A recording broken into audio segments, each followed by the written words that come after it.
Give me a compliment. It's a good, like, Yogi Bear at home impression. No one remembers Yogi the Bear, man. Ooh, who's that? Ah, Real Monsters. Smokey the Bear. He can only remember Bear. That's a good Steven Universe impression. Thank you for that transition, Wade. Struggling to think of things is basically the theme of today's episode. Excellent, dude. I'm good at that. We've all said it, and we've all thought it. We're getting old. No, you wish. We're going to do a little Q&A episode today. It's been a while since we've been able to go to a convention. Traditionally, when we go to conventions and appear as Markiplier and friends on stage, live to talk to people and interact with them, we also do Q&As. And a lot of the times, we get asked the same questions over and over and over and over and over and over and over and over again. How's Chica? Will you guys play more rap? Where's Sean? What else are you on? So we're not going to do those today.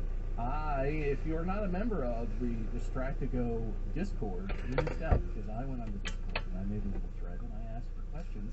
And then Mandy, unsolicited, just went through it and picked out some good ones and didn't pick out any of the ones that we've answered 100,000 times. Chica's good, Wade's dogs are fine, my dogs are fine, don't do YouTube, it's hard, unless you want to, and it's fun, so on and so forth. We've given those answers 100 different ways, 100 different times, but these are the real questions, okay? Okay. Some of them are about us, some of them are not. I just want to discuss, and I'll say to people,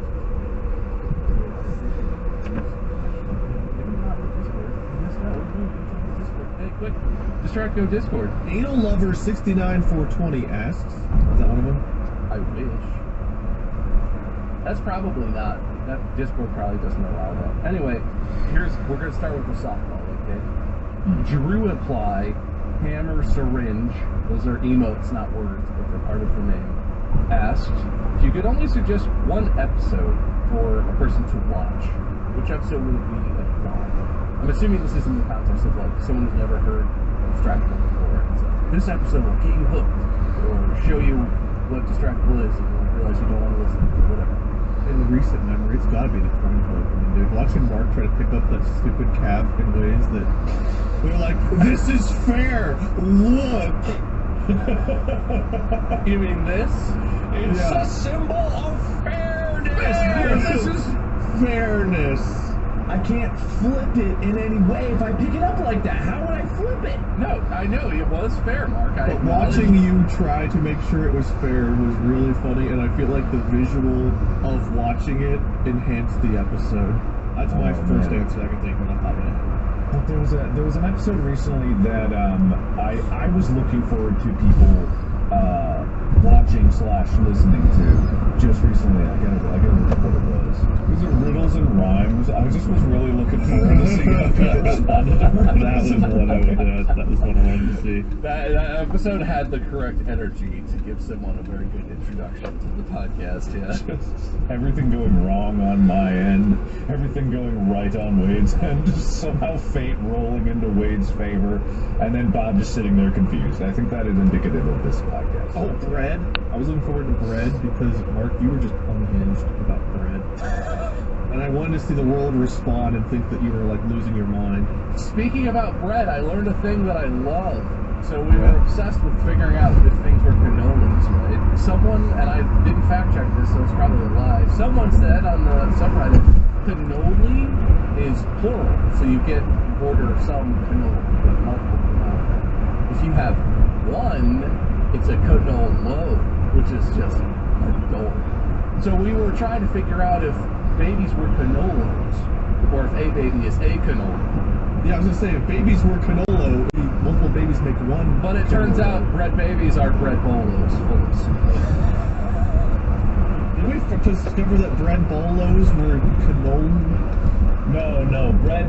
We never got into We didn't get into what bread bowls are because it would open up. It's kind of like it ruins the hypothesis at the beginning of our scientific method of bread. It would tear the universe to shreds from the very atomic level. It would cause problems. What was the question? Yeah, we are getting older. You guys answered it. If you could suggest one episode. Oh yeah, we did that. I would suggest that people watch the Bobs and the Bees episode, because I feel like that one has Mark being completely unhinged about his child rearing techniques and the ship Theseus thing, and then it has Wade singing songs. Goodbye, Bobby. Yeah, I feel like that's an old one, but that one definitely captures a lot of what we got going on. That's true. That was a good episode. Is this just us patting ourselves on the back for this whole episode? I'm okay with that. I don't get compliments enough. I said that we're starting with a softball. Okay. Okay, gotcha. Okay, so you want a harder question then? You want something a little bit more interesting. You want something maybe existential. Spoof asked, is everything that we're doing pointless? Are our lives predetermined? They want to know our opinion. I feel like those are two different questions and aren't actually direct opposites to each other. No. Wade is our philosopher, so he does the authority. What is Mark's answer? Can't answer a question with a question. Don't do that philosophy shit. Real answer. Well, Mark was answering. I was just disagreeing with him immediately. You can answer. No, it's fine. Life is not predetermined. Because no one with the capability to write this much shit would have wrote it this poorly. They would have given up, been told to quit by like a mentor, but read that and been like, this is bad, you should stop. And they would have been like, okay. And this would have gotten scrapped in the middle. But it's still going. And it's awful. So therefore it can't be predetermined. That's my answer. And what was the first part? Was it pointless? It's not pointless because I still get to eat dinner today. And any day you get to look forward to dinner is a day that has a point. Throwing a lot of accidental shade towards people who live with food insecurity there, but I mean, I guess that's true. I can only speak from my perspective, and I love. You're allowed to have your own philosophy. I'm not going to mark you. I'm not going to shoot it down immediately. You know what? That was such a good answer. I'll give you a point for that. Thank you. What do you think, Mark? What's your philosophy? Don't make it dumb or I'll interrupt again. Can you recite the two parts of that again? Is everything we're doing pointless, and is everything just predetermined? Thus making it pointless, I think, is sort of the structure of the question. Okay, Pointless alright. because you have an illusion of decision, but it's pointless because you don't make decisions. It's predetermined. In my opinion, it doesn't really matter. Like, when you get into the thought process of, like, is what I'm doing pointless or matter, a lot of what we do every day is actually pointless and meaningless, and we're all spending a lot of our time just, like, wasting time because time passes no matter what. And so it's just a different mindset to have, because the other mindset, the other side of that, is just like, yeah, I'm just gonna do things because I choose to do them, whether or not it wouldn't matter to me if someone came out of the blue and had scientific proof, like, everything you're doing is pointless. It wouldn't make me stop in the middle of the road and just go and then drop dead right there.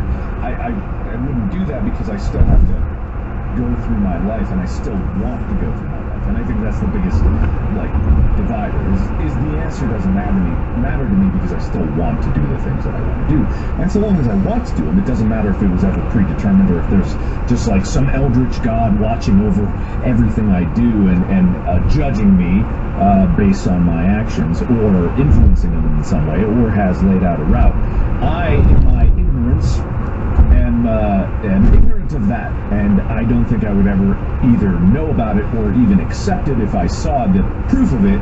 And I know that could be other people are like, yeah, so you're just choosing to be done. It's like, no, I'm just choosing to continue to do the things that make me happy and give me purpose in life. And that is what makes me feel fulfilled. And if that's an illusion, it's a very comfortable illusion, and I don't have any other alternative right now. So I feel like I'm going to just pick whatever I want to pick, and therefore, that's my choice. I want to say I agree. I think, one, ignorance is bliss, so not knowing is nice. Two, to agree with you, even if everything is predetermined, it kind of begs the question, like a chicken and egg argument. Is it predetermined because it's the choices we make, and someone just knows what we're going to make, but we still ultimately make the decisions?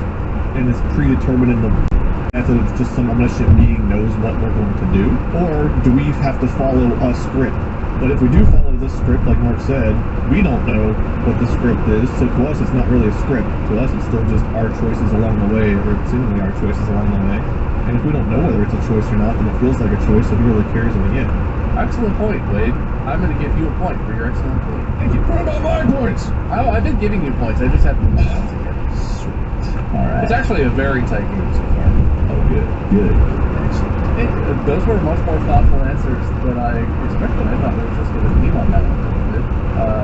I mean, but then Mark gave a real answer, so it's like my philosophical brain was philosophical. Well, no, it just got the gears turning. You gotta turn on the gears sometimes. My brain likes to work in, like, power down mode. So every now and then, like, it gets turned on, it's like, oh, you actually want to use me? And it's like, yes, brain. It's like, yeah. And it gives me actual information to spout out. Right, wizard that moves to the tower somewhere. I'm in power saving mode a lot. If you can't tell, the power comes with a cost, and I'm trying to salvage what little of my aging process I can. You have a kind of magic where you give up hairs every time you use it. Yeah, it's like those wizards in Athos when they cast something that uses up like the life force around it till the plants and stuff die, but mine's just my follicles. I'll have more grays tomorrow, but it's okay. Well, you guys basically said my answer too, so I don't feel that you can add anything. Do you remember that quote that Gandalf says to Frodo? Ah, you fools. Yeah, well, he does say that. It's cool. It's very cool. Is that what he said? Don't worry, it's cool. Ow, damn it, my head. I have to drink every drop of this liquid and don't listen to me. No, wait. Fool of a took. Kill me! Kill me! Yeah, that thing that Gandalf says to Harry Potter. No, when Frodo is like, I wish all this crazy shit wasn't happening during my time, and Gandalf is like, so do I, and so do all who live to see such times. But it's time for them to decide. All we have to decide is what to do with the time that's given to us, basically. It's not exactly actually answered the question in the same way that you guys answered it for you.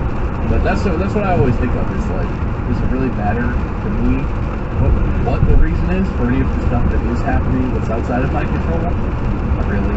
I have control over a limited amount of stuff, and I have to exercise my control and make my decisions with that. It's like you're going through life with Stockholm syndrome. The prison, and the captor is just life itself.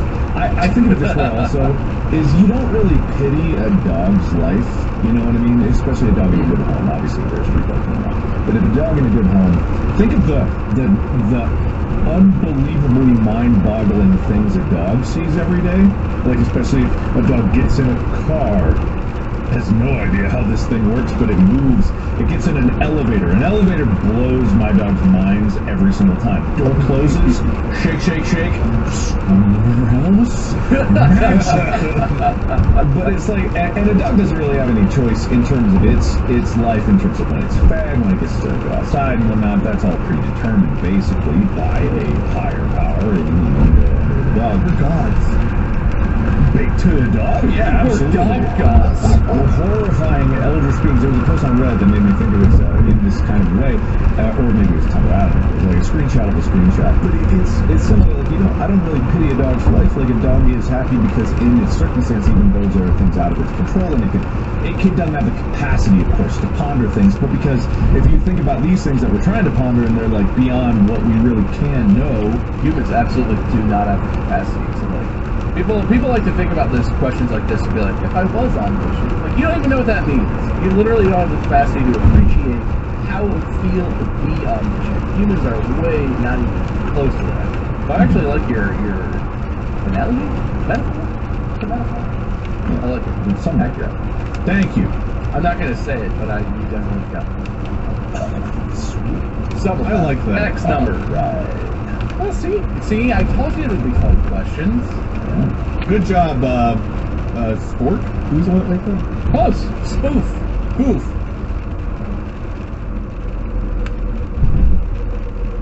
All right, this one. Let's swing the pendulum back wildly towards the silly side. Beck wants to know, if we were all in a heist together, what would all your jobs be, and would you have anyone else join you? Okay. I'd be the driver. Really? But Bob would also be the driver. Why would you be the driver? That's what Bubba do. You don't even own a car. Bubba drive. Bubba drive. Bubba drive. We both drove. This is not Bubba and Mother. Oh, I forgot her. Go Bubba. This is Bob and Wade. That's us. Those is us. Honestly, I'd be too scared to go in. My self-preservation instinct is I need to be ready to leave and be safe at any moment. Or I'd plan it and make you guys go do it. You're only allowed to be the driver if you're going to get yourself up to like baby driver levels of action packed. No slowly driving and getting run off the road by No one would expect the slow, cautious getaway driver. The police would fly by thinking, well, it couldn't be them. They're going the speed limit. Mind games. You win the Is this a heist before it windowless- even starts if you plan Is this a it. windowless car? They look in, they're like, oh, there's no one in that car, and it's just... No, we just have skiing equipment on the top, which makes sense why we have ski masks. We have the chameleon getaway car. Oh, God damn it. Oh, no. Our first vote is voting Wade out of the heist and replacing him because he's going to rat us out. If we all get caught and we're in the separate interrogation rooms, I would 100% sell you out. they're going to ways and be like, they've already talked to, like, if you tell us. Well, he wouldn't even wait. They would come into our interrogation rooms and be like, Mark. Yeah. Uh-huh. Oh, good boy. Oh, 5 points for me.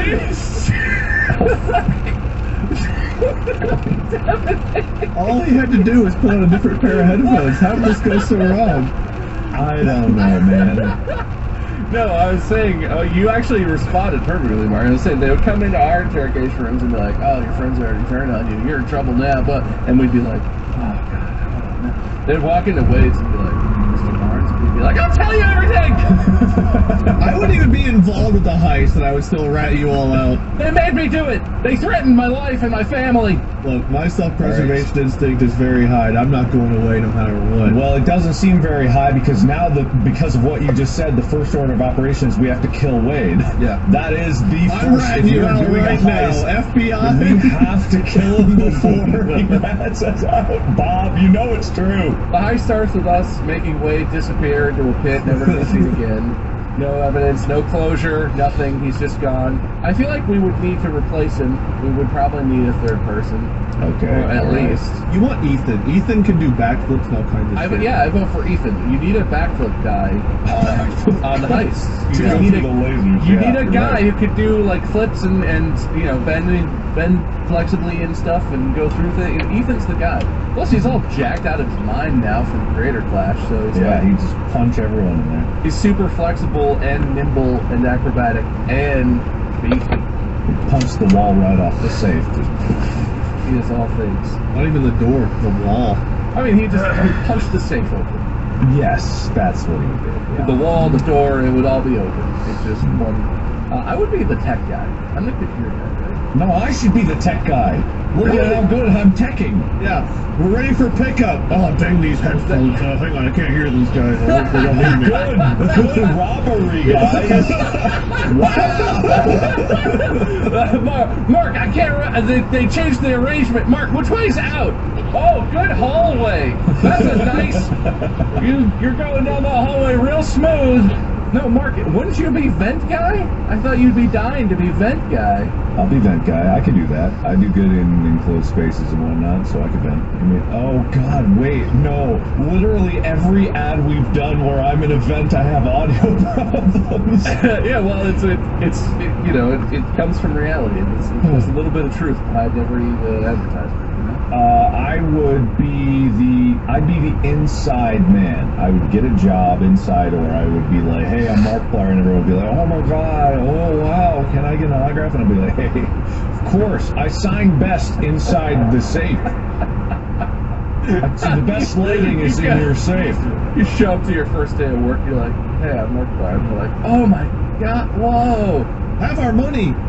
Yeah, I'd love a tour. Can you open the safe for me? Yeah, like, yes, sir, Mr. Markiplier. That's how people react. Viewers, listeners don't know, but whenever we're in public, we're at a restaurant or something, and Mark is like, there's no butter. And you get the waiter, like, hey, excuse me, can we get some more butter? And the waiter is always just like, oh, yes, sir, Mr. Markiplier. Butter for Markiplier. Get out of my way. Wait, this is actually reminds me of, like, did I talk about how I kept getting desserts at everywhere I would go? At a restaurant, I would sometimes get a waiter that would know me, and it would be like, they'd be really excited to meet me, and I'd be totally willing to sign whatever they want. It was a good experience, but they'd always buy me a dessert. And it would always get to a dinner. There was always a time when I was like, I'm trying to lose weight because I'm about to film something. And it was just like, and this one restaurant, the sweetest guy. The first time I went, it was like 1 slice of cake. The second time I went, it was like 2 slices of cake. The third time I went, he got every single dessert on the menu on a giant platter. And then the fourth time I went, it was my birthday. So we got 2, sometimes 3 of every dessert. It was on a thing this large. And I'm like, how are you getting this for me? Well, he's stealing. He's doing nice for you. He's doing the work. Yeah. So honestly, this might actually work if I go in. I'm just. No, I have a very specific memory of that. Do you remember, Mark, at the beginning of the Australia tour leg that we did? We were in Auckland, and we were like, let's go into the city, and there's like, let's walk around, and there's this ice cream place. We went to see this ice cream place. Oh, and we went, and it was like good. It was like a cool ice cream place, and we all went and just bought.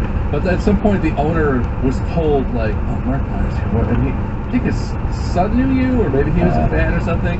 But he gave you that ridiculous, enormous ice cream octopus thing. It was like an ice cream cone, but it had chocolate octopus full of ice cream on it. It just melted all over you. That was so fucking funny. Because it was like the hottest day in Australia, and he also just kept bringing out more ice cream for everybody. And he was like, oh, now let's take a picture. Let's take a picture. Mark's just got this ice cream cone octopus. It's a cone, but it was like fucking huge. And you're just sitting there like, incredible. Well, I think I was like, yeah, eat the octopus. Come on, suck it, lick it. Yeah. That was so good because you were like cool. It's not like we were offended. We were like, yeah, hey, that's nice to take a picture. It's fine. But the whole time you were just like, what the fuck do I do with this big thing? Can I get a napkin? I don't think he brought out one napkin. Like, does this come with a bowl or like a drop cloth or like what the fuck? No, just a big old melty octopus ice cream everywhere. That was very funny. Tiny cone. I was thinking of the dinner we went to at the steakhouse where the dessert got brought out that was like to Markiplier and friends or whatever it said on there. And you had to go to the bathroom, Mark, and you came back out and Tyler had finished the dessert and you hadn't gotten any of it yet. Do you remember that? Oh, right. That's the memory I have of the dessert. No, that was recently. That was the last time we were all together, I think, right? That's Wasn't that in LA? In-person streams, yeah, in LA. I love how he looked me in the eye as he took the last bite. And the waiter came out and like touched your shoulder, and right after was like, "How was it?" No, it was. I think we might have talked about this story. I think we did. We were recording and stuff. Well, that we're week, getting but, older, it was worth bringing up again. Literally the moment after you sat down and we're like, Tyler, did you just eat the last bite of dessert? And he was like, and everyone at the table was like, oh my god, Tyler, what are you doing? The waiter came up during that interaction and was like, how did you like the dessert, Mark? Special for you! Yeah, delicious. You guys really ate that fast, huh? That must have been the last time I talked about how I get desserts all the time, too, because I'm pretty sure I talked about it. Yeah, me and desserts at restaurants is just like a never-ending waterfall, but that one time I did not get to enjoy that. So that's how we dropped the bank. No, we're gonna go rob Tyler's house.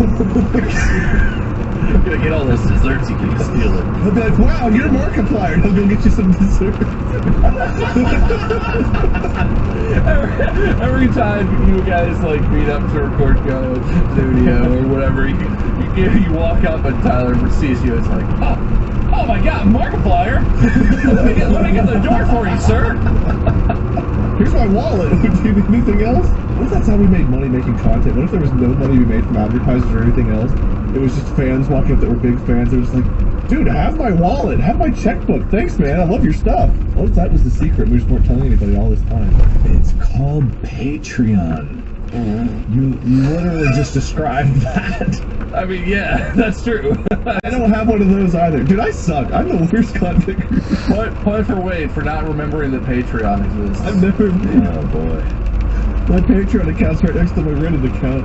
I don't have a Patreon. I'm not criticizing you. I'm just like, there are ways for fans to give content creators money without meeting them on the street. I like the old-fashioned approach of just dipping your wallet in a bag. You just have a content creator bag. Is that where that saying comes from? Get that bag? Yeah. That's the bag. You're getting that There's a literal bag we all have with our logos that go around and people put their wallets in it. So that's how we rob a bank. This is a yes or no question. I don't think we should expound on this one anymore. I would like a yes or no with no further information. Will there be a distractible tour or live shows? This is a question from Link. No explanation. Yes or no, you have to commit. This is binding contract.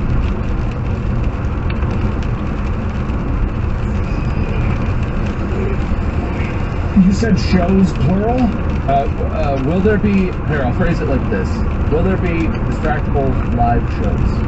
Looking at theater in personality. Yes. Yes. I was going to say no. No! No, again. You said not to expound on it! I can do whatever the hell I want. There's no rules for me. It's for you. Yeah, probably. No further information. There's no plans. No things. Just, in the future. People ask this all the time. I felt like I had to include it because they're literally Alright, here's a good one. Okay, this will spark some conversation. This is not a yes or no. This is a very deep question, and I would like an insightful answer. How often do you go poop? This question comes from what book? Once or twice a day, depending. If I have something really spicy, you never know. Same. Really? Yeah. What do you mean by really? What kind of Mark, that's surprising coming from you. What? Such a non-committal answer. Wait, it's once or twice a day. I'm regular, unless I'm not. Is that not regular? Once a day, I mean, I guess that's pretty regular. I would say twice a day, definitely. But sometimes it's free for all. Let's see what happens. Sometimes it's I don't know what I thought was going to happen with that question. I'm pooping right now. Non-stop shit. I was kind of hoping somebody would be like, oh, all the time. Every 45 minutes minimum. I feel like you guys would know that. Yeah, we see like shit and we hear this weird noise. Like, Mark, what is that? Oh, well, my coffee is brewing. It's my coffee machine. Coffee will get you there fast. Coffee will get a couple extra stops here. It does remind me of when we were filming in space and we went to your place you stayed at, Mark. And we turned on the bidet and drenched all of your toiletries in bidet water. Oh, right. I forgot about I was like, where is this going? What in the world? Right. Well, you turned on the bidet and it just like shot across the room? Like what? Yeah. No, you had left at this point and it was like towards the end of filming I had to switch Airbnbs and this place had a bidet and it was just like I didn't know how to use it and I forget what happened. Who did it? I didn't do that, did I? No, it was, oh god, what's their name? Who else was over the house with us? I forget their name. Nick? No, they played Lady. Oh, Leo. Leo was there and was showing Molly and I how the bidet worked because we'd never used one. We were like, oh, that's cool, I don't know how to use it. And they were like, oh, it's easy, you just press this button, and it like sprayed right by my head and went flying and hit the mirror in the bathroom, and your contacts and stuff were just all right there, and it started dripping, and they were like, I don't know why it was so high pressure, and they like turned it down and pressed it again, and it went and then you walked in, and your shit was just dripping bidet water. Thanks for reminding me. I had purged that from my memories, and now it's back. Thank you very much for that. I love the second attempt at that so much. Just like, oh, whoa, the pressure. Hey, let me just... like, oh. It was so funny. I was dying. God, I didn't breathe for like a full minute. I was laughing so hard. And then you put those contacts in your eyeballs, man. Right then and there. Boink, boink. Look, I don't even need contacts anymore. Perfect eyes. The bidet water cured your vision. Points to Mark for poop contacts or whatever. Thank you. 2 points for poop. 1 for each eye. There you go. There's your story you wanted. I knew we'd get there. I knew someone had a funny poop story that would come up, and it wouldn't be me for once. Great, good. Do you guys ever poop and like it's just a crazy one and you like go and you yell for like Mandy or Amy? I've done that before. We yelled for Molly like, Molly, this one's crazy, but she never comes in the To come look at your poop? I'm having audio problems, guys. God, sorry. Oh man. Oh, good subject change. Oh, great. Hold on. Oh man. And then I had the worst diarrhea I've ever had in my life. And Mark, Huh? what's your fine? Let's do another question. That's fine. okay. I learned something about who Wade is as a person. It's been once or twice in 10 years. It's not a common occurrence. Oh man, God, can't. Whoa, man. Whoa, weird. For some reason, this keeps happening. All right. This is more about the podcast. Some guy named Liam asks, do you have any episode concepts that you've come up with that sound super fun or funny or entertaining, but are too impractical to ever actually do? You and I had one, Bob, I remember, but it wasn't like our idea. It was an idea like I had, and I think you'd already had it, and we talked about it one time. I don't know if you want me to spoil it or not, because I don't know if we'll ever actually be able to do it, but it seems like it's unlikely now. You can talk about it. I'll forget that this happened to do it anyway if I really want to. We talked about doing an episode where we had like someone come in and DM like a little mini Dungeons and Dragons episode for us, and I remember mentioning that, and you were like, "Oh, I thought of that." But like for how short these are, it'd be really like hard. Because even like whenever I do Lost Initiative every Wednesday night, shout out Lost Initiative, we're playing Mass Effect over there. We do 4-hour sessions, and 4 hours feels like too short for D&D. So like 1 hour would be like, you're in a combat. There's one dude. What do you do? Attack. I miss. Attack. All right, that's the episode. Thank you guys for coming. Like it just feels like it'd be too short. There'd be no build up or anything. But that seems like it'd be fun. You know, there's editing, right? I will say too, I actually have been thinking more about that and working on it. There are rule sets for casual PCRPG games where the rule set and the story and the entire adventure is one page, where it's meant to be a super casual, super lightweight thing. There are plenty of different ways to structure tabletop RPG where it's like you could absolutely in like an hour to an hour and a half and that idea is not off the table for me. I think that's actually very practical. I was afraid to spoil it in case you found the way. Oh, I mean, that doesn't spoil anything, though. Like people, if they see an episode that's like, the TTRPG episode, they'd be like, I already know that. It's spoiled. Wade spoiled it. I guess that's true. Probably would. I forget that titles exist, because we don't have those when we do these until after. We're like, what the hell happened? What do you call that? No, that's usually just you. I usually have a centered idea. I don't. I'll just make it up as I go. No, yeah, me either. No, my problem with D&D is I feel like everyone just takes so goddamn long. It's not that the games last forever, it's that the players just don't stop floundering. They're just, I gotta look at my spells for the third time in this turn, I'm sure, can I do this? And it's just like, I get the role-playing is fun, and that's fine, but combat is just as slow as piece of shit when you're just in a D&D game. It's so slow. It's like that's not the best part. It's like why in baseball right now they're trying to change the rules, like they're putting in pitch clocks and things because people are falling asleep in the stands because games are taking so long because they're just lollygagging out there. I'll take 5 minutes to do this one action. I will say that depends on what system you play, but generally speaking, if you don't play very often and you don't know your character that well, that is a thing that happens a lot. If you play regularly and you get to know your character and stuff, like it gets easier, but yeah. There are super simple rule sets that are designed to be fast-paced and more based on the roleplay and the improv, which I think would be very viable for this. What if I intentionally take long turns just to piss Mark off? They're like, wait, do you attack or leave? Oh. Like, do I help the party or do I not? Give me a minute. And this is fun for you? You've both seen how I host these episodes and the sort of laissez-faire attitude I have. I can only imagine the kind of bullshit that I would do as a dungeon master running a game like that. Like if you say the wrong thing, you better watch the fuck out. This is a short campaign. Nothing is happening. You might start losing limbs. Who knows? God knows what could happen. The man wants to sell you a sword for 50 gold pieces. I choose to haggle. Did you say haggle? He stabs you. Buy it or don't! Get out of my fucking store!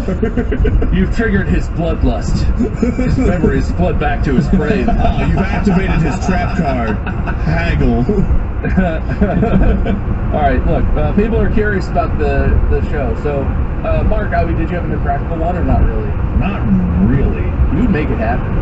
Not always. I keep saying I'm going to make those audio intros that I haven't made since the very beginning of Distractable. Who needs a new audio intro? I don't believe in ghosts. I don't believe in ghosts. I don't even have that on my soundboard anymore. No, that one is just perfection. That's the only one you need ever. So just play that one every time you want one of those. It's fine. Right. Distractable, the You're Welcome show. That would be kind of impractical.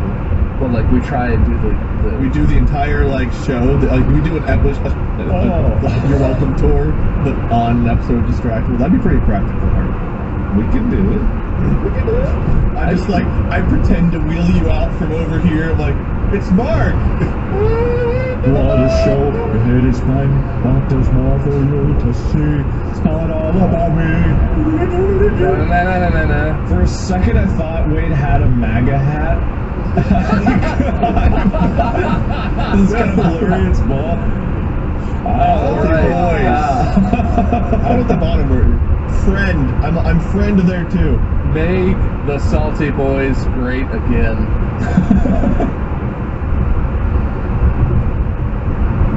Alright, well, Mark, nothing's impractical for Mark. That's what we've come to. But this is another question about the show, so I want to group these together. Juicy Lucy wants to know, do you ever find yourself out of ideas for the next Distractable? Do you just brainstorm ideas on the spot, or literally just hit record and come up with random stuff on the fly?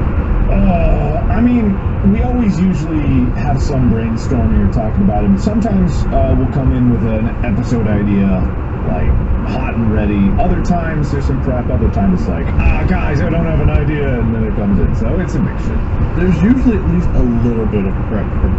And by a little bit, I mean while we're on the call, before we hit record, you're like... Yeah, before we hit record, I've got something. It's not like we hit record, I'm like doing the intro, and it's like, God, what's the topic going to be? Usually I've always got like a page up, and I've got like a topic, and I've got like at least like 3 or 4 either subtopics or questions. It's like, well, if we kind of stall out on this, at least we talk about this. Sometimes I come more prepared, like with the wheel, like that had to be done ahead of time. I wasn't going to sit here and make that like live while we were recording. But I never go too crazy with it. I like our casual format where we just kind of chit chat wherever the conversation goes, it goes. I do a little bit of prep, but I never go too hard, but I never come in with absolutely nothing. There's always at least a topic and a few subtopics so that we have something to keep talking about. I prep like I might die of embarrassment because it happened, so I never want to say I came in the worst piece of shit episode ever, where I came in with the literal exact same topic that was from an episode that was within the last couple months from when we recorded it, and I was so confident, and you guys let me go and go until we got into the middle of the episode, and you were like, did we do this topic? Wait a minute. We've been recording for like 10, 15, 20 minutes. Wait, is this a repeat episode? No, Bob, it's even more embarrassing than that, because before we recorded that episode, you had 2 other ideas that were also repeats of the ideas, and we had to stop those recordings and then start this other recording that was also, and I didn't realize it until halfway through, because I was like, there's no way we do. You really had my back on that first one. Points to Mark for having my back almost as much as I needed it. I think we talked about slightly different things, so it didn't ring a bell for me right away. you know, we had no fresh takes. It had been 2 months since we'd gotten older. I was newly older again. We've gotten even older. I had, yeah. That's crazy how that works. One time I did like good bad habits versus bad habits. I mean, I intentionally went in knowing it was at least a similar topic. But I was like, this will be different enough. Yeah, that's like different. And sometimes you have a brain fog on something. It's like, dude, I have 2 ideas and there's stuff we've already done. How can I change it up a little bit? It's like no one's ever heard of a part 2. People have been asking for Hold My Beer Part 2 for ages. You got away with that so freely, and I was very disappointed in the subreddit. The Would You Rather Part 2 episode. I believe we finished recording that whole thing, and we were like, Mark, what do you want to title this? And we were like, Would You Rather? And that sparked something for me or Wade, and we were like, wouldn't it? Did we do this before? It's a different card game. It's either or versus Would You Rather. They're very different. Those are not even related concepts. You're right. Next time he'll do A or B. It'll be completely new. A or B is very different than 1 or 2. Higher or lower? That is higher or lower. Would you rather? Would you rather say higher or would you rather say lower? Would you press the button is very different from would you click the link. We're doing Reddit 50/50s now, or is that where? I don't know what that is. I don't have a Reddit account. We'll do that next episode. Yeah, perfect.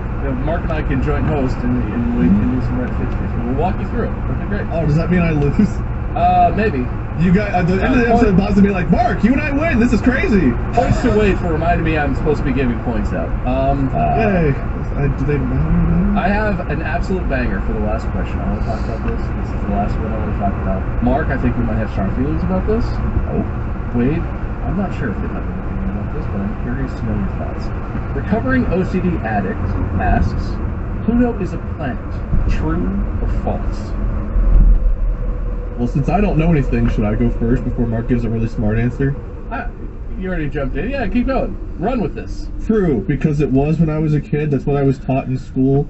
And I've not had a teacher come and tell me otherwise. Just weird internet articles that I don't read. I just see the headlines of. No one ever stops to think, how is Pluto? How does Pluto feel about this? Let's just kick Pluto out of the club. Pluto's been in all these years. Like, I don't want to hurt Pluto's feelings. So yeah, it's still a planet. Because, you know, sometimes it just deserves to be part of the club. I respect that. Well, that's also a very dangerous way of thinking, Wade, to never reflect and get new information just based on what you were told as a kid. I don't want to emphasize that as being a constant mindset. Okay, good. I'll keep doing it. With that being said, for completely not that reason, I say Pluto is a planet. It's very dangerous thinking. For spacey, sciencey reasons? Why do you have these dangerous thoughts, Mark? It's more for purely emotional reasons, but also it's classified as like a dwarf planet, so planet's still in the name. Checkmate. Emotional reason? You know how dangerous making decisions based on emotion is? You need facts. Like facts you're told that are true. Like the fact that I was told that Pluto was a planet. Yeah. That didn't happen. You can't disprove that. It's a fact that I was told that, therefore it must be also a fact by the translucent property. I think that there's a legal underpinning to say that Pluto is a planet because Pluto was regarded as a planet for so long, created an expectation. Pluto planned its entire existence around the idea that it was a planet. It was all life insurance for a planet. It planned its life around the financial security that comes with being a planet. Pluto was promised planet status and lived that life for quite a long time. And stripping that away from Pluto, as well as stripping everyone else, probably the joy of knowing that Pluto is out there as a planet with planet things, is just unfair. If you're going to call Pluto a planet for such a long time, at some point you're committed. Whether or not there's a technical definition, it's a dwarf planet, technically. That's a fact. That's a scientific fact. It is a planet. It's just a kind of planet. What kind of world do we live in here? You know, what promises mean nothing? We can't rely on anything. I don't want to live in that world, and the law sees it that way. You know, once you've come to rely on something as a reasonable understanding and expectation, that thing should be, unless it's completely unreasonable for it not to be. And I don't think Pluto being a planet hurts anyone. I agree. And I'm going to make up 3 things here right now and say them as fact. The 3 things that makes it a planet: it's round, it rotates around the sun, and it has a name. Good enough for me. Do you mean orbits? I think he means orbits. No, good enough for him. You heard him. That's gum, I think. Here's what I'll say. Pluto has a moon, has multiple moons, but it has a moon that is larger than some of the moons of other planets in the solar system. Even though Pluto is not bigger than our moon, Earth has a disproportionately large moon, but you know who else has a disproportionately large moon? Pluto. We're like planet siblings, and to discredit it and look at its accomplishments, it roped in that big baddie of a moon there. We like big moons, and we will not lie. Those other Exactly. planets can't deny. Look, it's by, don't judge a planet by its size, but by its accomplishments. Dude, I love that moon you got there. Calm down, buddy. It's actually Sharon.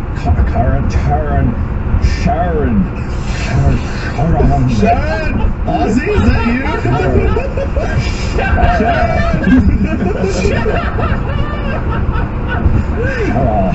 I forgot Ozzy named the moons of Pluto. It's Charon is so big, it's almost perfectly spherical. So that's cool. that's what Pluto managed to rope in. So I think that's kudos to Pluto's. Please only ever laugh like that for the rest of our lives. 3 points to Mark for that laugh. That was the worst laugh I've ever heard him have. That's awesome. What, worst? That was the You just have to force it out. You can't let it slow down. It has to have momentum. It has to have force and volume with it. Somebody please take that laugh and make it your ringtone. I don't know if I can do that. I don't know if you can either. No, you know what makes it happen, Mark? You have to say the sentence, the whole sentence. You have to say, kudos to Pluto's. That's how you get that to come out of you. Oh, God. I hope that answered your question. You can tell that we're experts in the field. Oh, man. All right. Hey, the people know what kind of information dwells in the depths of our minds, and they're just trying to mine that sweet nectar up out of there. So, good question, good job. Thank you everyone who submitted questions. Over 1,000 responses to this. Damn, we'll do like a part 2 to this. That I mean, we could. It's a whole thing, and there's a lot of them. There's a lot of repeats. You call it "We're Getting Questions." These questions are getting over. Anyway, let's leave it there. That's a good ending point. Thank you. Pluto is a planet. Suck it, scientists and science in general. You're wrong, and you should feel that. And thank you everyone for listening. Thank you even more for watching. This video is available on Spotify. You can watch this on and yeah, thanks competitors for competing. And you know what? I'm doing the outro, but I have to pick a winner before that. Don't I? Oh, you slide dog. I was just about to ask someone that with 3 points to Wade for reminding me. I was just about to ask someone to give a winner speech, but there's no winner. Let me tabulate the points. Based on the numbers that I said out loud and the references that I made to giving people random amounts of points, I did actually try and keep track of this in my head, and I'm not very good at addition, but I believe Wade is the winner by 3 points. I'll take it. Which means that you guys were tied until Wade reminded me that I needed to pick a winner, earning himself 3 points. Hey! Wait a minute! Alright, whatever. I don't know, do you have anything that's worth 4 points, Mark? What do you got? Give me one last gasp. How many did I get for that laugh? If you could recreate that sentence, I will give you 4 points, Mark. Oh, God, okay. If you could give me a full-on kudos to Pluto's, you will steal this victory, and I feel like it would be well-deserved if Wade did that. Alright. Kudos to Pluto's.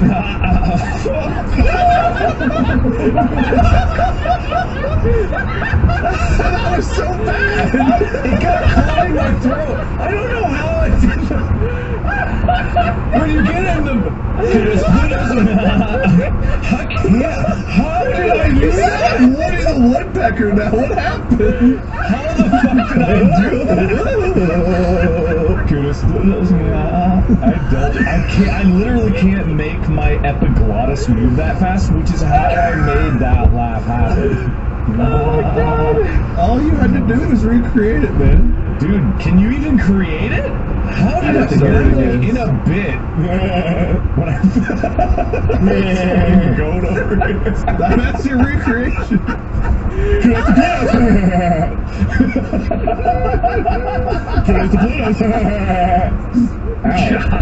That hurt something down here. See, it's weird, right?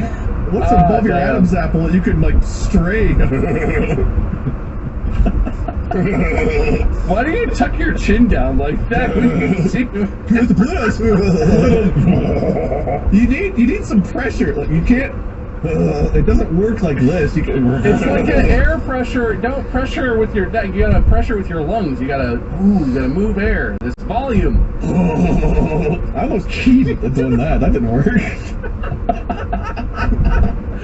All right, Way is the winner. I squeezed the wrong muscle. Great, I got a good body. That is such an absolute perfect conclusion to a beautiful episode. Wade, yeah, winner speech. You go first. Winner speech. What do you have to say for yourself? All I gotta say is kudos to Pluto. Yeah, you might start losing. That's the point. That's the point. God, your lead is dwindling. Hurry up with the speech. Thank you, everyone, for submitting your questions. I hope we do this again. We get to more. That was fun. That was interesting. I like the diverse questions that aren't the same 500 we've heard before. So keep that up. Do that. Mark, you've given a gallant effort. Gallant? Yeah, you know what? It doesn't care. Loser speech. Pluto lost, but when being demoted to dwarf planet. But you know what I say? If I'm in the same company as Pluto, then that's good company for me. All right. Anyway, thank you, competitors, for competing. Make sure you check out Wade at Lord Minion 777 or Minion 777. Mark at Markiplier on all the places. Me, I am my skirm on the places. And make sure you check out merch, store.stractopodcast.com. Is it restocked? By this point, it's gotta be restocked, right? No! Did Mark cut out for you like mid-sentence and then just jump forward? He goes, is it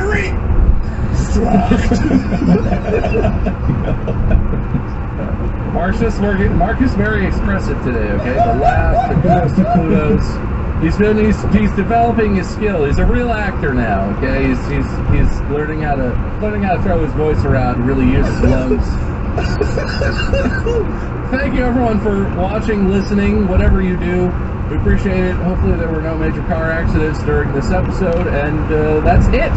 Until the next one, you know what we say, podcast out. Kudos to Kudos. Kudos to Kudos.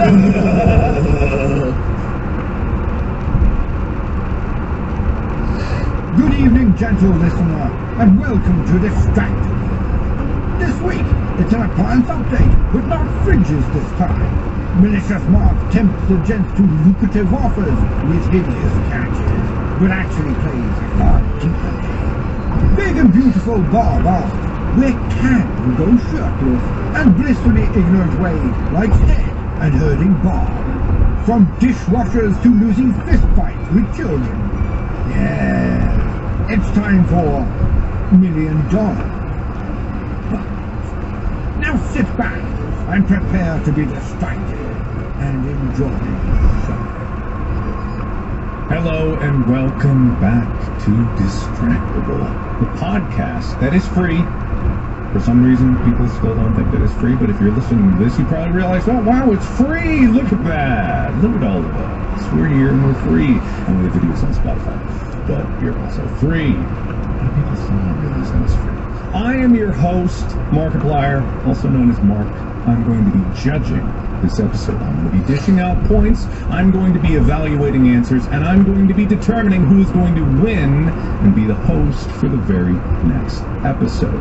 And we have some very special guests this week that are going to be joining us, really talented individuals. I'm so happy to have them on the show. We have Bob and Wade. Yeah, it's great. It's great to be here, just like always. But today it's especially great because Mark does such a nice intro. I feel ready to go. I feel complimented and uplifted and further kind of and I'm ready for the do it. It's going to be the best episode in a while.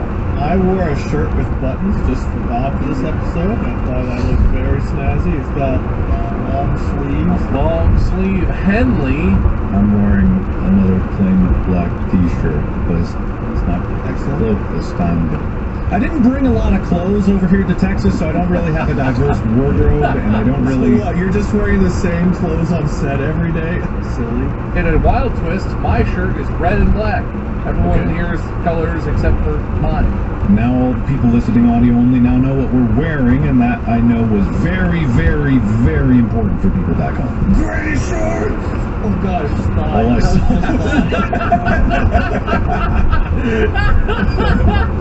Gray slide! Alright, I've removed my glasses and I'm wiping them with a microfiber now. The detail. This is what the people are here for. I almost picked up, for some reason I have like my checkbook down here, and I almost like, here's my checkbook, but that would have been a really dumb thing to show. Show them your numbers, Wade. Prove to them how much money you got in there. Well, a little bit less, boys, a little bit less. I found out that I've got to go dishwasher shopping. Oh no! What? Ah, yes, the dishwasher man. Did you have this house inspected before you got it, or? To be fair, we've been here for like 6 or 7 years now. Dishwashers are supposed to last like decades. Well, I think this one is decades old. Yeah, that's true.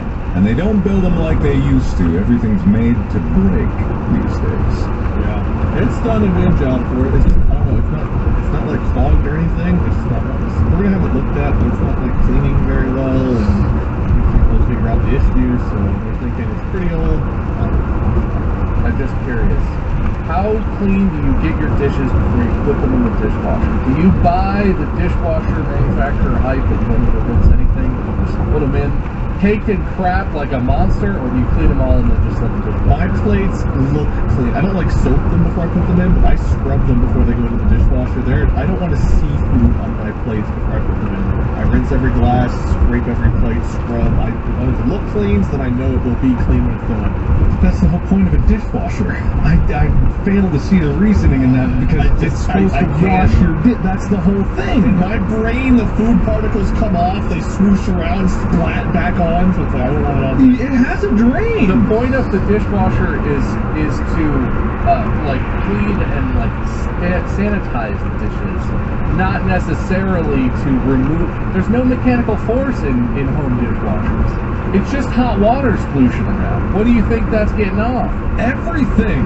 That's what does Not it. me, I'm not getting off on it, so I'm scrubbing before getting Well, on. you're not supposed to get off on your dishwasher, but it's a yes, I'll shame people about getting off on dishwashers. That's weird. Wow. Bold. You're weird. Bold episode today. I'm making a stance here. I am against human dishwasher relations. Welcome to Kink Shamers Podcast, where we shame your kinks. Who out there has a kink about dishwashers? I mean, given the variety of kinks and preferences and whatever, you know what I mean. Given the variety of humanity, probably someone. What about an anamorphic, that's not the word, anesthesiologist dishwasher that has human feet and boobs and stuff? I'm sure, Rule 34 applies and there is that, but I don't want to see it, and I don't want to know anybody that's looking for it. You just asked! Last question! Who out there has a kink? You didn't know that his follow-up, once a couple people raised their hands, he was going to be like, and lady! I want to know who you are so I can know to avoid you. Alright, well, other than dishwasher talk, because I actually know back to dishwasher talk, I was like on TikTok, there's a whole side of TikTok that's about dishwashing. There is. Which is a subset of like a house cleaning, and they're saying like modern dishwashers are very efficient and they're good at getting things off of your plates, and bowls are not good at getting you off, but you gotta think it's in there for about 2 hours being splashed with hot water. That's gonna get pretty much everything off of it. I will say, I do know that modern dishwashing soap is enzymatic as opposed to the way that most soap works, which is by lipid barriers or whatever. But basically, enzymatic cleaners work by having something to interact with. So if you put in perfectly clean dishes, I guess my understanding is that the cleaner doesn't activate it effectively, and so it actually cleans less effectively. But my point is, I have a shitty dishwasher, and unless you have a top-of-the-line, perfectly functional, relatively modern dishwasher, and if you have any sort of older, shittier, non-great working dishwasher, you have to clean it at least like 90% of the way, or else it just doesn't get clean. If I leave anything that's caked on or baked on, especially, and then put that, it doesn't get clean. That's the reality. I understand what everyone says about how they work in modern dishwashers and all the blah blah. I just have dirty dishes if I do that. So I pretty much clean dishes, but I don't like clean them to where I would be happy to put them away. I clean them to where I know the dishwasher can then finish cleaning. Mine's a full mental barrier. I don't know the science behind it. The idea of having like all that crap on there and putting it in, and having it splash on my other dishes. In my brain, that's enough for me to be like, no, it's getting scrubbed down before it goes in. Don't ever look in the back of restaurants. Don't ever think about what happens in restaurants, or you'll never eat at one again. Ignorance is bliss. People who want knowledge are the real fools. I will gladly live not knowing. Feed me, baby, don't tell me. How does that work? You fool! You fool, you know things. Are you happier? No. I was curious how. Curious. Oh, listen, I used to be curious. And now I don't want to know. The more I've learned, the less I want to know. What were you going to say, Mark? I was just gonna say, like, wait, if you're already scrubbing, like, you might as well just hand wash it and get like a dish rack. Too much effort. You do the same amount of effort. No, it's very different. If you're already scrubbing, then you're probably scrubbing with soap, and then you might as well just like put it on the drying rack and just let it dry. No. You're wasting so much more water. I'm with Wade. Fine, of course you are. He's not wasting water. Dishwashers are very efficient. Hey, 5 points to us. Alright, I'll 5 points. Wait, so I just want to say, Mark, you lost. No, you won last episode. I lost. Yes, I'm Mark, you have some sort of points carrying over, right? Am I remembering that correctly? Didn't I give you points that I said you could cash in? Yeah, but I think that applies only in the next time you're joking. Oh, okay. Because I've already won. Well, you can use them right now if you want, Mark. I'll allow You it. lost, right, Mark? Are you losing this episode right now, Mark? I feel like I'm losing this episode. I've been holding this in since last episode, but there is a twist. Bob, you're actually... You can't do that now. You can't do that. What a twist would it be? The next time we start, someone is the host, and then the next time we record the following episode, right as the new host is about to start, the old host is like, I'm still the host, and I have an announcement. It hasn't transferred yet. You didn't speak. I'm still learning this podcast as we're doing it. But for now, is that small talk? Was that dishwashers? Yeah, was that our small talk? I don't know. Do you guys want to hear about the baby some more? There's nothing else going on over here. Is there any sweet news out there that is just really tickling your taste buds? I'm just glad that we're reaching the younger audience by talking about fashion, dishwashers, and being a parent. I think that those are really the right things to talk about that hit that algorithm perfectly. I know we're going to reach the top of the charts and stay there. Who else do you go for your dishwasher content? I know it's a bit, but I think the younger generation probably is sincerely quite interested in fashion in a lot of aspects, I would imagine. But yeah, no, dishwashers and babies, maybe not the most in touch. Okay. We don't play the demographics here. We just do whatever the hell we damn please. And that's what I'm gonna do today by stealing other people's content. Well, I mean, kind of in a way. Yeah, We're play. Go on, Bob. Nothing. Wait, what was that reaction? Why would I thought you were going to get in trouble by the teacher, so I was giggling. I tried to stop speaking immediately once you started speaking. I realized I was in the wrong, Mark. Thank you. I appreciate it. That's an extra point to you. You're welcome. I didn't interrupt you at all. That's an extra You point. just interrupted him. Just say you didn't interrupt him. Yeah, do I get a Oh, point? no, I gave you a point. You're right. I gotta take away a point. That's what you get. Okay. Ah, take that, Bob. Or wait, me? You wait. Yeah, wait. Damn it. Yeah, that's right, Bob. Take that. So today we are playing $1 Million Butt. Do you guys know what this game is? Is it the one with the briefcases? Is it just one butt for $1 million? Not quite. You are going to be offered $1 million, but with a condition to get those $1 million, and you have to either accept or deny whether you would take that condition for $1 million. And I have a series of prompts because this game is made by Rooster Teeth a while ago. It's an actual card game that you can play. I played it before there, but I've stolen a list of apparently some of the best from their episodes that they've played. So I'm literally stealing their content. Before we get into this, can I just ask, have you guys seen the Vine of this? There was a kind of very popular Vine that's basically this premise. It's a Vine, so it's 6 seconds, right? But the setup is the guy's like, okay, Jeremy, you can push this button and you'll get $1 million, but 1 million people will die. And then smash cut to the guy just being like, and then the guy's like, wait, Jeremy! I mean, yeah, I thought about doing the will you press the button game. That's another thing that I could do. Well, you know, there was a 1972 movie that inspired the game that we're stealing from, that they stole from, and we're double stealing, so we're twice the thieves. Yeah, we're twice the thieves. Double thieves. And before we get started with this game, I have a very large coin. Do you see this? Neat. Neat. What? It's a great coin. I think he was mocking your purse, Mark. I don't know. Your coin purse? Where do you keep your coins if you have a coin purse? I just have one big coin, so I don't know. Of course. I miss coins. I don't really care for like dollar bills. I miss big, heavy coins. Other currencies where one at like €1 coins and €2 coins, that's the way to do it, man. Who wants to be heads? Who wants to be tails? I'm tails. I'm tails. Me tails. All right, Bob's tails. Okay. I like heads. Yeah, I'll take heads. Take skateboard. All right. Who's tails? Me and tails. Oh, okay. Does that mean I win? Wade, can you please leave the room? Like, actually leave? Just leave the room. I mean, it would probably be adequate to just take your headphones off. Can he not see? He can't see. How will I know when to return? Set a timer for 3 minutes. Or am I just out this whole episode? No. Is it just you two now? Get out of here. And Bob is the winner! I guess text me when I'm wanted. All right, we'll text you. Okay. Okay, we'll text you. Get out. Bye, Wade. Turn down your speakers. Make sure you can't hear anything. I think he wears I think his headphones are probably fine. Okay. He's standing literally just out of frame, just like. All right. Okay, so Bob, I'm gonna fuck with Wade. I am pretending to give you a secret objective that you're going to try to accomplish. Okay. You don't have a secret objective at all.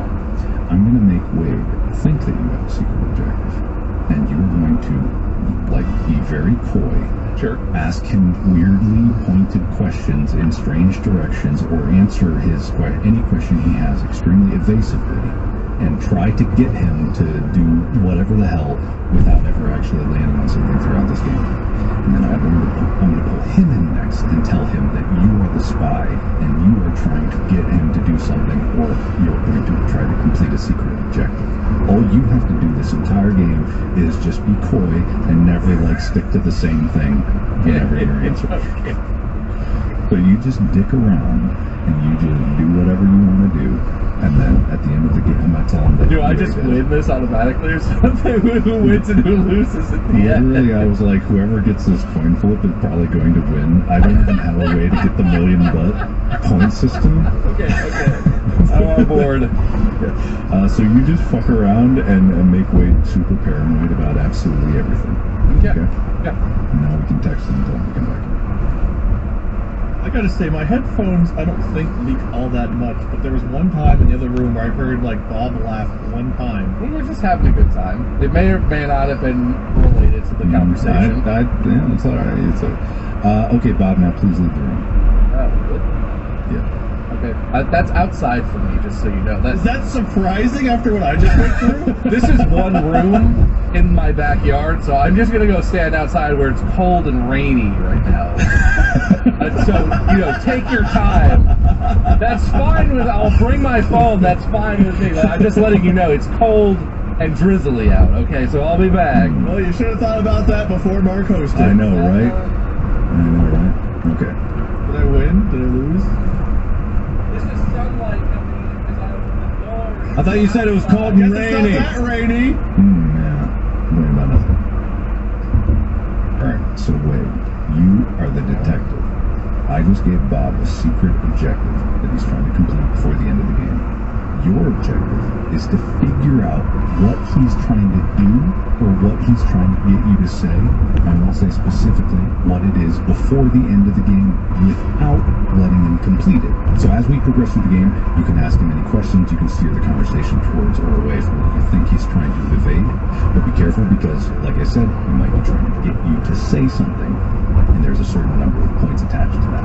So if you can figure out getting what he's supposed to say before the end of the game without saying it, and figure out what his objective is, then you win. So figure out what his objective is. Yeah, you can ask him whatever you want. You can steer the conversation towards and away from it, but just be aware you might be leaning into it. Okay. Very dangerous game. Do you want to tell me what it was? Just tell me right now. I'm not going to tell you what it is. I could, but I won't. I do have to ask why both of you, when it came time for the other person to return, your text message would just come. Straight to the point. Seemed like the easiest. Return, you can come back now, just come. So how this is gonna work? We're gonna go Bob first because he won the coin toss, and then I deserve it. Yes, and then I'm going to give you a prompt, and then that way you will decide whether or not you will accept the condition for $1 million. And you can discuss it if you want. You can give your opinions on it, or either one of you can talk about it, whichever way you want. So the first one is, for $1 million, would you, for 5 years, only wear shirts, sweaters, and jackets that are 3 sizes too small? Too small. 5 years? 5 years. Too small, yes. You said specifically 3 sizes too small? 3 sizes too small. Well, so just realistically, if I'm wearing something that's that small, I'm a big person. It's not like it's just really tight on me. It's like I'm fat, right? I'm squishy. I would bust out of something that's that small unless it was incredibly tough material.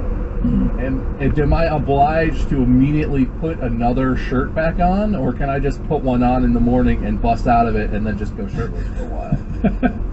I mean, I guess, yeah. There's really no stipulation that says anything otherwise. You could hulk out of your shirts and sweaters. And like, I'm not saying I would like rip it off intentionally. Like, I put it on and I'm just like, and eventually would give out for $1 million for 5 years. 5 years is a long time. Does that mean if I'm wearing an XL size shirt, typically, if we're talking t-shirts, I have to wear a small, medium, large, extra large, so 3 down? Oh my god, yeah, you in a small. I mean, that would mean me, the size I am, a big, enormous person, would have to wear, I'm assuming the size that you wear, Mark? You wear mediums or larges? I wear mediums usually. Like, sometimes it's a large. So I would have to wear a large. But still, like, that would be like a big shirt on you. I would have to wear... I mean, $1 million is $1 million. I just not, go places where I couldn't look like that, I guess. I'd have to start shopping at Walmart or something. I don't know. Where's it acceptable to not wear a shirt? I can eat dinner at Applebee's and I can shop at Walmart? Is that the deal? Yeah, something like that. Pornhub and the beach? Pornhub and the beach? What's that have to do with anything? Places you can be shirt. Oh, okay. All right. I feel like there's a longer... I'm not saying places you would be shirtless if you were a normal person, but places you could get away with being shirtless. I don't know. I would do it. It would be really miserable, but I think I would do it.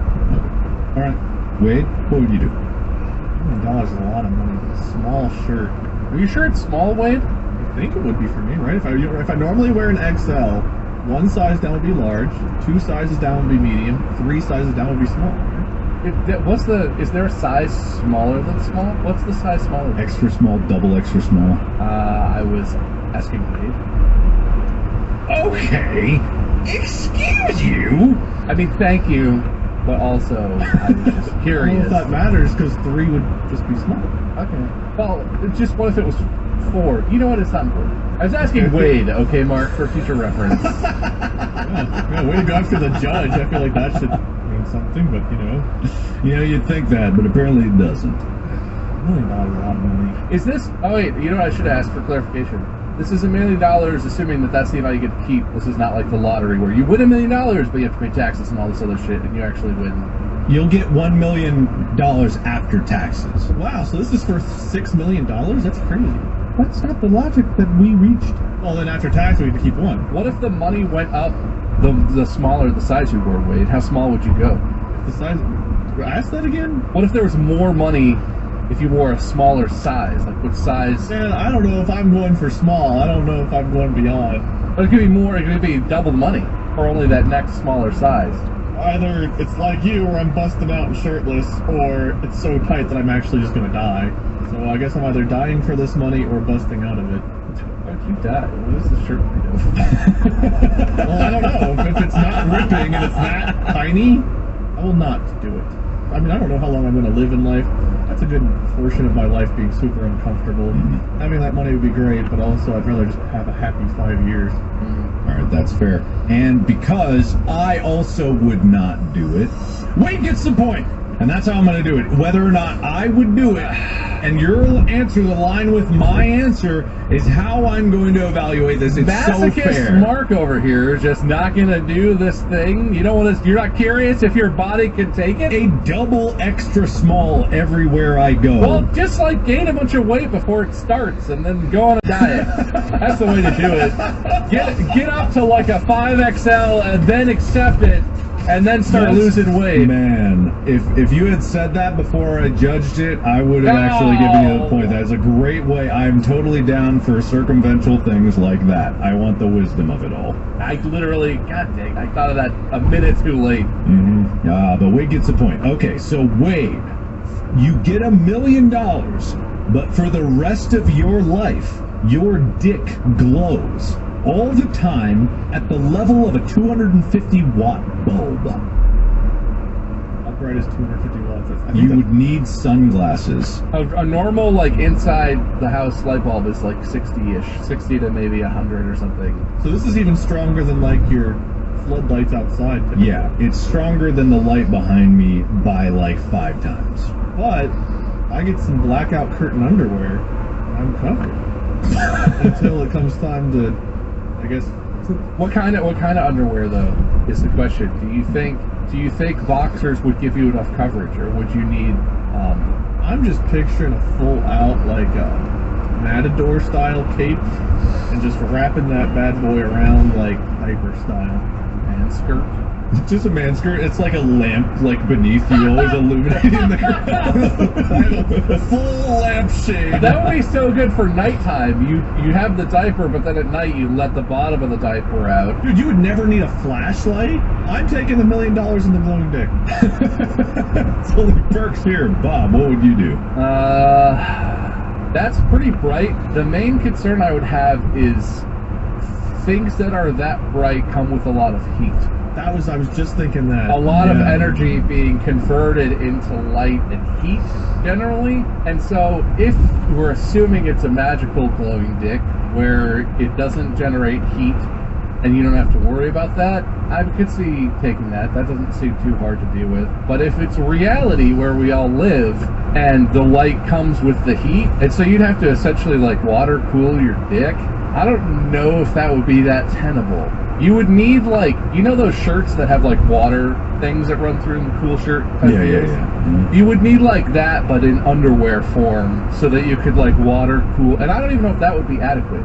You might need, like, direct contact water cooling to get an adequate heat exchange. Yeah, I don't know, but 250 watts is a measurement of energy, and when it comes down to light bulbs, that energy does convert to heat, and I think that light, like emitting like that, would cause heat buildup. So maybe the blackout wrap would just cook your dick over time. I think occasionally you would just have a release, so you would just like, hang on a second, and then like a flame would shoot out, and it'd be like, okay, we're cool, we're good. You just occasionally have to let that heat like build up, and it's like, all right, we're good for a little bit again. All right, we're making this magic world, I guess, Bob. We can make whatever rules we want, but it is generating heat. I'm gonna stay in reality, and I'm gonna say that I don't think that's very doable. You'd essentially have to live with your junk in an ice-filled fish bowl full of water. You're looking for a date at the bar, and you're like, do you want to be a hero? Do you want to save the day?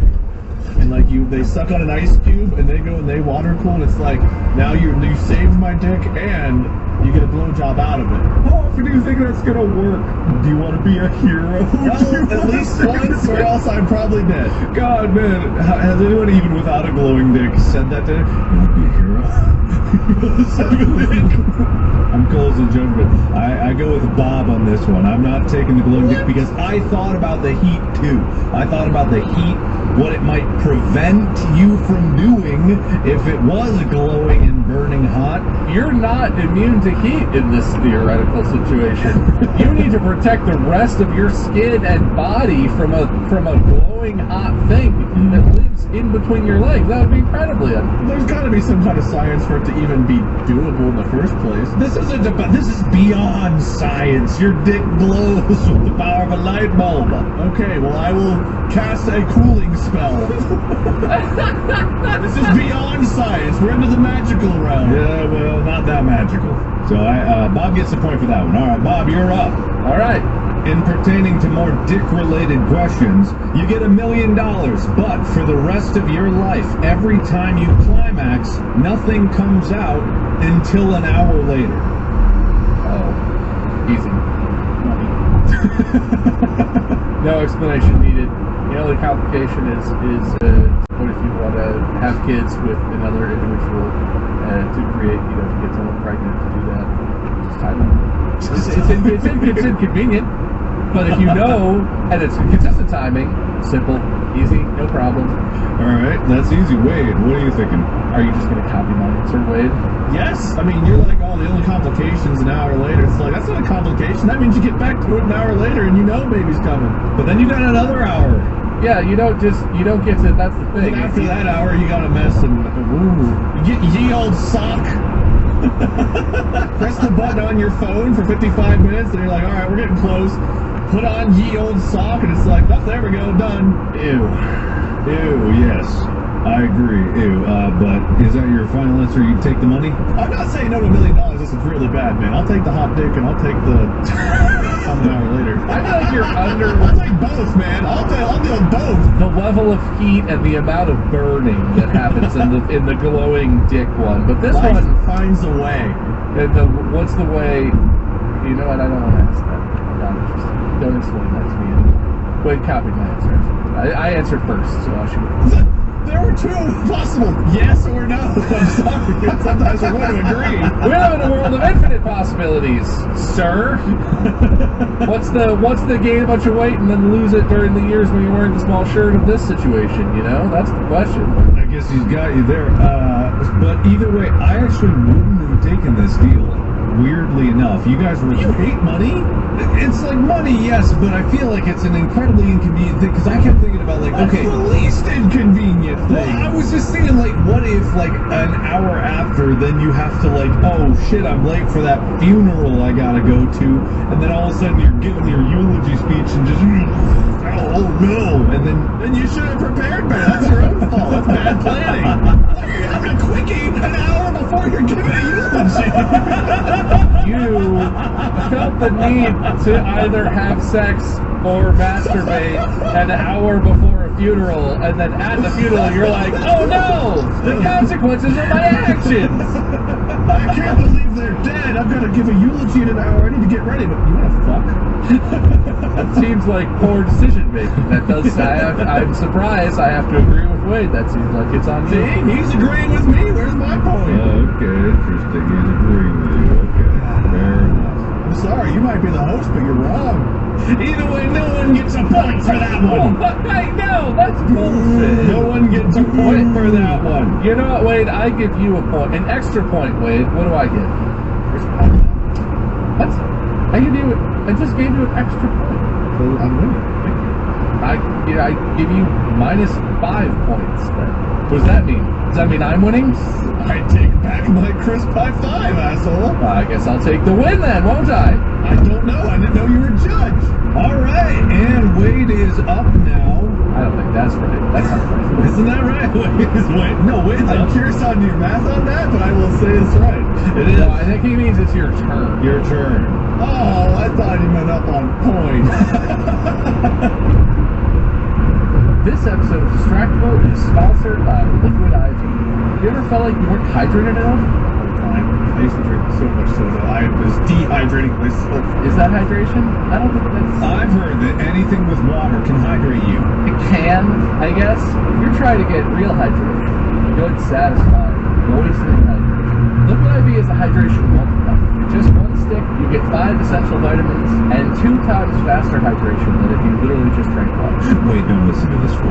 I've got a vastly superior way for you to get hydrated. See, what you do is find some juicy other person that is well hydrated and then take their hydrated blood and you'll be hydrated without having to actually do any of the work. This is easier. Literally, first thing in the morning for a workout, if you ever feel dehydrated, it's a little packet. He's reading from my instruction manual because I was just going to say, you find the juicy person, you tear them open, and then you just... Bunch of flavors such as sea berry, strawberry, lemonade, Concord grape, lemon lime. You can get Liquid IV in bulk nationwide at Costco, and you can get 20% off when you go to liquidiv.com and use code DISTRACTABLE. That's liquidiv.com, code DISTRACTABLE, 20% off of anything at liquidiv.com. Just use the code. It's going to make you feel juicy. Juicy target. Mom, do you come in Seaberry by any chance? Alright, wait. You get $1 million. But every year on your birthday, the moment you turn whatever that age is, you get warped back in time and you have to watch your parents conceive you from a different angle every year. Listen, I love I don't know if I was a quickie or a long, drawn-out, full romance porno. And I already don't like getting older on my birthday, man. I don't know if I could... No. You know, I don't want it that bad. Alright, okay. We finally found Wade's limit. What a baby. I told me there's no one I want to watch. Like, oh, dinner time. Wait.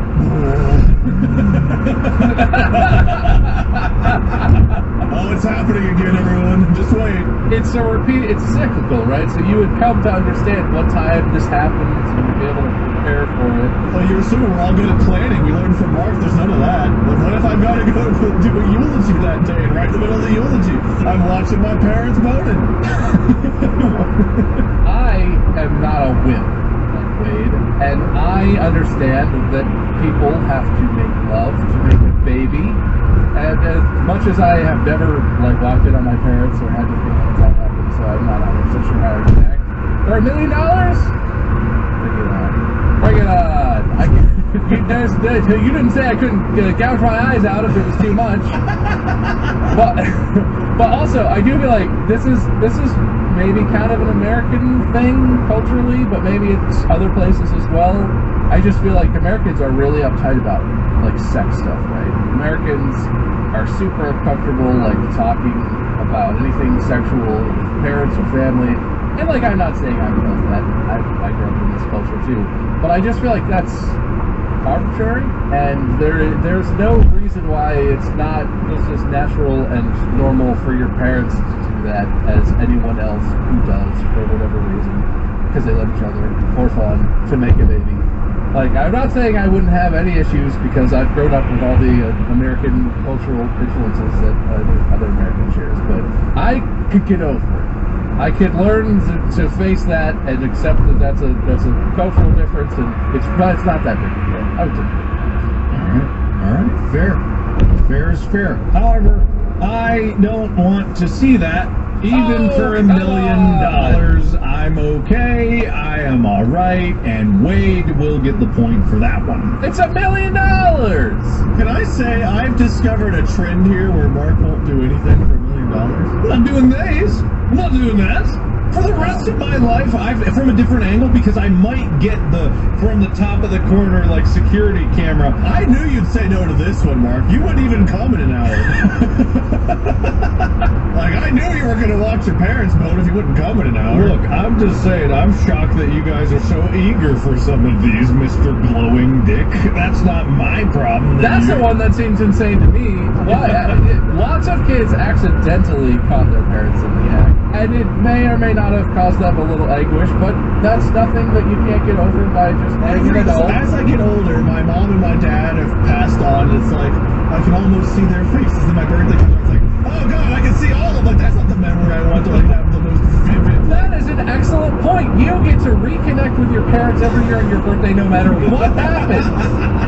Oh, if I zoom in, I can see. That's my sperm right there. I don't have to tell this to you guys. Some people would long for a way to connect with a parent. I'm sure I can't personally even relate. But my parents are still alive. I see them once a year. You know, enough. Not enough, maybe. But, like, that would be great. Then you can always look forward to, like, that mom and dad.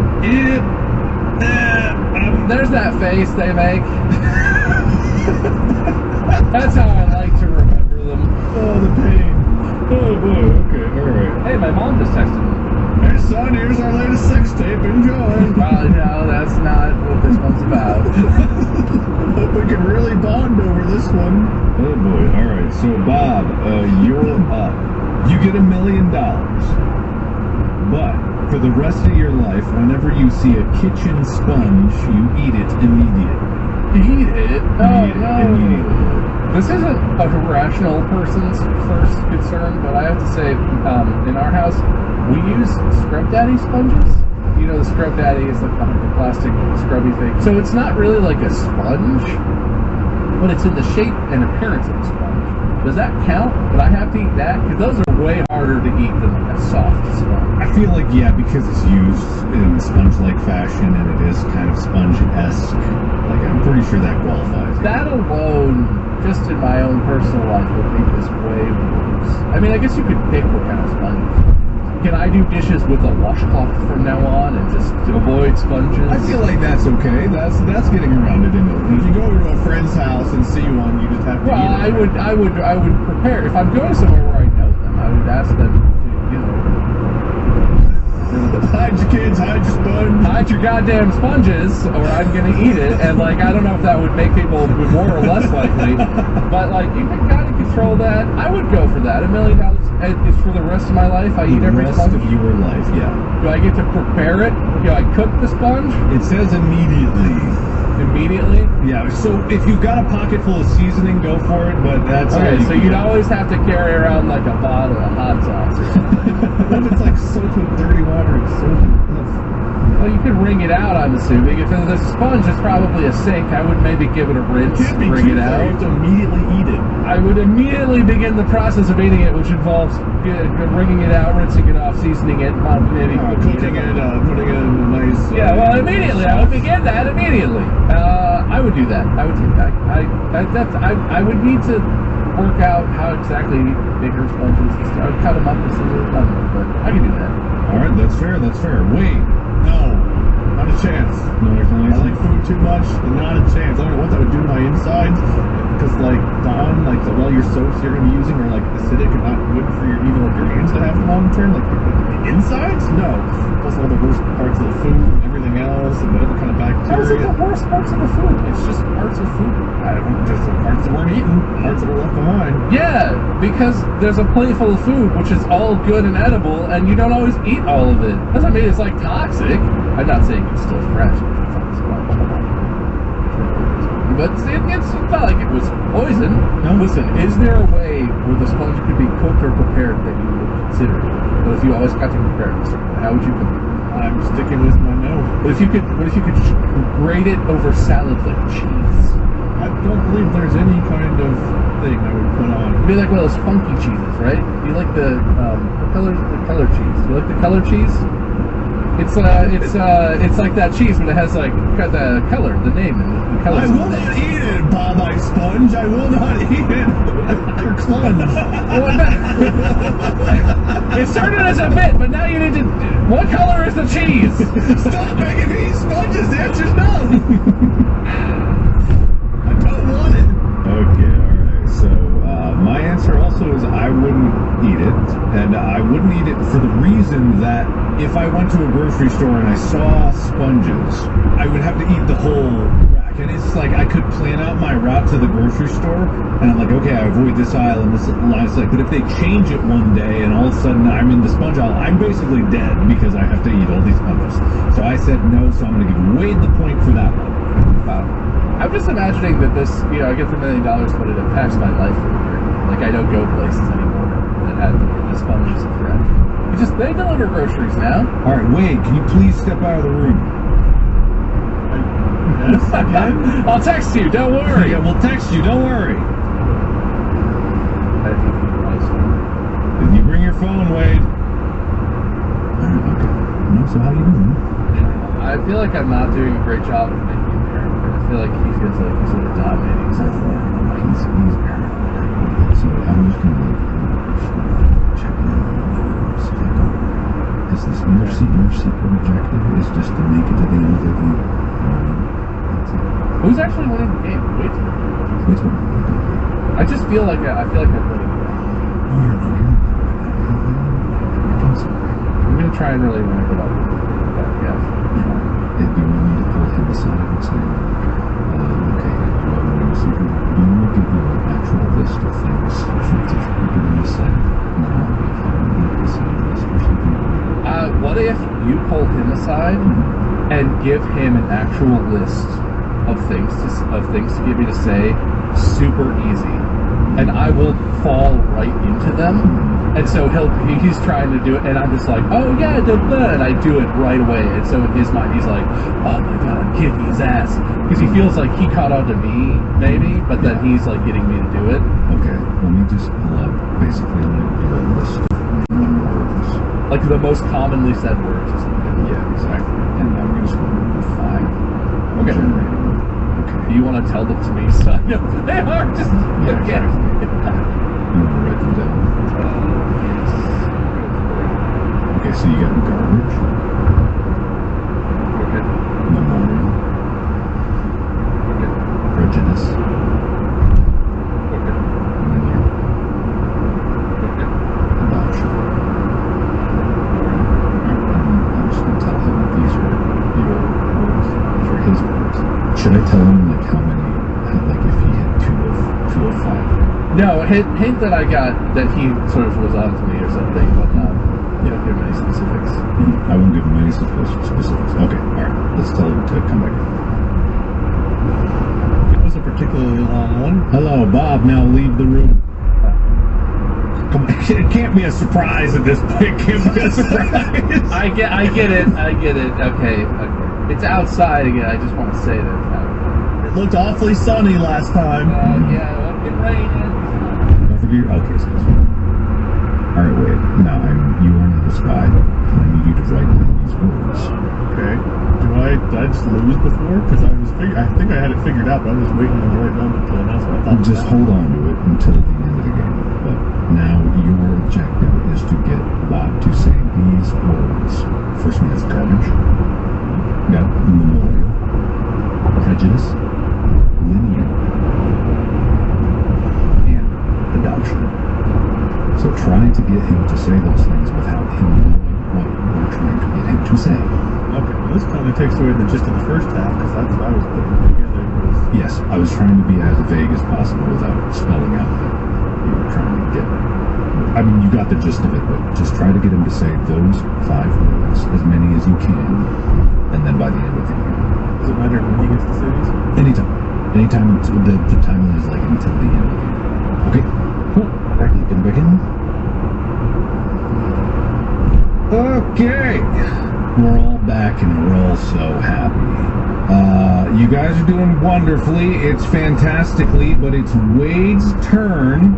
So, Wade, you get $1 million, but you give birth once a month to a miniature version of yourself, and it goes through its full life cycle in 2 days and then dies. Oh my god. For the rest of your life.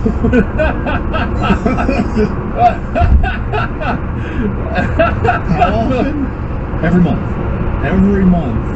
How long is the birth? That's true. It might be like a fully grown adult by the time it's fully out. I mean, it says, yeah, full life. Let's say it starts its life cycle when it's born and out of you, and then in 2 days it grows up and dies. And I give birth to it? Yeah, you can put it.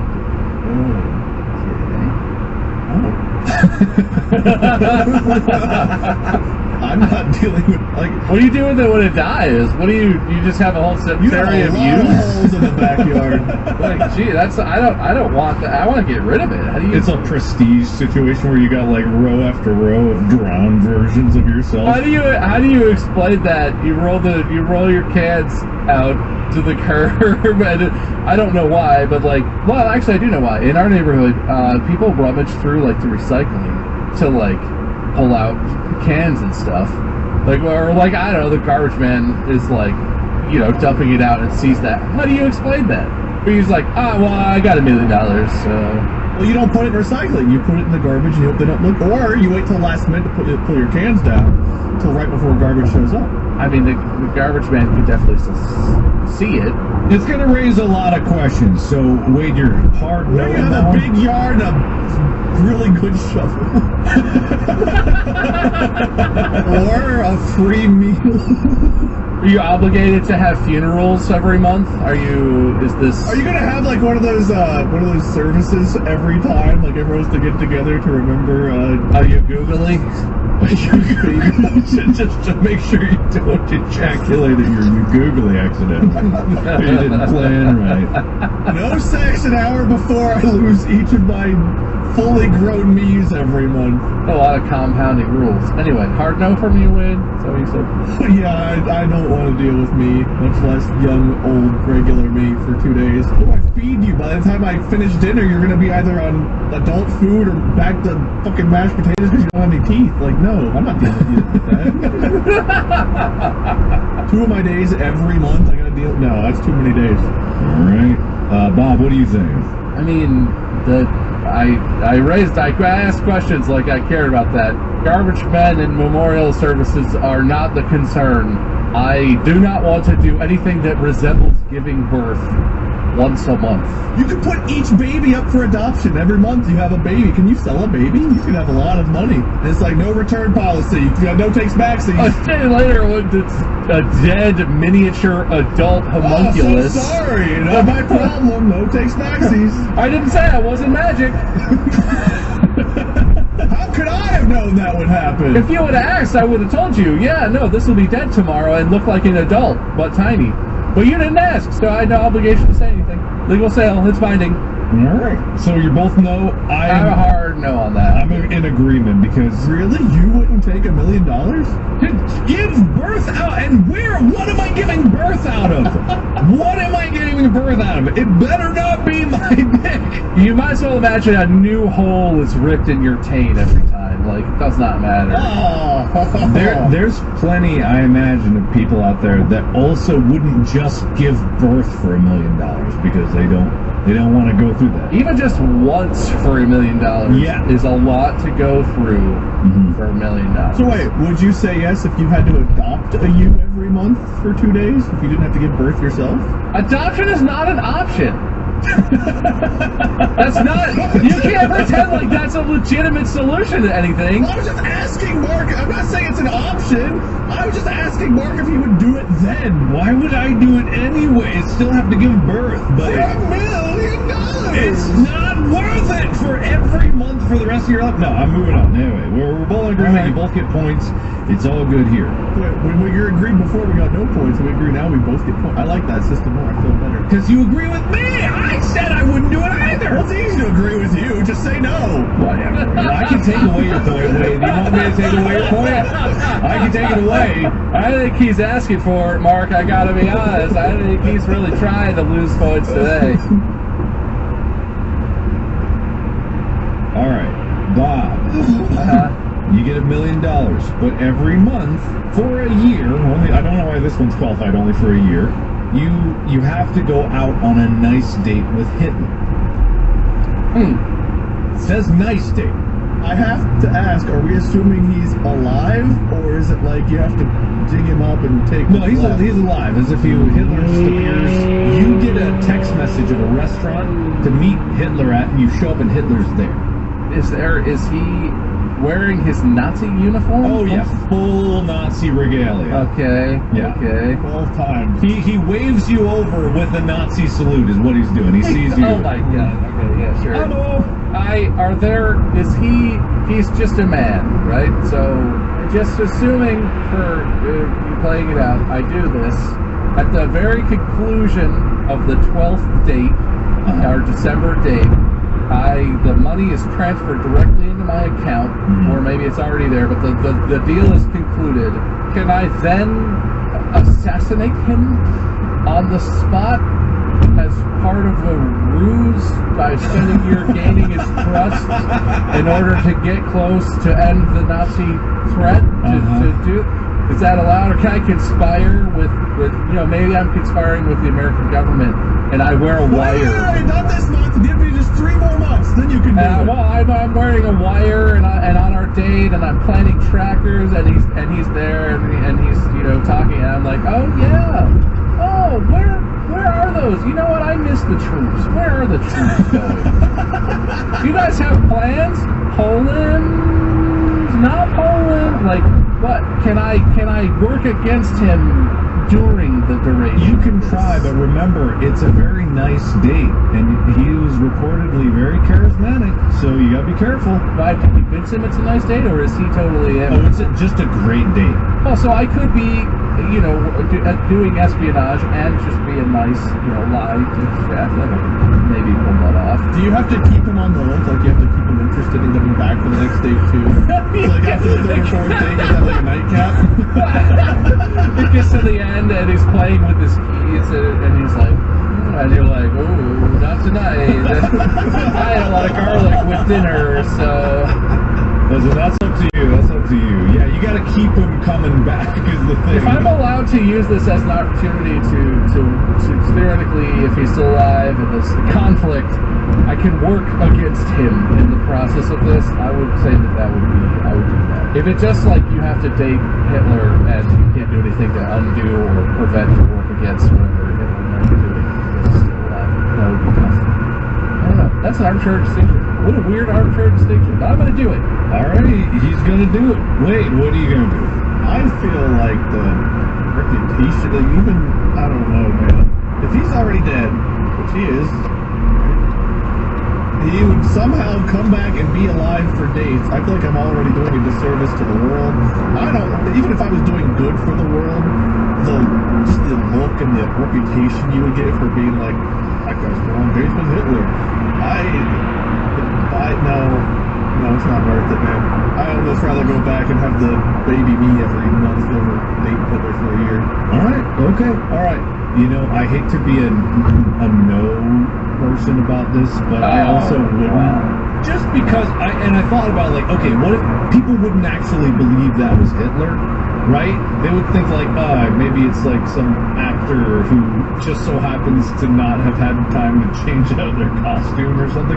But there's really no justification of why really someone is doing that, full Nazi armband, with the mustache and everything. It's like, oh, that's silly Nazi. yeah, no, so I gotta give away the point on that one, unfortunately. Look, it's a really nice date. This one was kind of a toss-up. I was like, well, it's a nice date, but yeah. I'm sorry, Bob. It's just clear. Mark's prejudiced against money. He hates it, and he'll always say no to money. All right, so Wade, it's your turn now. Okay. You get $1 million, but every time you cut yourself, all of your blood comes out, but you don't die. All of your blood. What happens to you? You don't die, but all of your blood comes out. Make of that situation what you will. All your blood's coming out of you from any cut, but you don't die. I'd get a random cut or scrape, at least like multiple times a day from having pets and dogs. It's like a high pressure hose. I can't imagine, one, the mess would be fun to deal with. Two, whatever sensations you go through would be fun to deal with. And whoever has to put blood back into you, I would be spending more than $1 million a week just to get more blood. No, it's a terrible deal. Alright, okay. Well, it's easy. Unless I live my life in a funnel over like a blood donation track that can go right back in, even that wouldn't be worth it. But if it's like a sneeze and you got a little bit of warning, you get a cut, you're like, oh no, uh-oh. It doesn't cut the cut, it just comes out randomly, like you never know. It's a cut, but you feel like a sneeze-like sensation.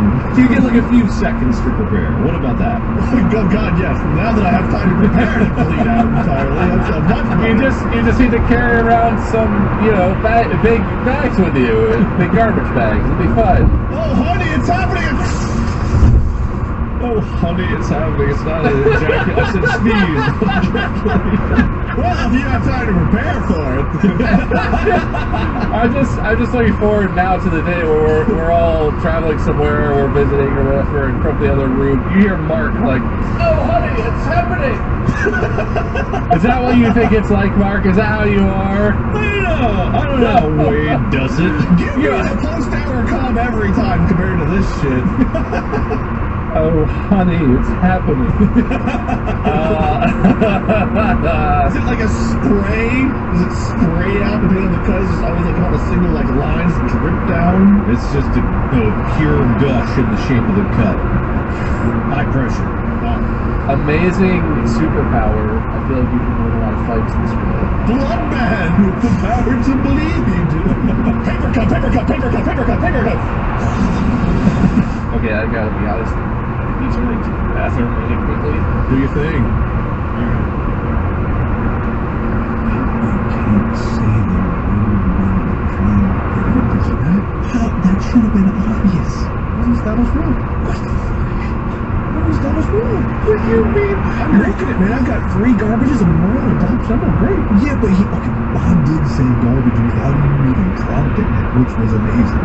But then you were just like, what about adoption? You were completely I thought it was weird that you didn't establish a rule where I couldn't say it. I thought it would have been obvious! I thought it would have been obvious! This is distractible, my friend. I'm gonna give you a new word because I can't count that one. About Memorial. He said Memorial without me counting. You didn't. I said it before, but he brought it back up like 3 or 4 sentences later. I don't remember what you said. Either way, if you said first, I don't count. I'm giving you a new word. It's government. I'm not gonna get him. I'm not gonna count.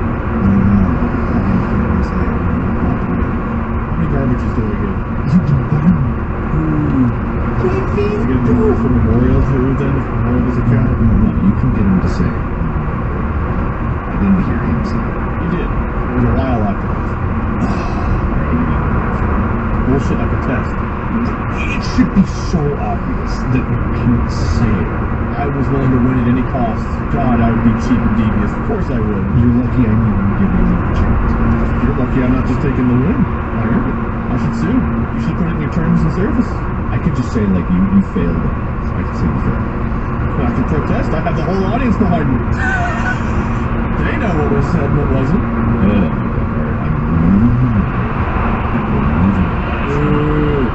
keep my 2 points in my head. He said garbage 3 times. Yeah, I know it's still on each of these words. You can't say it like he's saying it. And your new words are government and decisive. So you have prejudice on government and decisive. And you can. So, did you give an answer, Bob? No. Okay, so superhero implications aside, I would not want this. I think this sounds really terrible. I think you could prepare for it, and it'd still be really tough to live with, but I think Mark will want to do this. I have no idea why. I feel like this is an opportunity to earn some points. You didn't even, like, take a moment to think about that. You were just like, Mark. Yes. You're saying yes now? You're saying yes? Because I'm saying I personally would not want this, but my answer, if for the purposes of this game, where agreeing with Mark is how you earn points, is a yes. Well, that's interesting, because my answer is no. Oh, come I on! would not do that. You can't just say no to everything! Yes, I can! Absolutely, I can! He's agreed to not a single thing! That's why I thought eventually he would break that pattern. Oh, why would I do that? No. It's just blood. It's all of your blood!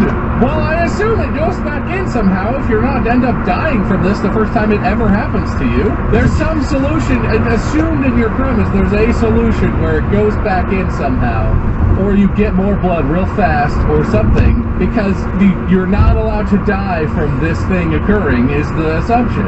Yeah, but something happens. I still imagine you might pass out, and I don't like the idea of passing out. And I get little cuts and scrapes all the time, like tiny ones. And even if the tiny ones, like they bleed a tiny bit, all my blood's gushing out of that. This is a pretty like straightforward line of thinking. He says no to every single one. There's no like crooked, twisted, zigzaggy pattern. He just said no every time. I figured it out after like the 3rd round. Some bullshit. It is some bullshit. He is clearly he's biased. I'm fair. I'm completely fair. the most fair I've ever been! Smelly, he's biased, he's other words. Yeah, take that. You're taking away points from you! He wants you to. He wants you to do it. I don't. I just wanted to pile on. Alright, It was okay, fun. fine. I enjoyed it. Thank you, Bob. It was a fun time. Alright, so, who's turn? Bob, it's your turn. Okay, you get $1 million, but every time you meet someone, you have to hug them for 30 seconds. $2 million. A minute? A minute? I'm negotiating. No, $2 million, 30 seconds. Can we do that? I don't think this is a negotiation. I was just gonna try it and see what happens. $2 million for 30 seconds. Okay. Alright, interesting. Or $1 million for 15 seconds. It's like Shark Tank. Okay. No. Well, that's just predictable, I guess, isn't it? I don't not want $1 million extra dollars, Mark. What do you say to that? Alright. Will you hug someone for 30 seconds? Every time you meet a new person you don't know, or anytime you meet up with anyone you know, then you don't know. No. It's new introduction. It's like, this is my wife, Stacy. So, okay, you have to be introduced. This isn't like you go to the grocery store and you have to go hug everybody if you've never seen them. Yeah, you would have to be like, hi, my name. You would introduce you. That's What it if is. I'm at the grocery store and the person swiping on my groceries and checking me out compliments my t-shirt, and then we're like, oh yeah, you like, you play Destiny? I love Destiny. This is, yeah. Yep, 30 seconds. 30-second hug for that? I mean, I guess I'm just gonna talk. I'll take $1 million and never meet another new person for the rest of my life, I guess. It's just a hug for 30 seconds. Yeah, it's more. It's not a 30-second hug for me. That doesn't bother me as much as like you go to your best friend's birthday party and there are 6 people there that you do not know. That's a lot of long hugs, and I'm not worried about whether they think it's weird. That's just an imposition. I just don't want to have to hug that many people all the time. I already am like, I don't really want to come to this. Like, I'm glad to celebrate. It's my friend's birthday, but like, maybe we leave early. I don't know. There's a lot of people. I'm gonna follow the pattern and assume that Mark thinks linearly. And no, I would not do that. No. Alright, okay, no. Wade. I'm a social being.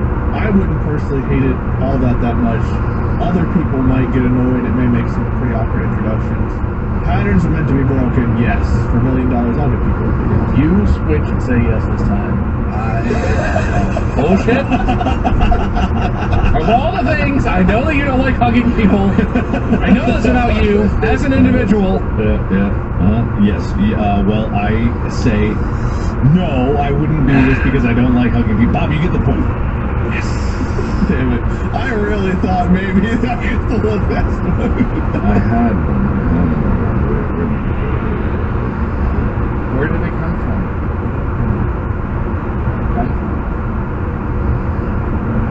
I thought Mark would have it by now. Good. Okay. Can you read, mister? Can't you read? Can't you read, mister? We did all of Cotton Eye Joe while you were trying to find this one prompt. Okay.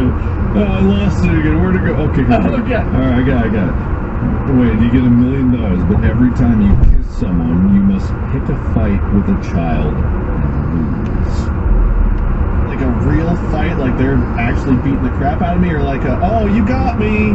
They're gonna beat the shit out of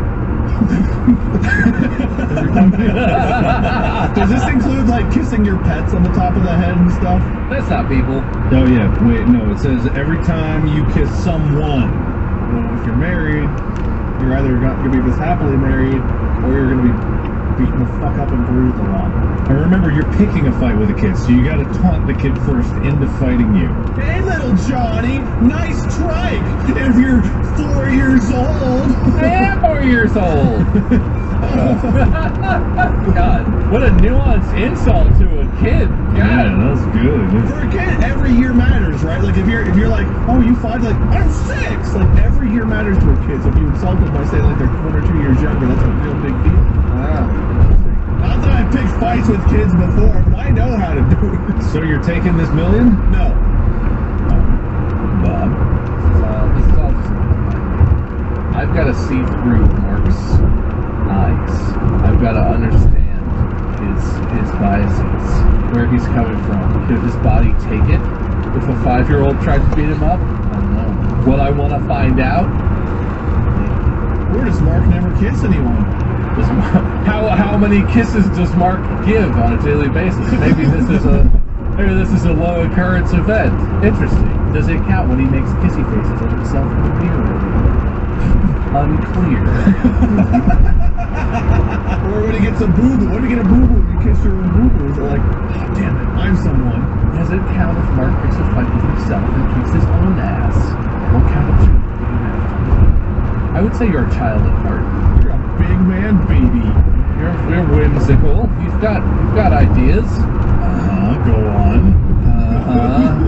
You're a brilliant young man with long, flowing hair. Look at that. Tell me, Mark, what would you do? It's unrelated to the query at hand. I'm just curious. Interesting. No one's asked me before. I will tell you what I would do. Okay. Since you asked, I don't think I'd do it because, I like knowing that I don't have to kiss and then run out and find the nearest child and taunt them into fighting me. I think you shouldn't be so quick to come up with an answer. I think you take more time to think about it. Bob asked me. Fair idea. That's fair. In the rules, no one stated it obviously that you couldn't ask, so I guess it's all up in the air, isn't it, Wade? Isn't it, Wade? I accept that. Alright. I'm going to have to side with Mark then and say that I wouldn't do it either. After analyzing That's everything. crazy, because I already said that too. I'm glad we're all in agreement. I also changed Wade's answer. Wade said he would do it if I recall correctly. Alright, I accept that. And there's only one change per round, as I decreed. I am so glad these rules are established. You know what, Wade? I was starting to think something here might be cutting against you. After seeing the world through Mark's eyes, I'm saying there may be some sort of Wade prejudice going on here. It's just how it is. I feel like the Terminator, before he ruled over California, the Terminator had like the murder boner for John Connor. I'm Mark's John Connor.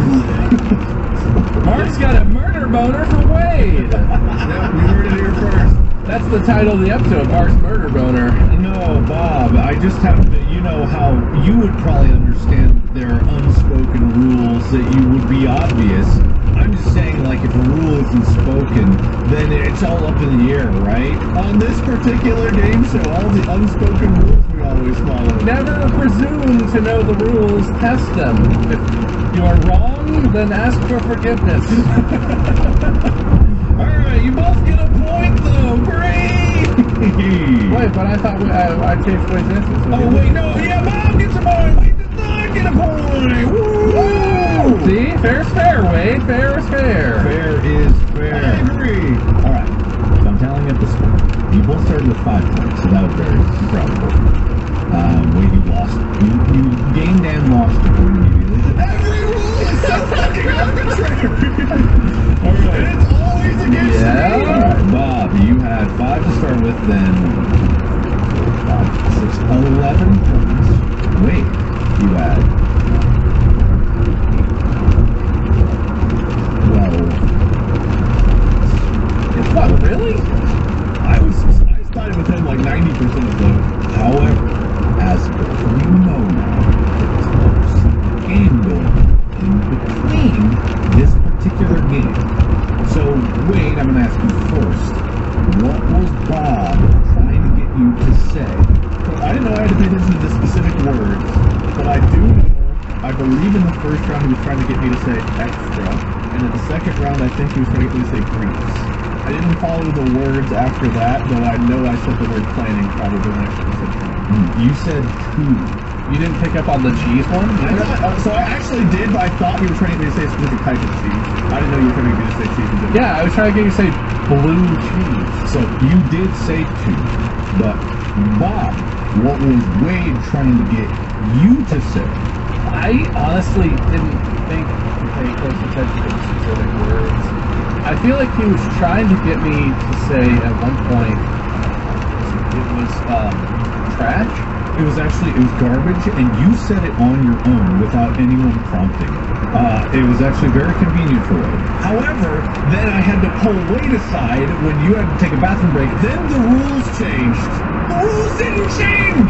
Wade was like, he was saying, what are the other words? Well, actually, okay, give me a list. Memorial and adoption. Yeah, I guess I removed them anyway, so it doesn't matter. He was going like, what do you think about adoption, Bob? Do you think adoption's an option? And I'm like, isn't it obvious that you can't say the word? Cheese was a word. Bob said cheese a whole bunch, too. No, well, the word was blue. I was trying to get you to say blue cheese. I was just prompting you with like, oh, what's that cheese? What's that kind of cheese? I was never told we couldn't say the word. It was to make you say the word. I think Mark's probably right about that one. Of course you agree. It benefits you highly. No, you could change my answer arbitrarily, and whatever the other rules were that we established at the end. Either way, I kind of like, you got Bob with 3. He said linear. I think he said memorial and prompted. He said garbage. Right, he sure did. And wait, what was Bob's secret objective? This last round? What was Bob's secret objective the whole game? Oh, I thought it was just each round he had one to get me to say a specific word. Might have done that with it. Yes, highly possible. I had to leave the room for like 10 minutes. Yeah. Is it possible I have the exact list of words that you were supposed to try to get me to say in front of me to make sure I didn't forget them? Maybe, sure. I tossed a coin at the beginning of this game, and that decided who the winner was. Bob wins by coin toss from the very beginning of the game. So congratulations, Bob! Even though you couldn't agree with me to save your life, you win this game! I am never declaring Mark a winner of an episode ever again, audience. Bob and I will have a permanent understanding that Bob wins when I host. Wait, was it not you and me that in a recent episode literally did that exact... Exactly, I benefited. I see, that's why you're mad. Unless there's an unspoken rule about being a hypocrite.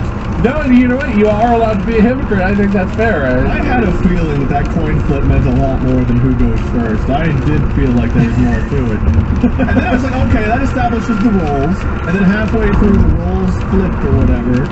And it's like, alright, well, if Bob already knows the games, and I'm already at a disadvantage in the second round. So in the back of my mind, I did feel some bullshit shenanigans were afoot. I just didn't know how deep it went. Did you feel like when I was just offering you those words, I let you say them first or hinted them and then I said them? Did you ever feel like, wow, it's too easy? I thought the amount of times you said garbage, I was like, okay, he's really moving into garbage.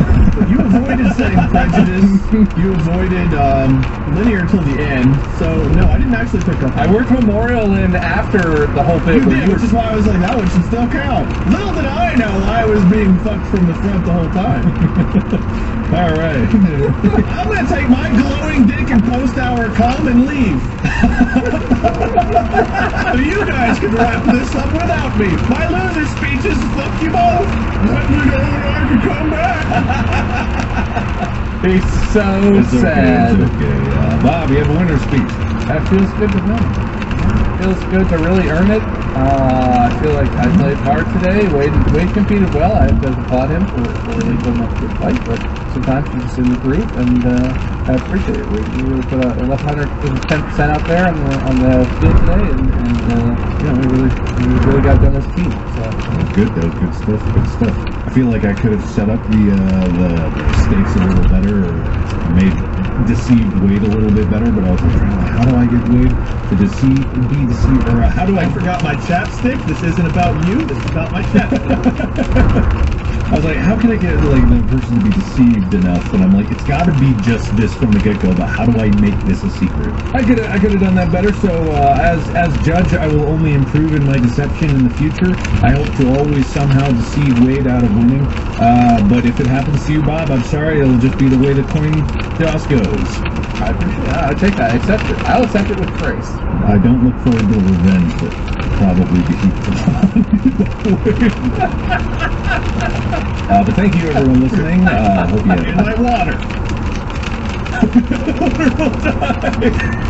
You can find Wade at LordMini777 or Mini777. You can find Bob at Myskern, MUISKERM, and my name is Markiplier. Please follow on Spotify. It's free. You get the video episodes, so be sure to follow so you know we are uploading twice a week now with twice as many episodes, all just as fun and fresh and last minute cobbled together as every other one. So we'll see you in a few days. Podcast out. Good evening, gentle listener, and welcome to Distract You. This week, the Jets deride a great state, the home of pro football, rock and roll, and the hot dog. Yummy. Wade has a dishwasher delivery debacle, but knows his sausages. Mark admits he doesn't know what a Escudas Glabre is. And sleepless bomb soldiers on and states Virginians of this place. From Cedar Point to roller coasters, yes, it's time for Ohio stuff. Now sit back and prepare to be distracted and enjoy the show.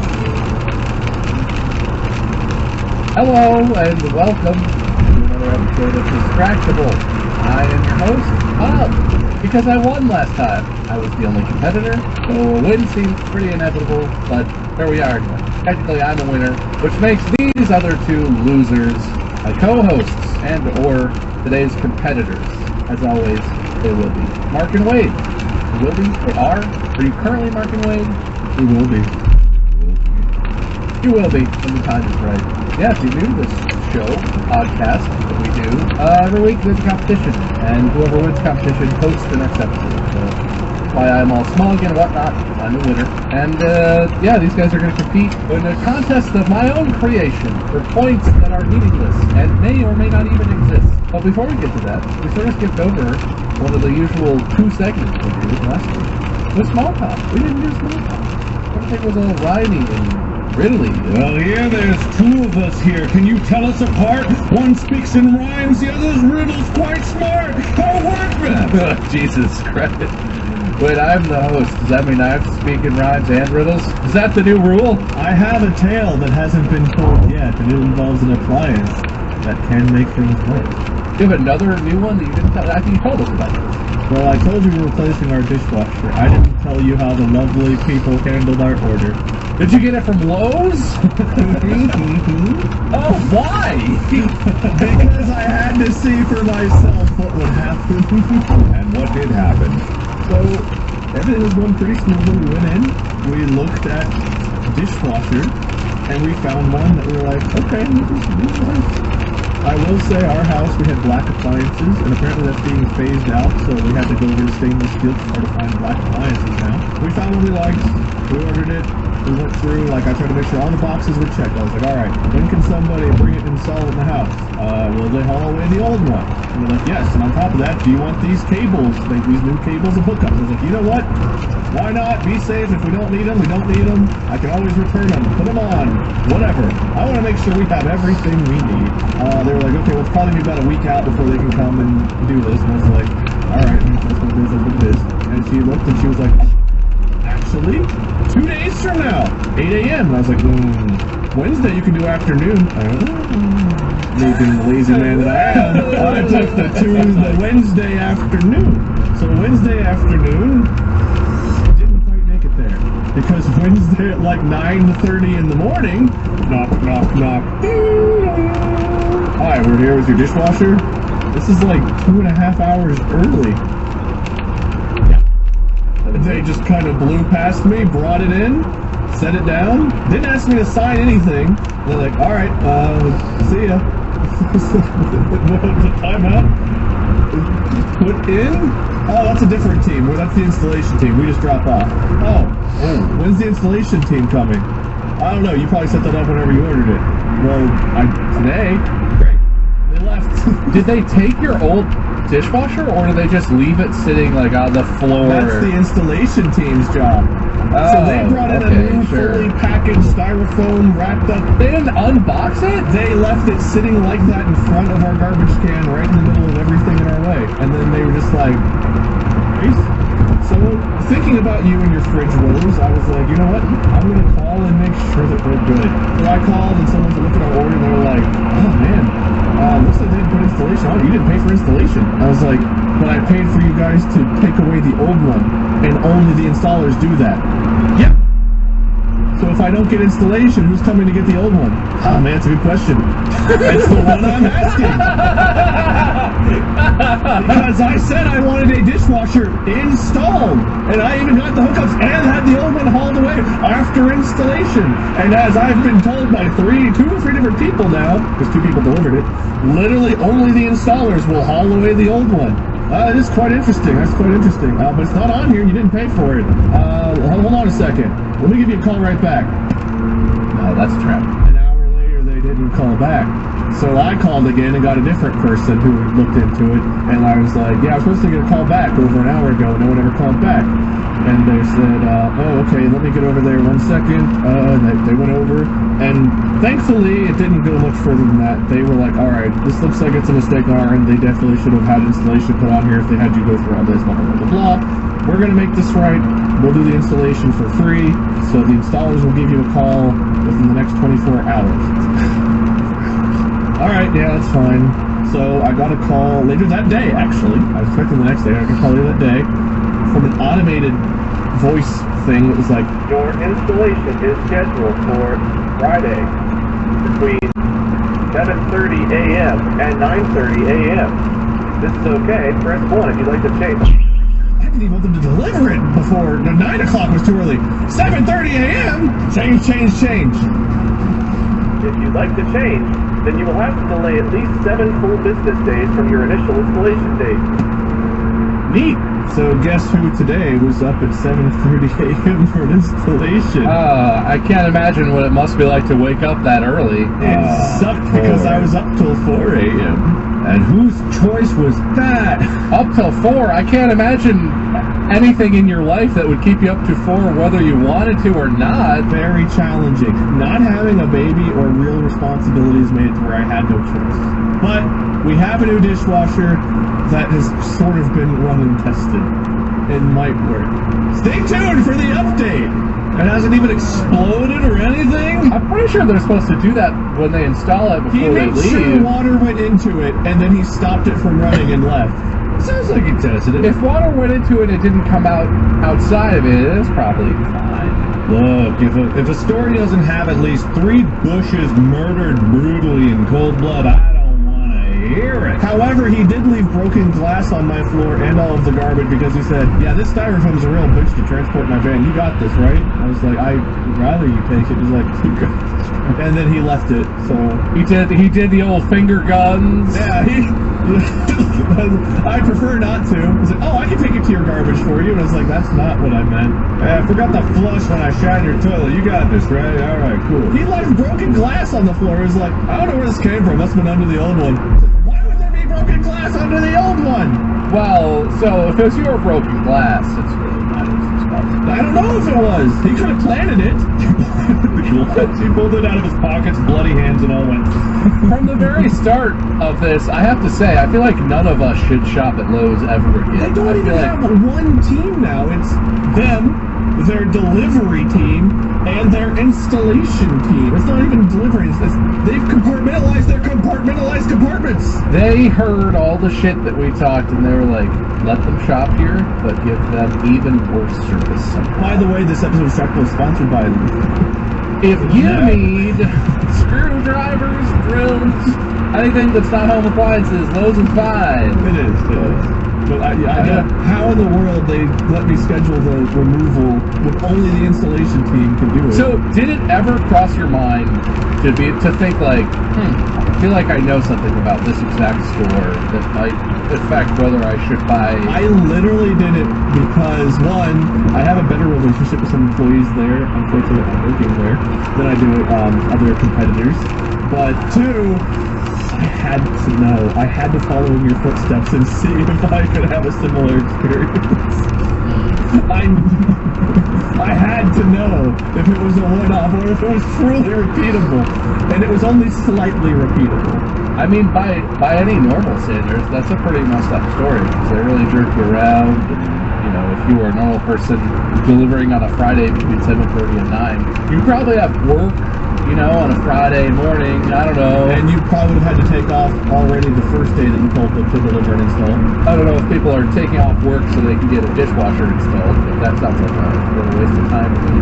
It's shocking to me that we went through all of those steps, went through all these things on checklist. Mark, when are you going to buy something big from Lowe's? Do you need a chest freezer in your garage, Mark? Lowe's has great chest freezers, I'm sure. Get a washer and dryer.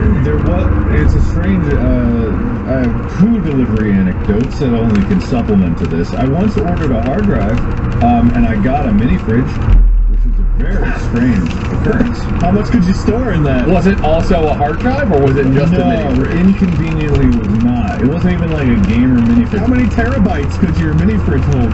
None. Well, actually, many. If I put hard drives into it, it could provide a lot. Yeah. But the weird thing was that the delivery driver was very surprised to see me, and that doesn't usually happen. When you see a delivery man, and I'm like, oh, thanks. What do you got for me today? They don't usually go, ugh. Which is what he did. And like, did you disgust him? Did he recognize you, or something else, or all three? I don't think he recognized me because I've had that before, and that's fine. Usually pretty cool. I don't know. I got a sneaking suspicion. Like, did he steal my hard drive and try to pass off a mini fridge?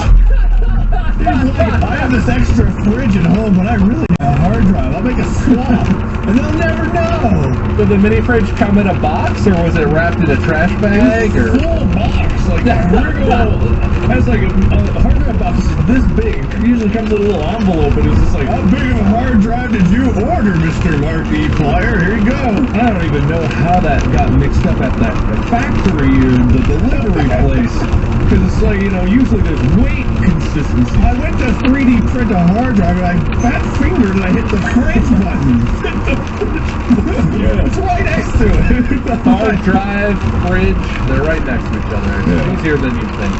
But my other appointment anecdote is like, it's so freaking hard to get a doctor's appointment these days. I'm sure everyone understands that.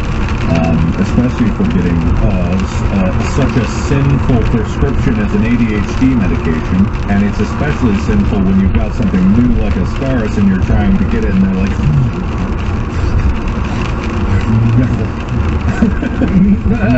written a prescription of those words before. And I'm sure it must be hell for doctors with all these new medications coming out with all their bizarre names and whatnot. But it was like everywhere I called was like, we can't do a new patient. Not even like it'll take a while. They were just like, absolutely not. One of you, ADHD person, absolutely. And it was even to the point where I was like, I'll pay like extra, I think, if I can just get it. And there's kind of like a time limit on how many pills I got. And you know, usually with medications, it's not good to suddenly not have it. So can you help me? No, never. Not for you. Not ever. I think it was like, what is it, Dr. Claw from Inspector Gadget was the one who was like answering the phone for you. Never good as Gadget. I was heard it well. Thankfully, someone very nice actually did like a office visit while I was on site. It was really very nice. It's great to me. Well taken care of, and I had no bushes destroyed, nothing exploded. He did not leave glass behind him, like my life was only better for the experience. Funny, your the small talk sparked a thing that I realized I haven't talked about, and it's related to our own podcast too. So you remember we did that episode on self-actualization, where we talked a lot, and Mark, you specifically talked a lot about ADHD and dealing with that, and people seem to connect to that a lot on the subreddit and stuff. Also, people from hearing what I talked about, a bunch of people online were like, Rob, I think you should also. not have ADHD, but I did get checked out, and a quick summary of the doctor's visit is I did all the pre-tests and stuff, and then when I actually saw the doctor, they were basically like, "Oh yeah, so yeah, I got diagnosed, and I started my medicine today, and it's gonna take like almost a month for it to really like saturate my system. Have you noticed a change? No, I'm not doing stimulants. So I'm doing the other. It's like an antidepressant. I think it's actually within this originally was, but it's also prescribed for ADHD now.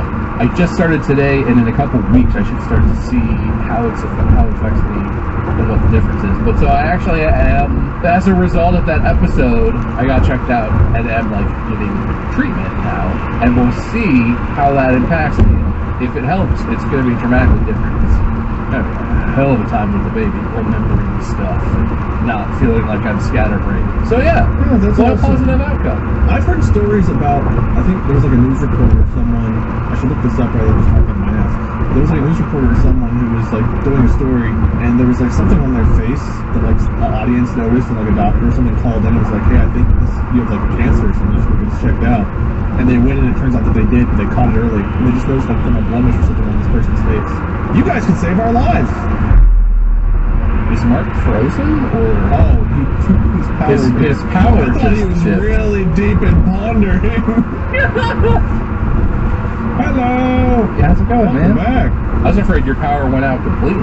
it did for a second. There are storms, but it seems to be back. I might do it again. But then my computer was like, "Oh, now we're gonna update! Perfect!" We Excellent. saw it. I was talking, and you just had this expression. So for like a good minute, I kept talking, thinking you were just really not interested in what I was saying. Yeah, before we both noticed your text, it was just stuck like that, and we were like, Mark? It's like, dude, I'm done. You can talk now. Mark? Yeah.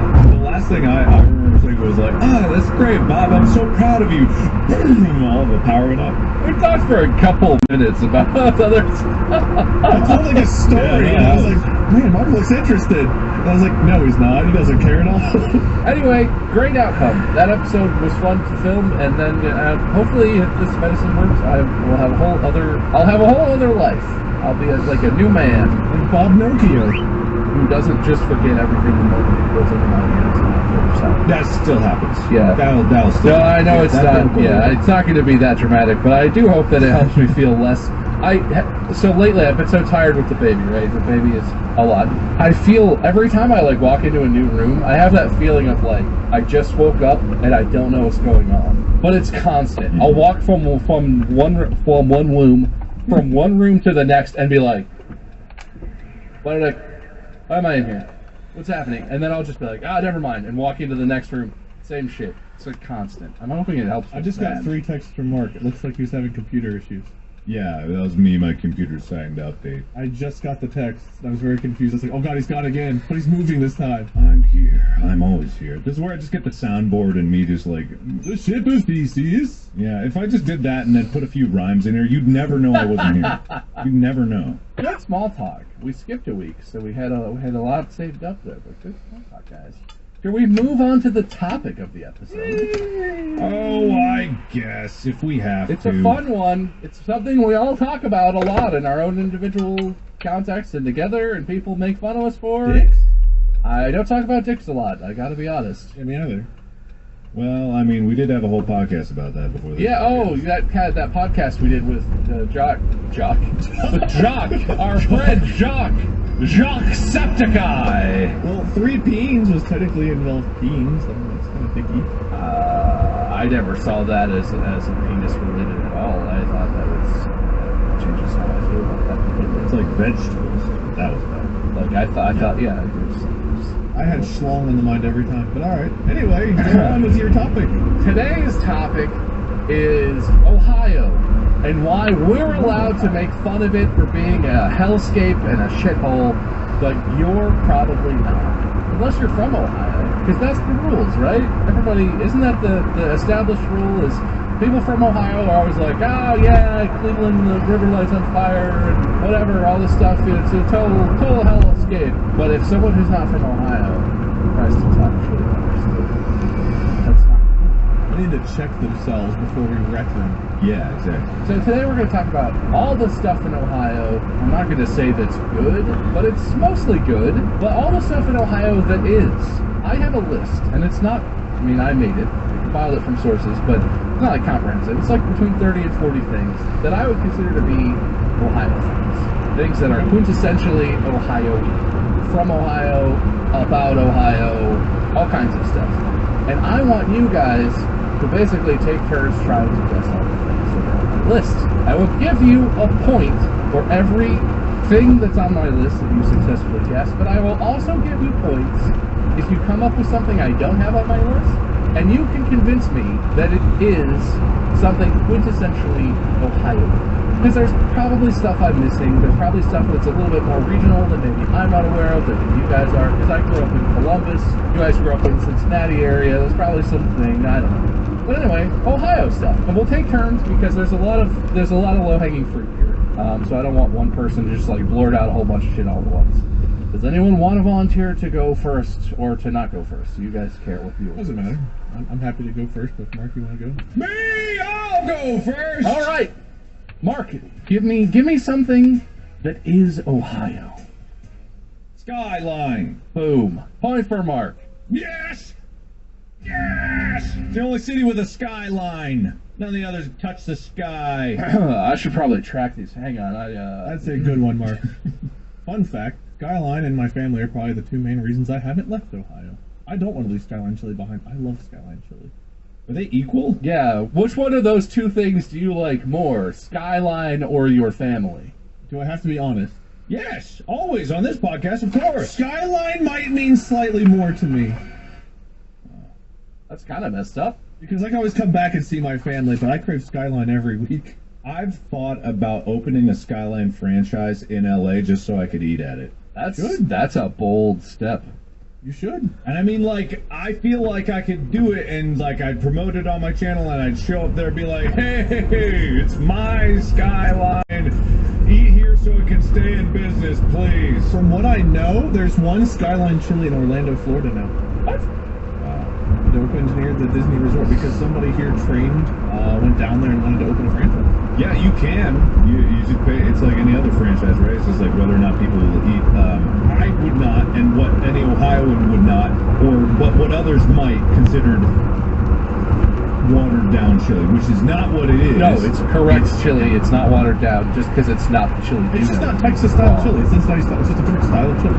Exactly. It's a different type of chili. It's perfectly acceptable. It's Greek in origin, I believe, actually. You know what I was stunned by with Skyline? Is how much protein is in Skyline meals. Really? Like, you would think that being mostly spaghetti, it wouldn't have. But if you get it regular, it's like around 45 to 55 grams of protein. Really? What about like a coney with the hot dog? I don't even have the bun, but like... Same deal. It's like a very even split of carbs, protein. That's a very protein-dense chili. Yeah, it is. It was shocking. And I think it's like probably either protein-enriched pasta or something like that. There's a lot of protein in it. A couple of my in-laws came to stay with us recently, and we took them there. They'd never had it before. And they'd heard about there being cinnamon in the chili. And as they ate, they were just like, I feel the cinnamon. I can't get over the fact that there is cinnamon in this. Which is weird to me. I don't know why cinnamon is such like an interest, like why is that such a stopper? I'm sure there's all kinds of weird things like food people just never know about. But the fact that there's like rumored to be, it might be, I don't know, chocolate and cinnamon and Skyline Chocolate chili. and Gold Star, right? I thought that was... Maybe that's what it is. I don't know. Which I like both, actually. Maybe I'm a sinner, but I like both Skyline and Gold Star. I like Gold Star chili cheese fries more. I don't dislike Gold Star. Their fries are good. Their fries, the crinkle fries are superior to Skyline's shoestring fries because they stay crisp longer. Mark, you should start West Coast Skyline. You should, please. I feel like if there's a thing I've learned about Ohioans, it's that people who are from Ohio are just desperate to get the absolute hell out of there. And I've lived in North Carolina, and now we live in Northern California. There's a lot of Ohio people in both of the places that we've lived, and they're not close to Ohio or connected to Ohio in any meaningful way. Well, everyone is Ohio. Always have been. There's just a lot of people from Ohio who were like, "Oh, I got out of that shithole. Thank God, I live here now." But like Ohio State stickers, bumper stickers and stuff were like common when we lived in North Carolina. It was a big Ohio State fan population. It's just weird about Ohio is like there are a lot of people, which is strange because it's like just one of those Midwest, even though it's not even near the Midwest states. But there's 12 million people that live in roughly 12 million people that live in Ohio, and for comparison, California has 40 million, and that's a lot. But Ohio still has 12, which is a meaningful percentage of that. It's just like it's the 7th most populous state in the country. Yeah, well, so Ohio has 12 million compared to California with 40 million. How many major cities does California have? I mean, the big ones, San Diego, LA, San Francisco, but then also you've got like Sacramento, oh god, the one in Central Valley, Ferguson? No, Fenflis, what the hell? Fresno! Right, Fresno. You guys ever been to Fenflis, California? Like, California has, I don't know, maybe upwards of 10 cities that would be like pretty big cities, compared to Ohio having 3 and Dayton and Toledo. And Orange County, is that a city? It's a county. Orange County City, my favorite city county. Why is a county so? Well, anyway, we're talking about Ohio today. Orange County is like the county surrounding LA, right? So if you live in LA, that's like the city, but if you live in Orange County, that's like a much bigger area that's still incredibly dense, right? I grew up a Hamilton County, Claremont County boy in my schoolboy days. The real state, Ohio. No one knows what you're talking about until we inform them of it. What do you mean? If Orange County's famous, can't Hamilton? It's agreed. Mark's gonna open a skyline somewhere, and that'll be fun. And then, What? and wait, it's your turn. If he does, I award him a win. He can have one of my wins if he does this. Name some Ohio. Well, an Ohio thing. Start with one. Ohio. Okay, I'm gonna name 2, but I think they're one. I don't know if there'll be 2 on your list. Cedar Point, and by extension, Kings Island. I think Cedar Point's the more well-known. The theme park, tons of roller coasters, well-known roller coasters. And whenever I mention Ohio to people that aren't Ohio, people are like, "Oh yeah, you guys have Cedar Point." That's one of the first things people name. They've heard of Skyline Chili and they know about Cedar Point. I did have those as separate, but I think that's one. Cedar Point bought Kings Island, so I feel like Yeah, I mean they're not like super tightly related because Upper Sandusky or Cedar Point is way the hell north from Kings Island to Cincinnati, but it's amusement parks because they're pretty good amusement parks considering that they're not like somewhere like like California or somewhere with a big dense population. Cedar Point is a very good like roller coaster amusement park, and Kings Island is a very good like park. The Midway is really good. It has a lot of really they're good amusement parks. I think Kings Island has 14 to 16 roller coasters right now. That is a lot. That's more than I would guess. Yeah, last time I was over there was even I don't know the name of it. There's one that's even bigger than Diamondback. It looks like a Diamondback was huge. That's definitely an Ohio thing to be known for totally. That's a point. Good one. Mark. I got something that confused the hell out of me for way too long as an Ohio resident, and that's Buckeyes. Okay. I didn't know what the fuck a Buckeye was because I'd never seen like the seed, the actual like whatever. Is it a nut? It's a nut, but it's like poisonous or something. I don't know. I don't know. And then, but all I knew was that it was a candy because there's also the chocolate and peanut butter Buckeyes, and those were delicious. And I was like, that's great. And then people kept telling me like it grows on a tree, and I was like, there's no way that's possible. There's a chocolate tree over there. Where? I've got a weird story about Buckeyes. Like, well, it's not that weird, but it's an interesting one. Our family reunions, like for my dad's side of the family, always took place in Indiana, and this family reunion place in Indiana was like all Buckeye trees. So I learned about Buckeyes from going to Indiana family reunions where there were Buckeye trees, and my cousin, my brother, and I would run around and collect them. And Buckeyes start off, like the tree drops in, it's like a spiky little shell that they drop in, and if you found like a pristine shell, we just like toss them. That's what they come in? Yeah, like a weird spiky little shell, and if you pry it open, there's a smooth Buckeye inside. And we would have Buckeye candies, and there were Buckeyes we would collect. We'd have like plastic bags of Buckeyes as kids would run around with, some in the spiky shells, some that were just the smooth Buckeyes. But I learned all about Buckeyes at a very young age, but not when I was in Ohio. You're kidding me. You're telling me those spiky seeds, which I had almost forgotten about, are Buckeyes? Yeah, like Google, was it Buckeye seed, Buckeye shell, seed pod, Buckeye seed pod? This one doesn't look very spiky. This one looks more like a cantaloupe, but there were some like spikier ones too. Okay, that was different. I was thinking the other seed that is like more like a flail on a little stick. I'm thinking of a different type of thing that was more ubiquitous. I was like this. I found one here. There's a weird and wonderful Buckeye seed pod that looks like a deep sea anglerfish. It's spiky and it's got like a little dangly thing at the end, but it's very spiky. I hated this one that had like weird holes in it, and it's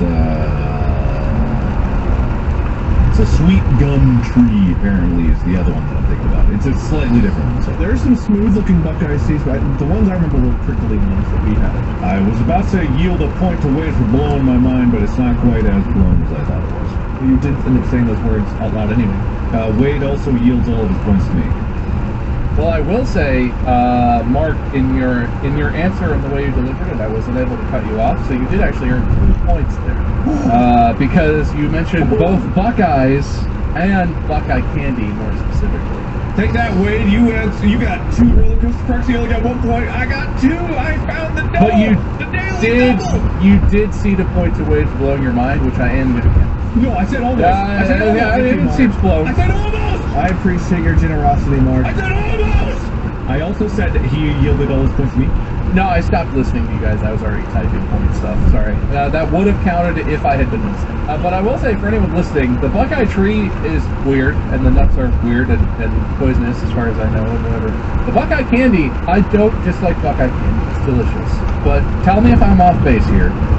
How is a Buckeye candy meaningfully different from a Reese's peanut butter cup? I understand that the filling is not exactly the same, that the Reese's are more manufactured, but a Buckeye candy is essentially peanut butter mixed with powdered sugar to make the inside and then dipped in milk chocolate. It's a peanut butter cup, right? I guess. I could not tell you if they've ever made them. I think the way it's made, or at least the chocolate always tastes different, but then again, retro Reese's is their own chocolate recipe, so they always taste different. But it'd be like if you homemade a peanut butter cup, because Buckeyes usually are made with nicer chocolate and are tasty, but they're not as like waxy as the chocolate is in like manufactured peanut butter cups. But like, there's not a difference, right? To me, it was a less delicious peanut butter cup. So I'm gonna eat a lot of Buckeyes. Less delicious? I like Reese's cups more.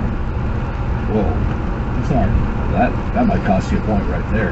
I haven't had a Buckeye in so long I wouldn't even know how to compare it. Okay, well, and I'm sure there was a bunch of Ohioans already in the comments or something. Like, no, it's different. Basically, they're very good. This episode of Distractable is sponsored by Liquid IV. You ever felt like you weren't hydrated enough? All the time. I used to drink so much soda. I was dehydrating myself. Is that hydration? I don't think that's... I've heard that anything with water can hydrate you. It can, I guess. If you're trying to get real hydration, good, satisfying, moistening hydration, Liquid IV is a hydration multiplier. In just one stick, you get 5 essential vitamins and 2 times faster hydration than if you literally just drank water. Wait, don't listen to this fool. I've got a vastly superior way for you to get hydrated. See, what you do is find some juicy other person that is well hydrated and then take their hydrated blood and you'll be hydrated without having to actually do any of the work. This is easier. Literally, first thing in the morning for a workout, if you ever feel dehydrated, it's a little packet. He's reading from my instruction manual because I was just going to say, you find the juicy person, you tear them open, and then you just... It comes in flavors such as sea berry, strawberry, lemonade, Concord grape, lemon lime. You can get Liquid IV in bulk nationwide at Costco, and you can get 20% off when you go to liquidiv.com and use code DISTRACTABLE. That's liquidiv.com, code DISTRACTABLE, 20% off of anything at liquidiv.com. Just use the code. Well, that's going to make you very juicy. Juicy target. Do you come in sea berry by any chance? Good points, everybody. Wade! The NFL Hall of Fame. Can't deny quiet. Yes. Good one. What a weird place. It is. It's a, I don't know why. There's no football there, but there is the Hall of Fame in Canton, Ohio. Canton, Ohio, in effectively the middle of nowhere. So Cleveland's football team was established before Cincinnati's team, and Cleveland's team left. I think they went to Baltimore after Baltimore went to, I believe that's right. Indianapolis, and then Cleveland reformed a team, I think, like in the 90s. But Cleveland's owner, Paul Brown, was actually the one who came down and formed Cincinnati's team, the Bengals. And I have no idea if he has anything to do with why Canton, Ohio. I don't know why the NFL Hall of Fame is here, but it is. I think we have all of one player in it. I'm sure the Browns probably have a few. In our lifetimes, until the last couple seasons, Ohio is a bastion of mediocre football at best in terms of professional It's not stuff. been good. It's been a hard place to be a football fan, but Not for the last couple of years. For the last couple years, still some heartache in the last couple of years, but better. hey, getting all the way to the Super Bowl is pretty fun, even if you lose, compared to being, say, I don't know, the Lions fan. They've been there 3 times ever, the Bengals have. I'll take it. But yeah, no, why are all the best football players in American football history forced to go to Canton, Ohio to get their gold jacket when they're inducted in the Hall of Fame? Who could tell you? I'm sure there's a reason, but we don't know. And I'm not going to Google it. I'm just going to give Wade a point and offer Mark the next opportunity for doing some more Ohio stuff. I bet this one isn't on your list, but I'm willing to make an argument for it. Not on the list is bonus points. Jerry Springer, former mayor of Cincinnati, Jerry Springer. Jerry Springer is indeed on my list because he is a Cincinnati man, former mayor of Cincinnati, like you were saying, and indeed, I associate Jerry Springer with Ohio, despite the fact that the Springer show turned into, the icon of people shouting at each other over pregnancy tests. He actually was. Did you know early on in the years of the Jerry Springer show, he tried to make it more of like a hard-hitting talk show. He addressed serious social issues in a much more respectful way and had serious experts on. But then the producers realized that the ratings were way better the more dramatic the show was, and so it was steered slowly away from really serious talk show about serious issues toward the reality show that people are familiar with the Jerry Springer show. I didn't know that, but that does make sense. That usually is how it goes. Because that makes a lot of sense, because he was the mayor of Cincinnati. He was kind of a serious political figure. He was kind of an Ohio guy, and then the show is mostly known for the ridiculous era. I mean, in our lifetimes, I don't know him as the mayor. I know him as the Jerry Springer show guy. Everyone here knows of him as being the mayor. It's just it's hard for me to connect it because I was so young that it's I don't even know if he was a mayor in our lifetime. I don't know when he was the mayor, but in my memory, it's the Jerry Springer show. And, oh yeah, that guy who watches fights on his show used to run our city. Interesting. The world has Ohio to thank for the legacy of the Jerry Springer show. You're welcome. Jerry. Mayor from 1977 to 1978, so not a long time. That was before our time, though, so I feel better about not remembering it. Good one, Mark. There you go. Wait, I think this one might be a contentious one, but the birthplace of aviation. The Wright brothers. that's third on my list because I love that one. I think they were born in one of the Carolinas or something, but the actual first flight test or whatever took place in Dayton, so that both states try to claim it. I think it's the inverse of what you're saying. North Carolina's license plates say first in flight because the first actual flights of the Wright brothers aircraft took place in Kitty Hawk, North Carolina. But the Wright brothers are from Dayton, Ohio. Yeah, that's where they designed the first plane. Ohio license plates say the birthplace of aviation. But they designed it in Dayton. They just must have flown it there. Yeah, they lived and worked in Mhm. Ohio, but then they went down to North Carolina because of, I'm not sure why, but there was some reason, money or facilities or something, I don't know. Yeah, it was something like they wanted some unregulated backwater wasteland to test their plane. They were looking for a hillbilly hellscape to do whatever they wanted to, and they were like, North Carolina. It was something about ideal wind conditions or some shit like that. And then they did their first mud skipper hop in North Carolina, and then they went back to Dayton and did the real flight.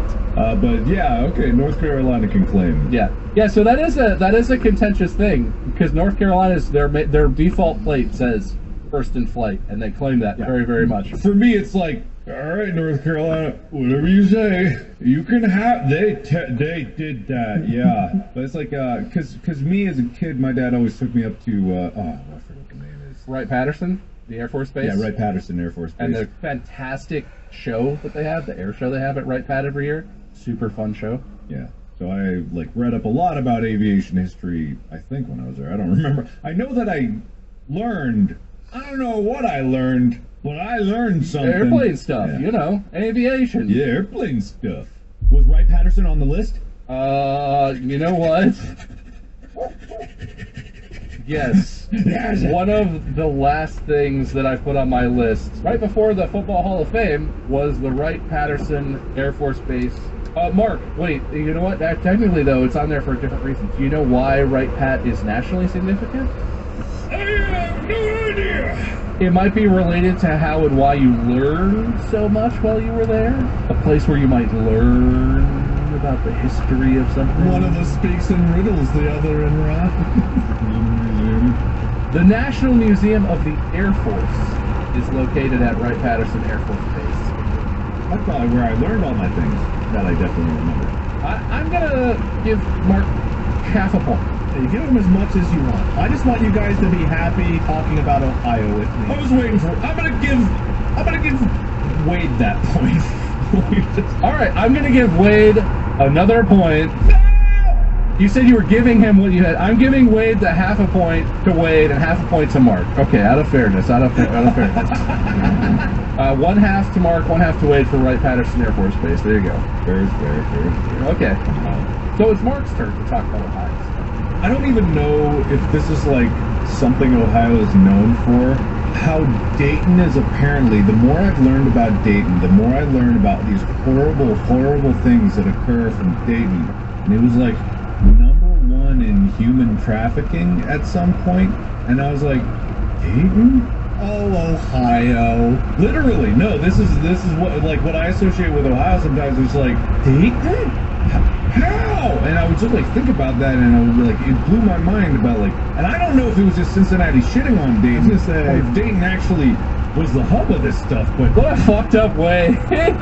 Dayton is the unliked step sibling of Cincinnati, two Cincinnatians. No, that's I don't know what's true. What's just us shit talking Dayton, but maybe that's true. But I think that's what Ohio's known for: shit talking Dayton. People in Cincinnati just sit around and are just like, what sort of rumor should we start about Dayton? Well, do we talk more shit about Dayton or Cleveland being in Cincinnati? Cincinnati, I would say statewide, Cleveland is the city that gets dunked on. If you're in Cincinnati specifically, Dayton is the city that gets dunked on. Unless you're a football fan. I don't know. There's a lot of shit talking about Cleveland if you're a football person.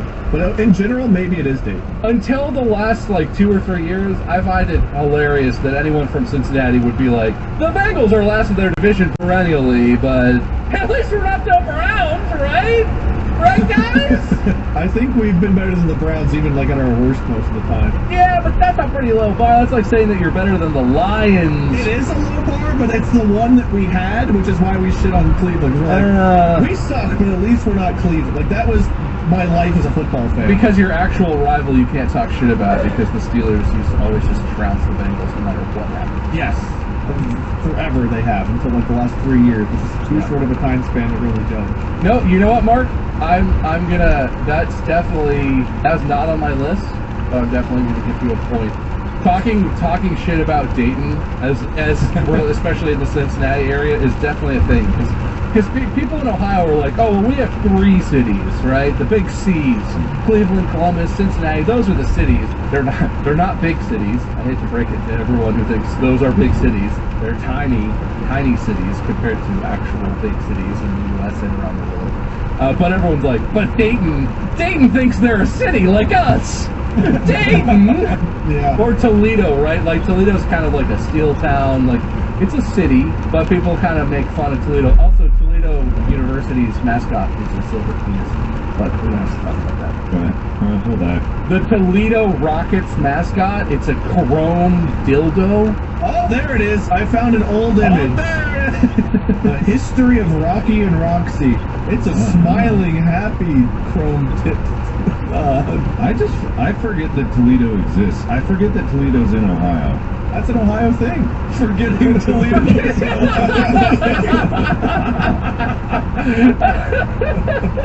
Yeah, all right. I mean, everyone, do we agree on that? Or are you going to wait a point for that? Is that way it's I don't know, I just want to make the joke. Wait, no, it can't. Listen to every single Mark thought it was funny. I think he thinks it's true. But I don't know if forgetting Toledo exists counts. It's definitely not on my list. You don't have to go with that one, Wade. It's your turn next. You can pick anything else you want if you don't want to run with that. If I may be so bold, hot dogs were invented here. Really? Is that true? Hot dogs, oatmeal, and Thomas Edison were all Ohio things. Man, you should have saved up. Well, we're running low on time, so I just figured I'd splurge some of my knowledge. I'm pretty sure oatmeal, like Quaker Oats. 2 German towns vie to be the original birthplace of the modern hot dog, Frankfurt and... But the people of Vienna also claim to have invented Wienerwurst.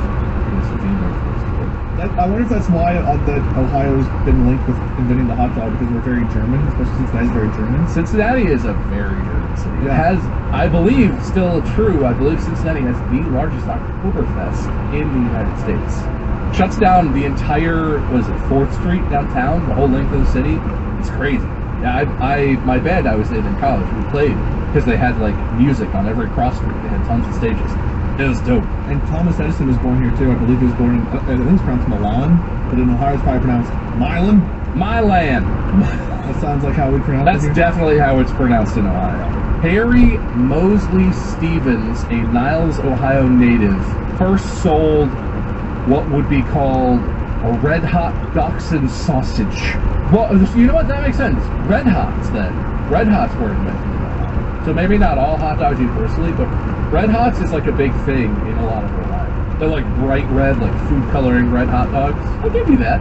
I like that. That's interesting. Oh, yeah, sure. I'm just gonna put hot dogs invented here. I don't know, I mean, I guess the German towns can claim it. It's like, I don't know where it was invented first, but I know Ohio at least lays claim to it. Clearly Germany has a lot of claim to sausages, no problem. It's like wursts is kind of very German. I actually, when I was in college, before I switched, I was in music education, so I was doing like teaching courses and stuff.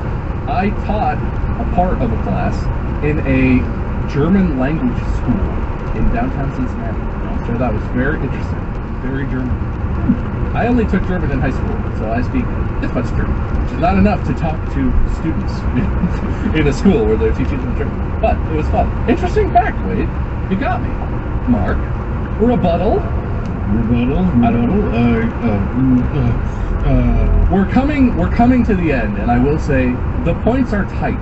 So I'm gonna increase the amount of points based on how fascinating, important, or other arbitrary criteria that I'm not going to explain or lay out for you, I think your last couple answers are. So if you were sitting on anything that's fantastical or cool or grandiose, the craziest shit you can think of about Ohio, hit me with it, and I'll give you bonus points. I don't know why you look so pressured. Didn't I tell you this was going to happen? Well, Ohio boys, you know our state, Mark. It's known for most recently for a train derailment. God. Is what I was going to say. Everyone was very concerned about me and all of Ohio for that, but it's so close to Pittsburgh and Pennsylvania that it actually had very little impact on Cincinnati. Yeah, it was I discovered a new town in Ohio. What was it We called? didn't discover very well. What was the town that it occurred in? East Palestine, Ohio. That was what it was. And so, this was a horrible train derailment that, for some reason, seemingly kept getting swept under the rug and then brought back out because it was another horrifying chemical that was spilling all over the town. And then, the repercussions of it were being seen, and, everyone else was just it was just this kind of horror show that was occurring, and it was just as if it was a completely normal thing, and it opened up my eyes to all these different, train infrastructure problems that have been occurring for years and years and building up over time, and how it's even though the vast majority of all of our shipments run on rail, they are just poorly maintained. There's a lot of things like that here. I have to say, I'm pretty sure when we were in high school or elementary school, whatever, throughout school, so many teachers had talked about how, the education system in Ohio was deemed unconstitutional by the Ohio Supreme Court or the United States Supreme Court or something, and nothing has ever been done to fix it, but they would always just bring it up. Trains and education, I don't know. It is interesting, isn't it, Mark? Because that train derailment and the way they handled the chemicals, what they decided to do was release the chemicals into the air and ignite them for some reason, and that was the best way to deal with it. So it released like this huge plume of very, toxic looking, not very healthy looking stuff. It's so crazy, because for like a couple weeks there, suddenly there were tons of train derailments in the news. And come to find out, across America, there are literally hundreds, if not thousands, of train derailments every year, because our relatively shitty, poorly maintained rail system and or vehicles that travel on the rails just sort of happens. And it's not always like some horrendous chemical that's causing major environmental damage. But it's crazy, isn't it? Suddenly no one's talking about that. Even though the ecological fallout in East Palestine and surrounding areas is almost definitely not over. And, probably drinking water will be...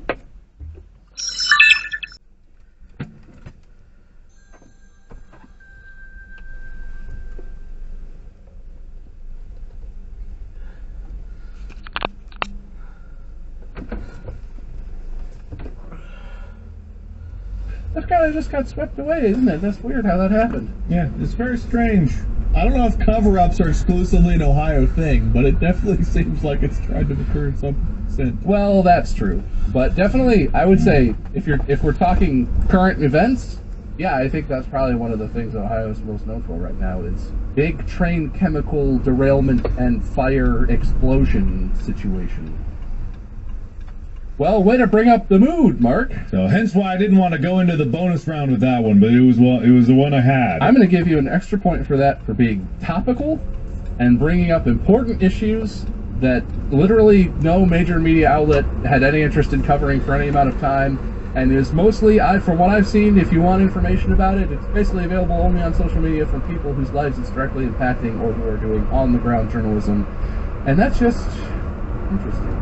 Yeah, and you can still help out the people of East Palestine. I'm sure there are fundraisers that can help the cleanup effort, or more specifically, there should be agencies that are in place and the company responsible taking care of the cleanup effort. Some sort of environmental protection agency maybe should be doing something more to help, or some sort of liability sort of thing should be placed on maybe the company whose train it was, whose tracks it was to maintain, whose chemicals I don't know. But, it's only the people that are being affected, so... It's only not the profits. Tens of thousands of humans who might be poisoned or have long-term health effects, or who for generations might have to deal with their surrounding ecological systems being irreparably damaged. Who knows? I mean, even as far down here, they were talking about, like, the different water companies and stuff were sending out, like, memos to all of us, like, hey, this is how things might be affected, this is how we're treating it, it shouldn't be an issue. As long as the chemicals show below this number, you'll be fine, and we're adding an extra layer of this to try to remove the chemical.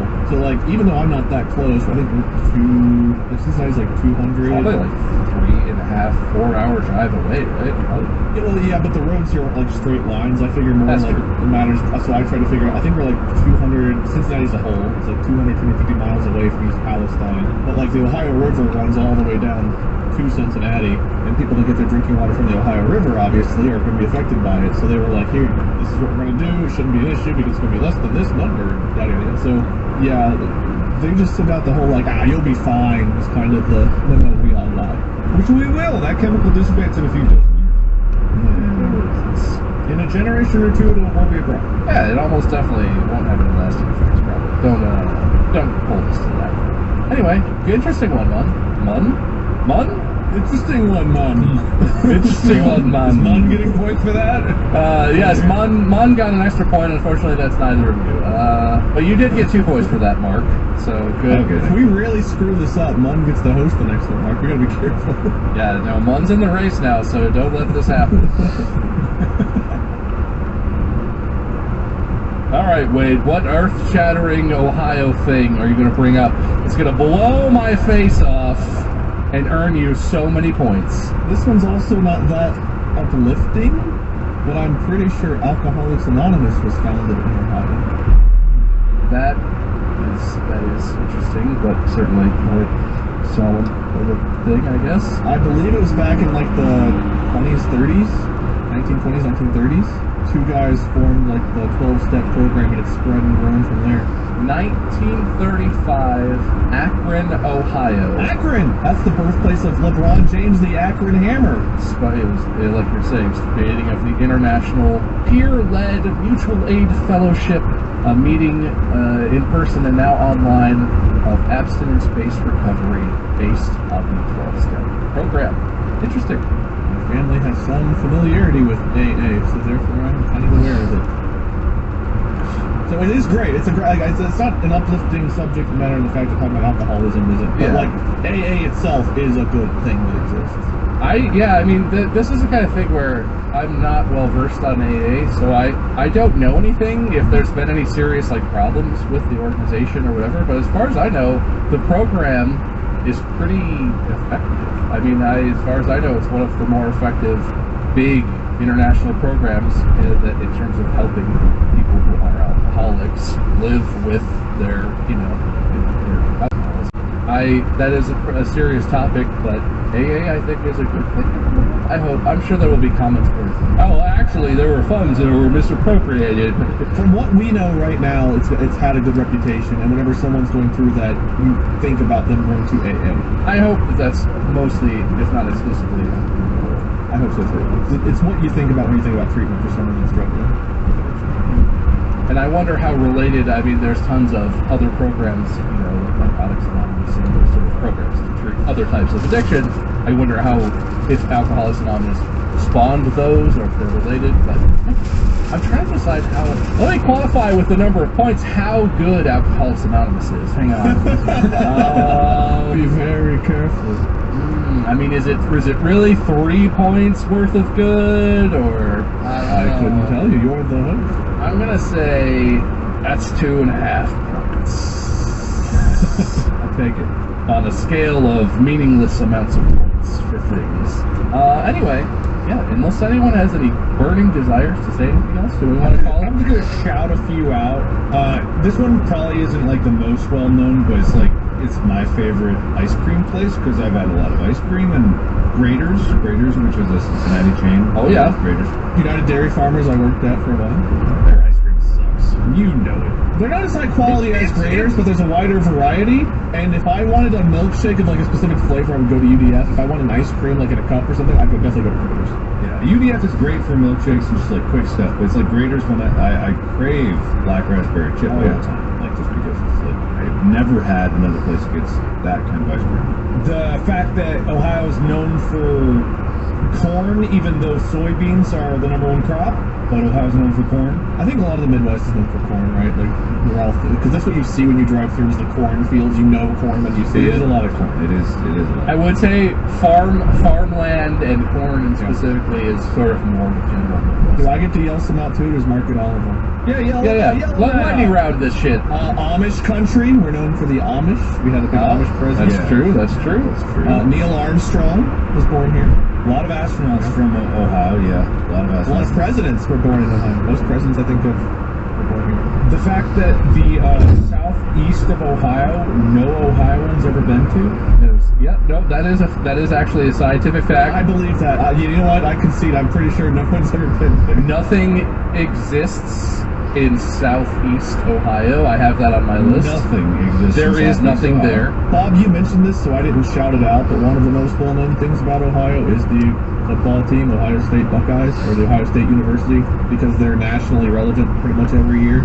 Bengals and Browns, I guess you could argue, to the football team. But I would say Ohio State University, with their success, is probably more known, respected than our other football teams.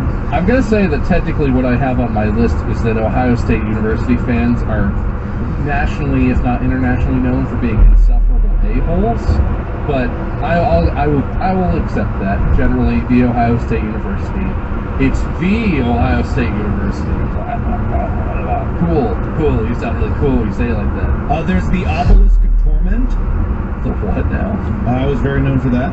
The what? The one we all pay homage to every 4 years. We make a blood sacrifice to. Oh, that's what that's called? Yeah. Oh. Well, it has many names. It's known by many, many names over many, many areas. We have the Mansfield, Ohio haunted place, or reformatory, or the whatever it is, asylum. I'm going to call it that. The reformatory. Is that what it is?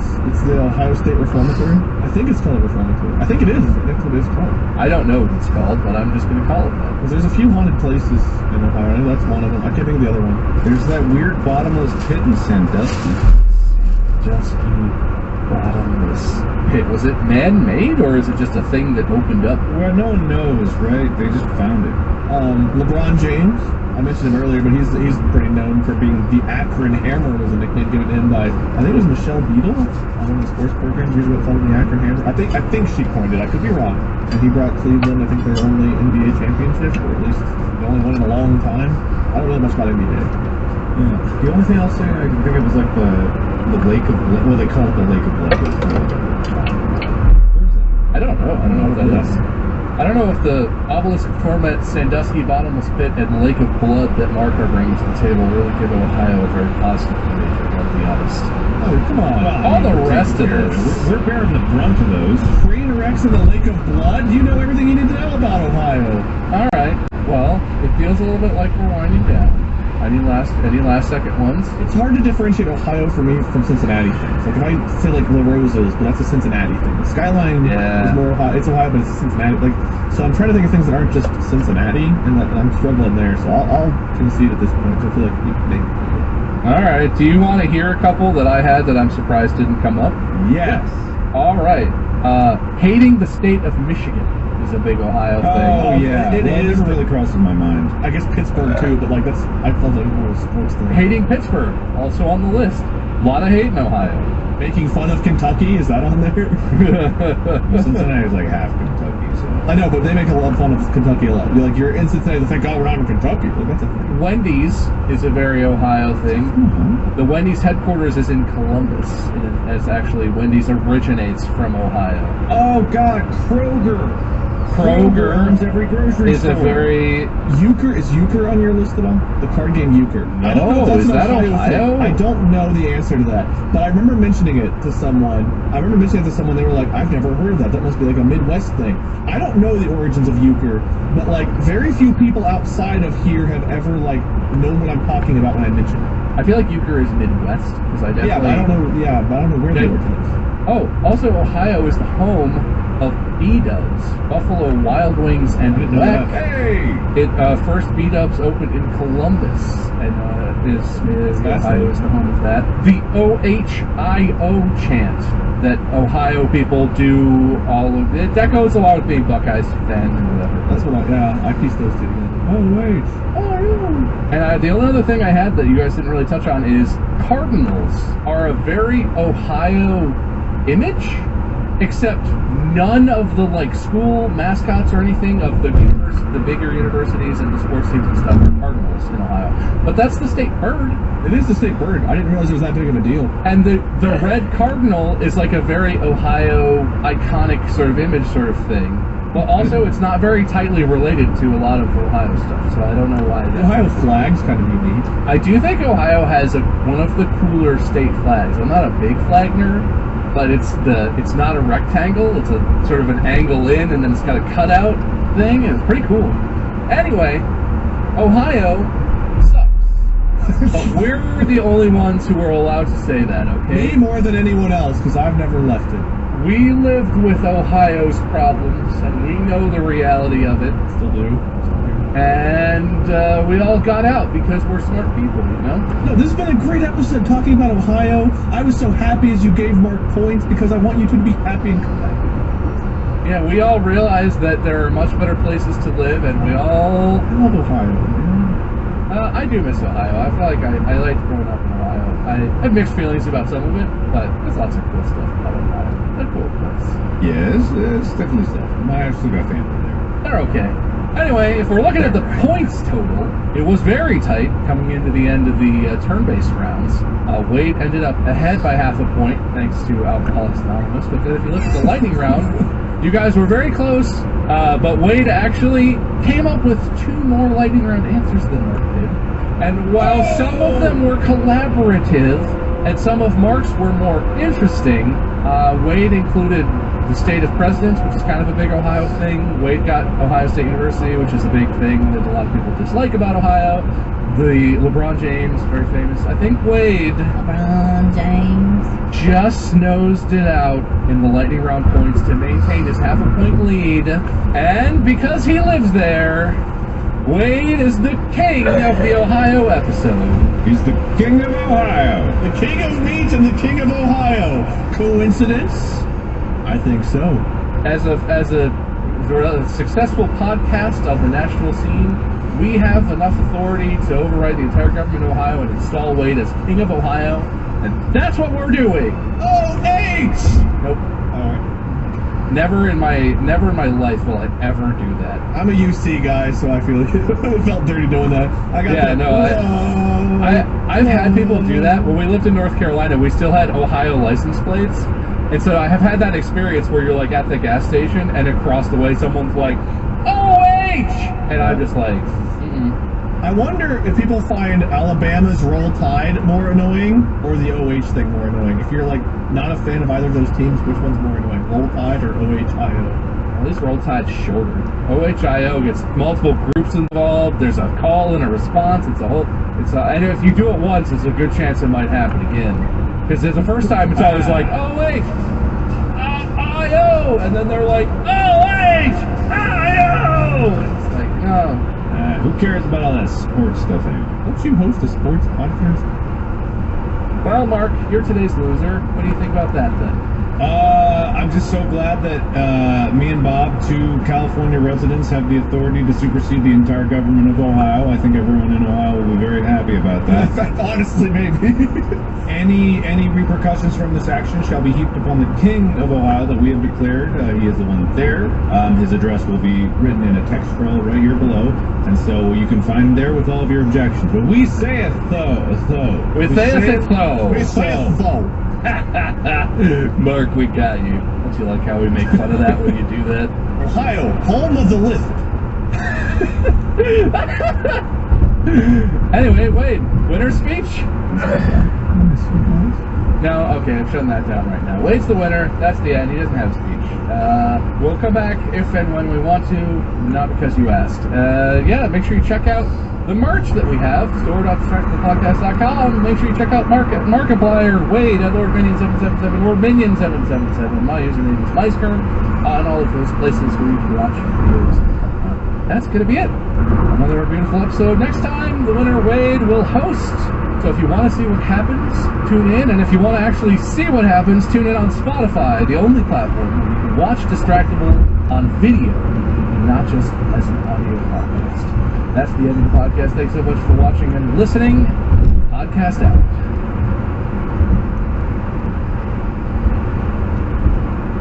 Good evening, gentle listener, and welcome to Distractable. This week, Bob is quizmaster, yet performs heinous chicanery as he and Wade stitch up their hombre. Majestic Mark has tick issues, gets seasick while swinging, and reports epiphanies over hooks and magnets. Wade slowly munches on a muffin, while reminiscing over vomiting on grannies, crying, and fence father settings. From school days to principal singers, yes, it's time for our first. Now sit back and prepare to be distracted and enjoy the show. Hello, and welcome to Distractable, where everything is normal and just like it always is. 2.5 men. A warm welcome to our gentle listeners and an extra special, even hotter welcome to our gentle viewers, violent viewers. That's a Oh, I beautiful. don't like that. Our VVs. Only on Spotify. If you want to watch videos on Spotify, make sure you check it out. Our vivacious viewers. What's vivacious? Probably know that before you say it out loud. Anyway, welcome to yet another Spotify. Attractively lively and animated. Oh man, he's a rowdy one. That's good. That'll work. That'll work for the topic today. Welcome back to the Distractable show where one of us hosts and two of us compete to win. And when you win, then you host the next one. That's the deal. As the host, I brought a topic. We're going to talk about it, and we're going to get some points or something, or I'll just pick a winner at random. And that's the way the show's going to go. And as always, I'm your host, Bob. And I'm joined by my two co-hosts for the day, Mark and Wade. Where Hi. is Mark? I'm down here. Mark's camera has been adjusted to reflect its actual height. Hello. So if you saw the three of us standing next to each other, Wade and I are about the same height, and then Mark is the correct. It's been corrected to display the height difference. Yeah, it's actually pretty close. Yeah. I think this is actually what it would be. I like the rule of thirds we got going on here. 2/3 of the camera is Bob and I. 1/3 of the camera is Mark's nose up. Hello. Yeah. My chair's. I think it's settled. It's settled at the bottom. Are you gonna change your camera, or are you gonna put your No, chair back up? Here we go again. Going back up. Alright, we get to watch over the next 15 seconds as Mark sinks again. It's my big boy chair. All right, let's see if it stays up this time. Well, if you're not watching the episode on video format, you're gonna miss Mark slowly sinking off the bottom of his camera over the course of the next hour. Yeah. But yeah, how's it going? We always start with small talk, and I have some traditions. I will allow it for a small talk. How has it been, Mark's chair being been leaky? How's it going? I got a muffin. What kind of muffin? I can't. Blueberry, the best. That was possibly the most common. I ate so much pizza this morning that it gave me heartburn. I can't eat pizza after like 10 p.m. or I turn into a heartburn really. I don't know what happened to me. It's like, because I've been, this is funny thing where I was doing that diet for a while where I was trying to like slim down for the movie, and I was just and it worked. But as soon as I started filming, I was working so much, and I was eating like 3 meals a day. I was eating well, but I was dropping weight still. So I was like, it got to the point where my costume wasn't fitting anymore because like I actually slimmed down so much.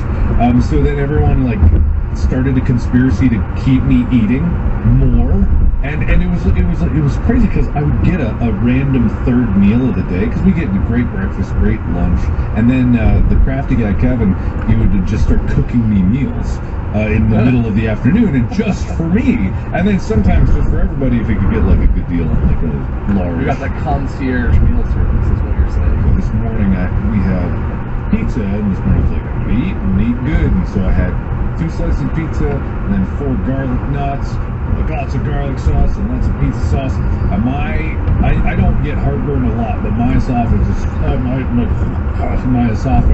burned more than it ever has, which is like outrageous pain. So that was my moment. You're supposed to be dead. Air conditioner.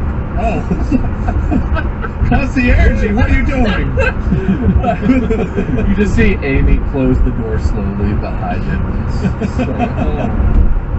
I just like to keep the ghosts away for a while. And then like A picture flies off the wall across the room behind him. You're supposed to be dead! I got that! I don't care! Let me turn my air conditioning off so Will doesn't hate me for the audio. Carry on the episode though. Yeah, we'll keep going. Alright, he can't hear us. You win already. Okay. I'm gonna play it up in the episode like I really like Mark's answers to whatever. Should I make it as hard as possible for him to like agree that I should win? Like he'll be like, "There's no chance." Yeah, no, really antagonize. Like antagonize me or whatever. Like do whatever. Just make it like no shot. And I'll take points away from you, whatever. I'll make it seem like it's not even close. Okay, deal. Oh, hey, buddy. What did I miss? Oh, we just small talk. Well, in other words, with small talk was that's really good. Yeah. Oh, okay, cool. What's going on? What's with your lives? For me, baby stuff. Still sleeping problems.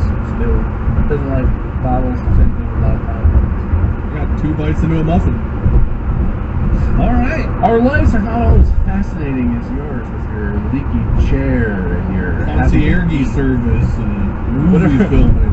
I have been having a problem my entire life. Whatever the opposite of that thing where you're not able to maintain your weight and you're losing weight accidentally while eating, I have the opposite of that, where no matter what I've done or how much pizza I eat, I always think I gain weight. I have a craft person living in my house not making me food, but it's not working. I see. I hired a tapeworm, but the tapeworm just not doing its job. Steal some of the hamburgers. I don't eat those. goes. I don't think that's exactly how it works. Can we start a go tapeworm me for Bob? I think that's like straight out of like a 1920s diet ad. Safe, no side effects. Do you want to lose weight without changing a thing? Dr. Scrump's tapeworms can do you right. Come get a jar of eggs, mix them into your morning coffee for 3 days in a row, and you'll definitely get a tapeworm. And that little man will do all the work for you. You like hold up the thing for the 3 little red lines. You're like, honey, I'm tapewormed. We're tapewormed. Oh my god. The thing with the 3 little red lines. Yeah, like the birth detector, but it's your tapeworm detector. Birth detector. What a reference. I don't know if it was on purpose or not, but you guys remember when we talked about birth detectors? No, wait. What? That's what I called pregnancy test, like on stream one time on accident. I couldn't think of the word pregnancy test. I called it a birth detector. You hold up the old birth detector. Yeah. So, it's personal life stuff. It's all going well. I do have a topic for today's, and I don't think it's a repeat. Well, there's only a 50% chance this year goes through. Yeah, it's not great, but we're gonna try it. And I'll even tell you ahead of time what the topic is. Today we're going to be talking about firsts, and specifically firsts in our lives. The first time we did or experienced things. And I have a couple of reasons I want to talk about this, because we're going to talk about like childhood stuff. We do a lot of things for the first time when you're a kid. I don't remember like a lot of that. I'll be making all of this up. Yeah, well, we can talk about that. I'm just curious. But anyway, we're going to be talking about firsts. And so I've got a variety of things. But the first that I want to talk about is kind of a classic. Oh, and I'm just going to give you this is, how the subreddit's always like, you guys changed. You don't do this episode where you just talk about stuff. Just going to talk about stuff. There you go, complainers. You got what you wanted. The first one is very classic. First day of school. And it can be the earliest first day of school that you do remember. How far back does that go for you guys? Because I feel like the first day of school that I remember most is like middle school. Skipped over a lot of years there for me. I have weird memories of kindergarten, and I'm pretty sure it's not my first day. I'm pretty sure it's a blur that whole year that in my mind is one. It's in one memory in my mind. But I know it wasn't all from one day. It's just like a memory of all of kindergarten for you or something. Yeah, do you want me to just go, or are we going to do like titles? How do you want to talk about it? So I can go in. I don't know if you need a second part. I can go in on what I remember. No, I know. If you guys, let's do titles. Let's do right. that. That sounds fun. Wait, what's your title? Vomiting again. Well, it doesn't sound like a first if it's again, I'm just going to say, but... Mine's, what are those for? I'm curious about both of these. I know it's pretty good titles, but, Mark wins the title, Wade gets to go first. Yes! Sorry. Fight for Mark. Fine. It's a little too much. The first memory I have when I think about I didn't go to preschool. I went one time. So I guess if you count preschool, I went one time with a friend to experience it. I remember there being in my brain there was a trampoline. There can't possibly have been one, but in my brain there was, and I had an apple. At school? At preschool. Like, when I think about like my one day at preschool I ever had, I in my head there was a trampoline and an apple. And that's all I had. If we're talking about kindergarten, I remember waiting for the bus, which there's nothing that interesting about it. Like the bus stop was like right in front of my driveway. There just happened to be like another street that intersected right in front of my driveway, and the bus stopped right there. So I'd like walk up my driveway, wait by the stop sign. I remember a couple of the kids that I got on the bus with. Kindergarten itself, I remember being scared of Tyler, using safety scissors and cutting the tip of another kid's nose. On the first day? I don't think it was the first day, but this is what I remember. I don't know when the order of events, but I do remember there was a girl who came in every single day. She cried for her dad whenever she had to be she got dropped off. Her dad was a firefighter, I think, and like he was a cool dude. But I remember her being like just so sad that he left. Every single day she would cry until she threw up, like every single day. And so like my biggest memory of kindergarten is like story time, sitting on like a carpet gathered around like listening to a book, but the smell of vomit while we sat on the floor, because it was just like it's so much. There was so much vomit. She got sick every day. It's really sad to think about, like, she missed her dad that much, but like at the time, baby, it was just the smell of vomit. So I think of Tyler punching everybody, being scared of him, cutting a kid's nose, and vomit. What, Tyler from Go, My Favorite Sports Team? Mm-hmm. Yeah, Tyler from the hit sports podcast, Go, My Favorite Sports Team. I can't believe that. When I listened to that top podcast, he sounds like such a nice guy. And he's such a master of balls and balls. I don't know about first day other than the vomit. I know the vomiting happened day one. Do you remember your motivation for trying to cut another child's nose off? We were sword fighting with scissors, so it wasn't intentional. That'll happen. Like, there was no ill intent on either one of our parts. We were just sword fighting with scissors. And I got sent out into the hallway afterward. My punishment for cutting this dude's nose with scissors was go sit in the hallway for a few minutes.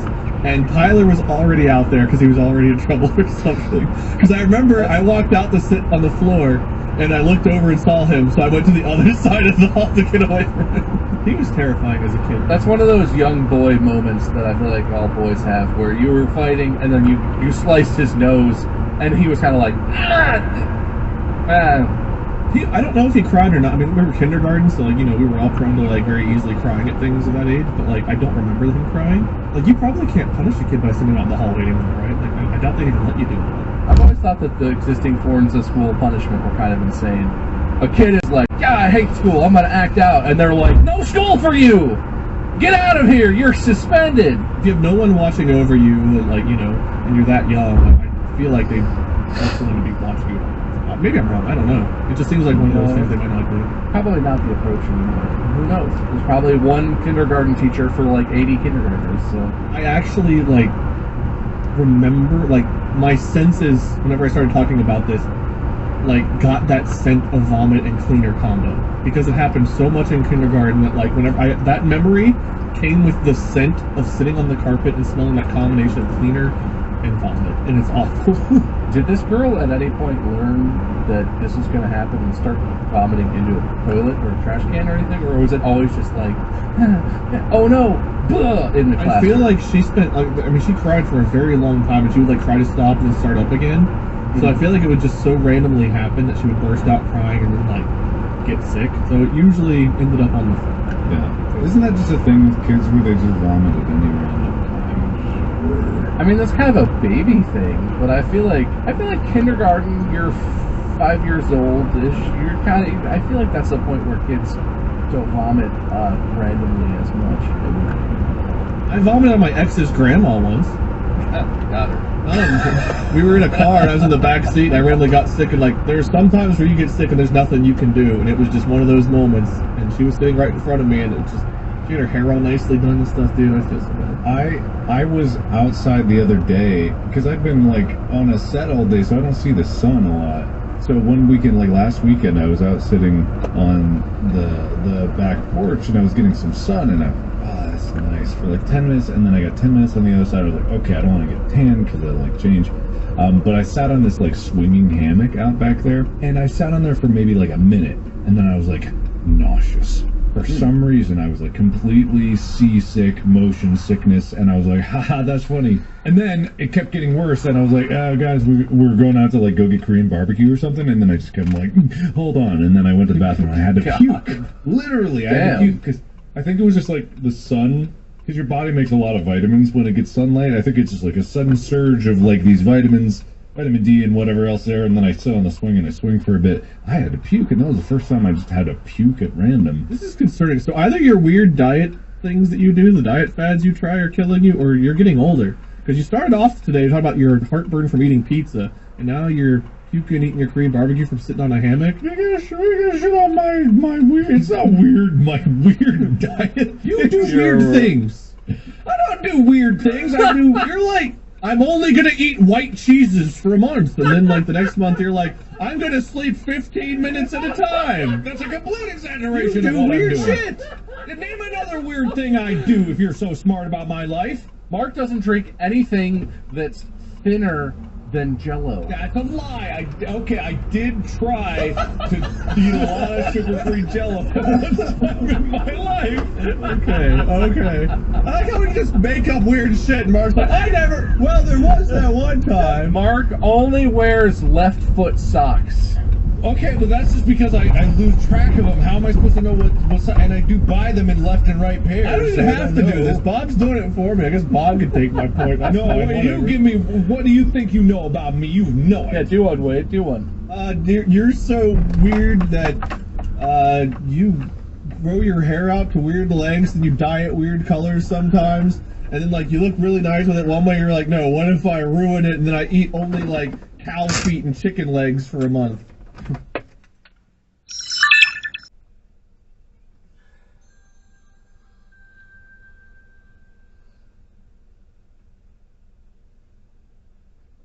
No, man. You said to do one. I just talked. Did you hear my examples that I gave you? You got to pick a thing and then make it weird. Any arbitrary thing, you just Mark brushes his teeth, but only with sticks. It's a fad. You use the bark on the stick to clean your It's teeth. true, actually. Bark is better than bristles for getting between the teeth, because the bark's between your teeth, food can't get there. Anyway, whatever. This is dumb. I'm talking about my kindergarten. You gotta tell me what was your title again, Mark? What? That's what I said it earlier. You said you gave me a point. Oh, what are those for? I thought you were asking me what titles were for. What do you mean? No. It's so that I know what your story's about, Mark. The title, what are those for? Yeah. What are those for? Got it. Private school. Sorry. Continue. So Continue. yeah, it wasn't a private school. It's called Calvary Christian Academy. It was a church basically, and a tiny one at that. And they had like a school program. I don't know. When I say this thing was small, like imagine the smallest church you have in your town. That's about it. Was it a cult? No. Well, it depends on your definition of church, really. So a lot of religions could. But anyway, let's not get into that discussion now. My first memory of the school day that I went is kind of a blur, but I do remember the first time I was dropped there specifically for school, and it was for kindergarten. And I had a backpack, and I didn't understand what a backpack was about, and I didn't understand why I needed a backpack, or what was supposed to go in my backpack, or why I carried it on my back. I didn't understand. Backpack threw me off a lot. I didn't get it. It made no sense to me. And then I had always looked at these in the church, because, again, it's a very small church, and they had classrooms in the back, which is like 2 rooms in the back, one across the hall from the other, and a little play area. And I always remembered, oh, there are these weird, like, wooden pegs on the wall up where I almost couldn't reach, and then wooden cubes for things, and they were always empty, and I'm like, what are those for? What are those for? What are those for? It's super weird. What are those for? Why are these empty? Why is there wooden sticks on the thing? And I would ask him.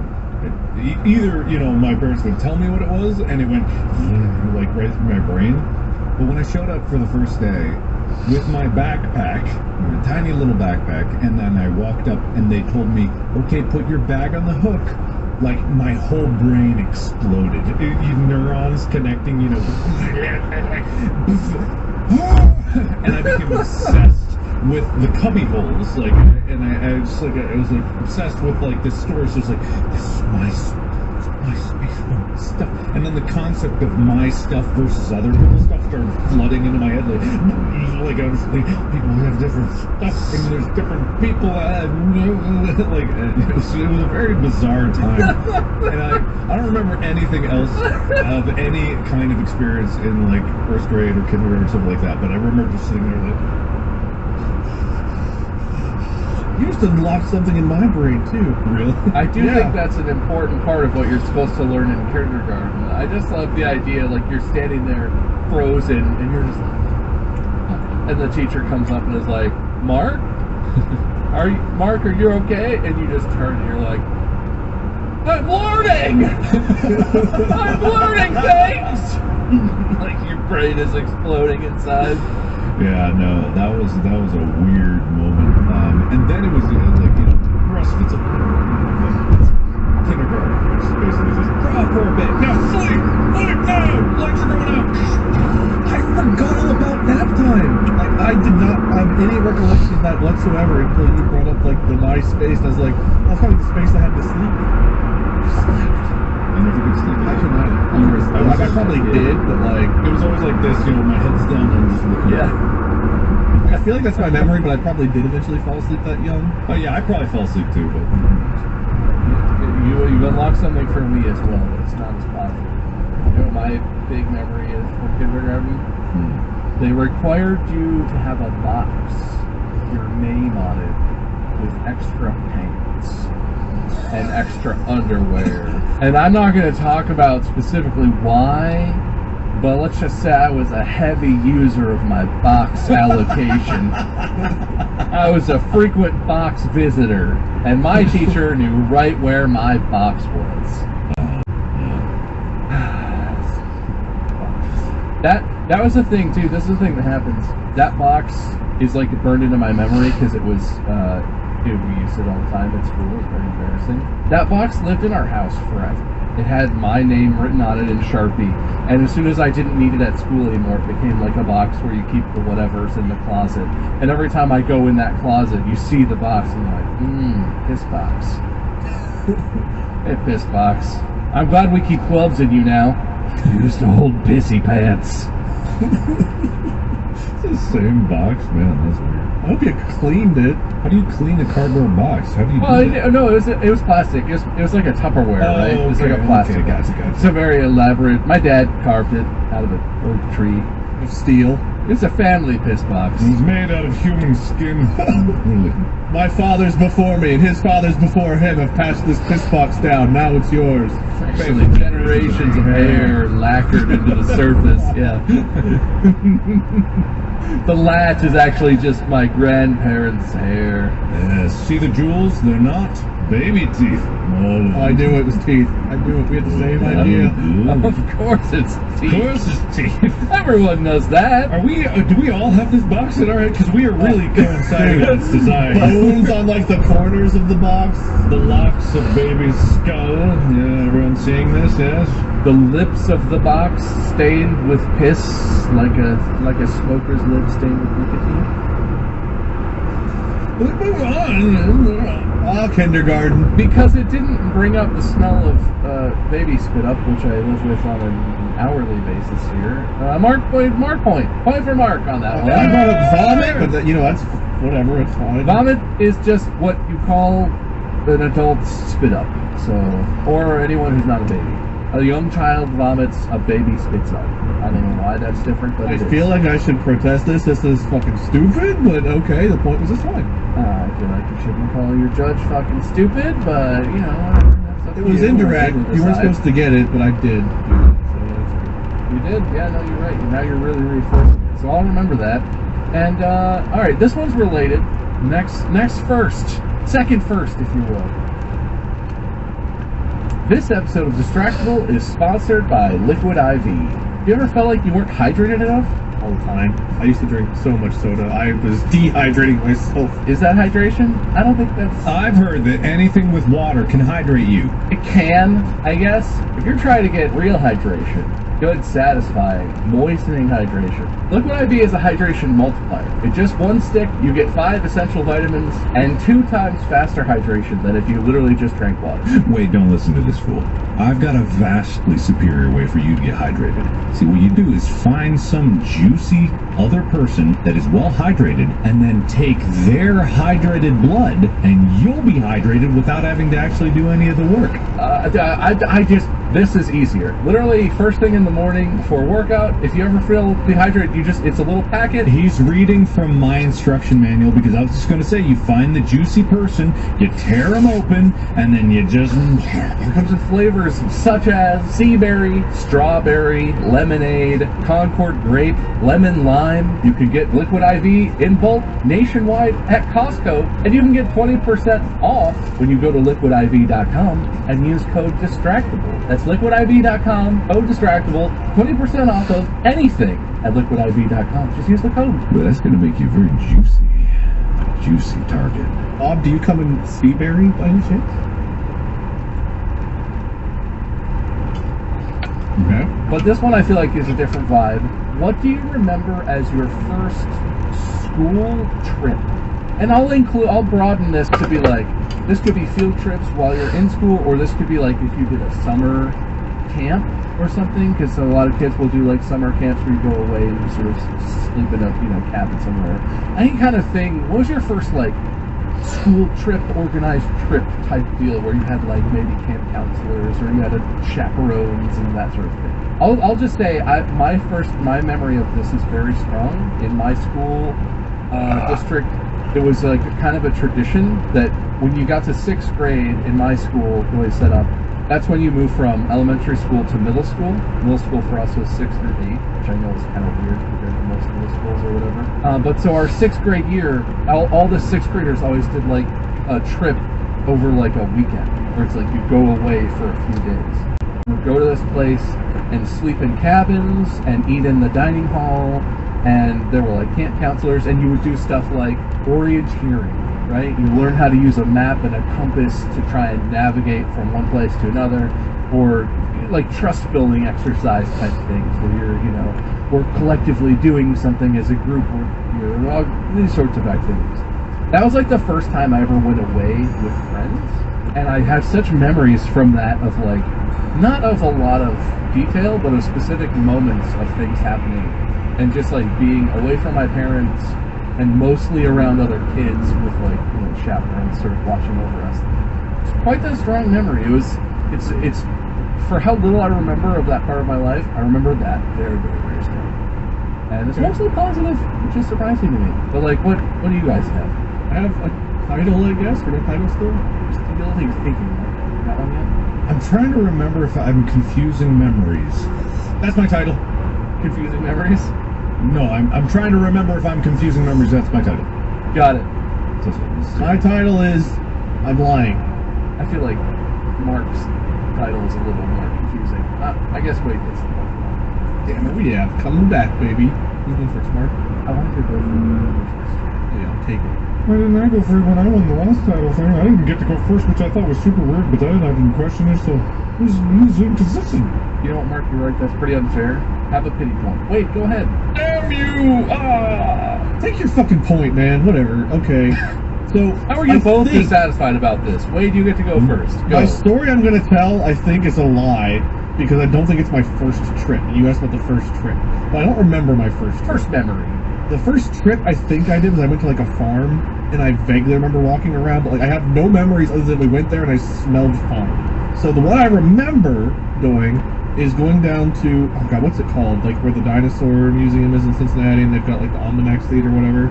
Union Terminal, is that what it is? Oh yeah, that's the museum. Yeah. So they've got like the dinosaurs and like the mummy exhibits and all that come in.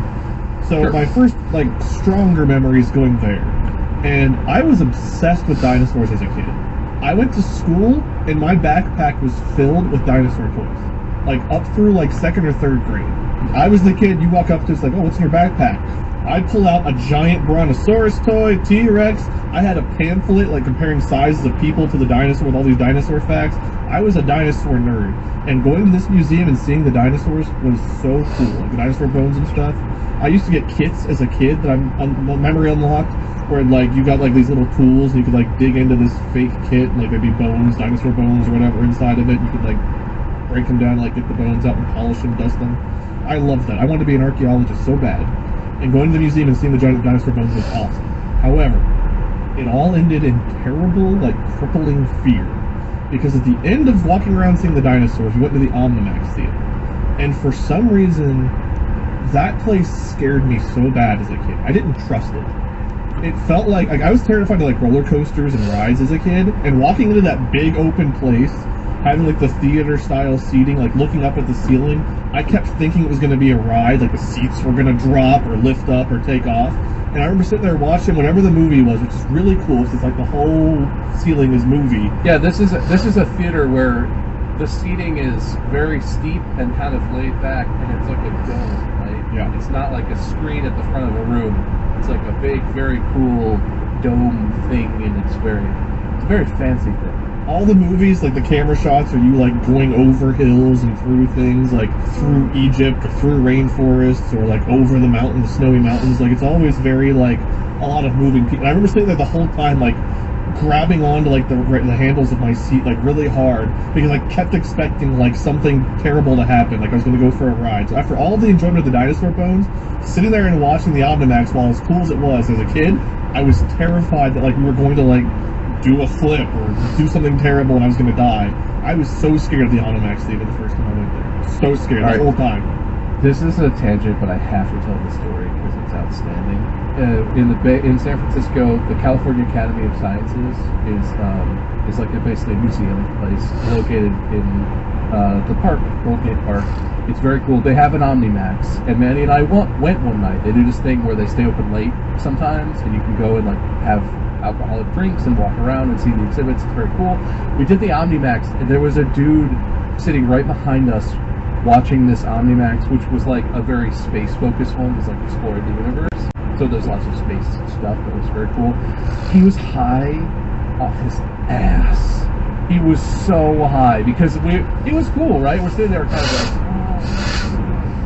he was out loud during the entire thing. Every time something happened or like you fly around he was just like, whoa, oh my god, oh, and now we're flying? Whoa, that's crazy! The whole time! And like on one hand I was like, dude, shut up, man, but on the other hand I was like, he's having the best time. God damn, I am jealous and I hope that he continues to enjoy this. Anyway, that's completely non sequitur, but that was the funniest shit because he was having such a good time and he couldn't keep it to himself. I want to go back. I've not been down there in so long. I want to go back and experience it on the next year. This is crazy because it just reminds me, oh yeah, we went to the same school because I couldn't remember if this was here. My first school trip was also to the Cincinnati Museum Center where there was the Omnimax. And because we were the same, that's right, the same Grew trip. up together, right? I think in elementary school I went to a farm. Anyway, go ahead. And I remember a farm too, something hay bale bullshit. I don't know, like a maze or something. I don't know why, but in this one, tell me if I'm confusing memories, because I don't remember the dinosaurs thing at all, but I know that's there. Was there like a booth in the main lobby area with magnets? I think so. Yes. Like iron shavings, and it was like that was there because I was trying to remember because I didn't see a goddamn other thing there. Because the same with the pegs on the ceiling there. When I saw magnets and I saw like the iron shavings just like move on their own, my brain once again went. But it couldn't make the connection. It was like. We didn't stay in the lobby the whole time. We walked around the exhibit. I did. I was in the lobby the whole time. I thought we had chaperones that kind of like forced us to stick together. In my body, I was elsewhere. My mind, I was still at those magnets. I don't remember a goddamn thing because I just saw the metal shavings and I was like, you probably thought I was a fucking weirdo because you look over and just see me just foaming at the mouth like as I was walking through the dinosaurs. If we were in the Omnimax room and I was clinging and you were foaming at the mouth, I'd be like, see, I'm not crazy. He's also losing his shit here. It's terrifying. I remember the Omnimax, but even then, I remember seeing it was very cool, but I still was thinking about those magnets. And I remember I got home and I was like, Dad, I need magnets! You busted the door with your backpack and you see your backpack hook and you're like, oh, okay, now magnets! Yeah, but I remember when I actually got magnets, because I didn't have iron shavings, and I just went clack, clack, they stick together. I'm like, these aren't magnets. Where's the metal shavings? And I stopped playing with them. But you didn't have the little like dude's face that you could like drag and make hair on? No. Like I don't think I was into Cracker Barrel at the time. They always had that for sale at Cracker Barrel. I remember later when I was older. I think I remember taking the magnets afterwards and then discovering that they messed with the TV and going. Oh, you're not gonna hurt a CRT. It's probably fine. Grandma had a pacemaker, and I was like, man, if I put the magnets here, Grandma starts talking weird. I put the magnet in a specific spot, and Grandma passes right out. It's crazy. If I put it here, she gets real lively. All right. Let's play. Yeah, no, I didn't. You know what I did? That didn't occur to me in planning to talk about all the school stuff. That you guys grew up in the exact same schools. That you might have some overlapping experiences. Mayhaps. That's very funny. Different experiences, clearly. I was happiest I've ever been, most terrified I've ever been. Meanwhile, Mark's just like... Magnets. So did that ruin dinosaurs forever for you then? Were you done wanting to be an archaeologist after the Omnimax experience, or was that just a terrifying thing? That had nothing to do with dinosaurs in my brain. That was just like the whole, like, once it was over, I was like, oh, that was actually fine. But like up until like we got up to leave, it was like, when does this become drop zone or something? Like I just kept expecting something horrible to happen. Then when it didn't, it was just like, oh, well, that was actually kind of cool, I guess. As my heart slowly settles down. But like, yeah, I did not trust anything at that point. But no, I still wanted to be for very. I don't remember when I switched off of that. I'd have been like middle school, junior high, like all of elementary school. I wanted to work with dinosaur bones. And Jurassic Park was my favorite movie. Might still be my favorite movie for so long. But like, yeah, that didn't change. Mark? I told me. Oh, that was your story. That was Just my happened to- story. Oh, just happened to overlap. Yeah, they Oh, do wow. overlap. Literally, that is the one. The magnets was going to be my thing, but I just didn't know if I was misremembering that with something else. I just love the idea that we were walking around looking at all these things that were blowing my mind, and you were just like, Magnets. That is a description of most of my early childhood. Is just like me not in the same universe as everyone else, because I was just like, what is this nonsense?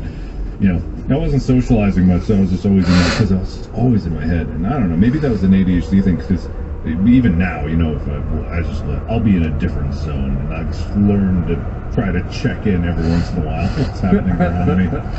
Good co-story, everybody. Both of you collectively, separately had the same ideas but different. And I think you each deserve a point for that.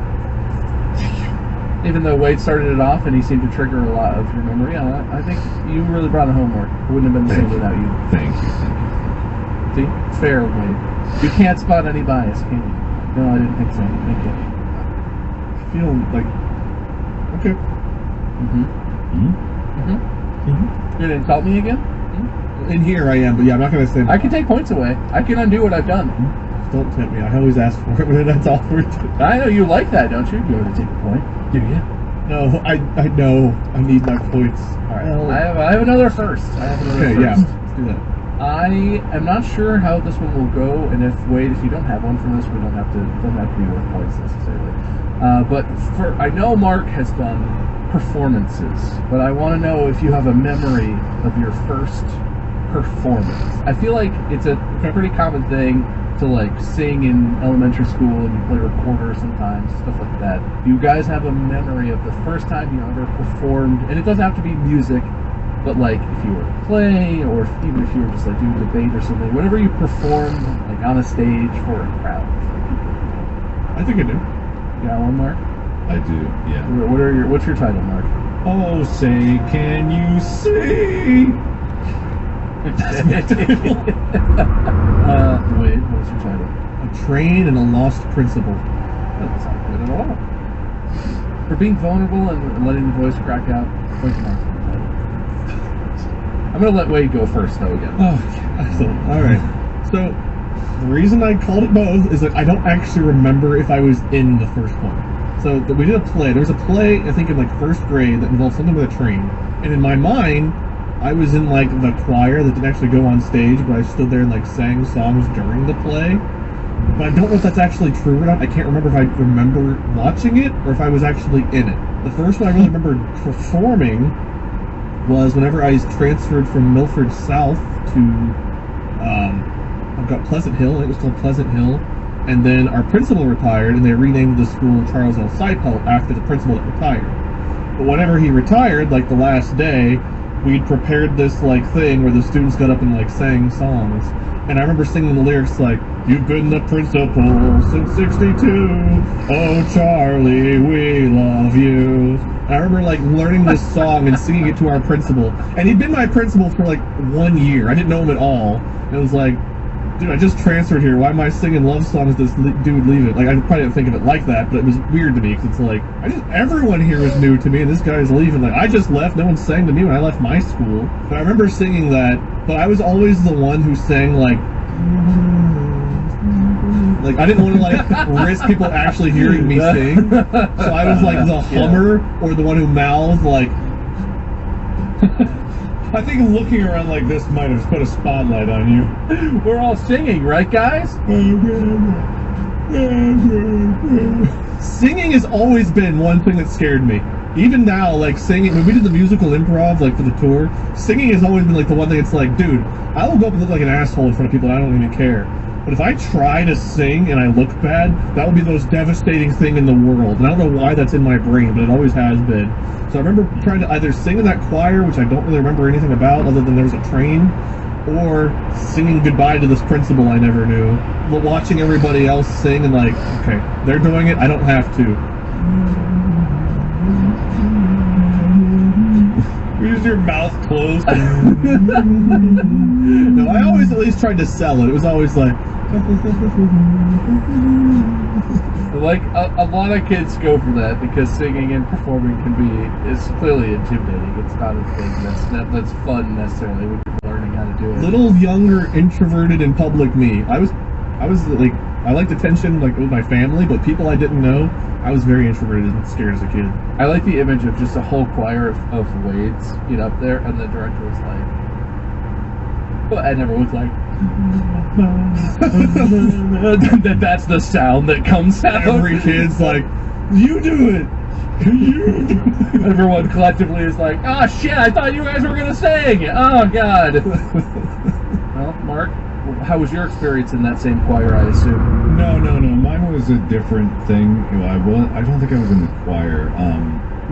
There's a different performance story that I would have told, but I think I've talked about it before, and I definitely don't want to repeat topics here. Jesus.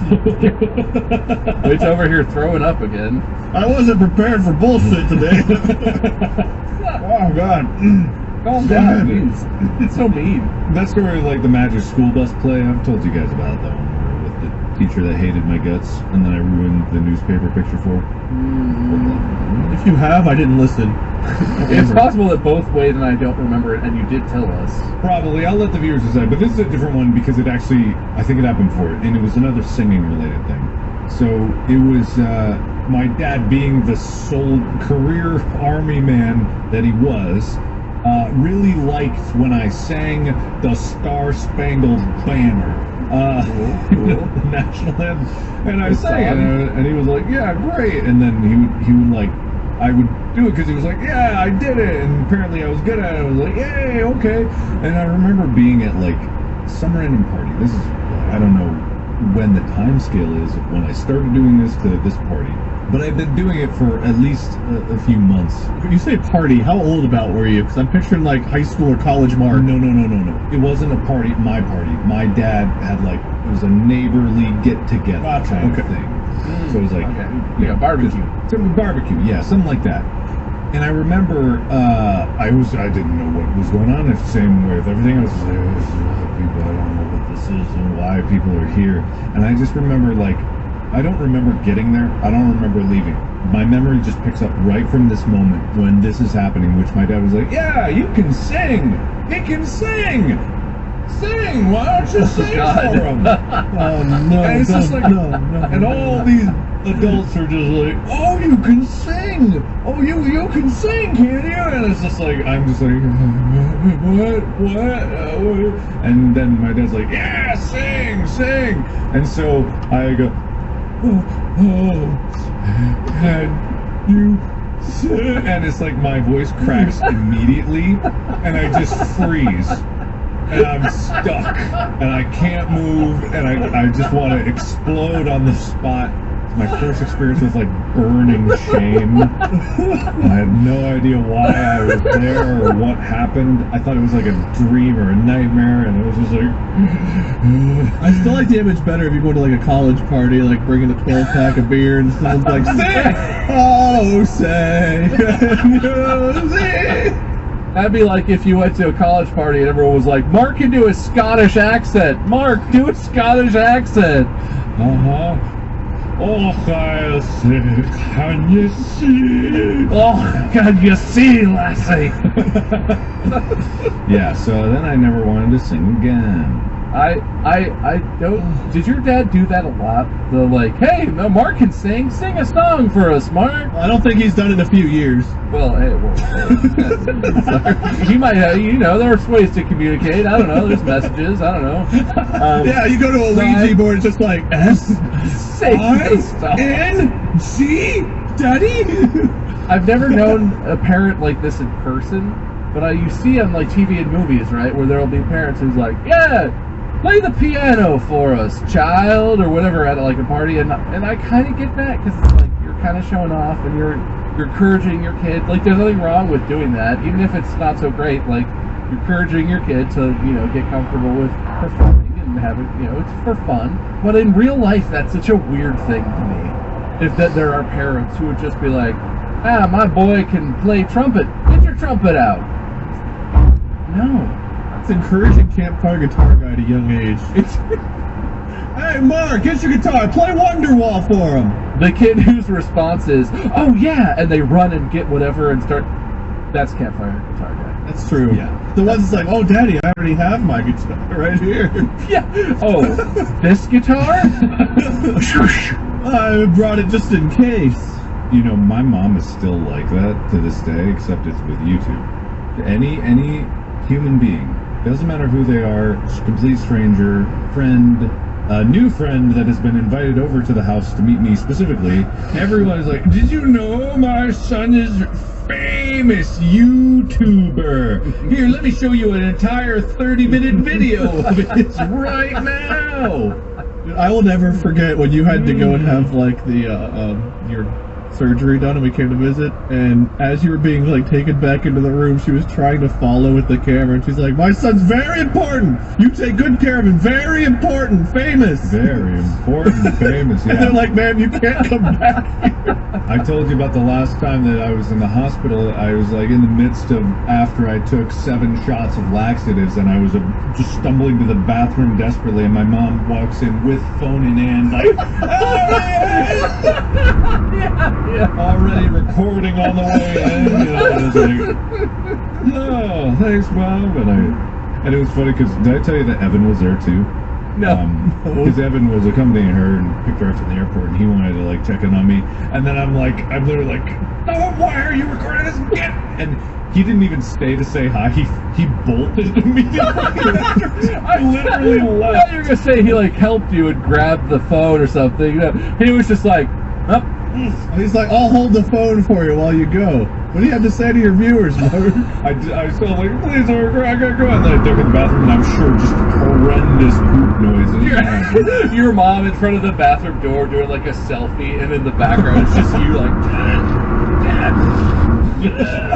He's very famous. He's very famous. This is what celebrity shit sound like. It sounds bad, but it doesn't stink. Because he's very famous. That's my mom. That's my mom. Can't say she's not supportive. Oh, yeah. She's most supportive. Aggressively supportive. Mm-hmm. Yeah. So that's nice. That's sweet. What were we talking about? Who wins? Well, since he's very famous, I think Mark probably wins this point. Yes! I mean, I guess at least I was voluntarily singing in a choir, and he was forced to sing in front of like his family friends at a barbecue. So I would rather be in my position than his, but like, Go on, keep talking. no, Keep advocating for Mark. I can give him more points. Does he deserve more points? No, I'm not gonna go with that. Are you sure? I think the lady doth protest too much. Whatever, just go for it. You want to, just fucking do You it. vote for Mark. God damn it. Thank you. That would be the worst. Like, if you encourage your kid beforehand, like, hey, do you want to sing or what? Like, that'd be one. Just like out of the blue, like, yeah, my kid, sing, damn you, sing, sing, damn you. He turns into the Phantom of the Opera. Sing for me, Dad. What the hell, man? Like, this is not a thing we've done before. Being put on the spot is the worst. Having a little bit of like, okay, you're gonna sing, all right. Like, if you don't want to, at least you have preparation. Just like, do it now. I think Wade has fully accepted that everything's tilted against him. He's not even fighting anymore. He's just. I'm just like, for the sake of conversation, I'm running a podcast. I would hate that so much. Like, singing is so scary to me that just being like, do it, is terrifying. I pulled a Uno reverse on my dad, though, I remember now, because he played a little bit of piano, but he didn't play a lot. But there was this one rhythm that he played with like his left hand. It was like do do do do do do do. It might have just been a warm up or something. But when he did it like in repetition, and whenever he would play it, I would run around the house in a circle. And I loved it. So I'd be like, "Hey, Dad, I want to run!" And I would run and run. And he'd be like, "I don't know if I can keep playing. My hand's cramping up." I'm like, "No! Keep playing!" And I'm just like running as fast as I can. God. I mean, if it was, I think it was an exercise because like it's a long reach. It's supposed to be I'm not singing it to the exact notes, but it's like you hit a low note and then a high note and then you go up. Yeah, and so it probably hurt his hand, and I was just being like, "Ma." When you said you pulled an Uno reverse, I thought you were like, "Hey, we were at a party," and I was like, "My dad plays piano." Dad, go get the piano. Oh, this one.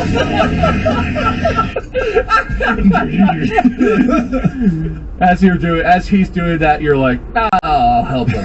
Oh, say, can you sing? A musical pair sounds like. The tour in the country is dad with 4 notes and kid who cracks voice.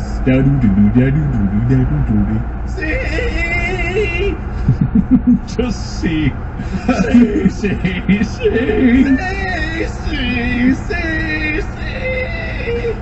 Beautiful. Alright. You got the point? Do I win? Mark got several points. Yeah, I got that. Did I get title point at least? Who got title point?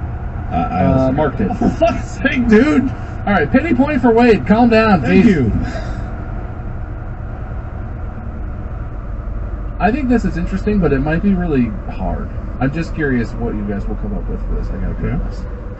The first time you realized something that you don't like about yourself. I feel like we're all old enough, like we're all adults now. We're self-aware enough. I feel like the three of us all must have things about ourselves we don't like or we wish we could change. That's a very like adult sentiment, right? You realize things, you're like, God, I wish I could, whatever. And I feel like everyone has something they wish they could change or that they don't like, that they do or whatever. But as kids, you're not that self-aware.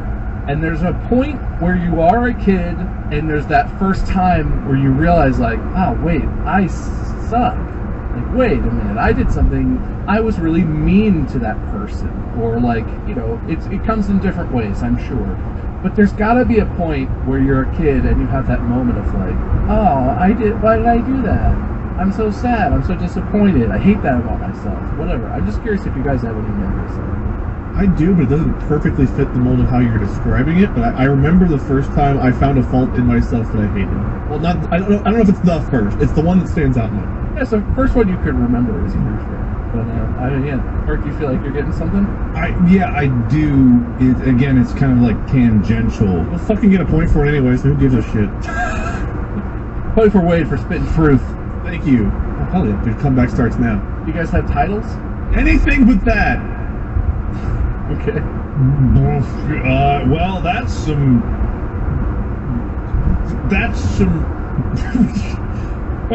trauma. Is it all of that? That's some trauma. Okay. Point to Mark for the long title. God damn it. Okay. And for the first time, you know what, Mark? Why don't you go first? Hey, all right. So yeah, this is it's a complicated one, right? Because the first time that I hated something about myself isn't so much of a nicety where it's like, oh man, I'm sad that I did that thing. The first time that I hated myself was when I realized that not only was I Korean, but that I was different than other people.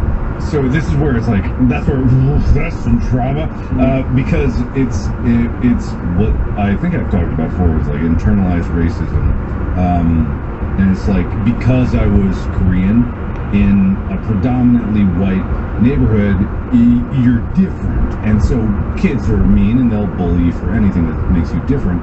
And as soon as it was like in the small private school, I didn't experience it, and then when I went to public elementary school, that's where I started to experience it. And I had no idea what it even meant, because at that point in my life, like I knew my mom was Korean, and I understood that on like a that's just a fact level.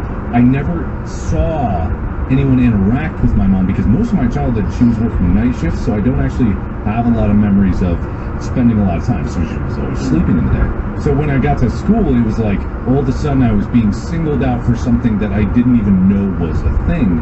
And so when I would get like Asian jokes and people would like mock me for that, I started to actually look at myself and be like, because at that point, as a kid, when do you ever even look at yourself? When do you ever think about yourself as like a human being?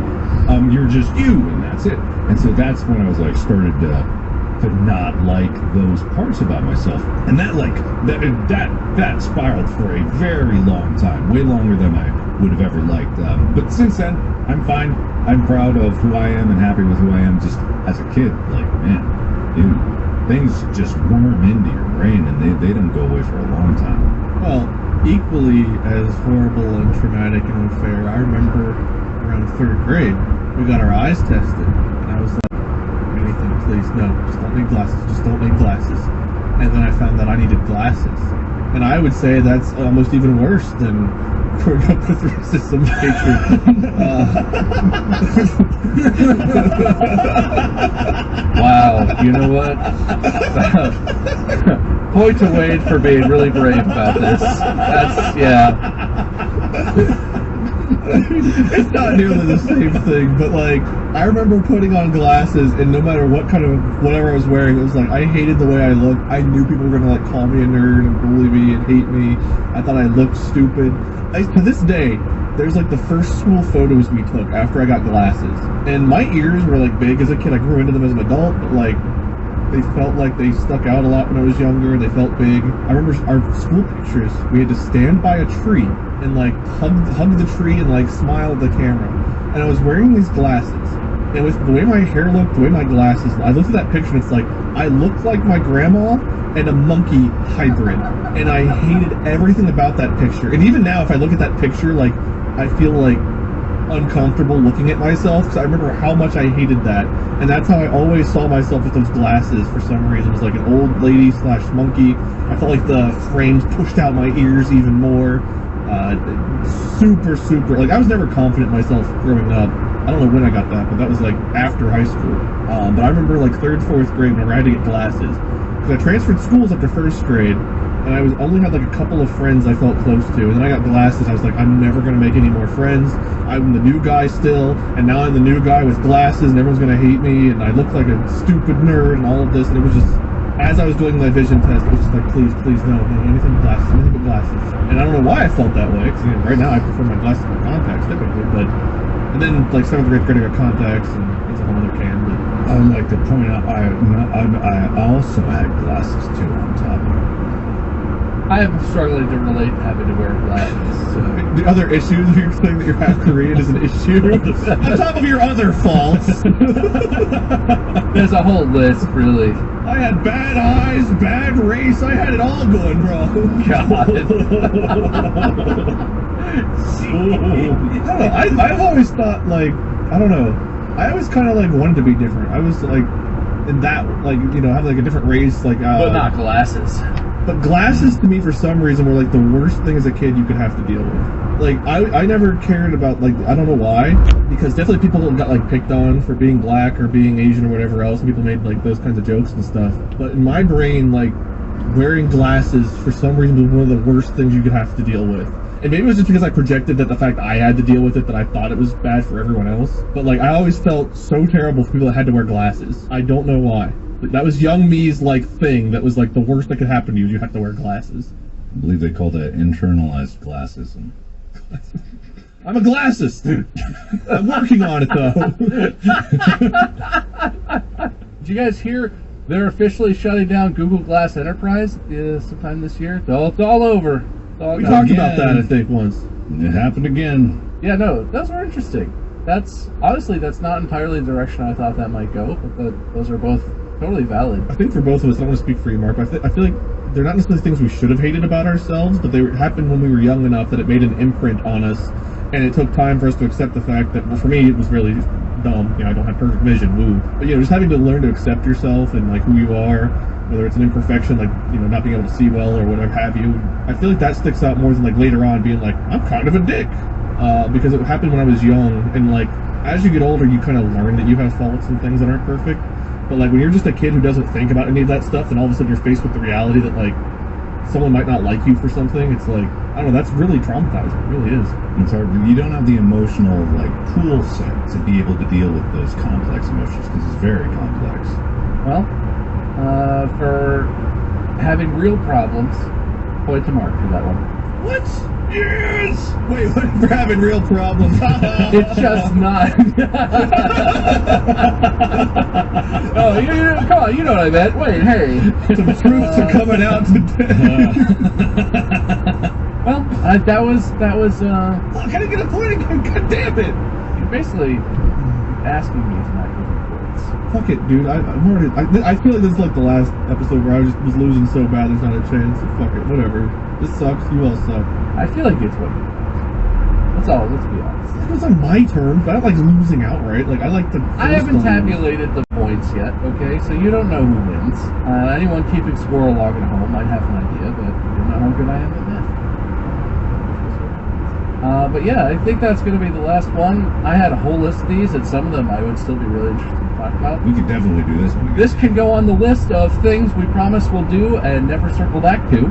I did enjoy this. I didn't know how many firsts there could be, but these are some interesting, and they brought so many memories. There's so many firsts, and there's so many ways to talk about it and things about.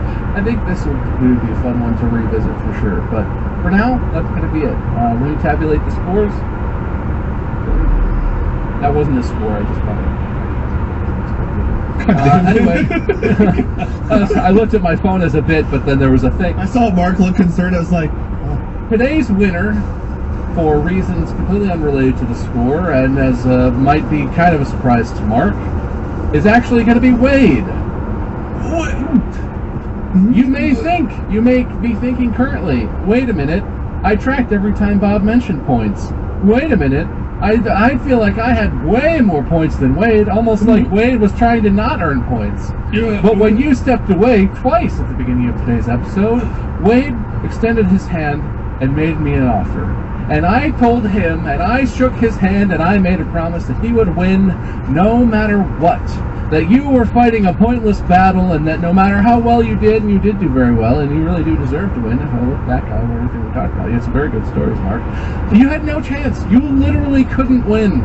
So, because I'm a man of my word, and we shook hands on it, digitally, although it may be, Wade is today's winner. Congratulations, sir. Thank you. I'm just so glad that Mark's losing streak is back. You know, it might just be one right now, but one is better than zero. It's good to be on top, and I'm very happy.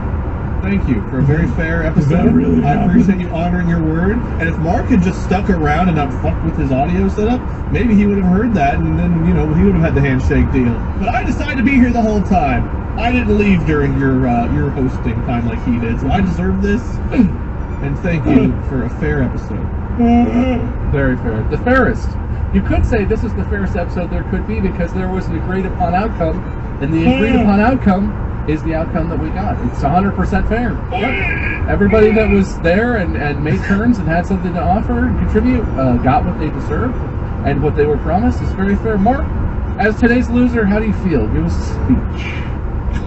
I just feel like me as a kid looking at some wooden pegs on the wall.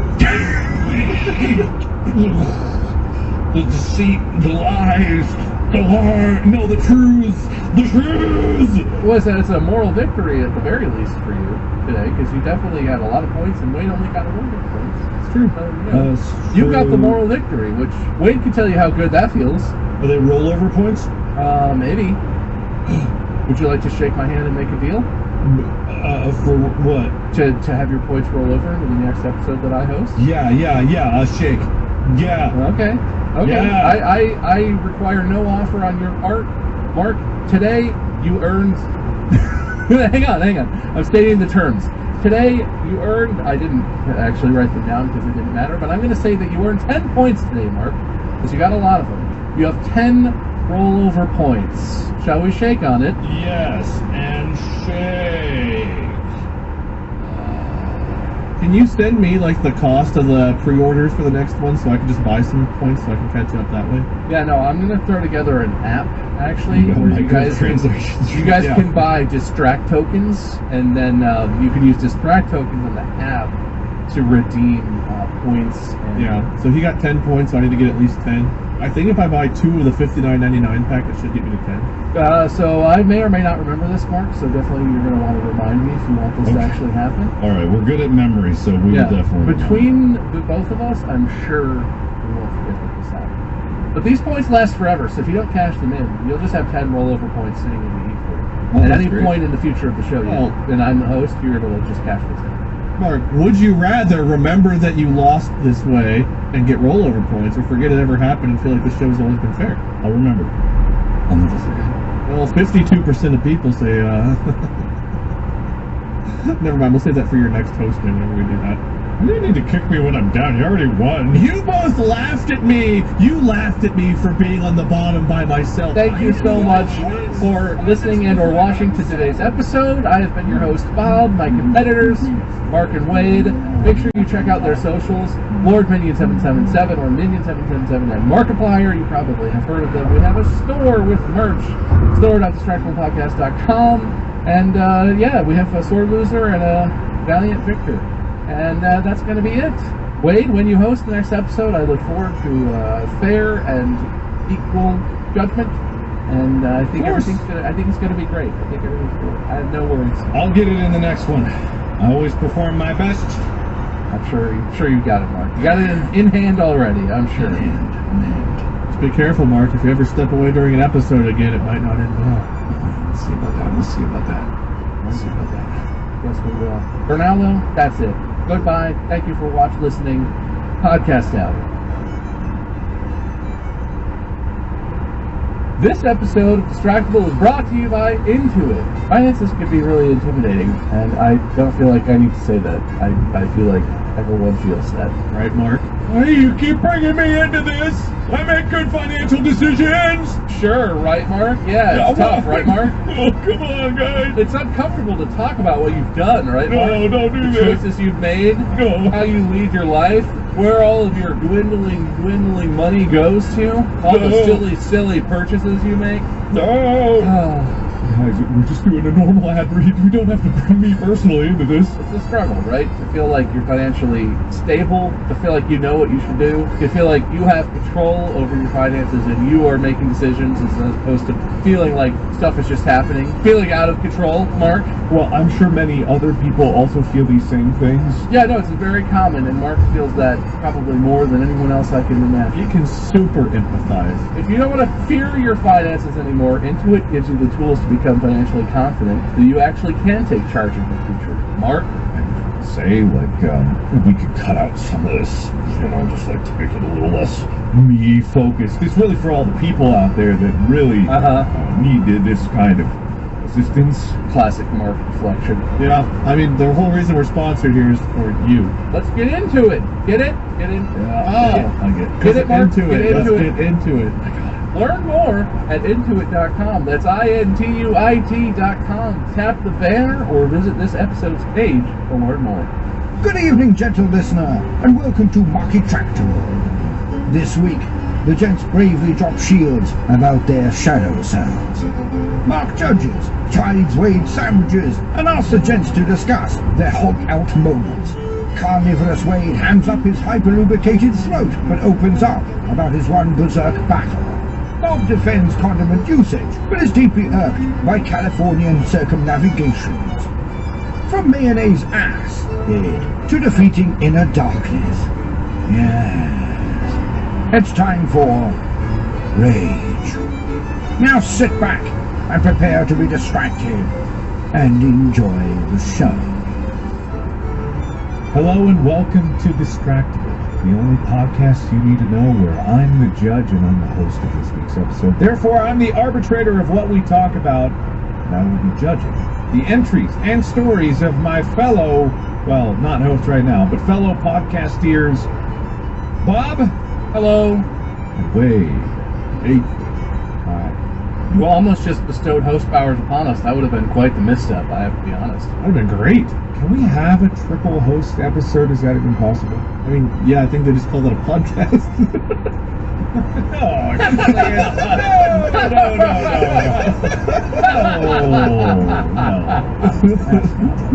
No. This is how all podcasts run. They revolve hosting. It is kind of an interesting conundrum to them. That was people don't know, but us like rotating the host was like a very last minute idea when we were brainstorming what the actual like quote official podcast would be, and I think it was like we would just take turns. We were originally going to be like specific roles in the podcast. One of us is going to be like always host, and the others are now supporting roles. Yeah, story getter or something. I think you want to be story Researcher. I was going to be researcher and I was going to do it live, but yeah, no, this is better this way. I like the random shackle thing. Yeah, absolutely slap together. That's our style. It's more us. Yeah. But we could make this, we could change it now. I'm the host, I could decide what we do from here on out, and then I can make forever that we do it in perpetual host. Me, as the perpetual host. Well, I could declare that. Well, you could. we can put a pin in that one. We could just undo I it could. next week, but you could. No, because you won't be host next week. I'll be the host. Wouldn't I always be host? You always perpetual host? I would always be host. I'm perpetual host. If I declare that I'm perpetual host. I will always be host. always be host. I will always be host. I mean, I guess we did give you that power. Yes. I have that. That means Bob and I would never have to come up with topics. Yes. And then I would be the arbitrator of everything that we do. Beautiful. It would be Just show up and phone it in. Market-tractable and friends. Markipliers, you're welcome distractible. Yes, exactly. Yes. All right, fine. It seems like you guys aren't into it. Maybe the rest. Markiplier's your podcast. I feel like it's only halfway there. There's just it's just some more brainstorming we need, Maybe we need to take turns hosting. What about that? That's something. That's something. Anyway, how are you guys doing? I'm having the weirdest case of deja mustard right now. How are you guys doing? It's not from DBZ Abridged. I'm good. I'm doing good. I'm having a good day. My office is not hot. I don't know if I talked about this, but I have a spoiled bottle of mayonnaise with me, and I just don't have the wherewithal to get rid of it.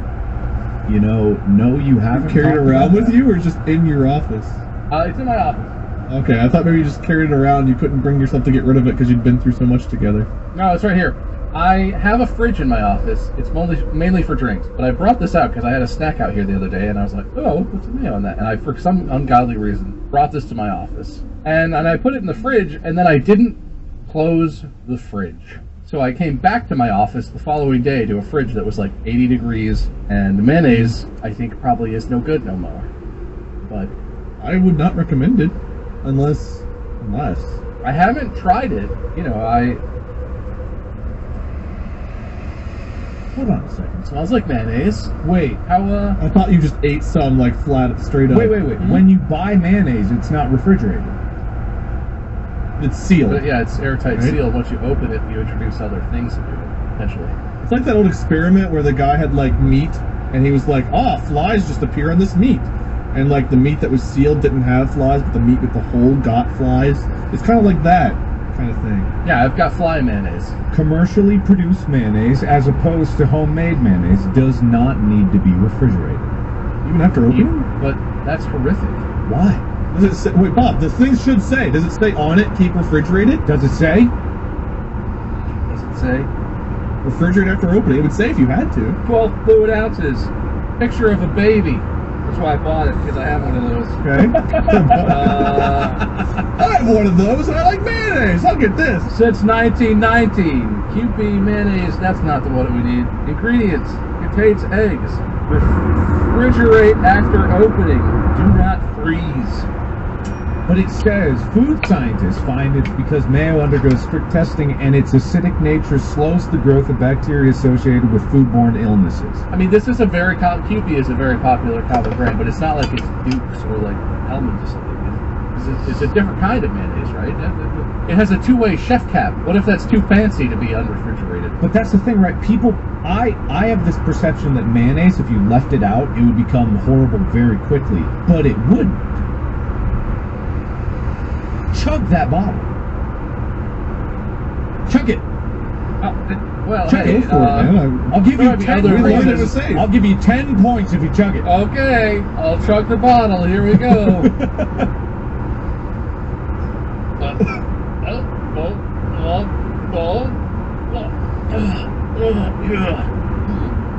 Oh, so much mayonnaise.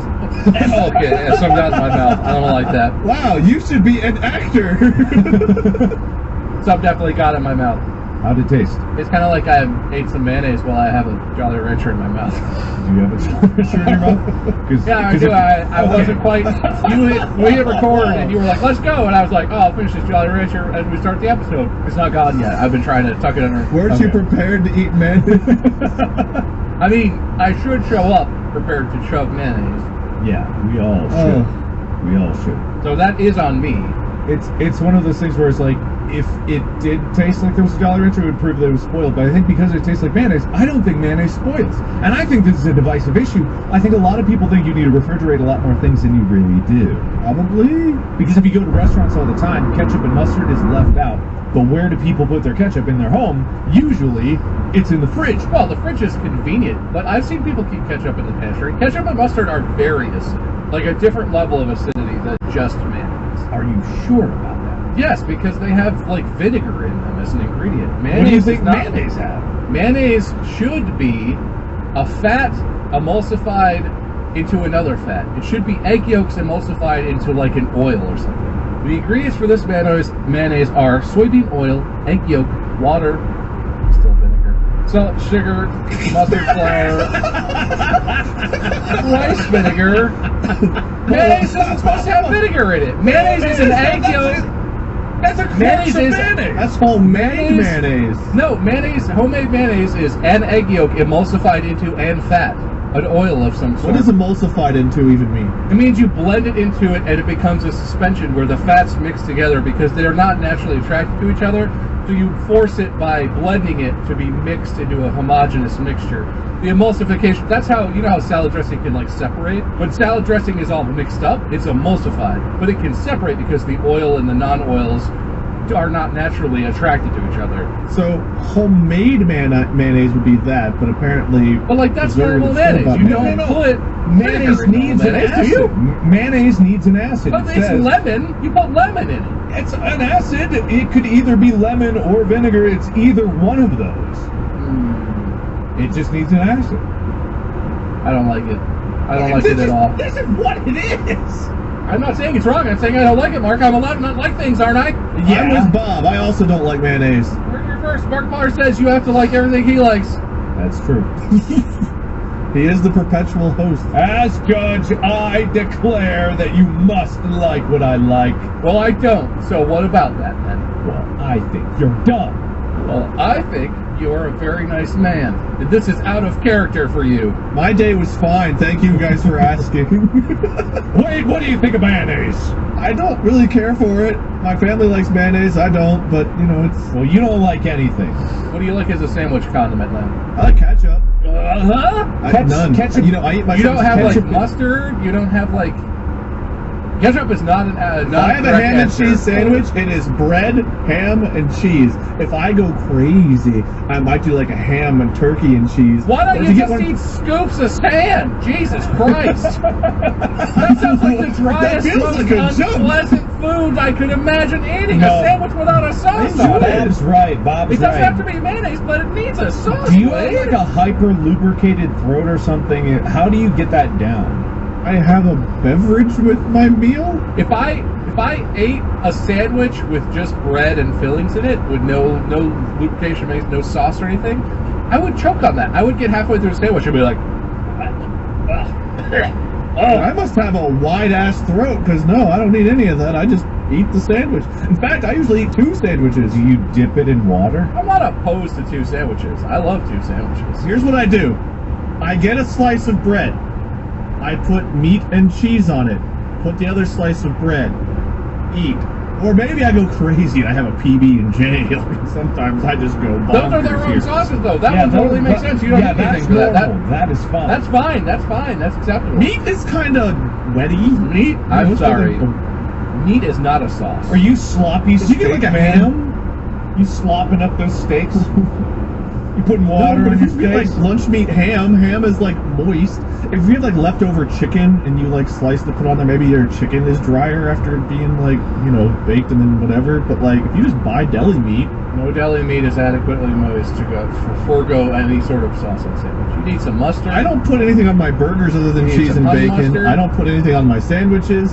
I just like I like the flavor of it by itself. It doesn't need more. But you miss out on a world of flavor. There's adaptability. I think you conceal some of the flavor by burying it with too many other flavors. We've been down this road before, and Right. we need to let Wade enjoy what he enjoys, but that honestly just sounds so dry and unpleasant. A sandwich with no sauce on it sounds just awful. Yeah, I somebody, love a good ham and cheese this sandwich is with the just ham and man cheese. that you defend. This is like that clip from that show. It's like, this is your man that you're going to stick by. And he's like, that's my man. Look at me. I do great. I look great. I enjoy food. So do you eat chicken wings with no sauce in them, just dry, crunchy, throat-destroying wings? I have. I prefer buffalo sauce, but I'll eat them. You have? I'm concerned that you made that choice one single time ever. I can't handle too much heat. I like hot sauce, but it has to be like a little bit of it. So a lot of times when I order wings, I order them well done so they stay crispy, and I also get them with light sauce so they're not drowning in sauce. Sometimes they go too light on the sauce, and it's like eating a plain wing, and it's like, this could have used a little bit more, but like, I'll eat it, it's fine. You know they make non-spicy sauces. Parmesan garlic is possibly one of the best wing flavors that exists. I like some of those, but I do like a little bit of the buffalo taste without having like the buffalo drowned and like it's stuck in your mouth, your lips are burning, your hands are burning, you're crying, and you're like, so good!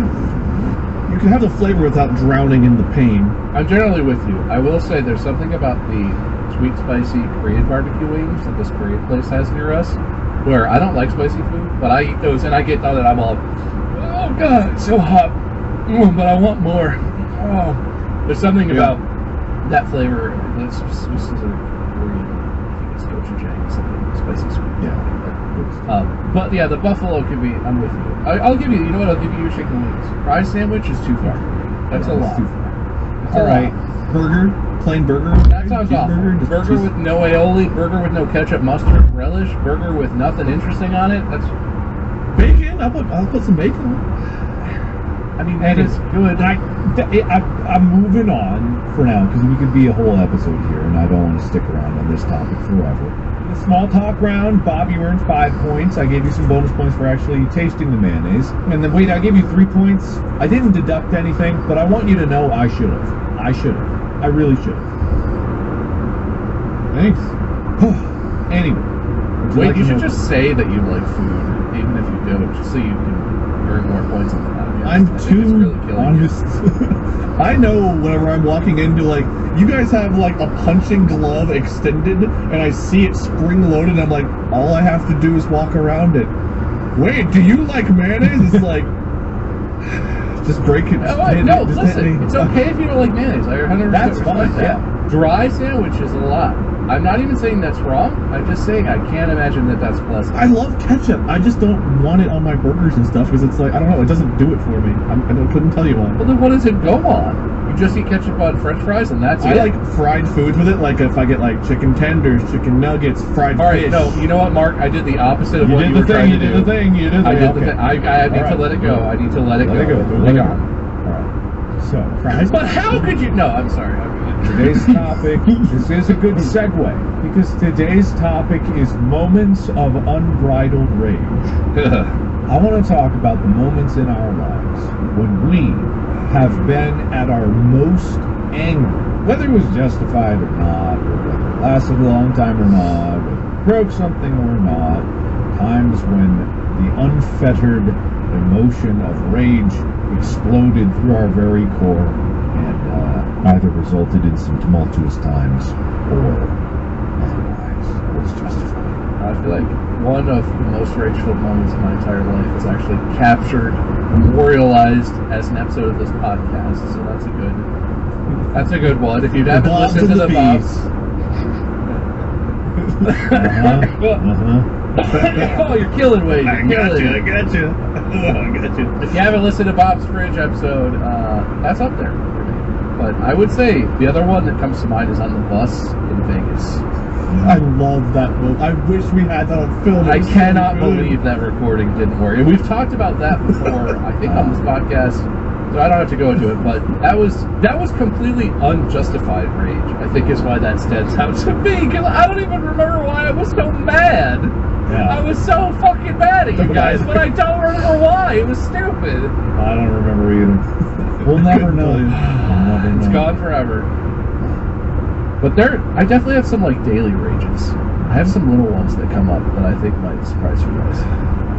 I have one major one. I'm gonna throw it back and we're gonna do titles again. So you gotta come up with a clever title.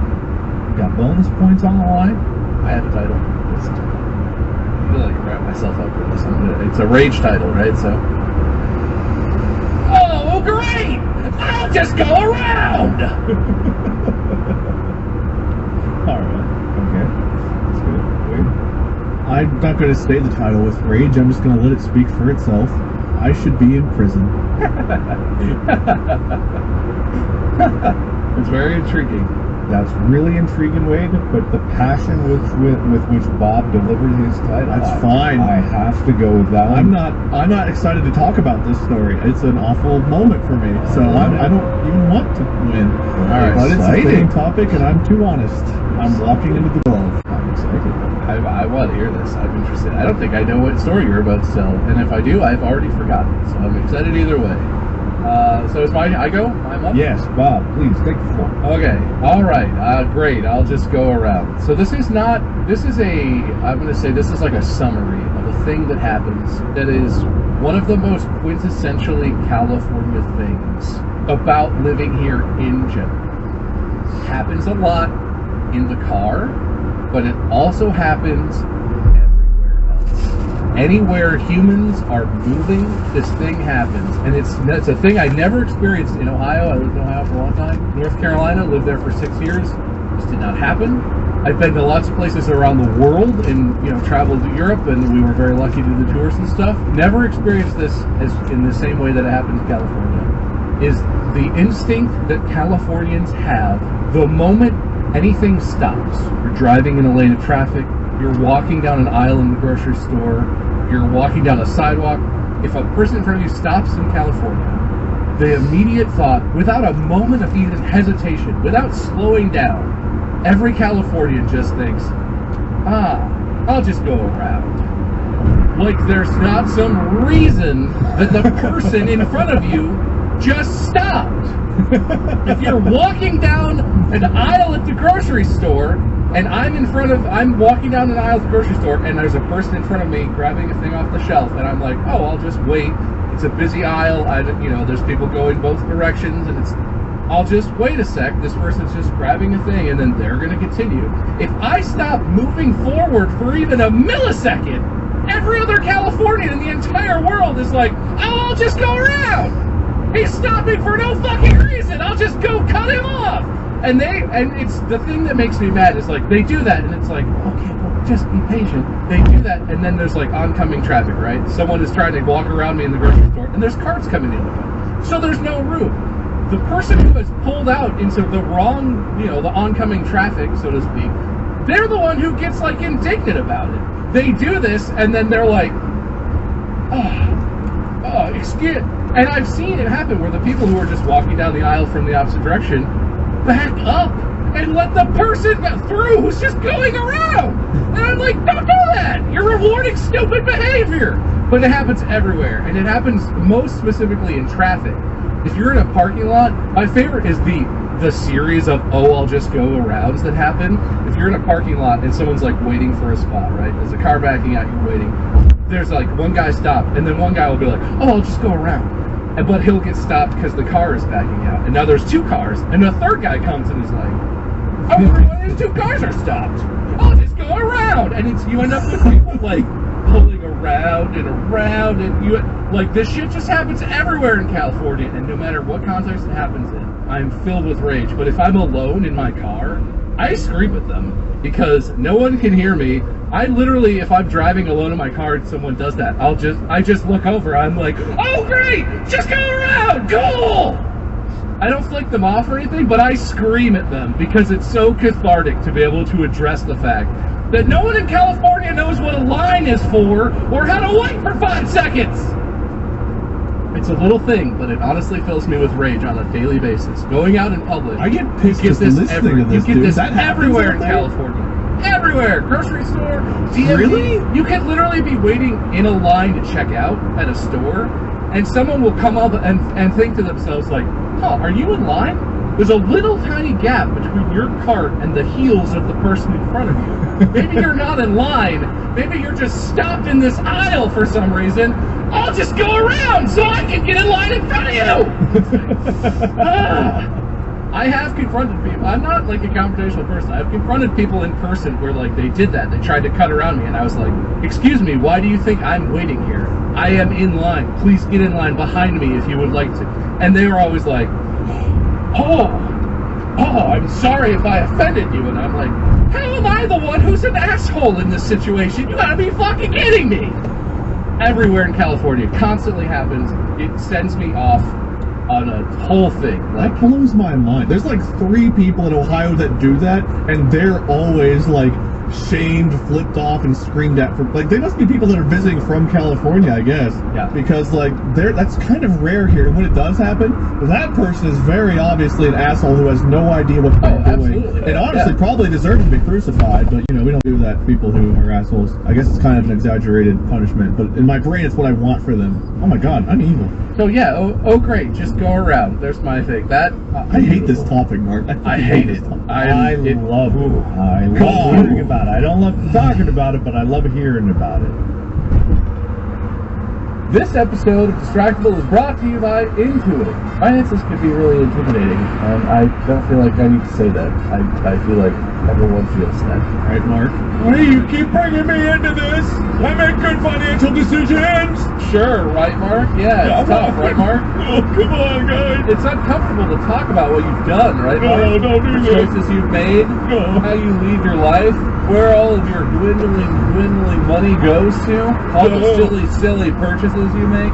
No. Oh, Guys, we're just doing a normal ad read. You don't have to bring me personally into this. it's a struggle, right? To feel like you're financially stable, to feel like you know what you should do, to feel like you have control over your finances and you are making decisions as opposed to feeling like stuff is just happening, feeling out of control, Mark. Well, I'm sure many other people also feel these same things. Yeah, no, it's very common, and Mark feels that probably more than anyone else I can imagine. You can super empathize. If you don't want to fear your finances anymore, Intuit gives you the tools to become financially confident that you actually can take charge of your future. Mark? Say we could cut out some of this, just like to make it a little less me focused. It's really for all the people out there that really need this kind of assistance. Classic Mark reflection. Yeah, I mean, the whole reason we're sponsored here is for you. Let's get into it. Get it? Get it? Get it, Mark? Into Get it. into Let's it. get into it. Learn more at intuit.com. That's INTUIT.com. Tap the banner or visit this episode's page to learn more. Wait, I can't wait to hear why you should be in prison. Dude, okay.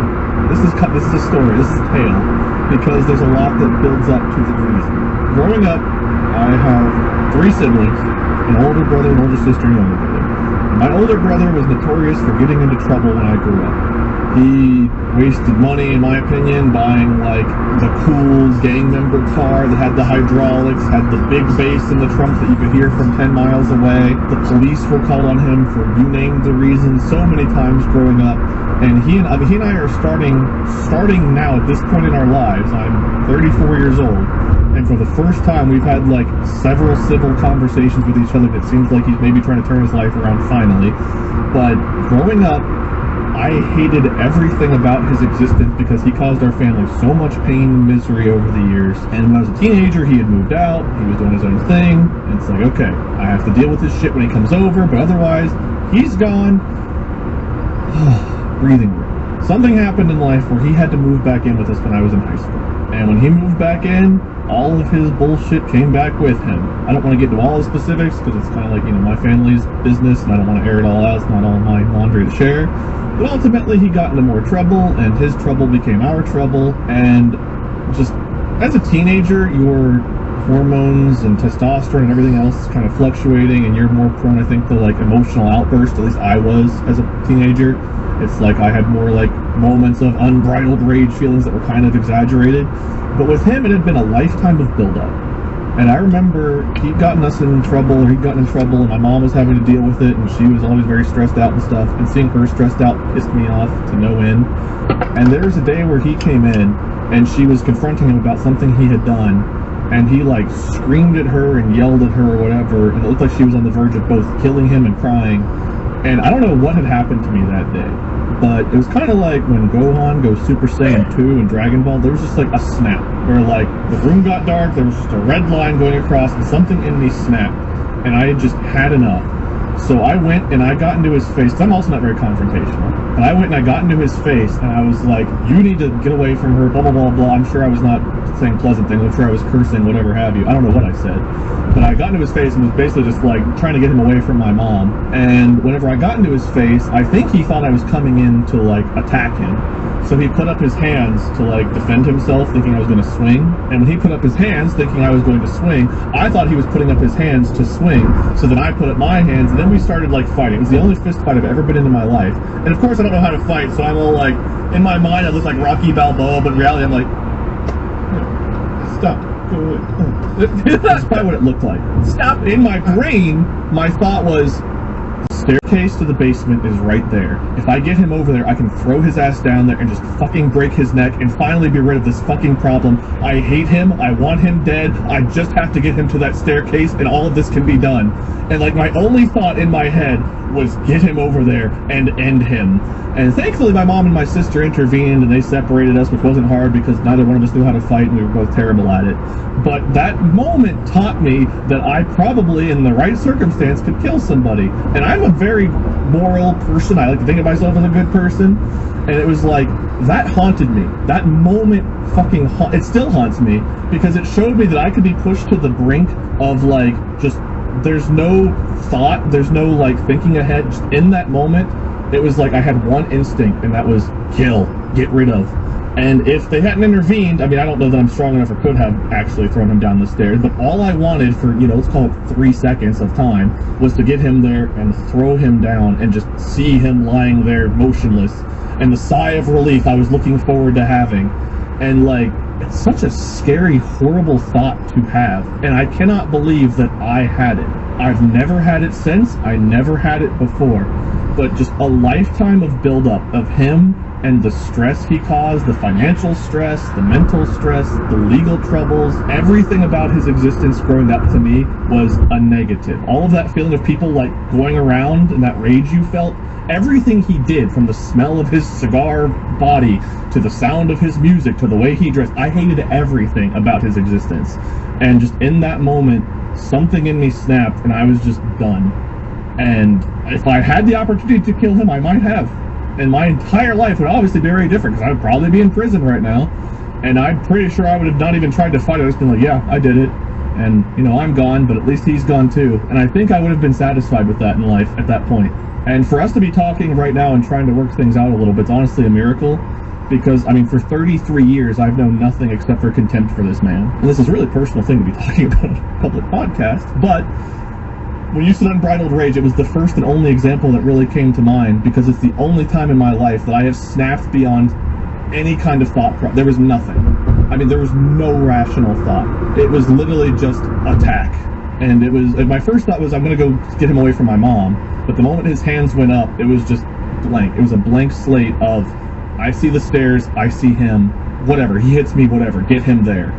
And it's such a mind fuck to think that I could have maybe, I don't know if I would have, obviously, thankfully I won't know, but that is all I wanted in my mind. And I have never been able to successfully rationalize in my brain what happened that day, and how I felt, and what I wanted. It's very serious. So you popped out the womb and...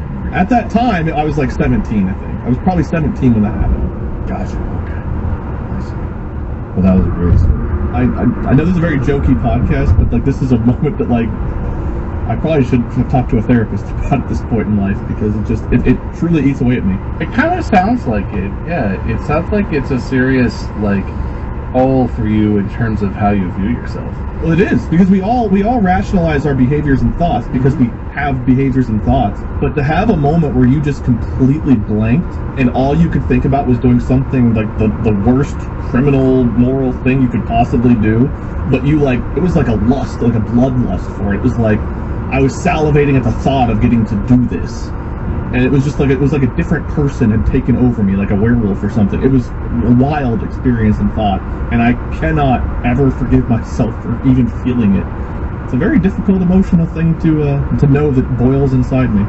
Well, I think you could eventually forgive yourself for it. It's something that I also... I didn't even do anything, but it feels unforgivable. You can forgive yourself for a thought, but that's again, I would encourage trying to talk about that in therapy, but only when you're ready. I should. I really should.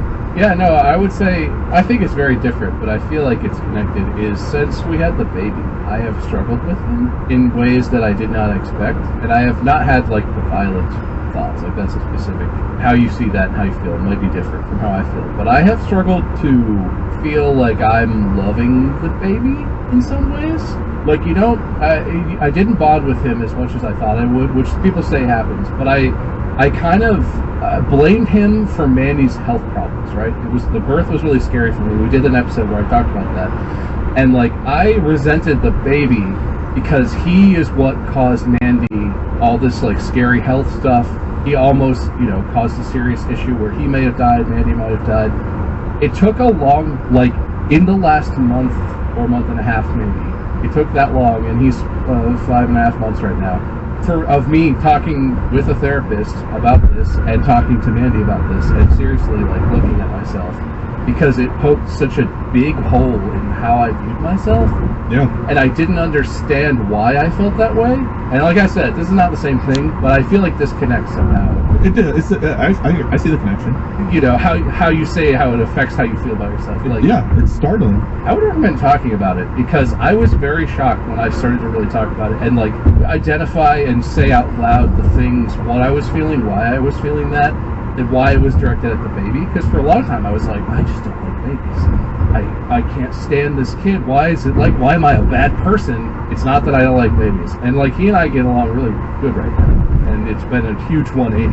But it came from a thing of it had to do with how I viewed myself, because I couldn't. Anyway, it's complicated, but I would highly recommend it. I talked to a therapist and it helped a lot, actually.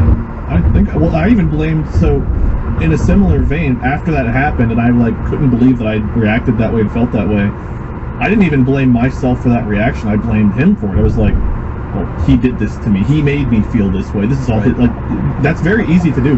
We rationalize shit all the time.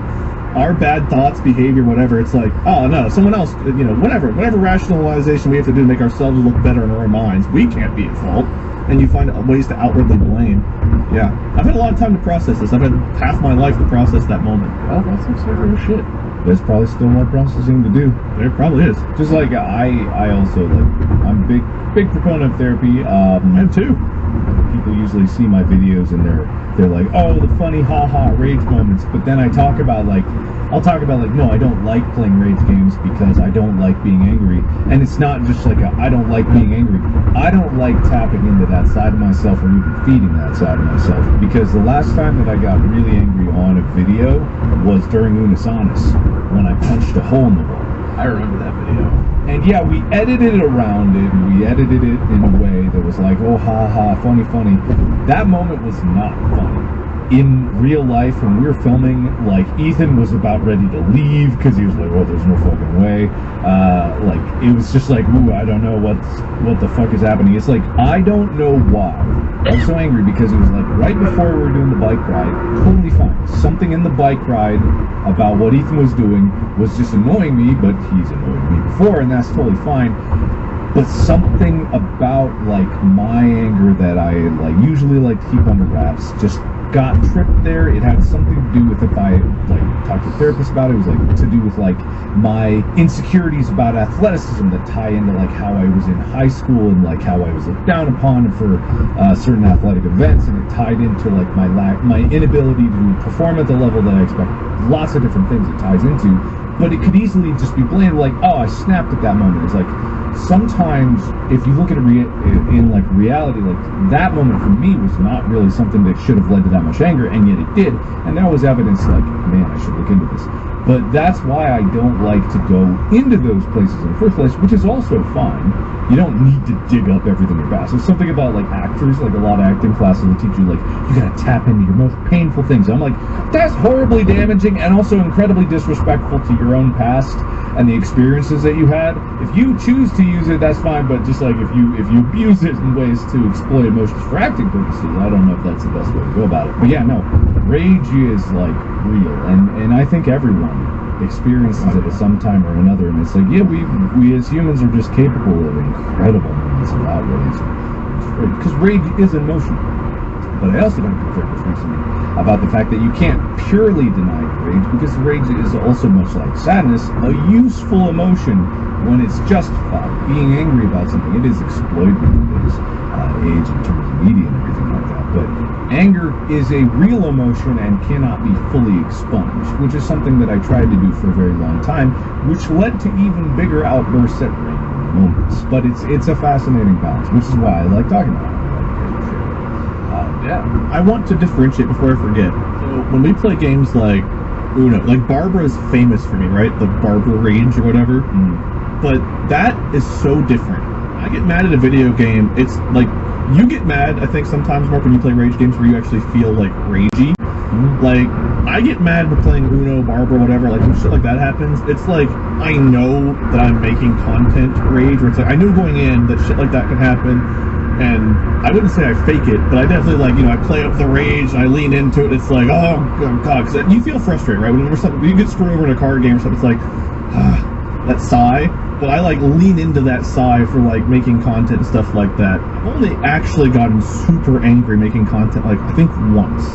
I was recording Gmod with people, and we recorded for like an hour and a half, and like, just the way it went down, I was actually angry. And the moment it ended, I deleted all the content because I was just so angry. That's happened one time where I've actually gotten mad making content. The other rage is like a different, I don't know how to qualify it or quantify it. It's a different thing that I tap into for that. It's a real feeling, but it's slightly exaggerated and played up, and it's like, I'm frustrated, so I'm just gonna scream!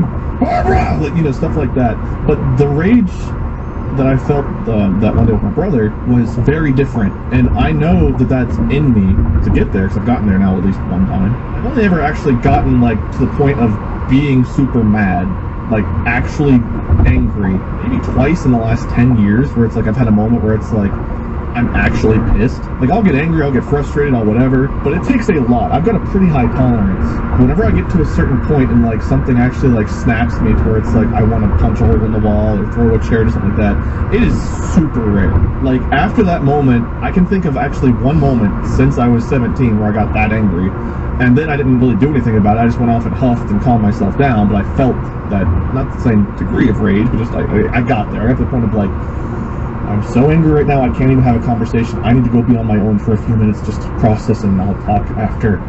Mad. That's happened like once.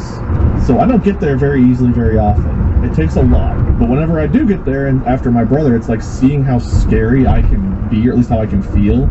It's like I try everything in my power to never let myself get there. So it's like, if there's a problem, I don't sit on it. You know, we'll talk it through, we'll work it out. If I'm mad at one of you two, or, you know, if Molly and I are disagreeing about something, it's like, we can have a few minutes to cool down, but then we're going to work it out. We're not going to go to bed mad. This is not going to boil over and become some big thing. Because with my brother, it was a lifetime of buildup that all came out in one moment. And it's like, I can't ever let things get there again. Because that buildup, whenever it finally released, it was just like seeing someone else take over your body and mind. And just not, I wasn't even trapped in the corner. It was like, just after it happened, it was like, I couldn't believe I was standing there, like, with my arms up in the air, looking like an asshole who doesn't know how to fight, but also just the thought process. I don't know. Very different. It's very different than, like, gamer rage for me. It's completely different ends of the spectrum on how I feel about things. I don't get that kind of mad whenever I make content of any kind. Fair enough. All right, that's the end of round 1. Congratulations, guys. You did great. I assigned many points to that. Bob got the bonus point. Wade, you got a certain number of points, but I don't want to tell you what it is just because I want to keep it secret. But hey, Fair's fair. Great job there. All right. All right, who's ready for round 2? Yeah. I don't know, man. I don't have a round 2, but yeah, let's do it. Let's do it! I want to hear more rage. I don't have like a really serious story like Wade is that. Oh, it doesn't have to be. God, it don't have to bring down the mood like Wade did. Come on, give me some content, Rage. No. Like rocking in my chair over here, like, why did I do this? Sorry, Wade, it's Bob's turn to talk. Yes, it's fine. I'm sorry. Here's Mr. Markiplier. Of course, Mr. Markiplier. Oh yes, sir, Mr. Markiplier. Yes. Yeah. Title. What's the title for Yeah, this? who's I got have an first? Who's idea. got titles? I think I have a title. You could do your title first if you want this time, Wade. I'll give you a minute to think. Oh, of course. Yeah, I have a. If you need time to think, Get out of my house. Okay. Thought of a moment. I titled it. Okay. Improv. Story. All right. My title is I will fucking throw you against the wall. Threatening is a good time. good. Get out of my house, I will throw you against a wall. These are freaking. Wait, can you say yours with more passion? Get out of my house. I think Bob's. Wow. I just want to like throwing you against the wall. The bait and switch. Yeah. Well, I gotta say the title. I knew it was coming, but I indulged anyway. The title might be the best part of mine, but this is one that gets me. I am a pretty tech savvy person. In this job that we do, there's a lot of tech bullshit that happens. Windows updates, and then it ruins all your sound settings and all this sort of stuff. And I get frustrated with that, but like a reasonable amount. And I'm pretty good at fixing things. I'm usually able to get to a solution. Something that gets me, and this is like a very boomer take, but something that gets me is I love smartphones. I love where phones are today. They are fantastic. It's cool that you have the entire internet just available in your pocket. The way it works is awesome. I love it. And I don't really struggle with like how they function. You know, like I'm comfortable navigating smartphones, using apps, whatever. I'm not that old. But a core thing about a cell phone for me is it fucking needs to be a phone when I fucking need a phone. The whole thing about the cell phone is you don't have to go find a payphone, you have a cell phone. And in the world we live in today, there aren't payphones because everyone has a cell phone. Like if you're in any sort of populated area, there used to be payphones on the corners or in front of, gas stations or whatever. Totally common thing. Go put a quarter in, make a phone call, whatever. If today's world, if your cell phone doesn't work, you're fucked. You mean, hopefully you could just ask a stranger to borrow a phone or whatever. I don't want to do that. But my phone does all kinds of mystical shit. My phone has an AI. Also, I got the case, by the way, Mark. We talked about this in a previous episode. I got the quad lock. I do. It checks a lot of boxes. It's not like perfection, but it's pretty close. But we talked. That's another thing. But anyway, like my phone does all kinds of crazy shit. It has AI in it. It can do all kinds of nonsense. But sometimes it's not a phone, and it makes me so mad.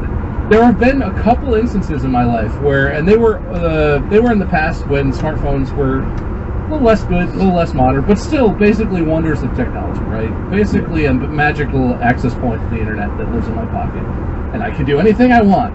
But I was like, my car broke down, and I was like, there's not an app or whatever. I need to call a tow company. To call someone to come help me. My car's broken down. I don't have a spare. I just need to make a phone call.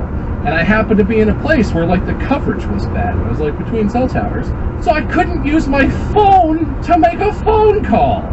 And it turned into this thing where I was like, well, maybe if I just walk up the road a little bit, I'll get better cell service. Didn't. Then I was like, well, maybe I'll just dip into like a gas station or somewhere and like borrow their phone or whatever. It was all like private businesses, right? It was like lawyers' offices and places where you're not really like, you don't have a reason to go in there. And so most of them were like locked doors, not really storefronts where you're invited in as a random person. I had to walk for 1.5 miles to find a place where I could borrow a phone to make a phone call, and like it's unreasonable because technology doesn't always work and it's not perfect. But the amount of actual rage I felt at my phone, and this has happened a couple subsequent times as well, I have almost thrown my phone away. Like, just like a movie character, just been like, ah! And thrown my phone just into the street or fucking wherever. One time I did throw my phone. I spiked it. It had a really nice case on it.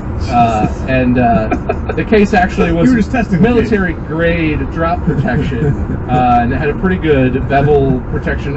It was fine. The phone was fine. I didn't break the phone. But I made a dent in the hardwood floor, which was a little embarrassing. Ooh. But like, that specific thing where it's like you could do all this magical shit, but you're not a phone when I need you, and in the one emergency I have every 3 years where I just need to make a phone call, that does get to me. And I have thrown my phone. I didn't throw it against the wall like the title implies, but I spiked it like a football on the floor. You did say, I will throw you against the wall. So yeah, no, it's a threat. I'm like white knuckle gripping it, like I will fucking throw you into the abyss. So yeah, I mean, not like the craziest rage, but one of those times led to me standing next to my broken down piece of shit car, just screaming in a public place, just like, ah, fuck, God, like that psychopath on the side of the road, just like yelling at his car. Because I was like late for work or something, right? It's a thing where it's like, oh, I'm going to get a write-up for this. I might get fired if this you remember my Volkswagen Mark? It broke down all the time. That thing was a piece of garbage. Today's episode is sponsored by...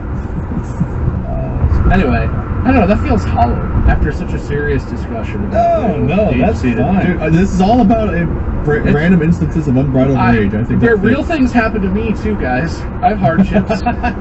It's not all smartphones and others, you know. It's real rage. Okay. Man, I was trying to pull up something because I was so curious if it's still there. It's something where I was so unbelievably angry, but it was at YouTube, or specifically YouTube customer support way back in the day when my original channel was demonetized. And so this was it's a phrase that I will remember for a very, very long time because it sticks in my mind. And I've actually heard this phrase before when I get angry because I'm trying to get help with something and it doesn't happen. When I was speaking to them about like, okay, why is it banned? And they were like, we can't tell you. I'm like, why can't you tell me why it's banned? And it's like, because it's banned and there's no point in it. And I'm like, well then how am I supposed to be better in the future? And they were acting like, oh, why would you be here in the future? You've been banned. And I'm like, I can, what? It's just like, after a while of back and forth, and I was getting angry, and there's an email chain, I remember hearing, or seeing the words, this conversation is no longer productive. And I was trying to search in my email for this one, but it doesn't seem like it exists anymore. But no phrase has ever gotten me so angry so quickly than being told, this conversation is no longer productive. And I go, bitch, this conversation was never productive. You didn't do anything. You didn't tell me anything. You didn't give me anything. You have only left me darker, in deeper darkness than where I was before. You think I wasted your time? Like, what do you mean? You're a customer service. You're supposed to help. Like being told to calm down. Yeah, exactly. I didn't even yell at them. I was not cursing. I was trying to find information of like, well, this is only a cool thing that I could do in maybe my future. I don't know. And I still to this day, I talk about that like, God, I want to know who the fuck that was. Because like just where I am now, and I'm like, if that is all it takes to stop someone from making something, and I'm here at this point, it's like, and we talk about that weight a lot. We're like, Susan has entered the chat room. No. And you know the funniest thing is, it was her the whole time. The funniest thing is, I can log into my old Markiplier YouTube channel. Monetization's back because that whole system changed. So I could go back to that channel really Long live the channel! The channel's back! I should Dude, make it- get the same haircut. I should make get a the same video. haircut Yeah. and relaunch the channel. I should totally do Please. that. God, At least for April Fools, you gotta make a video where you Oh, look like man. old Mark and you like, long live the channel! Monetization's back! Oh, wow, I should. Oh, the dream, you know? Dude, that would be so good! You could use AI to de-age yourself, and it'll be perfect. You're right, you're right, you're right. You don't have to do the talking. There's Mark voice you can use. Yeah, old Mark voice even. I think one time I did, like, streamed on my old channel at just randomly one time, just for fun, and people were so confused. You should make like weird knockoff Markiplier content on that, so everyone is like, wait, is this like an AI Mark channel? Intentionally make yourself look like. Oh, dude, there's so many possible. I'm jealous. I wish I had a channel. like that. Mark, you got One so day. much free time. You should really put your mind to that. I bet you could actually make something if you focused. You're right, you're Put the right. movie on a shelf. You need to make old 2014 Markiplier. That was even 20. That was like 2012, 2013. Right? It was pretty early. Yes, 2012. That was the first year. Yeah. Okay. Well, that was back in the good old days. Back when YouTube had your own thing that looked like a channel, not this silly one-page crap. You remember when you could customize your borders? That was great. Dude, sometimes I use like the Wayback Machine or whatever it's called, and I go back and I look at like just the way YouTube looked in different years, and it's like, I never in my brain remember it looking like this, like some of the different versions. Oh, well. It doesn't exist to me, and yet there it is. The good old days. Well, I had a story too. What was your title? I don't even What? remember now. Anyway, that's the end of round Get out of two. my... Ah, right. Get out of my round. All right, what's up, Wade? What's up? All right, it's not nearly as good as the first story. That's the one that truly sticks out in my mind. But I guess I have some pet peeves that I don't really consider or think about, but like in hindsight I do. And one of them is just like mutual respect. When I go to like a friend's house, I'm very respectful. Like as a kid even, I was like, okay, this is my friend's parents' house. I want like them to like me. I don't want to like be a douche. So if I make a mess, I'm going to clean it up. If I'm going to be respectful of their rules. Whatever they say goes. Yada yada yada. And in my brain, it's like it wasn't even a conscious thought. It was just like, well, of course they'll be the same way in my house, right? Like if I'm respectful of their house, they'll be respectful of mine. Like whatever. And I remember one of my friends came over, a friend that I was over at their house all the time, and I don't even remember what they did at this point. I can't remember what they did, but they did something that was like either disrespectful to me or my mom's house or whatever it was, and I was like, I confronted them about it. I was like, that's rude. What the fuck are you doing? And they were like, they brushed it off or something. And the moment they did that, like the disrespect I felt, like again, that moment where it's like, it's what? Excuse me? You think you're better than me? Your response was something other than, I'm sorry, I won't do it again? What did you say? Because in my brain you said, I'm sorry, that won't happen again, dude, whatever, my bad.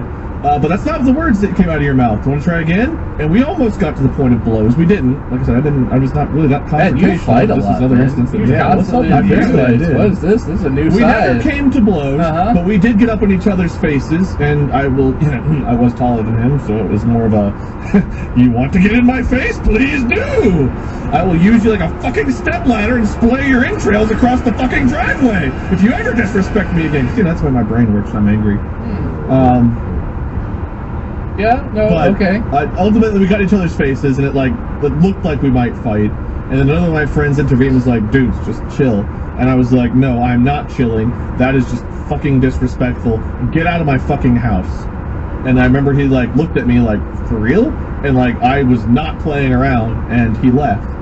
We eventually, after, I don't know how long it was, let's call it a week or two, talked it through, whatever, worked it out, explained our sides of things, and we were friends and we were cool. But that was a big moment in our relationship that it was we'd been friends for years, and for that to have happened blew my mind. It was I have always been so respectful over your place. What in the fuckity fuck shit are you doing? And I don't know. I didn't want to forgive him at that moment at all. I was like, I never want to speak to you again. And I don't even remember what he did. It probably wasn't even that big of a deal. But just being disrespectful was a pet peeve I didn't even know I had until someone wasn't, and it was I didn't even want to talk to that person because it felt like such a betrayal of our friendship for some reason. If you think about it, that's probably the same reason you were mad at your brother. Disrespect. Dude, if this was a therapist office, man, this would be a 16-hour session to go through the issues I had growing up with some of my family members. It was, I had a good childhood, but I also had some aspects of it that were, oh God, I have to give every penny I've ever made. Can I pose a question? I'm just curious. Sure. Have you guys had like fist fights? I don't think any of us has really been in a fight and we weren't like big fighters. Has that been a thing that's been around you? Like growing up, did you see fights a lot? Did you have certain friends who would just fight each other frequently? Because I've only ever seen one fist fight in person in front of me, and that was the most surrealistic shit I've ever seen in my life. I don't want to get too in depth. You go ahead. No, go.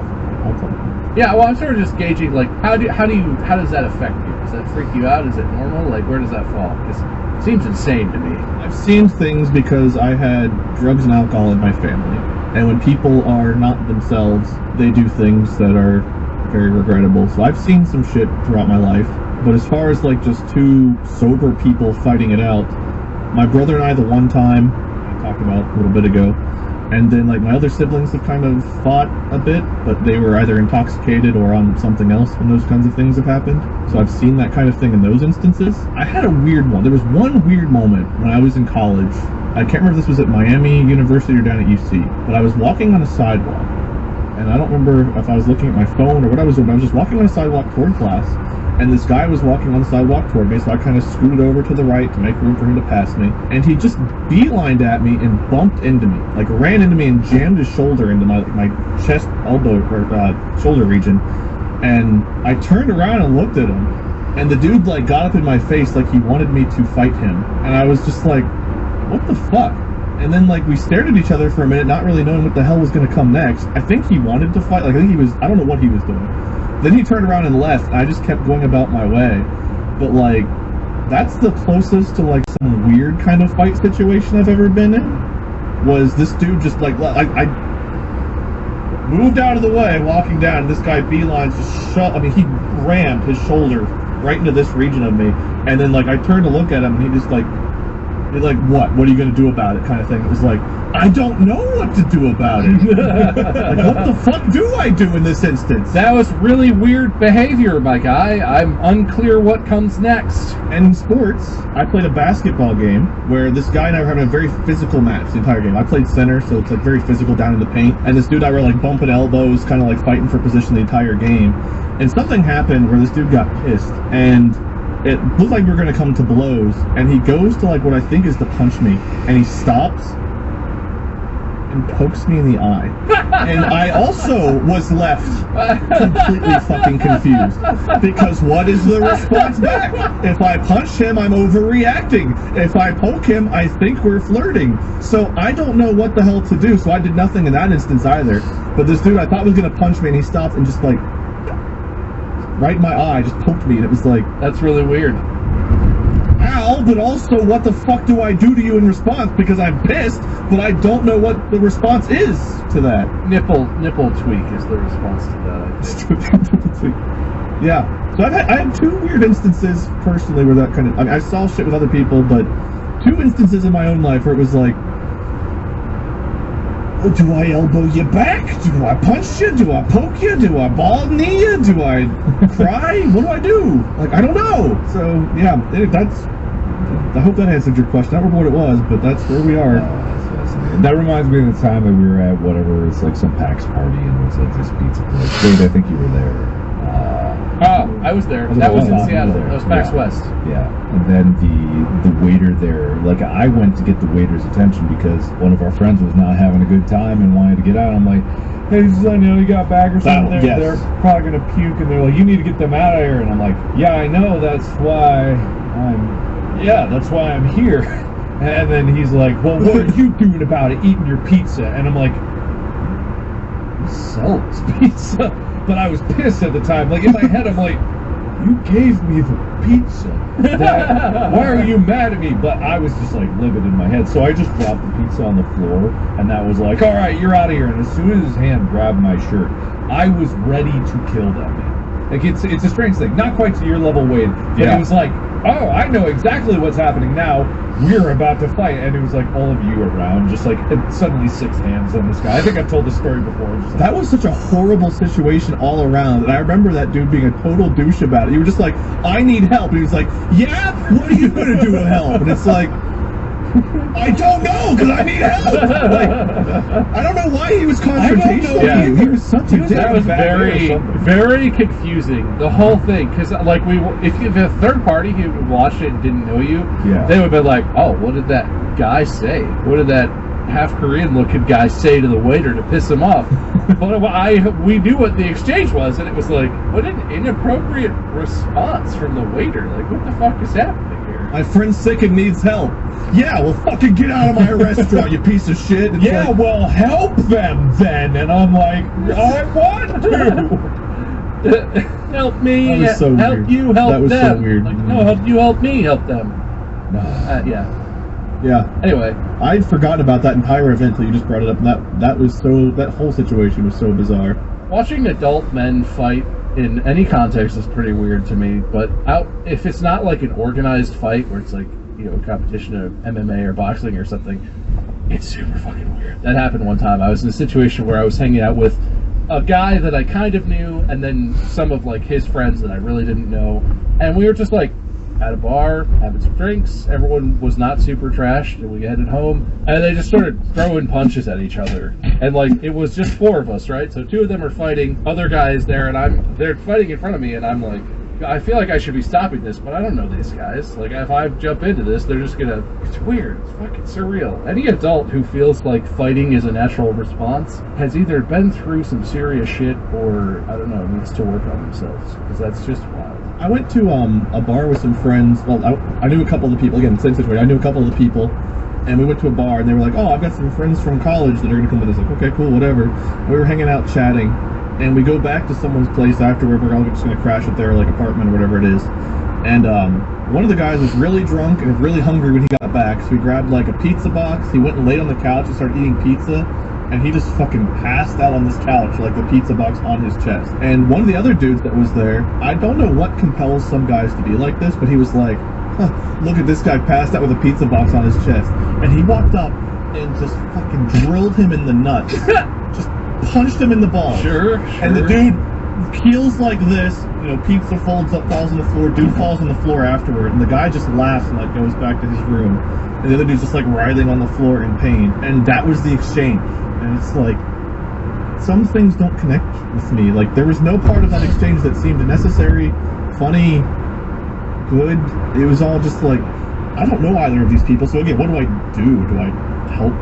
How do I help him? He got punched in the balls. I know what that's like. There's nothing I can do. I think you gotta go hold his nuts for him so that they don't hurt so much. I mean, it's like, the thoughts in your head are like, do I give him an ice pack? Do I go punch the guy who punched him? That'd be stupid. Do I sit here and stare stupidly and do nothing? Because that's what I'm doing. Guess I'm going to keep doing that one. Hey, your friends are weird. Yeah, they're just like that. Alright, time to sleep. Hope I don't get punched in the nuts for sleeping here. And that was my thought process as I drifted off, was hope I don't get punched in the nuts for falling asleep. Well, that's what you That would get for suck. falling asleep. Yeah, that's your fault. I guess so, even though that was the pre-arrangement. Why would you think it was okay to sleep there like that? Ooh, the predetermined arrangement was, hey, you guys want to come crash back here afterward? Yeah, that sounds great. Alright. Well, we've been pretty angry this episode. I feel like the rage has consumed us. But I feel like we've let it out. Yeah. I feel like we unleashed some things. I feel like shit. Thank you for sharing, guys, and thank you everybody out there for listening. Remember, if you've been angry, it doesn't make you a bad person. Wait, I'll back up. If you've been angry, it doesn't automatically make you a bad person. Okay. I think what you're trying to say be is a bad person. No. Look, no, abandon that part, Mark. Okay. Yes. Anger is a natural emotion. Feeling anger is a natural response to different things that might happen to you and around you. It's okay to feel angry. It does not mean anything about who you are as a person. But you might be a bad person, is Mark's point. Yeah, it could be. I'm not excluding. You might be like just the worst. I think if you give in to that feeling and do things you'll regret, that might make you a bad person. That one, yeah. that stuff. Well, I was almost a bad person, but thankfully I was stopped. I think what Mark is trying to say is that the episode is coming to a close. Yes, and I'm gonna pick the winner. Great. Wow, how's your decimal calculator working? What are you actually looking at? You're clearly... Oh, hang on! Did I win? Man, I was calculating the points.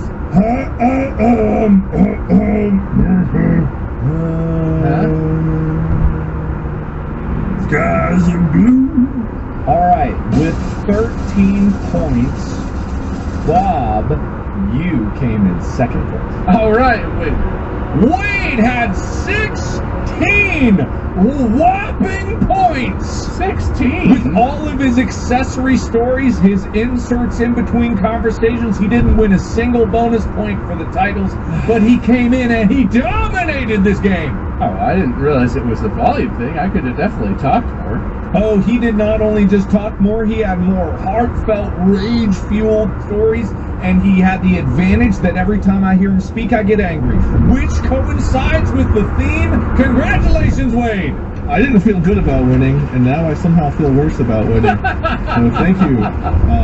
I didn't even tell the story about how rageful I was on tour. I almost killed you in your bunk, Mark. What about that? How many points is that worth? Wait a minute. I'm just saying, don't sleep in the same house as me, and it'll be fine. Here's the photo evidence of me with the garrote wire. Oh, interesting. That's pretty ragey, right? Yeah. But anyway, Wade, would you like to give your winner's speech? Well, maybe it should be loser's Dude, I speech don't first. know. Which is better? Well, loser's speech second. Yeah. Wait, go first. Wait, you're a victor. Okay. You're victorious. I don't feel like a victor. This was a good topic. This is a really good topic, but it also makes you confront parts about yourself you don't necessarily like, and stuff you like to try to forget about. I guess it's good not to. You need to remember and try to be better. So, I don't know. I try to approach things in a healthier way. That moment helped me realize I needed to, which is why I've changed how I address people whenever we're not getting along. But no, I thought it was a really good topic, and I think a lot of people could probably relate to having those kinds of feelings and interactions and whatnot. Maybe not as severe as the one I went through, but that kind of shit happens. So if you go through it, yeah, talk to a therapist, try to redefine life, find new ways of confronting issues to maybe help contain that feeling or keep it from happening to begin with. So thanks for hosting, and I hope you all still like me after finding out I'm a terrible person. Well, there's some things to unpack in that last sentence. Bob, your turn for loser speech. Oh well, I feel like I've given a lot of these in recent memory, but I'll try and make this one unique. No, listen, I will say I struggle with processing emotions. My instinctive response is to try and repress them and push them down and not experience them, and that worked for quite a while, but that is not really, I'm learning, that's not really a healthy way to deal with it. And with anger in particular, experiencing anger doesn't make you a bad person. Feeling and thinking things towards other people or about other people is not something that makes you a bad person. The thing you control is what you choose to do, how you choose to act. You could think all kinds of stuff in anger and rage because that can kind of blindside you and come out of nowhere. But you control how you act, and if you can maintain control of your own actions and decisions outwardly, that is what defines who you are and whether or not you're indulging those bad thoughts that you have. So that's a big thing I've learned, because I am in the same boat as Wade. I have felt very negatively about myself in dealing with and learning how to deal with anger and other emotions. And it's tough, but you can figure it out. You can learn how to feel good about yourself, no matter how you might feel in a given moment. But I would encourage people to talk about it with anyone who would talk to you, who will listen, therapist, whomever. I have talked to many people, and many people have helped me in different ways. So even though I'm a loser and that hurts, I don't have a second part. I'm a loser and that hurts. That's it. There's no redemption. I'm just a loser. Well, I feel much better about winning now hearing that. Thank you. Okay, well, that was a little depressing. All of this has been a little. Hey, it's a depressing. loser speech. What do you want? Well, you could. What do you want You from did me? make it unique. You said at the beginning that you could have it with grace, but all right. No, I said I would make it unique. I didn't say grace. Right. I thought I heard grace, but I must be wrong. I'm sorry. But thank you, everybody, for listening. The morals, as we have laid out, are as thus. You might be a bad person. There's better morals. We don't know. We don't know. We don't know. That's it. That's the moral of the story. Yeah. You might be a bad person. Thanks for watching. You should look into that. You should check on that. You're the only one who can know that, so figure that out. So thank you so much for all for your beautiful faces, and take care of yourselves, and check out this podcast more, or we'll be mad at you. You just learned how violently angry we can be. Don't piss us off by not listening and following this podcast. That's the moral of the story. That's a good one it is. Oh, I jumped all over you. Will, cut me out. I'm so mad. Oh no, Mark's getting enraged. Podcaster!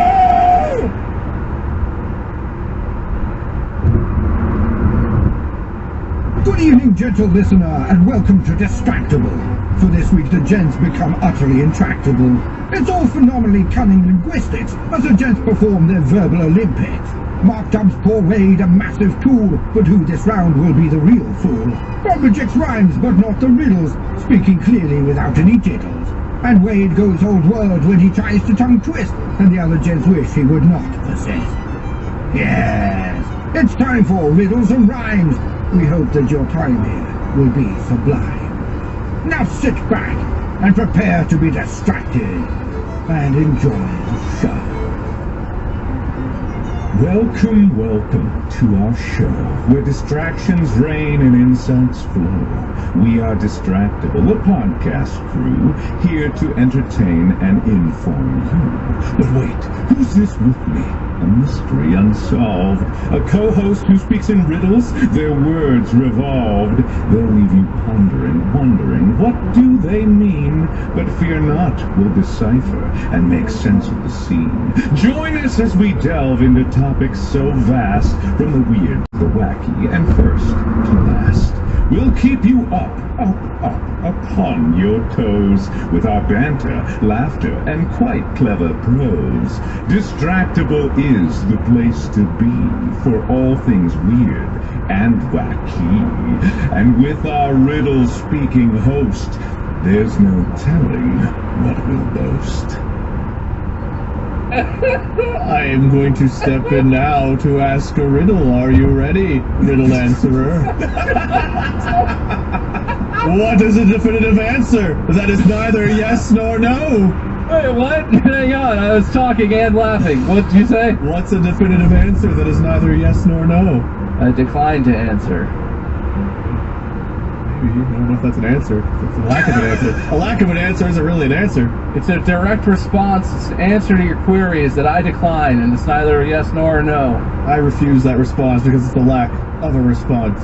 It is a response. All right. There once was a man of wit and charm, but when faced with riddles, he'd sound the alarm. For he despised the thought of being stumped, and the idea of failure left him quite chumped. Oh, beautiful. Boy, am I chumped! Grr. The riddlers tried with all their might to tempt him with puzzles day and night, but still he held his ground so strong, for he couldn't bear to be proven wrong. David's father has 3 sons, Snap, Crackle, and... David. Well done! Well, I understood the premise. I don't know why I forgot that everything rhyming makes it sound like we're from the 19th century. I can't fucking What can't. century is everything riddling? I don't know, why can't modern language rhyme? Like, come on. It doesn't all have to sound like it's a Christmas story or whatever. Like, goddamn. Okay. We like tits, we like ass. Answer our riddles and you may pass. Perfect. That's exactly what I actually expected. Well, the problem here that you see, Go on. is that I'm making it up with glee.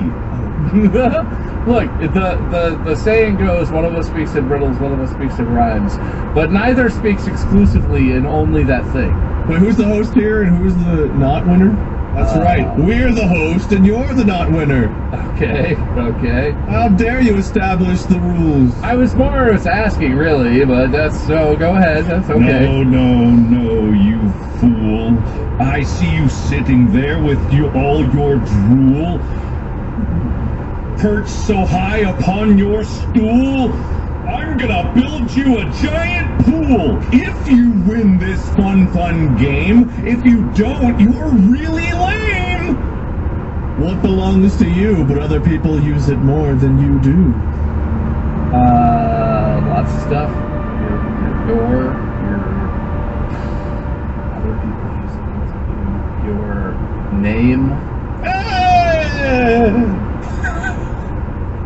I don't know how to congratulate you. The rhymer probably should. Okay. You're right, I'm not the host, so I'm not going to question this. You're right, you're not. I guess you're only allowed to talk if you talk in riddles or in rhymes, whereas I can say whatever I want the entire time. And those two things rhymed with each other, so don't even worry about it, brother. Owning you at your own game, boy, don't you both feel some shame. I want to tell you to suck my cock. Perhaps we start with some nice small talk. Small talk. Yeah, well, I always talk about the baby. He's good. What else is going on? Hold on. Oh, okay. Does my small talk have to rhyme? Looks like Mark's taking a really difficult shit over there. I went outside the other day, and the sun really had something to say. And sweat did drip down my brow and down my back and on my cow. Cow is what I call my butt. What comes once in a minute, twice in a moment, but never in 1,000 years? Once in a minute. This seems like one I should know already. Once in a minute, twice in a moment. Your mom. Close! It's the letter M, which Mom has too.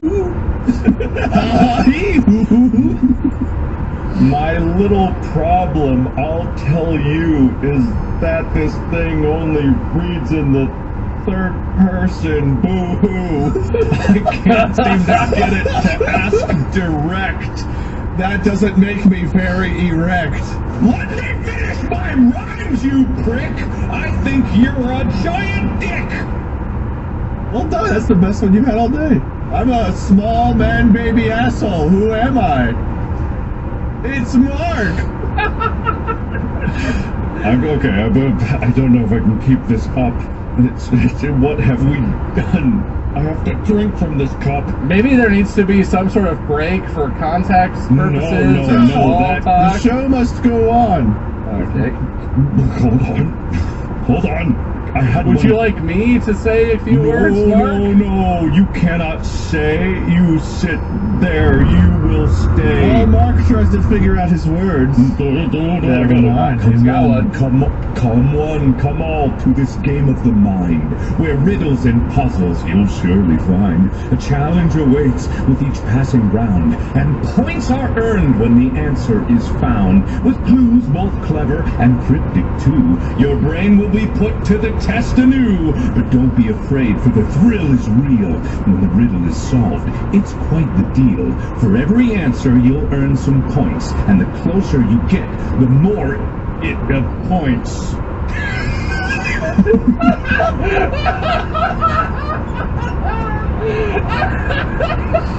The winner is crowned with the highest score, and the thrill of victory you'll certainly adore. So sharpen your wits and get ready to play, for the riddles await both night and day. Earn those points and don't be shy, for the game of the riddles is quite high.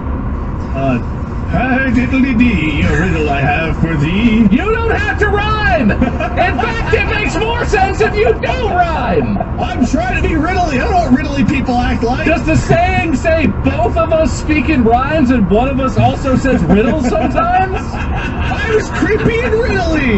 You don't you go after him for writing point with a point? Let Mark have his rhymes. He's working so hard for it. He's not working. He's clearly reading. You can just nod. No, so I know what Mark's doing, right? He's using GPT or something. He's using AI to try and make things right. Did it honestly give you that whole spiel? Did you get it to explain the rules of the game the way you wanted to in rhyme? Mark's nodding. Mark's indicating with the finger. He can't answer you without rhyming. He can't speak unless it rhymes, so he's kind of stuck. One moment. The answer is good. Why don't you wait around the neighborhood? I have a riddle to pass the I time. sit at my desk, pen in hand, staring blankly at a sheet so bland. My mind's a blank, my thoughts are dim. I need some help to help me begin. So I turn to ChatGPT, my trusty friend, on whom I can always depend. I type my request and hit send, and the rhymes come flowing without end. With ChatGPT's help, I can create rhymes on demand at any rate. From poems about love to stories of fate, my creativity ChatGPT does stimulate. So I thank you, ChatGPT, for your aid. These poems are long, I am afraid. With your help, my words are made and my writer's block forever delayed. From now on, when I'm struck in a bind, I'll know just where to go to find a rhyming poem that's truly divine. With ChatGPT, the possibilities are simply divine. Divine place. I fucking love how even the thing itself is like, sorry my answers are so long. Fucking rhymes are hard, guys. Goddamn. I put that in. I committed the sin. All right, so Mark and Wade are co-hosting. Mark can only speak in rhymes, and Wade.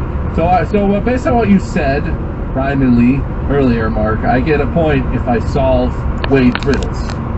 That's how I earn points. Mark is not. Yes. Okay. One word exclamations don't have to rhyme. How about that? You're allowed to say yes or no, or if you need to run to the bathroom, just say poop and then go away. Stuff like that. If I have to take a poop, I will just do it on my stoop. Oh, fair enough. If I have to go pee, I will escape the city. Well, you gotta do what you gotta do. There's different rules or whatever. Are you ready to begin the game? Your life will never be the same. I'm as ready as I'm gonna get, I guess. Have I earned any points yet? Because I did solve a couple of riddles there in the sort of prologue mess that we were just getting through. Riddle man, what do you say? Does he get points in that way?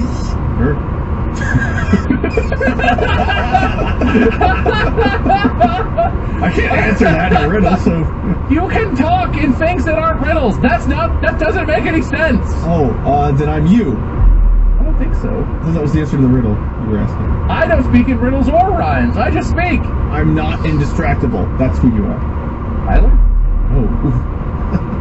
I don't know why he's the first one. He's the only other person. He's the main one. All right. Here you have some beginner points for the before times, but here's your first amateur point attempt. Where does Christmas come before Thanksgiving? And you can ask me for a hint, but beware, my eye will glint. Oh, that's very distracting. I don't know if I want glinty hints. I'm not. I've forgotten the riddle already. Could we hear it again, sweet Betty? What was the riddle? Where does Christmas come before Thanksgiving? On a calendar that starts in December. Then December is on the first page, and then November is at the last page. Christmas come before Thanksgiving. In all retail stores, Thanksgiving's not even a holiday anymore. You just put Christmas after Halloween's over, you put Christmas out. That's it. No. 2 strikes have thee. One more guess remains. Santa's sleigh and jingling bells are heard before the turkeys smell. Christmas comes before Thanksgiving. That's just how the holiday's living. Does that help you? Got it. The glinty eye really distracted me, but I heard what you said. Where does Christmas come before Thanksgiving? In the dictionary. On your third and final attempt, you have answered correctly. It's lucky that I thought you'd give me 3 tries to answer that, because I did have that. Too many requests in 1 hour. My fate is pretty sour. Oh no!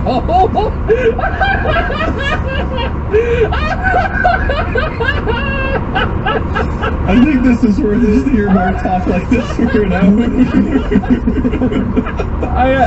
Just to translate it into something that's comprehensible, I think Mark just let us know that ChatGPT just told him he can't do any more queries for a while. So you don't have your little AI buddy to help you rhyme anymore. My friend is gone, my friend is done. I'm going to make a hot crust bun. Enjoy. I'll keep asking riddles. Alright, so I got a point, yes? Do I get more points if I get it in less attempts, or should I... Well, I'll let Mark answer. He has to answer. You get 1 point, -3. It's only fair. It cannot be. -3? 3 bad tries. No. You didn't think you were too slow. Okay, but I had 2 bad tries and then I got it right. No, you're correct. That is so true. 2 minus 1, but the other way too.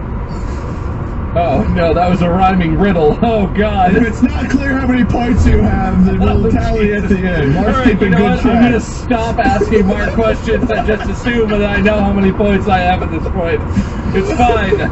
Somewhere between -5 and 15. I have it here. The rules are said. It's as easy as sliced bread. The wrong attempts that you make, from that your right one we will take 1 point. Yes, you do get that, but then 2 points hit with a bat. -1 you are left with. Don't ask me anything else, you bitch. You feel like he's gotten more aggressive since his friend left? I'm unsure if I should feel good or bad about this, but I actually completely understood that. And I now understand the rules that Mark was explaining, and I don't know if that's good or bad. Oh god. Something about that click that I was like, I'm with him, hit with a bat. To end this game and therefore win in the positives, your score must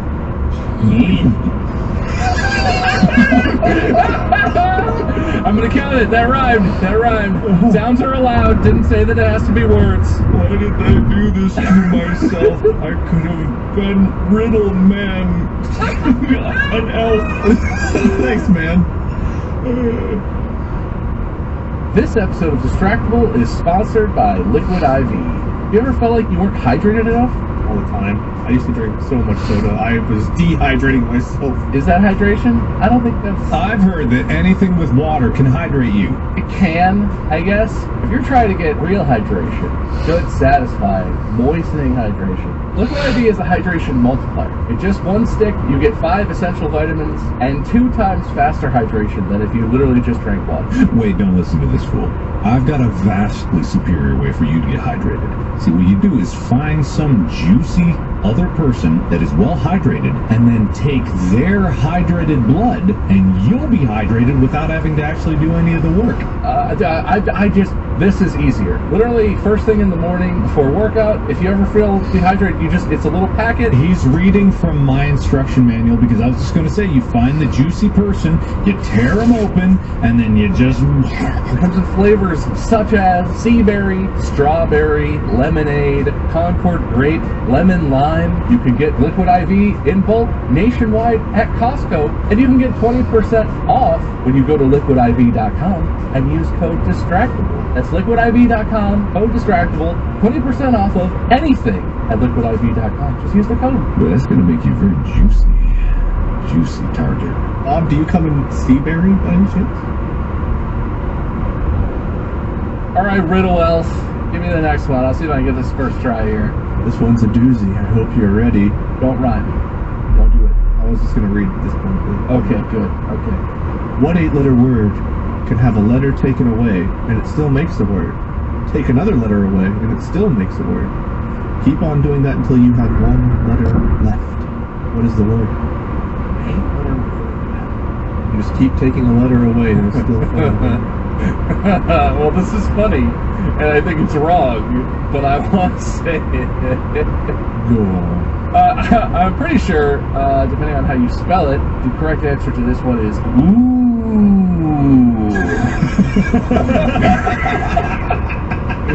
I'm sorry, but that is not correct. I'm pretty sure 7 O's and an H, 6 O's and an H, etc., all the way down until you just have the letter O, which is, of course, the exclamation Oh! That is incorrect. Mark, he was wrong on his first guess. I'm tempted there to give a point. It was good. We could anoint. Now. Oh, okay. It was wrong and it was bad. Shut that down. All right. But it was funny, right? So that's It was good. funny, probably. I actually don't know this one. I know a good amount of riddles just from having heard them before, but I don't know if I've heard this one. Would you like a hint? Yeah. Do I have to give the hint? Please tell me. My eyes do not glint. Do you know the answer so you can help him? I don't think he does. All right, here's your hint. This riddle would have been better presented to you at the beginning. When we were beginning the episode, I should say. I have an idea there, Wade. DM me the riddle before it's played. Then I can give a hint without my eyes exploding. I will send it on your phone. I will send it now. Beginning. Well, the word beginning doesn't really qualify for what you said. Comments, initial. I really got nothing. I feel stupid. I thought I was going to be good at riddles. This is a tough one. Like, this is, you have to there's so many words. So this is a hard one. I'm just having trouble thinking of other 8-letter words. Hit me. If you were to run a race, a gun in the air would take place. Just a little 6 letters. A shot, blank, shoot a blank in the air, starts the race. Is it starters? I'm afraid it is not. Star. Oh, I don't know what that one would be. A start. You're very close. Starting. What is it? Is that it? Starting. Parting. Hang on, I'm getting there. Tenray. Trine. Yeah, no, I'm gonna go with starting. Yeah, no, that's probably it. Starting is correct. Oh, You okay. go What from is it? starting to staring to string to sting to sing to sin to end to I. God damn it. That one was really hard. I don't know. I'm not a bard, but good God, that was a puzzle more than just a riddle. I will snore. Don't you judge, you piece of shit. That's it. I would say that was a riddle. It was just a really hard one. So the difficulty does not scale up as we go. The difficulty jumps all over like one of those workouts on that cardio machine where it's like climb hills and then it's just like max, you know. So I'm ready. I'm mentally prepared now. Here's how we can move and help you. I'll give you a hint that is very true, but only one every round, and then the answer will be found. Oh, okay. It's my turn now. Isn't it? Aren't you the host? I don't know. I was busy reading through my riddle options because I'm definitely not coming up with this shit on my own. I like how every time Mark opens his mouth, it's like a tortured experience. He's just like, oh God, I gotta rhyme. And you're just sitting there like, well, Mark, explain it. I got a really I hard can job. talk freely, but you explained this. Jeez. All right, Mark, you have been sent the answer to the next riddle. Good luck. You sent me a blurry picture. Yeah, I sure I did. can't see it. What's a picture? Okay. A woman shoots her husband. Then she holds him underwater for over 5 minutes. Finally, she hangs him. But 5 minutes later, they both go out together and enjoy a wonderful dinner together. How could this be? Who's her husband? The woman is a photographer. Her husband is a scuba diver with a noose fetish, and so he's developed a resistance to strangulation by hanging from the neck. And so he's got a lot of neck muscles. It really supports the esophagus, so there's no, his larynx doesn't get crushed, and he's fine. Mark, how do you interpret this answer? Partial credit does not count. You have to be right to get points amount. Okay, so some of that was right. She shoots him. I mean, she definitely shoots a photograph or video of him. Go on. Oh, well, she shoots him, and then she develops the film by, you don't hold underwater, you rinse it in a solution to wash off the unexposed stuff. Nerd. And then you hang the photograph to dry it so that the dissolving solution drips off, and you end up with okay, so she just develops the photograph. But how do they go out to dinner together? Wait, never mind, that's not really her. Because she goes out to dinner with the real husband, not her photograph. But then later, after dinner, she comes home and has sex with the photograph, and the husband's really upset about it. A point for Bob! Hip hip hooray! It is truly his good day! You could say anything, Wade! You don't have to sit there as if you're paid! Thank you for the points. I appreciate that. I'm just letting you award points and leaving you hanging so you feel inclined to keep rhyming. For this round, Bob gets 1. No minuses. His deed is done. Good job, Bob. A pat on the back. I'm going to have a heart attack. ChatGPT, where did you go? I lost you in the blinding snow. Is this the best or the worst thing we've ever done on this show? No, you can't assess that yet. We're not done. I still got riddles to solve. Oh, that's true. All right. It's happening. You don't know if it's good or bad while it's happening. You got to wait till it's over and make fun of it. Unless you're me, then you can be sad the moment you realize you've repeated the topic very, very recently. Upgrade to plus $20 a month. They're flinging me dry. I cannot slump. Where's my wallet? Get me my card. Then I will become the truest bard. Alright, well, Mark is paying for more rhymes. Wait, do you have? Oh, I have a riddle while Mark spends his money on rhymes. Oh, look at me. My face is filled with glee. I am ready. Mark, here's the answer. Go away, I'm trying to pay. Alright, I'll go. Go! Me go on? What do you mean? You should here go and eat a bean. Good. Do you have any more you'd like to say, Mark? No.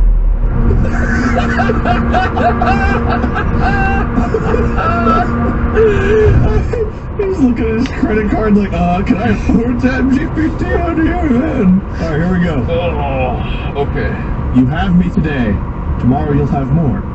As your time passes, I'm not easy to store. I'm not trying to rhyme this, it's just built in. Okay. I don't take up space, but I'm only in one place. I am what you saw, but not what you see. What am I? I already know the answer to this one. I'm just going to stall so that Mark has time for his purchase to go through, so that when it's his turn to speak again, he has more help with the rhyming. I cannot pay. Phone number is wrong. Oh, no! On all the count, it does belong.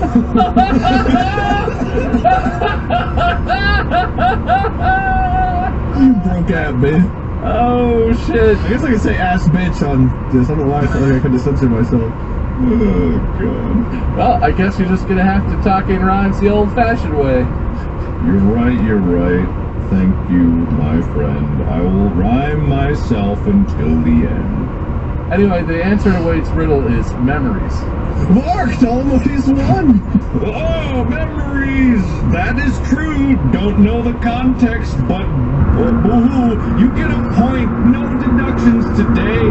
Once again, hip hip hooray! Ah, thanks, buddy. That's excellent. The total points I do not know. I wasn't paying attention. Again, the snow. I thought Wade was keeping track of the points. I thought it was a team. Oh, no, Mark's got this. You're right. I say it's true. He lies, and his bus is blue. I have picked a number I think is fair, Prima. I accept this. But positive negative is what it has to be. He's had some deductions, I'm certain of these. Yeah, no. Am I above or below 0? That's the question. I think you were below 0, but we gave some bonus points early on, and you've gotten the last 2 or 3 riddles correct. So right now I have you at a positive 2. Oh, that sounds fair. I wish you had hair. Well, I'm really good at riddles. I think we're all seeing that. And, yeah, I'm really good at, not that there's a lot of competition, I guess I'm just feeling pretty confident. All I need to do is not screw around or think of funny jokes to say in response to riddles. Alright, this one I'm prepared to read to you. Let me send him another beautiful photograph. Mark, are you ready? A picture is okay with me. I'll receive it and be happy. Great. Good luck on that. 2 fathers and 2 sons went fishing one day. They were there the whole day and only caught 3 fish.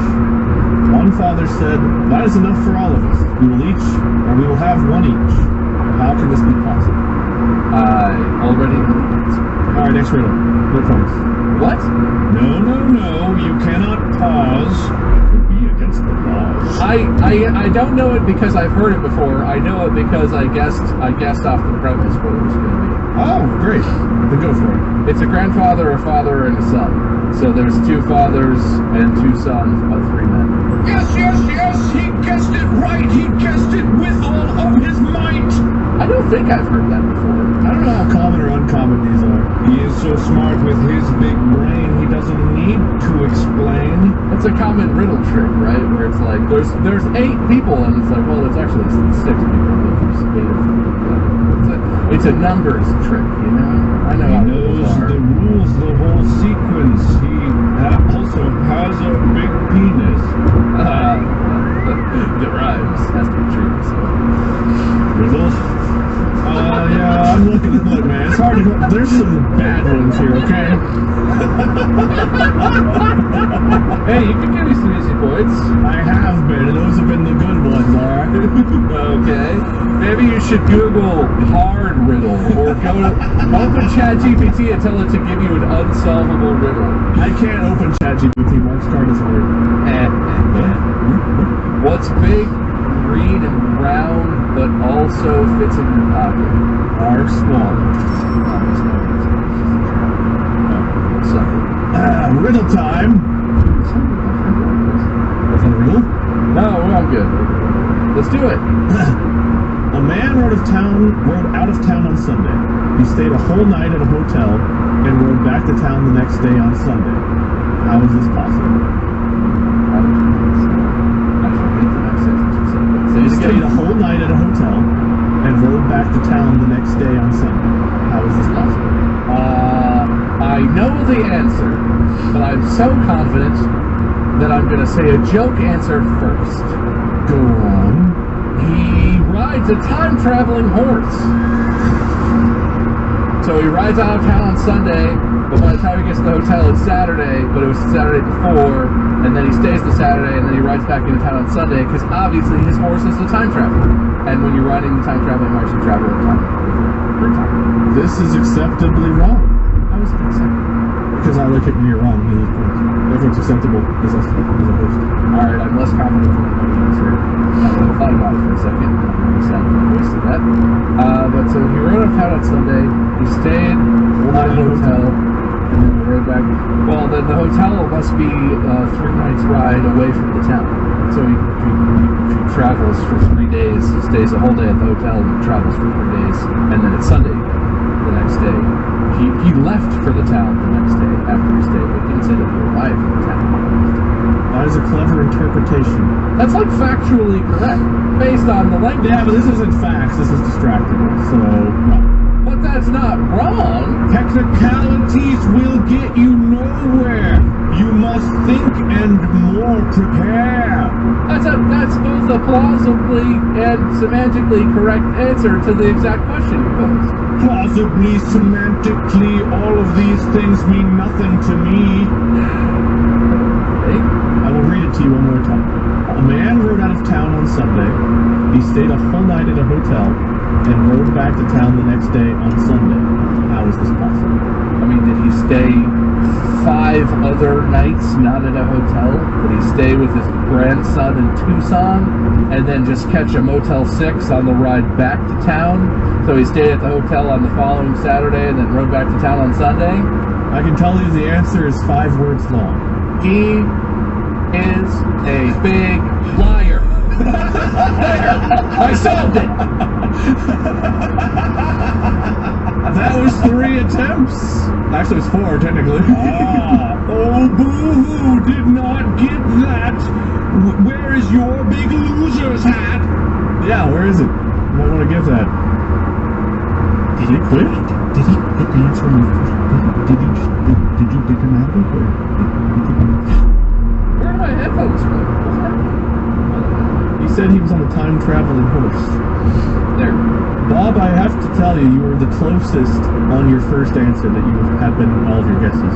It's a time traveling motorcycle. Did I assume you rode a horse and it was wrong? No, you were closer on your first guess than that guess. It's all about the horse. The horse is a liar, and the horse is the one who told this story. The horse's name is Sunday. I feel like my answer is more creative than that. I felt so too, but this isn't about My answer creativity. was both correct and more interesting than that. I was excited to see your reaction because I knew you would feel cheated once I read the riddle. That's awful. That's like the answer being that he went to another different place that's just called town. He left town, spelled with an E on the end, on Sunday, but rode right into town with no E on Sunday. Wade, we found his weakness. Make it not that obvious. Oh.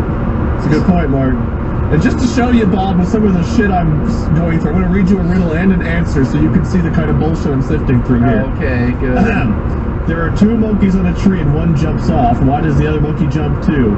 Monkey see, monkey do is the fucking answer. That's what I have to work with compared to that one, okay? That would have been so much harder than any of the other riddles that you've done so far. That's it. You're just trying to trick me into giving you easy, stupid Who ones. would guess that? That's a terrible answer. That's a terrible riddle. Oh my god. Okay. If it's dumb, it is more fun. Okay, then here's another one. I didn't mean to rhyme, but it just worked out. How do you make the number 7 even without addition, subtraction, multiplication, or division? How do you make the number 7 even without doing any of the 4 basic mathematical things to it? Wait, the answer, please. I feel like my mind is full of bees. So this is a stupid one, right? So the answer is like, cut it in half very carefully. Is that your first guess? No, that's a joke. That doesn't count. Don't count that. No, don't do that. How do you make the number 7 even? You show it a mirror and it turns into 14. I don't know. I feel like the answer to this is really stupid. Your first guess is wrong. Can you do a hint for this? Is it hintable? Can I take this answer when it rhymes? Chop, chop, chop was your first guess. That might have been the best. No.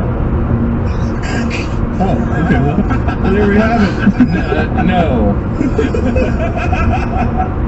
Yes! You cut it in half. Is that your guess? What can you trim 7 to be even? Allow me to read you the riddle again. Alright. How do you make the number 7 even without addition, subtraction, multiplication, or division? Oh, son of a bitch. Take the S off it. See, that's way harder than the ones where I just have to listen to what you say to understand what the riddle. Do I get to take my stupid hat off for getting it correct? Sure. I wanted Mark to answer to see how he would advise you there. But now the hat's off, the deed is done, and yet 1 minus 1 is not 1. Or it is still none. Is Man, I wish I could do the rhymes. The rhyming is easy. I now have you at a -3 points.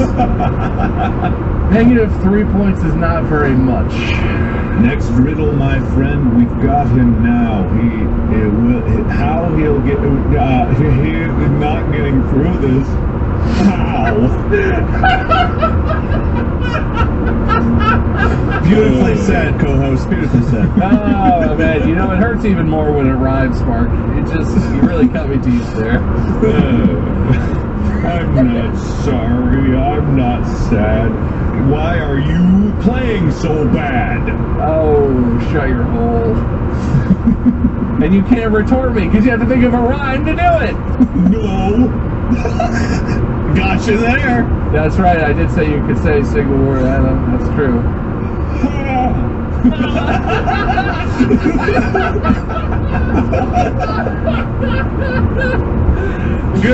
Good point, Mark. Although I will say that was kind of like two separate expressions, so I think you need to rhyme something with your motion. I'll rhyme all my motions. Let me get my strongest potion. Wait! Oh, okay, my turn. Are you ready for the next riddle, Bob? I don't even care if I lose. I knew it was going to be torture to force you guys to host an episode together. The worst part for Mark is all of this is his idea, and he chose which role he wanted. So he can't even be mad at anyone but himself. When he said it, I was like, oh, he took the rhyming because that's easier, because riddles are hard. He's like, you've got to search for the riddles, Wade. I've got the rhymes right here. It was better with my AI friend. Now over the barrel I am bend. No, riddle him! I'm getting there. I just want to let you speak, you know? I want to make sure you have your time. Please write down. How many times can I rhyme with cow? That's a good question. Do you want to try? I'm wiping sweat off my brow. I will tell the riddle. If 11 plus 2 equals 1, what does 9 plus 5 equal? 11 plus 2 is probably not a number trick. It might be a number trick. 11 plus 2 is 13. I don't know why they would translate it. There are 2 ones in 11.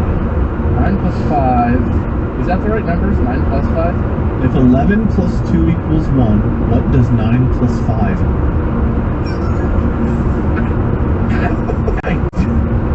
Does it equal 2? I'm sure that's the wrong answer. I don't even want to guess that. I just don't have another answer. It does. Okay, well, I have no idea why then. That's complete luck. Yes. 11 plus 2 is 13, and 9 plus 5 is 14, which is 1 higher. So the answer is 1 higher because of the reason that you're going to explain to me, right? We will give a bonus point if you can tell us why.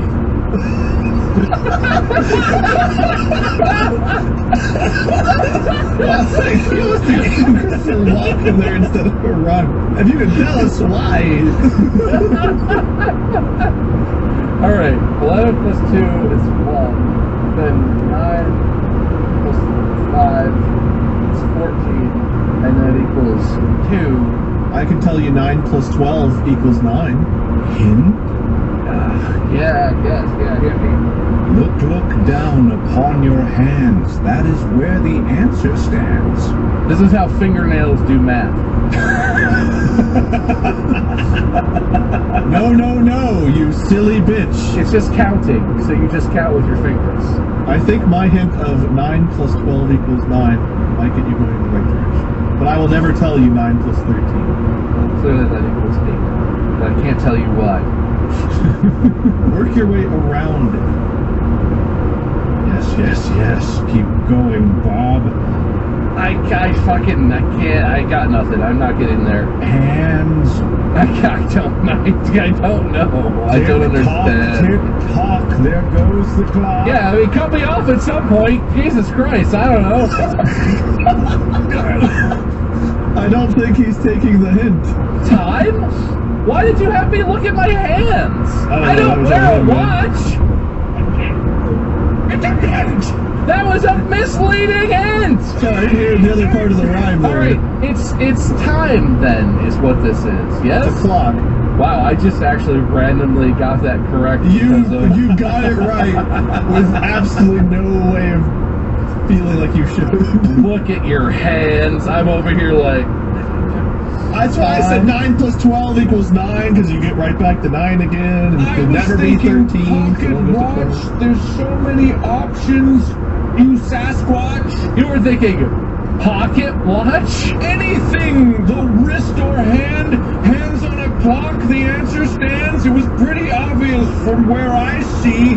I can't help it that you don't be. Oh, God! Oh, I got... Excuse me! I got sent the answer in a text message, and then while you were struggling to solve the riddle, I was like, I already know. I only exist here to help.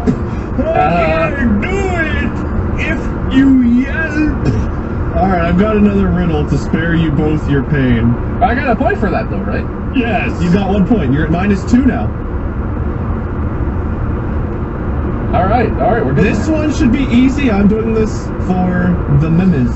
What's at least 6 inches long and vibrates and is more fun in your mouth? I gotta say, vibrates is definitely confusing me. What is? Let me read exactly how it's written. What's at least 6 inches long, goes in your mouth, and is more fun if it vibrates? That's a very different riddle. I like it better the other way. Vibrates. Wow, you said this was easy and for the memes, and I thought it was. it's big things in your mouth. Forks and spoons going in your mouth. I thought this one was relatively easy. I'm pleasantly surprised that it's The vibrating is really throwing me off. more fun if it vibrates. Yeah, sure, but that fact is the thing that I don't understand. I mean, phone is more fun if it vibrates because it usually means I have a text message or something. I'm struggling to think of things that vibrate that you could put in your mouth. Apple Watch, sex toy. I think these are guesses, my good friend. No, I'm brainstorming. This attempt should come to an end. I don't know, man. A spoon? That's my official guess. A spoon. A spoon. Well, tell him, Mark. What? Is a spoon correct? Good. There you have it. Your hint is. What hint? I'm the Man, man. hint away! I tried to give you that platform a second ago, and you just gave me one word answer. You asked if it was wrong, not if I had a song. I don't know. Don't think of a dick, you sick prick. It's only there to not make things sick. Only there to not make things sick. To make things not sick. Yeah, make things not sick. Vibrating is really still confusing me. All I can think of is tongue depressors, but that's probably not it. Those don't vibrate. I mean, tongue depressor is my guess, I guess. I don't want this to drag out forever. Tongue depressor is incorrect. Another hint? Sure. A cleaner mouth, a brighter smile makes my oral care worthwhile. What's a toothbrush then? But it's a lot to assume it's at least 6 inches long. There are many sizes of toothbrush. They're all pretty standard length, aren't they? Is there one shorter than that? I used a collapsible travel toothbrush for years of my When life. you used it, wasn't it extended to at least probably 6 inches? No, it was about 3.5 inches long. I'm sorry. I missed that. A toothbrush small but mighty too cleans our teeth and helps us chew. But did you know the average length is just a few inches, not immense? It may seem short, but it's just right to keep our teeth clean day and night. And though it's small, it gets the job done. A healthy mouth is #1. I feel like Mark's rhyme just backed me up in that that's a very large minimum size for a toothbrush. That's fine. I accept. Answer, yes, yes, yes. I'll give it to you and put this to rest. Never mind, I am stupid. I've got nothing here. I Oh, thank God, Mark's got the AI back to help him. Now he's absolutely cooking up rhymes. All right, so how fucked am I right now? Oh, yes, I do! 1 second. I have to poop. Go for it. Yes. Listen close, I'll tell you true. The length of a toothbrush, it may surprise you. On average, it's 7 to 8 inches in size. A perfect fit for all tooth cleaning tries. With bristles firm, but gentle too. It scrubs away plaque to make teeth anew. And though it's just a simple tool, it keeps our smiles looking oh so cool. Well done. Well said. I just want to bring up the fact that recently AIs like ChatGPT that do text generation have been caught fabricating criminal accusations against users as a way to lie to them to answer queries. So I don't know if it's really an authority on facts. Isn't how it be. I googled it first. There you see, and then inserted to the AI. So you see, it didn't try. Okay, fine. I accept that. So what am I? -4 now? -3? You were -4, but we'll make this a bonus round. Okay. Worth double points. If I get it right before you're done saying the riddle, how many points is that worth? Double. Alright. I can be cracked. I can be made. I can be told. I can be played. What am I? Ooh. I thought that was going in one direction, and it did not. I feel like the second half of this really narrows this down, but then it doesn't drive very well with the first half. But I guess I gotta go with time? Time is it. Really? Would you like a hint? Yes. Great, Mark, you're up. A witty line, a clever play can chase our troubles all away. Damn it. Okay, it's a joke. I got all hung up on eggs in my mind. Yeah, cracked and made. I feel that. Well, you dropped the -5 when you got it wrong the first time, but you got it right, so you got double points, which is 2. You're up to -3. I appreciate that it's only double positive points. Classy. I figured that would give you a fighting chance. Mark, you look like you're pregnant with thought. I'm not willing to make something so grand without knowing the riddle beforehand. Mark's making a points offer to me. Say the next riddle and see if Mark's into it. Alright, I've got to find a good one, because most of these suck. Yeah, find a hard one, because so far the ones you thought would be hard were really easy. Are you ready, Mark? Well, never mind, Mark needs a moment to think. Bob stood before his friends Mark and Wade. A double or nothing bet was what they made.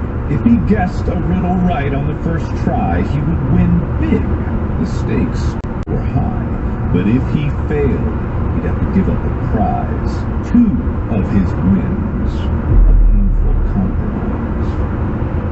Okay, I guess. What if, just to balance it out a little, because giving up 2 wins is harsh, if I don't get it at all, I give my wins. Am I giving them to you? 1 apiece to each of us. Then you go home and ride the bus. Okay.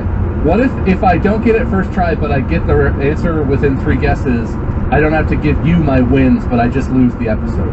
That is fair. That is right. And then you go into the night. Please wait, for the love of God, I hope that you found a riddle that has an answer that makes sense in some way. Mark, what do you think of that one? Give me a thumbs up or a thumbs down. Alright, here we go. And do I get hints on this? No hints. No glints. Okay. Are you ready? Are you ready to mumble? Because you might not know the answer, you might mumble in your butts. Figure it out. Here we go. Name 3 consecutive days without naming any of the 7 days of the week. Well, I already can think of a couple answers that would technically be correct, given the vague nature of the premise. But I understand that we've established that there is one correct answer to these things. Most holidays have so few days. I might have this one. Alright. 3 consecutive days, no days of the week. Yesterday, today, and tomorrow. Mark, what say you? His friends Mark and Wade looked on with awe as Bob outwitted every tricky flaw. He He soared through the rounds with ease and grace, and in the end, he won the entire race. That's correct. Yay! Good cheer! I'll cheer for myself. All right. Woo! Mark, do you have a cheer ready for Bob? The double or nothing bet paid off big. Bob's victory was truly a spectacular gig. He emerged as the champion of the night, a true winner, shining bright! So not only do I win this episode, but you each have to give me one of your wins, right? No. We weren't putting anything on the line. Oh, okay.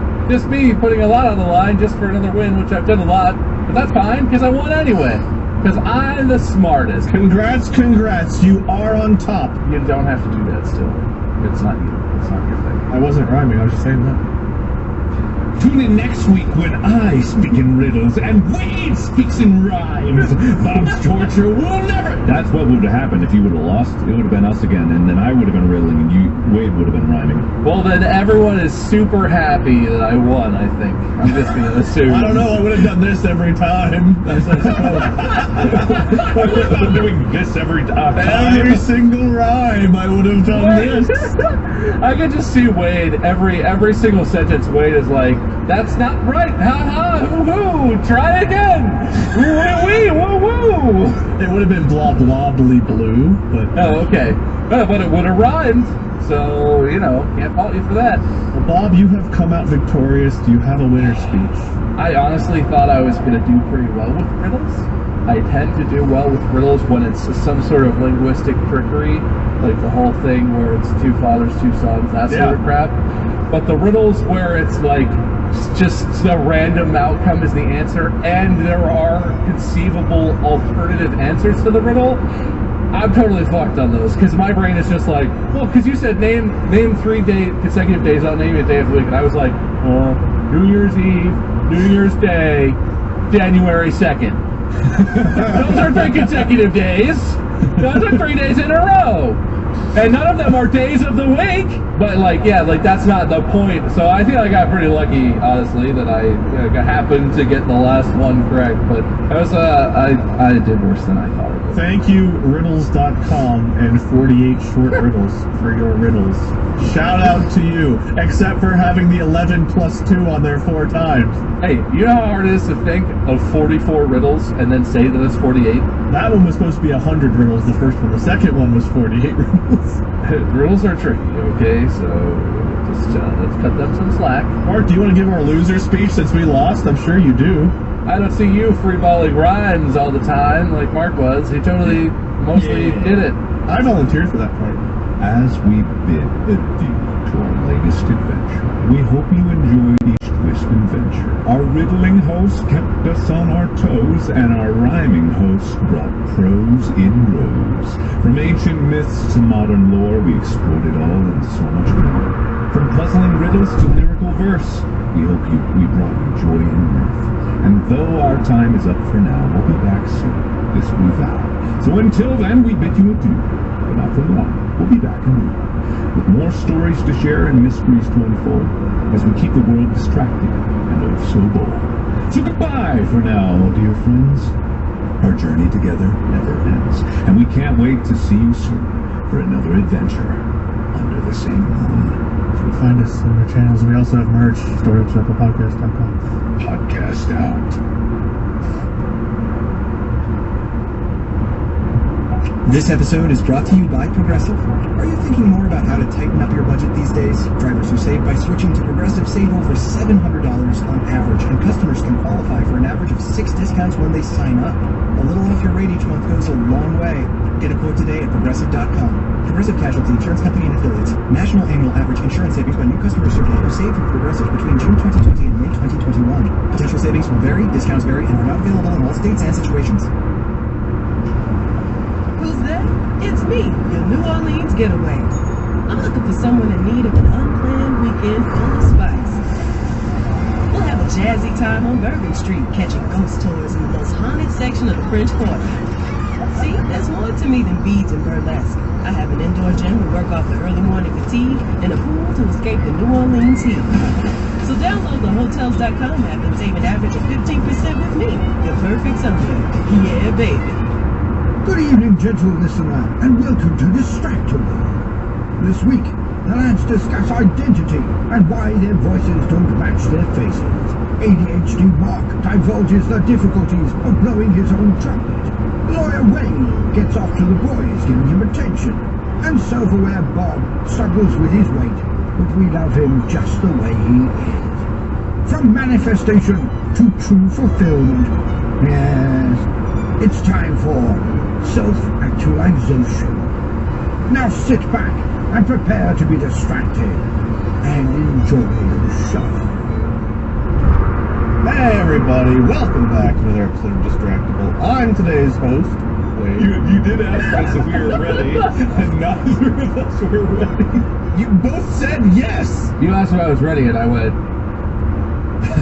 And I realized after you had asked, but before I responded, oh, I don't have a drink in front of me, and I was wanting to get a drink.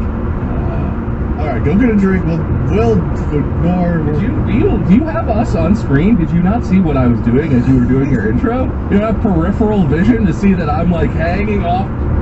Like, wait a minute. Wait, you handle the intro. You told me to go get a drink. I'll be back. You got it. Let's get it. I've never discovered. Yeah, just keep going. No, I'm gonna just do it without it. He'll come back into the intro.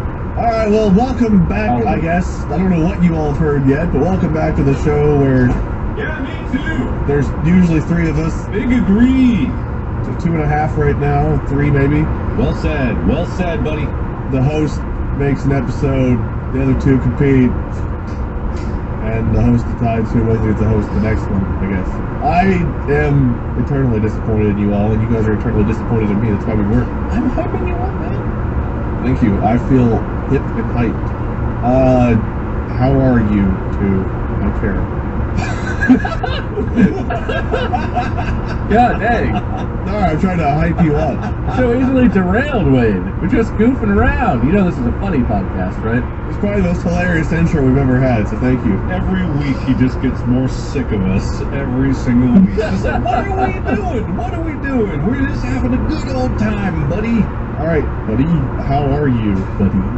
I'm good, busy but good. Things are working out nicely. I don't have much else to update other than, just like still working on the same things I've been working on, still doing the same You want things. to tell us about them? Specifics? Good, not you. Details? Names? Titles, scripts, character lists, casting, Nope. molding. That just sounded like something you might do in show business. I don't know. Does the set or studio have crown molding? Tell us.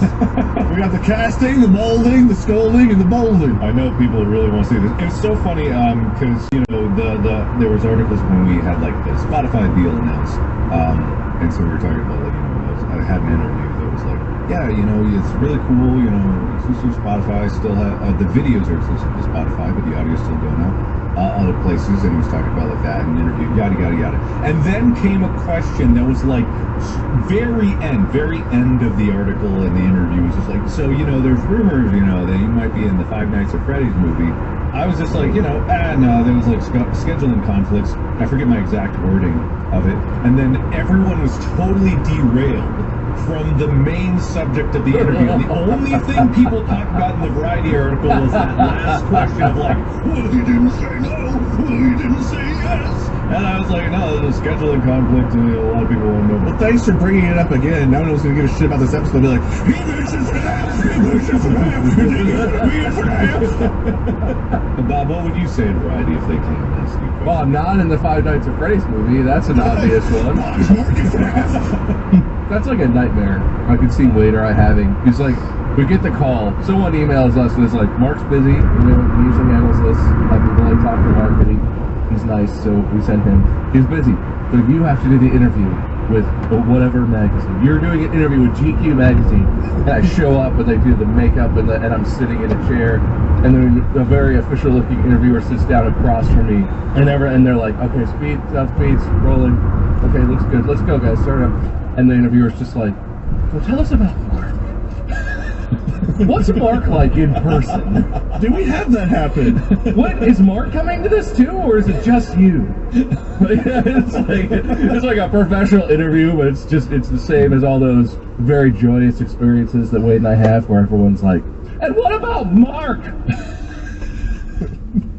Have you had a fan interaction, like in person, or like where you've met someone, don't have to be a fan, just like that one confuses the two of us? They're like, Wade, tell us about, like, and all they ask about are like Mark things, or like things Mark has done or might do, and it's like, you don't even know which one of the three I am, and you haven't even said, like, do you want a picture with me? Yeah, I can Photoshop Mark in. It's like, oh, okay. My favorite is I had one once where someone came up. I was at a convention, so it was like a line of people. So someone got their turn and came up and was like, "Oh my god, I'm so excited to meet you." And I think it was me and you, Wade. I think it was the one in Louisville where it was just us and Mark was not there. And they got there and they were like, "Oh my god, I'm so excited to see you, Wade.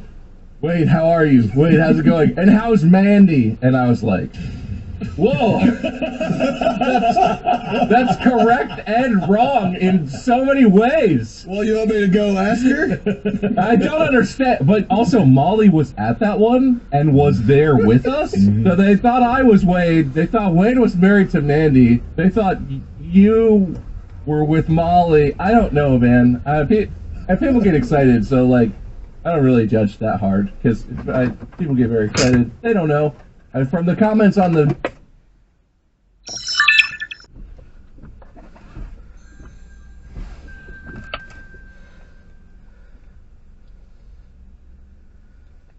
That's not who I thought those were. Wade's voice fits Bob, and Bob's voice fits Wade. Well, truth is, that is our real voices. We just do this ventriloquist act in the recording, so it's actually Bob talking and just me moving my lips. Man, I haven't thought about that in a long time. That was like 6 years ago. Oh, yeah. Louisville? Yeah, a long time ago. Yeah, good old days. I can't remember the last time I actually did a convention. Oh yeah, man. Conventions are basically a thing of the past now. But now we have a billboard, and it's all three of us, and it's not Mark and friends. It doesn't even really say our names. It says distractible, right? Yeah, and that's what matters. That's All right. Hey, we're all on there. But you know, there might be an Easter egg. If you guys find pictures or you go see the billboards, there could be a FNAF. Mark, if you look Mark hard in enough. his costume for the movie might be somewhere on the billboard. Just look really, climb up there and check it out. Don't climb up there. Don't drive into the pole either. The subreddit the next day had a picture of like a zombie apocalypse of people hanging off the side. I gotta know! Just a pile of bodies of people that tried to get there. Yeah, man. It's just like, man, I was listening to Distractable. I was climbing the billboard, and I laughed so hard I fell off. Oh, man. You know what, I gotta say, those crash your car while listening to the podcast memes, they were initially very shocking. Hit a real dip of, okay, everybody's doing it. They're coming back around. People are getting more creative with it. Comes and goes. I don't want creative car crashing. I know, some of it's like space stations crashing into the sun, you know, fun stuff from movies.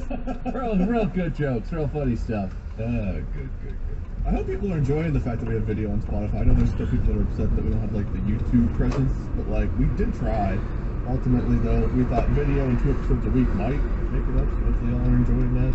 And it's free, still free. I didn't think about that at all. I just thought, oh, it's our podcast, isn't it? Well, gee, we better do what we want then. That's what I thought. That's the only thought I had. Yeah, that is kind of like also my thought too. It's just like, yeah, we're doing this thing now. More stuff. No. The internet's very entitled. They get what they want at all costs. They get what they want as long as it's what we want to give them. You're welcome. This is not our podcast. This is their podcast, and we just show up and have to work. Can I lodge a complaint? No. Yes. I'm lodging a complaint with Mark. Is this the episode? That's my complaint. Oh, I thought you were saying, like, is this the episode where I finally tell the truth? Where I finally reveal all? And then you were going to say something really great. No, just, is this the whole episode? Acknowledging people complaining about us and not knowing who we are? We could just look at memes. I thought that was like a 1 minute side note. I don't know. It's been 11 minutes. Didn't we talk about other things like FNAF? It's not as good when Mark does it, but it still cuts. I just took a deep breath and I choose to ignore it. Alright, well, being as we're talking about, I guess, whatever, us, this episode we're going to talk about us.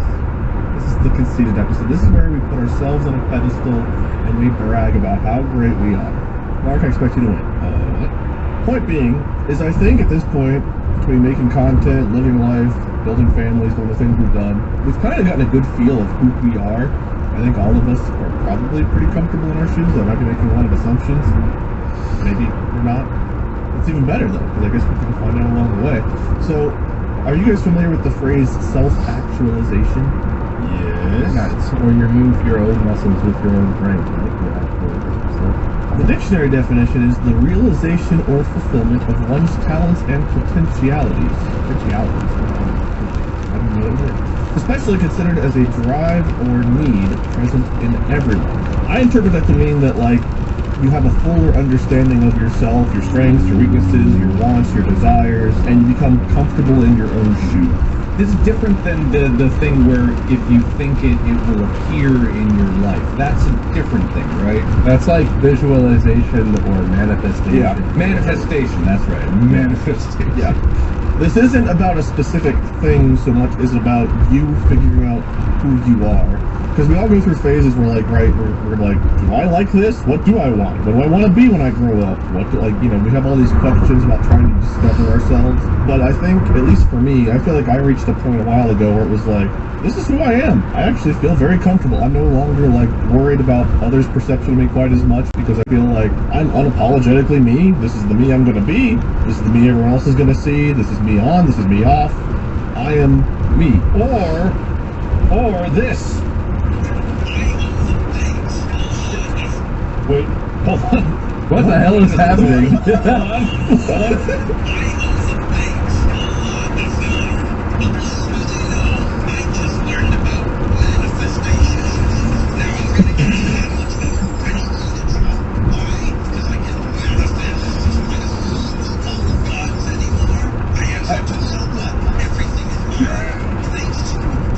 This is copyrighted.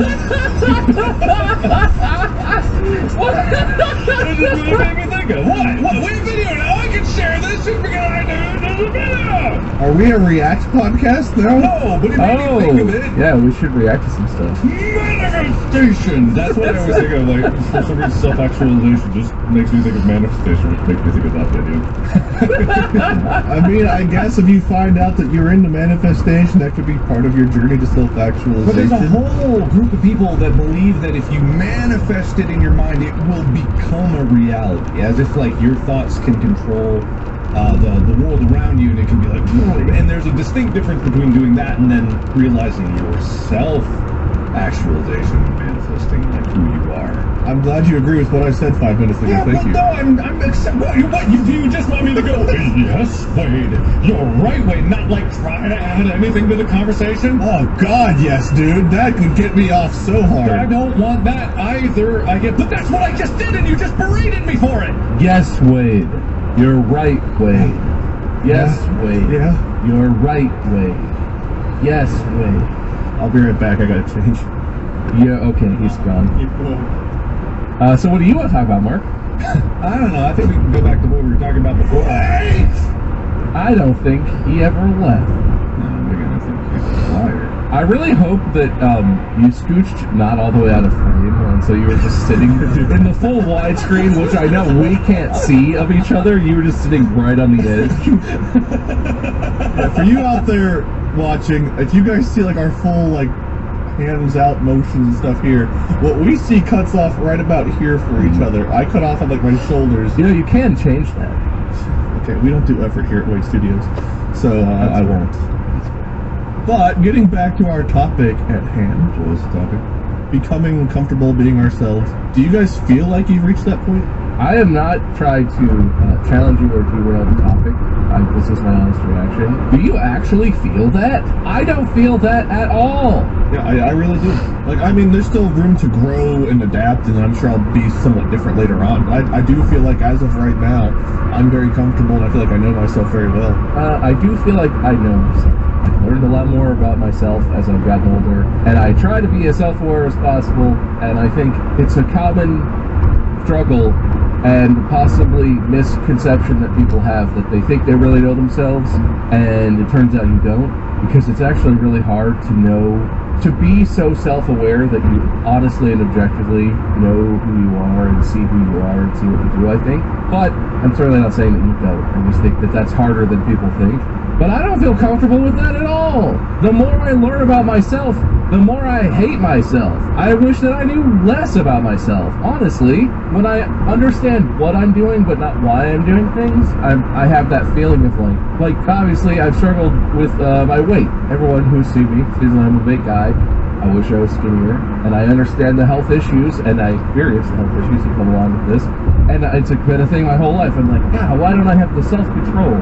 It's just a matter of self-control. And before I understood why I eat so much and why I struggle with that, it was just like, damn it, I'm not that guy. Now I know why I do it. It's even stupider. It's just, I don't know. I feel worse about myself. The more I know my motivations and the more about who I am and why I do what I do, the more I'm like, God, idiot, stop. I gotta say, I might be using the wrong definition. Like, self-actualization, I think, is more about fulfilling your potential.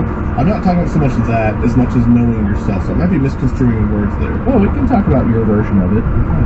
Yeah, we can talk about your So I want to make sure that I'm clear that I believe self-actualization is not something I studied in philosophy. It's something I studied way before that. So my memory of it's a little hazy, and I'm probably misconstruing it a bit. So I'm not saying that we've all reached our peak, we've realized everything we can be, and we're done, now it's all downhill, we're finished. It's more so just, are we comfortable in our own skins? Do we know ourselves? I don't want to talk about what you're talking about. I want to talk about what Bob's talking about. Because there are some elements of that. No, wait. You and your weird topic. Wait, Bob, whoever you are. Bob. Are you talking to him or me? I'm confused what the bit is. There's no bit, Bob. So yeah, no, there's something about this that I do gel with, and it's something that I've read on like online discussions and Reddit a lot. There's been various threads that talk about ADHD, because that's something that I have and that I struggle with. And it's like that is like a part of knowing yourself and who you are and kind of how your brain works. And there's a lot of people that are on these discussion boards that are talking about one part of ADHD, which is like a, kind of like there's like thoughts jumble around, they jump around, and you go there, and there's all these videos that you'll see on TikTok. And like, here's an example of what ADHD is like. It's like walking through the house. It's like there's two voice lines, and everyone's like, oh, same. But there's another component of it that no one really talks about, or because everyone has like procrastination and like jumbled thoughts sometimes. But there's another part that a lot of people talk about that is really the crippling part of ADHD, and it's the kind of part that makes you war with yourself and have that kind of conflict of like, why aren't you like this person? Why aren't you doing this? It's the part that I've talked about before with ADHD, where you can want to do something, and you can be at the place where you're like, everything is set up for me to do this thing. There's nothing in the world I want more than to do this thing that is in front of me. And for me, it's like any kind of work, anything like that. But if I'm staring at the problem, I go back to when I was a teenager and I was like trying to practice trumpet, and I was in my room, my trumpet was in my hand, chair was there, and it's the closer I got where I pushed myself to do that thing, the more there was sandpaper rubbing in my brain. I had a physical, visceral reaction that pushed me away. But the part of that that's not necessarily just like that struggle, there's another voice in my head that's like, you are pathetic and worthless. Why can't you do this thing? You're fighting with yourself because you're like pushing yourself to do it. Your body and the subconscious mind is rejecting against it, and it's that abrasion that causes this crippling inability to do anything. And it's like, that is kind of I think the crux of like some of the things that you're talking about, Bob. It's like that abrasiveness is what I experience in almost anything that has to do with not like something enjoyable, even if it is enjoyable. That's the thing, it can be something extremely enjoyable. I got to a point where I was playing video games, and I would sit on the menu screen unable to even log into World of Warcraft sometimes. My favorite game at the time being like, I can't, for some reason, I just was like, I want to play, just log in and do something. And even if I logged in, I would sit in the capital city and I would just jump up and down without doing anything at all. And it was because I was locked in this crippling state of like, not even indecisiveness, it's the complete inability to do anything. But learning that about myself doesn't necessarily cure it at all. It helped, but the understanding is there. It's just like, I still hate that part. of myself. I still hate that that's what happens if I'm not like doing my ADHD therapies, if I'm not taking medication, if I'm not doing these things. Is like that part is there and it's in a huge way, and it's like almost something that you can willpower yourself through sometimes, but it's just part of who you are. There's no actualization or manifestation that can push past it on a consistent basis. It's just really, really like a struggle. So that I actually, in what you're talking about, Bob, I really do resonate with. I'll say this, and I say it almost every time I scroll social media. Wow, that stuff I just heard makes me think I might have undiagnosed ADHD. I did not realize that was part of that, because I have no diagnosis whatsoever, no real reason to think I have ADHD, aside from being completely scrambled and sharing that exact sentiment with you, and not realizing until just now that that's what was causing that inside of me. Is it possible? This episode of Distractable is sponsored by Liquid IV.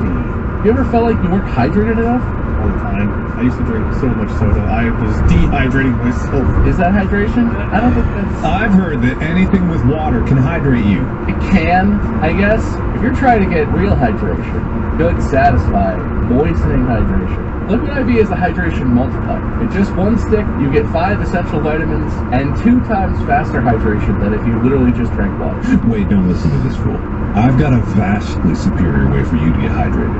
So what you do is find some juicy other person that is well hydrated and then take their hydrated blood and you'll be hydrated without having to actually do any of the work.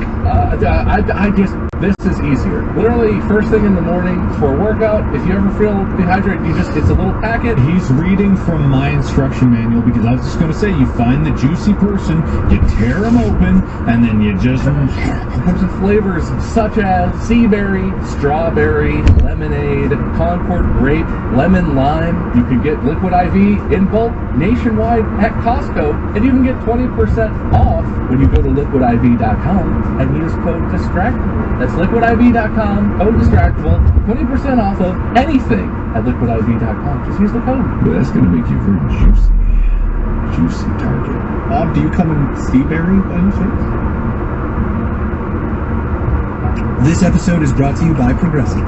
What's one thing you'd purchase with a little extra savings? A weighted blanket, a smart speaker, that new self-care trend you keep hearing about. Well, Progressive wants to make sure you're getting what you want by helping you save money on car insurance.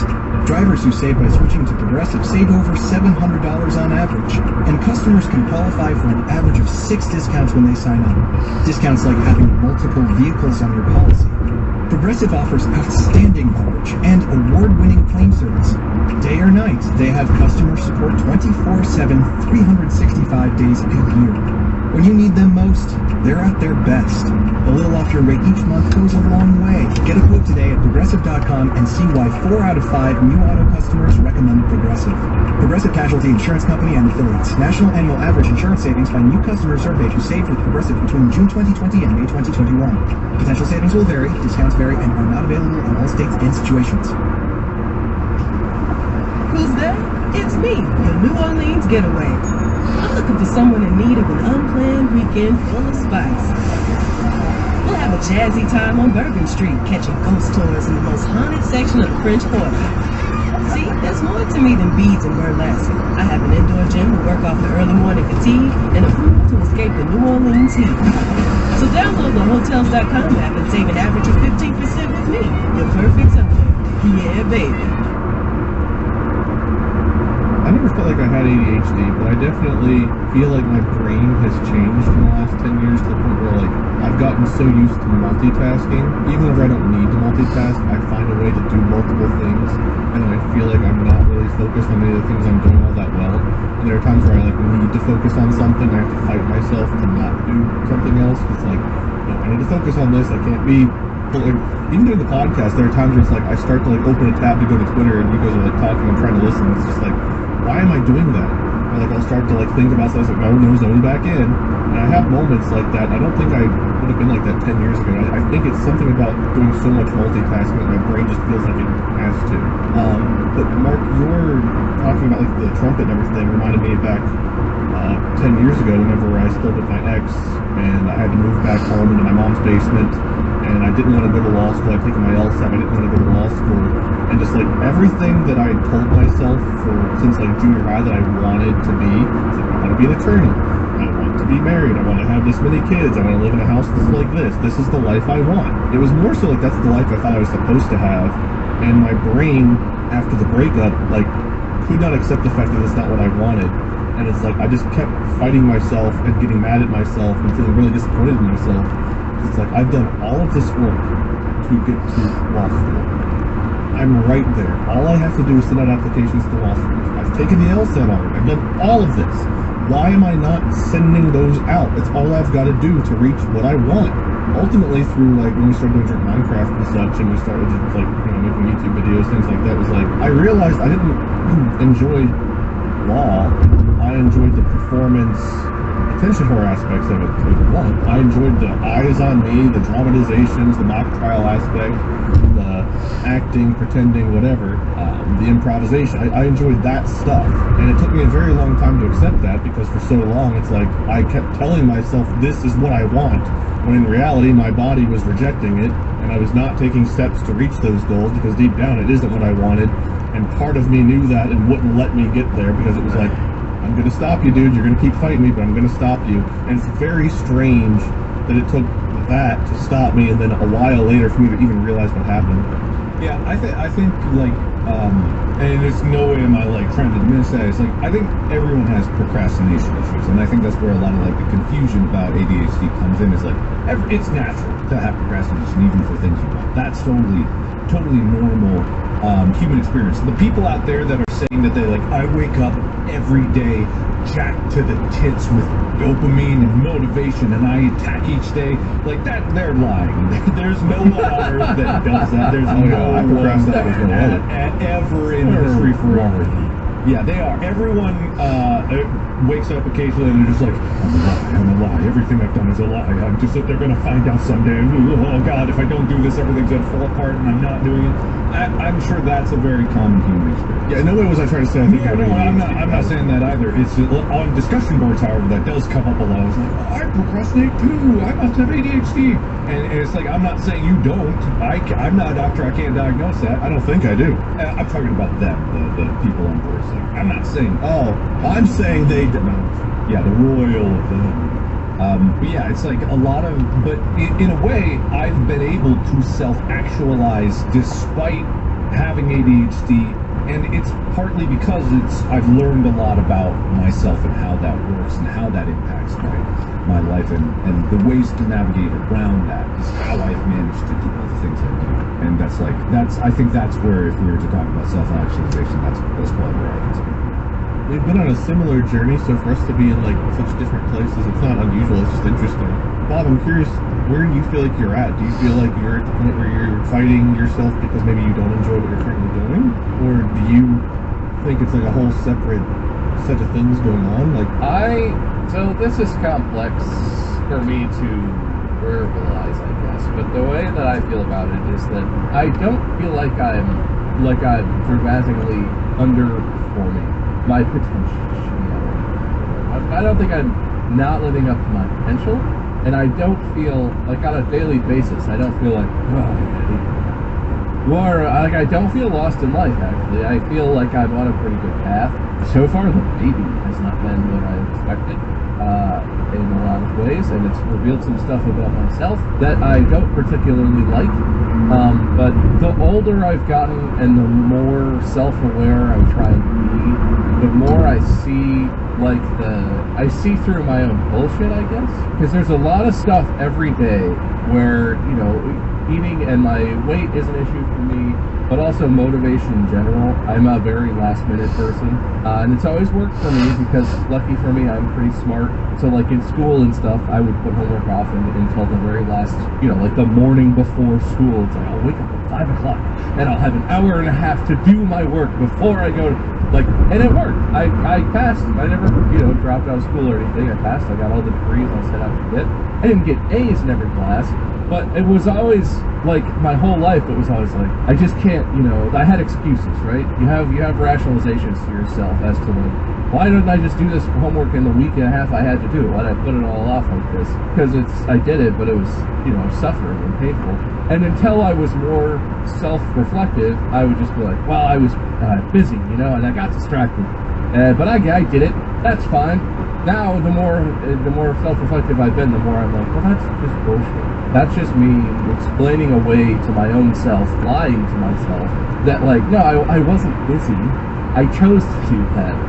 It's not that I was so tired that I couldn't do work, so instead I played video games for 6 hours and didn't get a good night's sleep.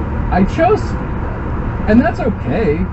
That's not a good, responsible decision to make. But I was, once you're on your own, you're kind of an adult, even if you're a kid in college, and as you leave your parents' house or whatever your situation is. Once you're on your own, you make your own choices. You live with the consequences.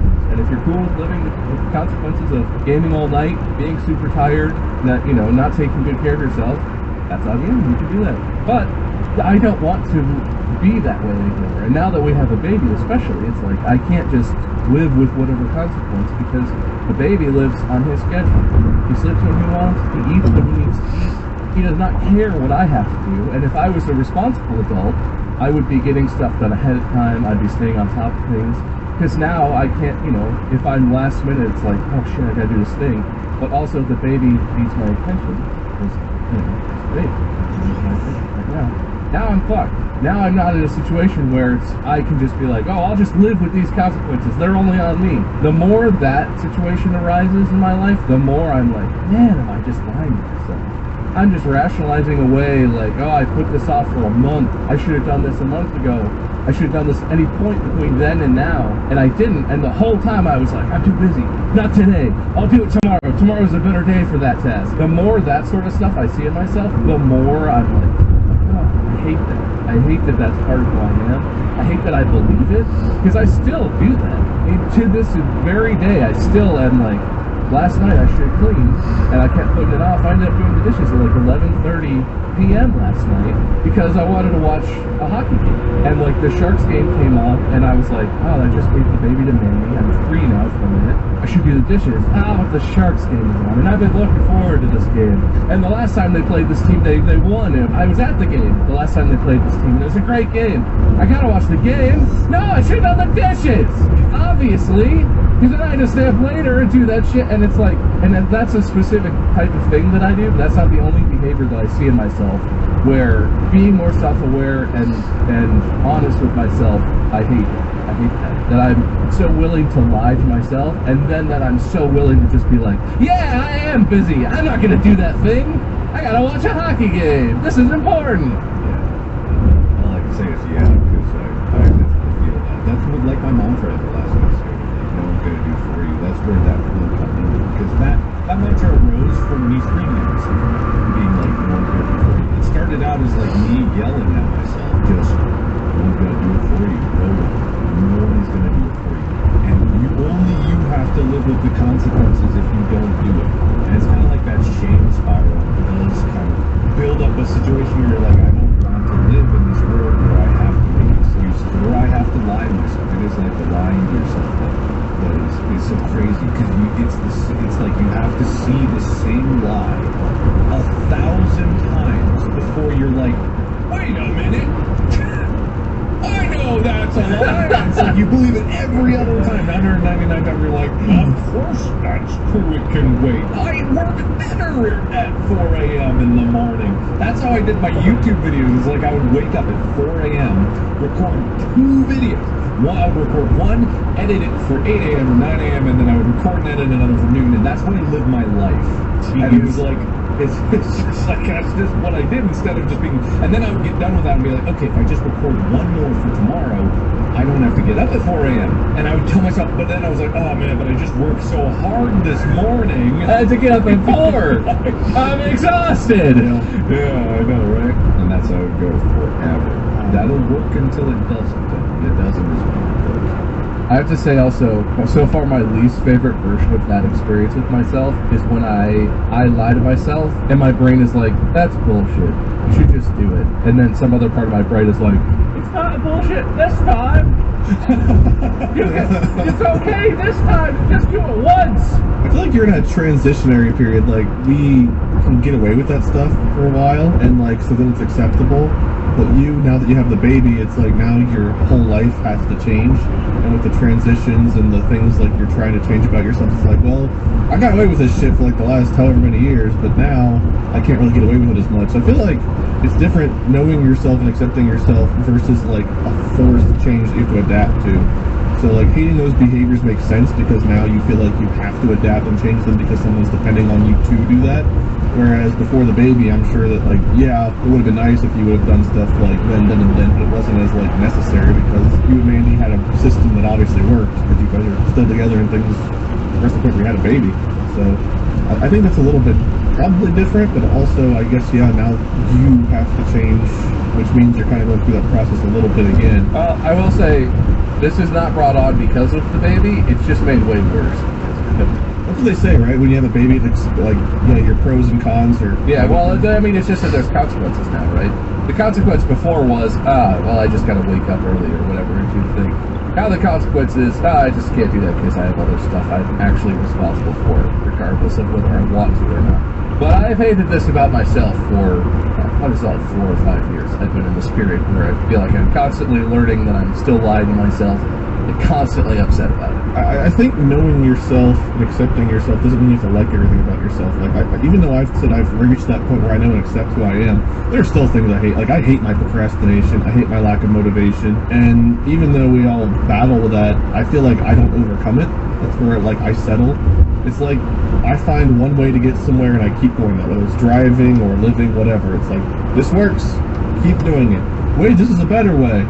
But I've been doing it this way, I'm just going to keep on my path. Like with technology and stuff, you guys are like, wait, I can't believe you do this. And it's like, well, it works, so I changed now. I found a way, I'm comfortable. And I do hate that about myself, but I accept it's who I am, and I haven't changed it yet. I'm not been forced to change it yet, so I could keep just being like, oh, I suck, I hate it. But instead I'm like, it's part of me. It's one of my faults. What can you do? And that's fine. That's what I want. I hope everyone listening at home isn't all doom and gloom like, oh, God, me too. I'm that way. I'm awful. It's like, that is fine. The expectations that we have are mostly placed because of external factors. Either comparative to other people or like seeing other people achieve success. And we're like, I want to do that. How do they do that?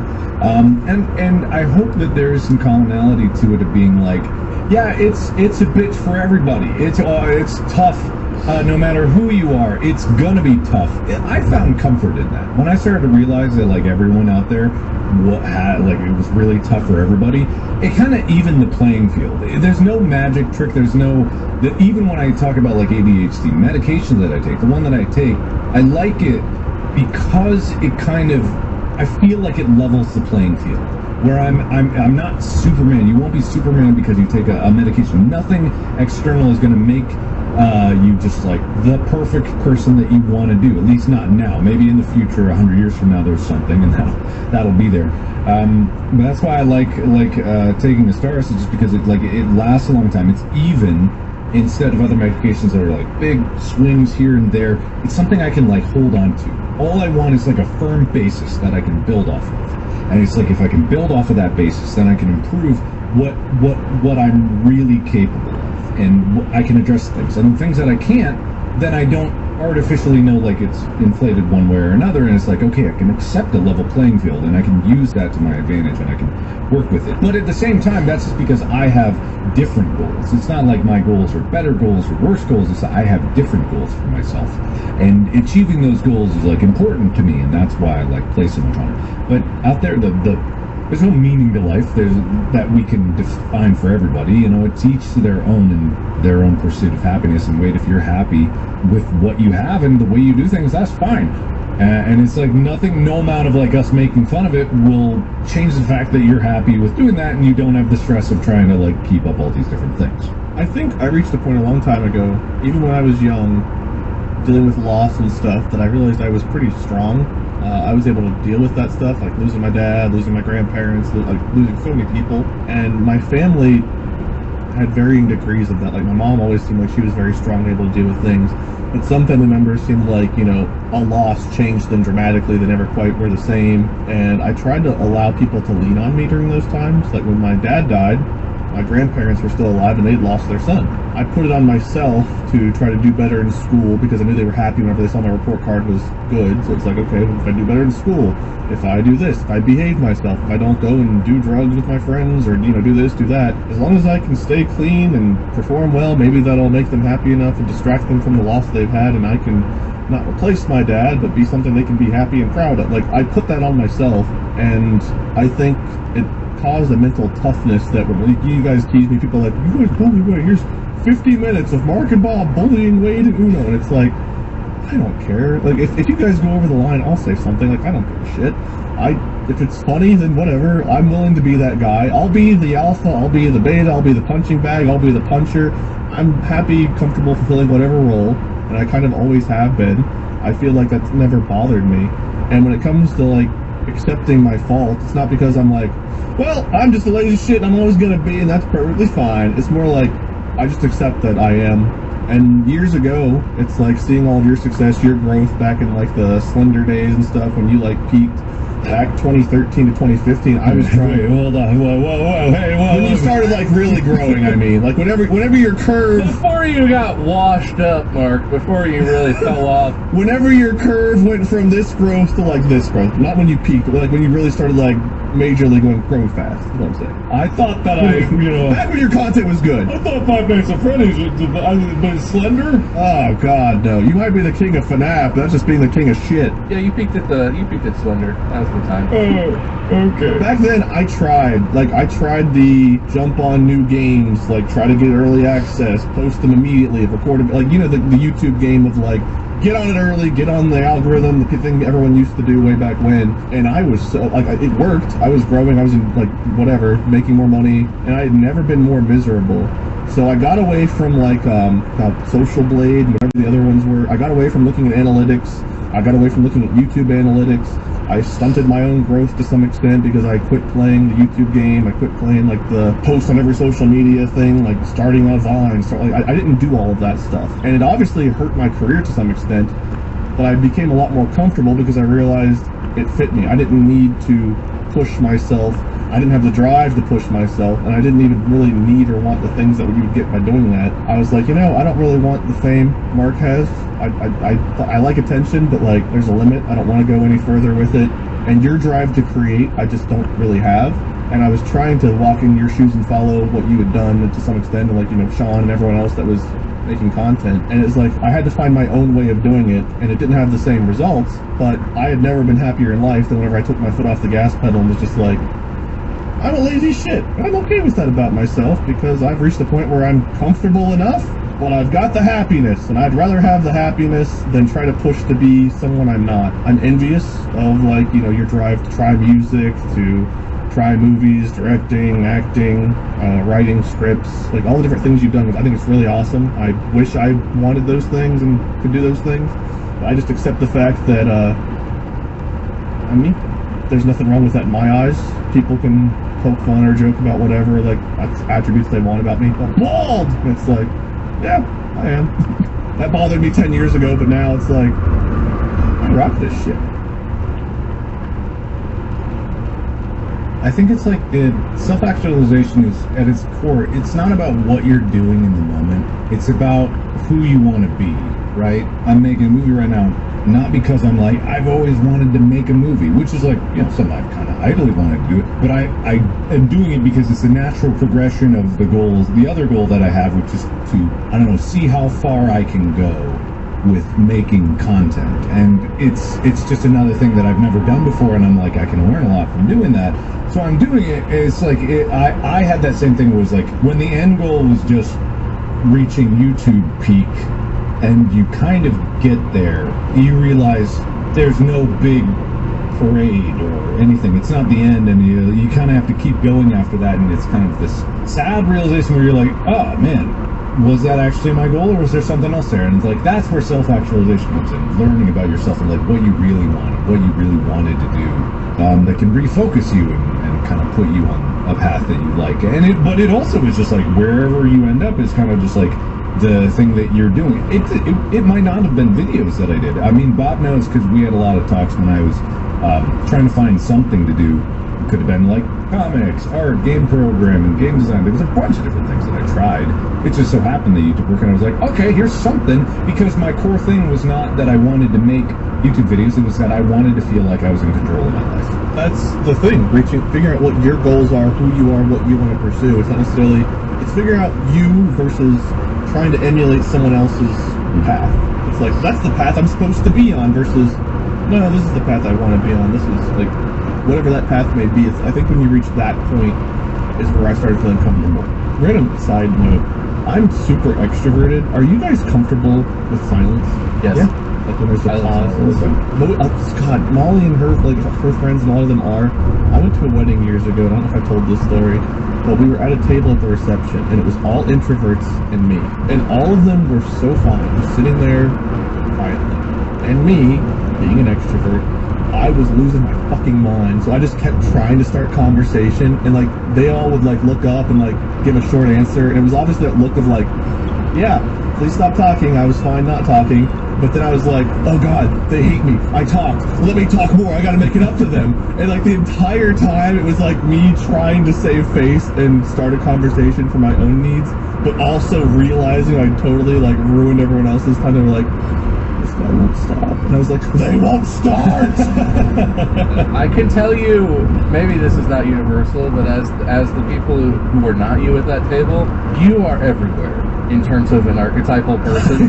And I think most people who are more like me, and I guess Mark is on more on this side, you learn to sort of ignore the person the like stranger who's trying to talk to you. So it is a little bit of an imposition where I wish that wouldn't happen, but it's not like it ruins your day, right? Everyone at that table was in their own thoughts and doing whatever, and every time you talked, they were kind of like, oh, okay, and like went back. So it's not like they were mad at you. I'm gonna guess I would not be mad at that person. Feeling for but me. It's they were also just sort of completely disregarding your existence. That's kind of how, that's like the coping mechanism for that. Yeah. 6 hours with introverts was honestly like, that's hell for me. That would be my hell. Just a bunch of people that won't give me my attention. Oh god. I go down there and it's like, hey everyone, it's me, talk, joke, someone laugh at me, look at me, please! And just like, scurrying away. It's like, no. This is gonna sound like bullying, and it's not, because it's not directed at you. It's directed at some people that I went to law school with specifically. A thing that I learned in law school, and I think part of the reason why, and I'm not like an idiot, I don't think I'm as smart as a lot of people in my life have thought that I am, or think that I am. Every time you open your mouth, it's just another opportunity for you to demonstrate to everyone who's listening to you how stupid you are. And it's not directed at you. And I know it feels like it is, but in law school, there were so many people who I think were in it for reasons kind of like you're describing. They wanted to litigate, right? They wanted to be in the courtroom. They wanted to be on the stage presenting their case and arguing and those were the people where in class they would constantly raise their hand. And those were also the people where they'd constantly raise their hand and the professor had to kind of be like, not quite. Who else has an answer? And like talking all the time is not always a bad thing. It's a very good social thing. But if you're in a professional setting, especially, or if you're in a setting where it's, you're working on something like school, where you're trying to solve a problem, answer a question, whatever, the more you talk, the more that you demonstrate whatever gaps in knowledge you might have, whatever misunderstandings you might have. People always thought, in law school, people thought that I was like really smart. I wasn't. I was particularly good at a couple subjects in law school that other people do not enjoy very much. Specifically, I love secure transactions and securities, which lawyers tend to hate. But I just didn't talk all the time. And when I chose to talk, it was because I had an answer or something really important to say. And this is, again, not targeted at you, Wade, especially here, because we appreciate that you talk a lot, because that's the whole point of what we're doing. Sometimes Mark and I are both just kind of like, But in life, you don't always have to talk. No matter how badly you might want to, it might be the best opportunity for you to just stay quiet and let someone else, because unless you have something really important or really pertinent to say, you might not be adding anything. You might just be making people think, wow, I wish that idiot would shut your mouth. No, that's fair. And I think, again, early on, I found that playing the fool, I enjoyed. People are sometimes surprised when they find out I'm actually relatively intelligent because, like, I come off like a total fucking idiot. But I enjoy that. I have more fun being like the one people like feel better about themselves after dealing with. It's like, well, maybe seeing how stupid I am, they'll feel better about themselves and think they're smarter and better. It's like, okay, well, that's fine. A lot of my personality, I think, was based off of trying to make people in my life feel better when they were going through rough times. Friends, family, whatever, what have you. A lot of them really struggled with dealing with grief or dealing with stress or anxiety. And it's like, well, if they look at me and think I'm an idiot, then they'll feel a little bit better about themselves. So I'll play that role. I'll play the fool.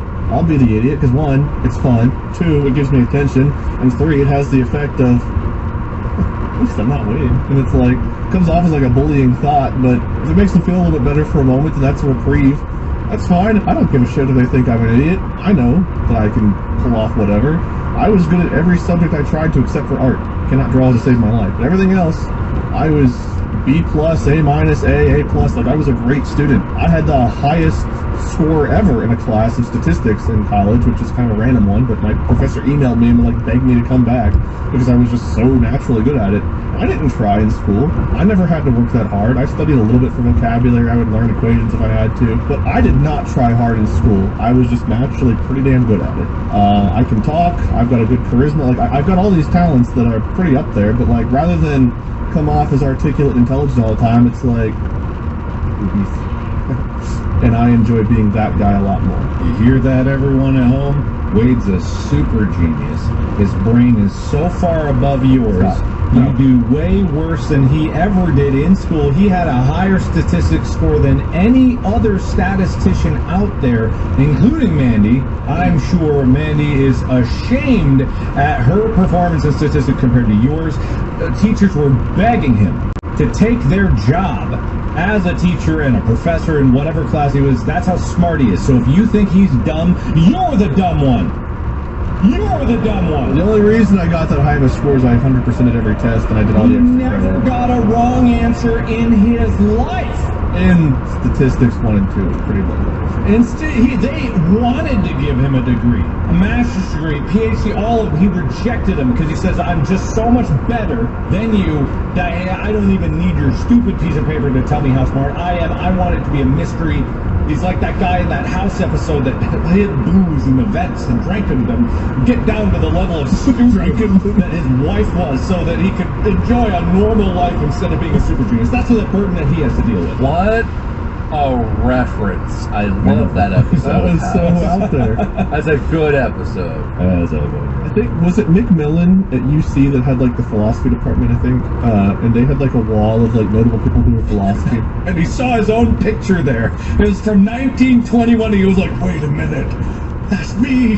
They had Stephen Colbert and a few other people that got like philosophy degrees, and I was like, I could be on that wall. I do, like, I have battled an ego. Like, I internalize it a lot, but there have definitely been times in my life where it's like, who are you, inferior being? I'm like, wait, you can't think like that. Well, as long as you don't say it out loud. Like, I do have those monologues sometimes where it's like, you see someone that's just so fucking stupid, it's like, dear God, what went wrong in your genetics? I hope you're removed from the gene pool, you stupid fool. It's like, brain? Sorry. It's like, nah, it's kind of funny. Like, you know, I have those monologues with myself. Well, I'm glad that you said that because you just made me feel way better. I was just going to make a note to what I had previously said, and it felt really mean that I made it sound like I think all extroverts sound like morons because they talk all the time. I don't. You don't always sound stupid when you talk. I'm just saying that every time you talk creates an opportunity for you to say something that may or may not be prudent, important, or even correct, and that might affect how people view you. But I don't think you're stupid if you talk a lot. It just felt mean, and I wanted to clarify that. Wade doesn't give a shit. He thinks you're an idiot. You're not as good as Wade is at anything, and he knows it. He knows it, and you should know. Inferior. How do you spell that? INFU. I don't think that's right. I don't give a shit. course it is. In food. In food. You're in food to me. You in food. You're just in food.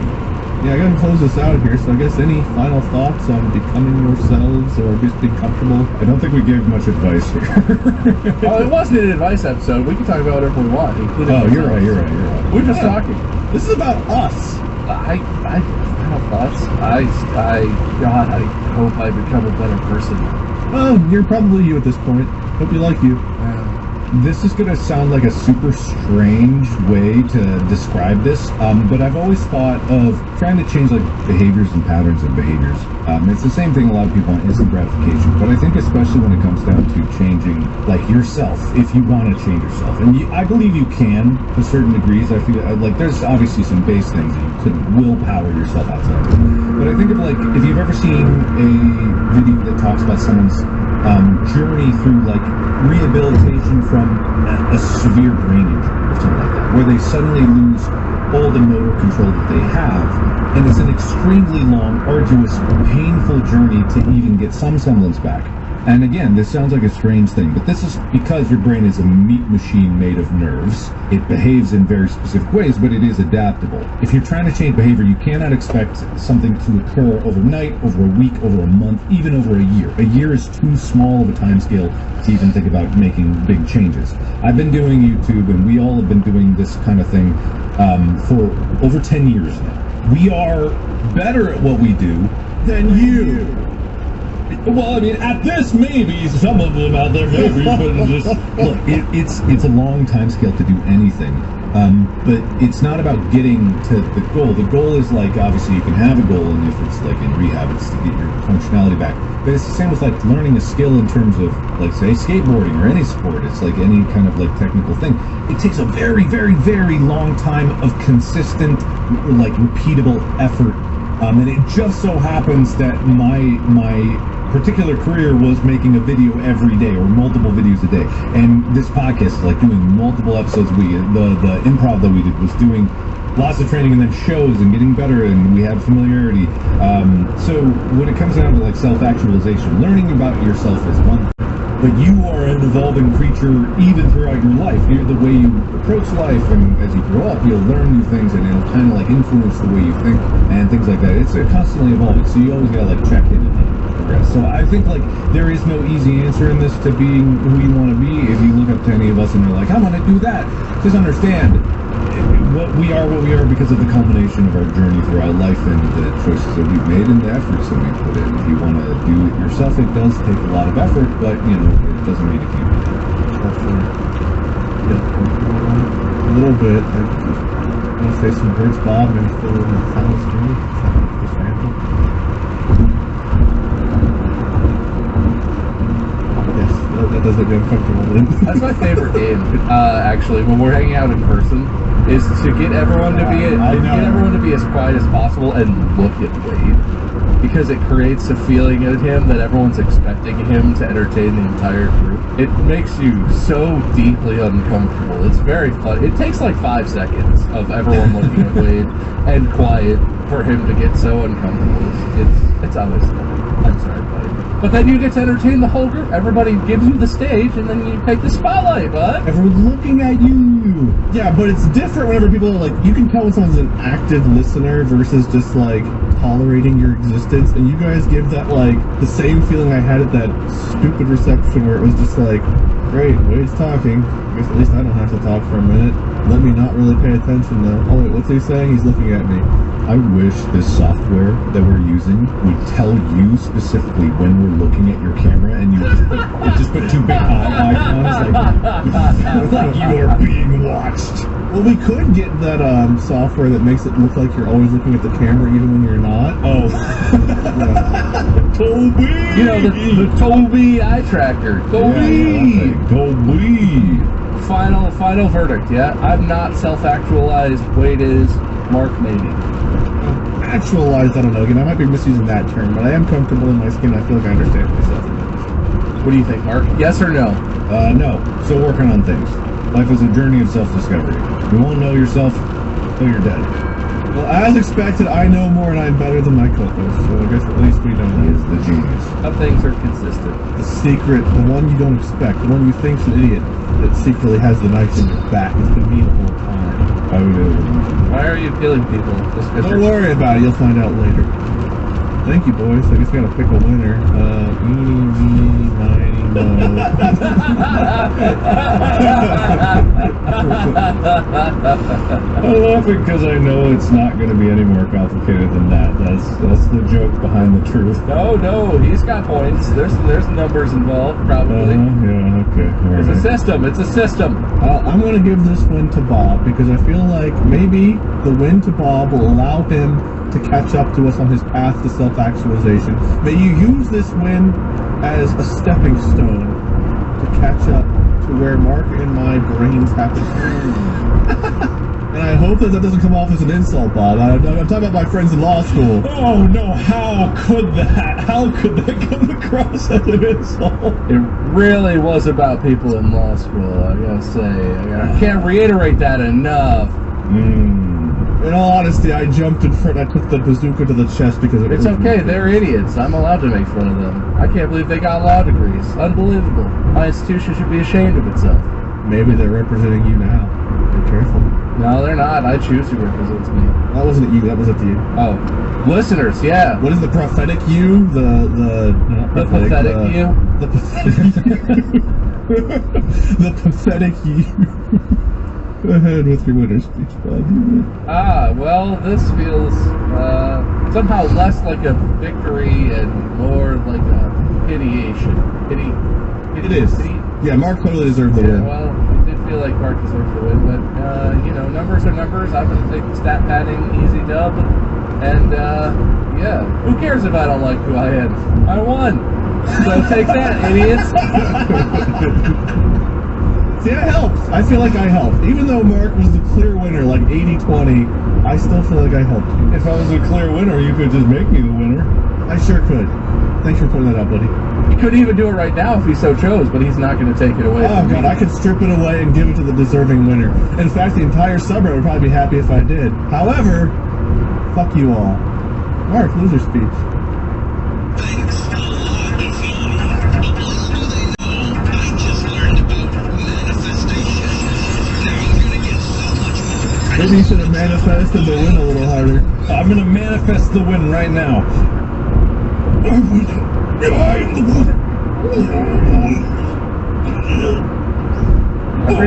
the winner. I'm pretty sure manifestation is like birthday wishes. If you say it out loud, it doesn't come true.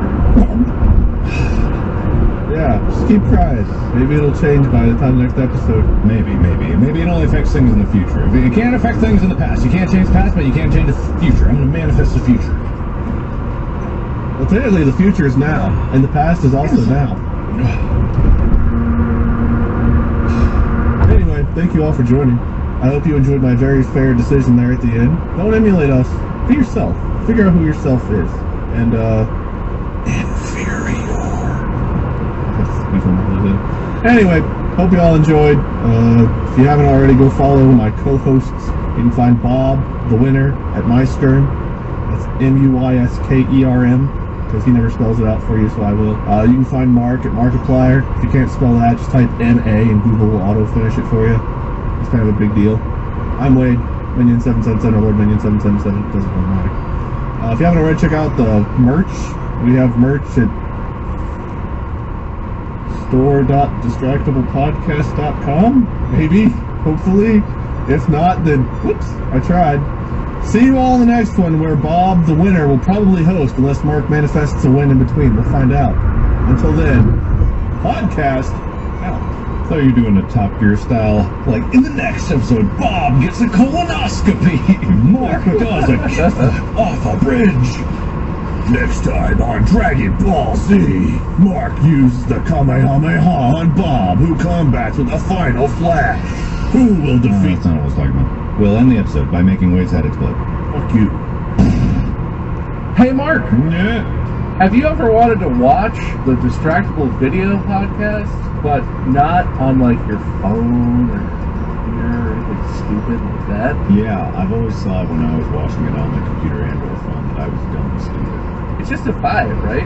And what about you, Wade? How dumb and stupid do you feel when you watch it on one of those normal devices? Like a normal I would never watch this on a normal device. That sounds terrible. Well, don't worry, because I've got a solution. You can now watch Distractable Video and Spotify video podcasts in general on your PlayStation 5. On your big, huge TV with your PlayStation. Eh? Yeah, if you don't have a PlayStation 5, are you really even living? Barely. Either way, I'm going to go download the Spotify app on my PlayStation 5 immediately and watch Distractable and Distractable only, even if the other video podcasts are available. I'm only going to watch Distractable. It's the only one worth watching. I'm also going to go download this on my PlayStation 5. And by this, I mean the Spotify app. I'm not going to watch this. I mean, I will also watch Distractable. I love Us. Good evening, gentle listener, and welcome to Distractable. This week, the lads forego the follies of structure. A secretive Wade reveals a Soldier Boy update, but divulges nothing about his sojourn. Bodacious Bob calls out the dangers of AI and melts down over not receiving enough air. And majestically fair Mark awards points by flipping the guys off. From wet arse towels to hot tub streaming, it's time for 3 Peens in a Pod.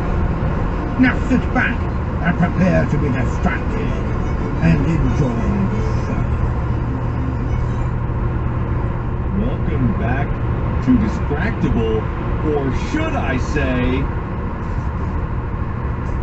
Ah, I see what you're getting at.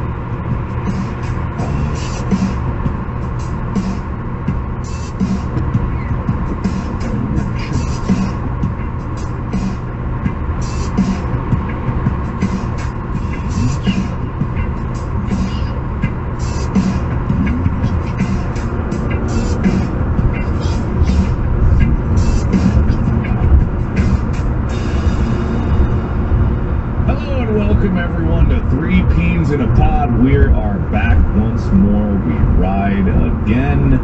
Just the 3 of us, as we always have, live. Live as per usual, coming to you straight from it. This was recorded live in the past. Yeah, well, clearly we're all here at the same time, live with each other. It would be really weird. We should do an episode where the 3 of us just record independently, as if we're talking to each other. And then just Will slaps it together right on top. So the host would text it to the topic and just see what comes out. Yeah, that would actually be hilarious. I think this one might be the one to do it, but we're not going to do it here. We'll save that for the future when we revisit it. But I know that there's just been a lot going on in our lives, and I think it's just time for a good old episode where we just expand the small talk section to be the entirety, because there's been some things occurring in my life, your life. Wade is in a new location if you're watching this on Spotify, and I do say watching this on Spotify because we have video on Spotify. You'll see that Wade is, has for the first time in about 6 years, changed his recording setup. I have, and you'll never see it again after today. Wow, very special day. One and done, but it's real. You can really Please see knock that off the wall.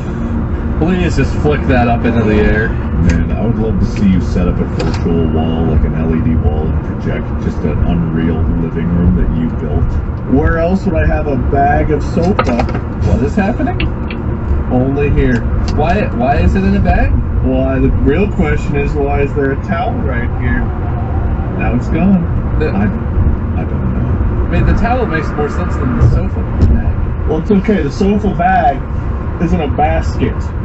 Oh. I hope you all enjoyed my tour. You're not going to say anything about what you're doing there? It's a secret! Very private. Why is it a secret? Because no one's allowed to know I'm on a vacation. That's kind of private. Well, you won't be there when this comes out. What is going to happen? They're going to go to where you were, and you'll know? They'll know I wasn't there, but I think I told them I was on vacation. Did I tell you I was on vacation? You definitely talked about it. Maybe not in this podcast specifically, but I know that you talked about it publicly. Shit. Also, Molly has been posting a lot of pictures. Shit. Alright, well, the bag is up. The jig is jagged. We are on vacation. It's been really nice. Well, if that doesn't zig, your zag.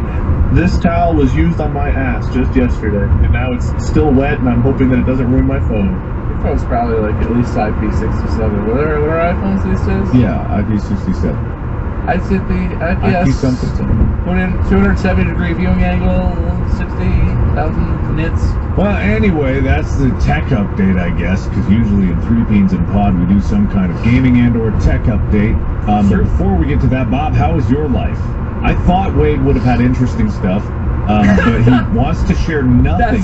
We've been razzing him this entire time about Pool, beach, swim, good food. That's the update. I mean, there's not much to tell. It's been where's the boat? Where's the boat? Yeah, you're by so much water. You tell me you didn't boat? I've not gotten a boat. You went on a vacation, you didn't even get a boat? No, I spent too much on the house. I couldn't afford a boat. You don't need to buy a boat. You can rent a boat. Ah, that's too cheap. I was going to buy one for the week and then resell it for a profit. I thought you were just going to litter the ocean with it. Sink it as you leave. You buy a boat, and then on your way out of Florida, buy a gun and sink your boat. Throw your gun in the boat grave, like Floridians do. Yeah, they do have a nightly boat sinking escapade that they participate in. But I've not had a boat to participate, so I've just been watching from a distance. You could sink other people's boats. Yeah, everything's legal down there, right? The Boat Sinker 2000, available at your local gun shop. They do sell those, sir, but they're a bit more expensive than I wanted to spend. You can probably sink a boat with a hammer. Look, I might be on vacation, but I still don't do effort. I especially don't do effort on vacation. A hammer sounds like work. Alright, hire a guy who owns a hammer to sink a boat. Does that count as you sinking a boat? Okay, I like that idea. Can I, create more like the food delivery apps to get a boat sinker? Pick up the biggest hammer they can find and then sink a boat. Any boat! Closest boat they can find. It just has to sink. I didn't know jet skis could pull those big tubes that hold 6 or 9 people, but I've seen jet skis on the ocean pulling these giant tubes of people. I was like, I didn't think a jet ski was that powerful. Okay, my mind is rotating a strange tube-shaped cylinder.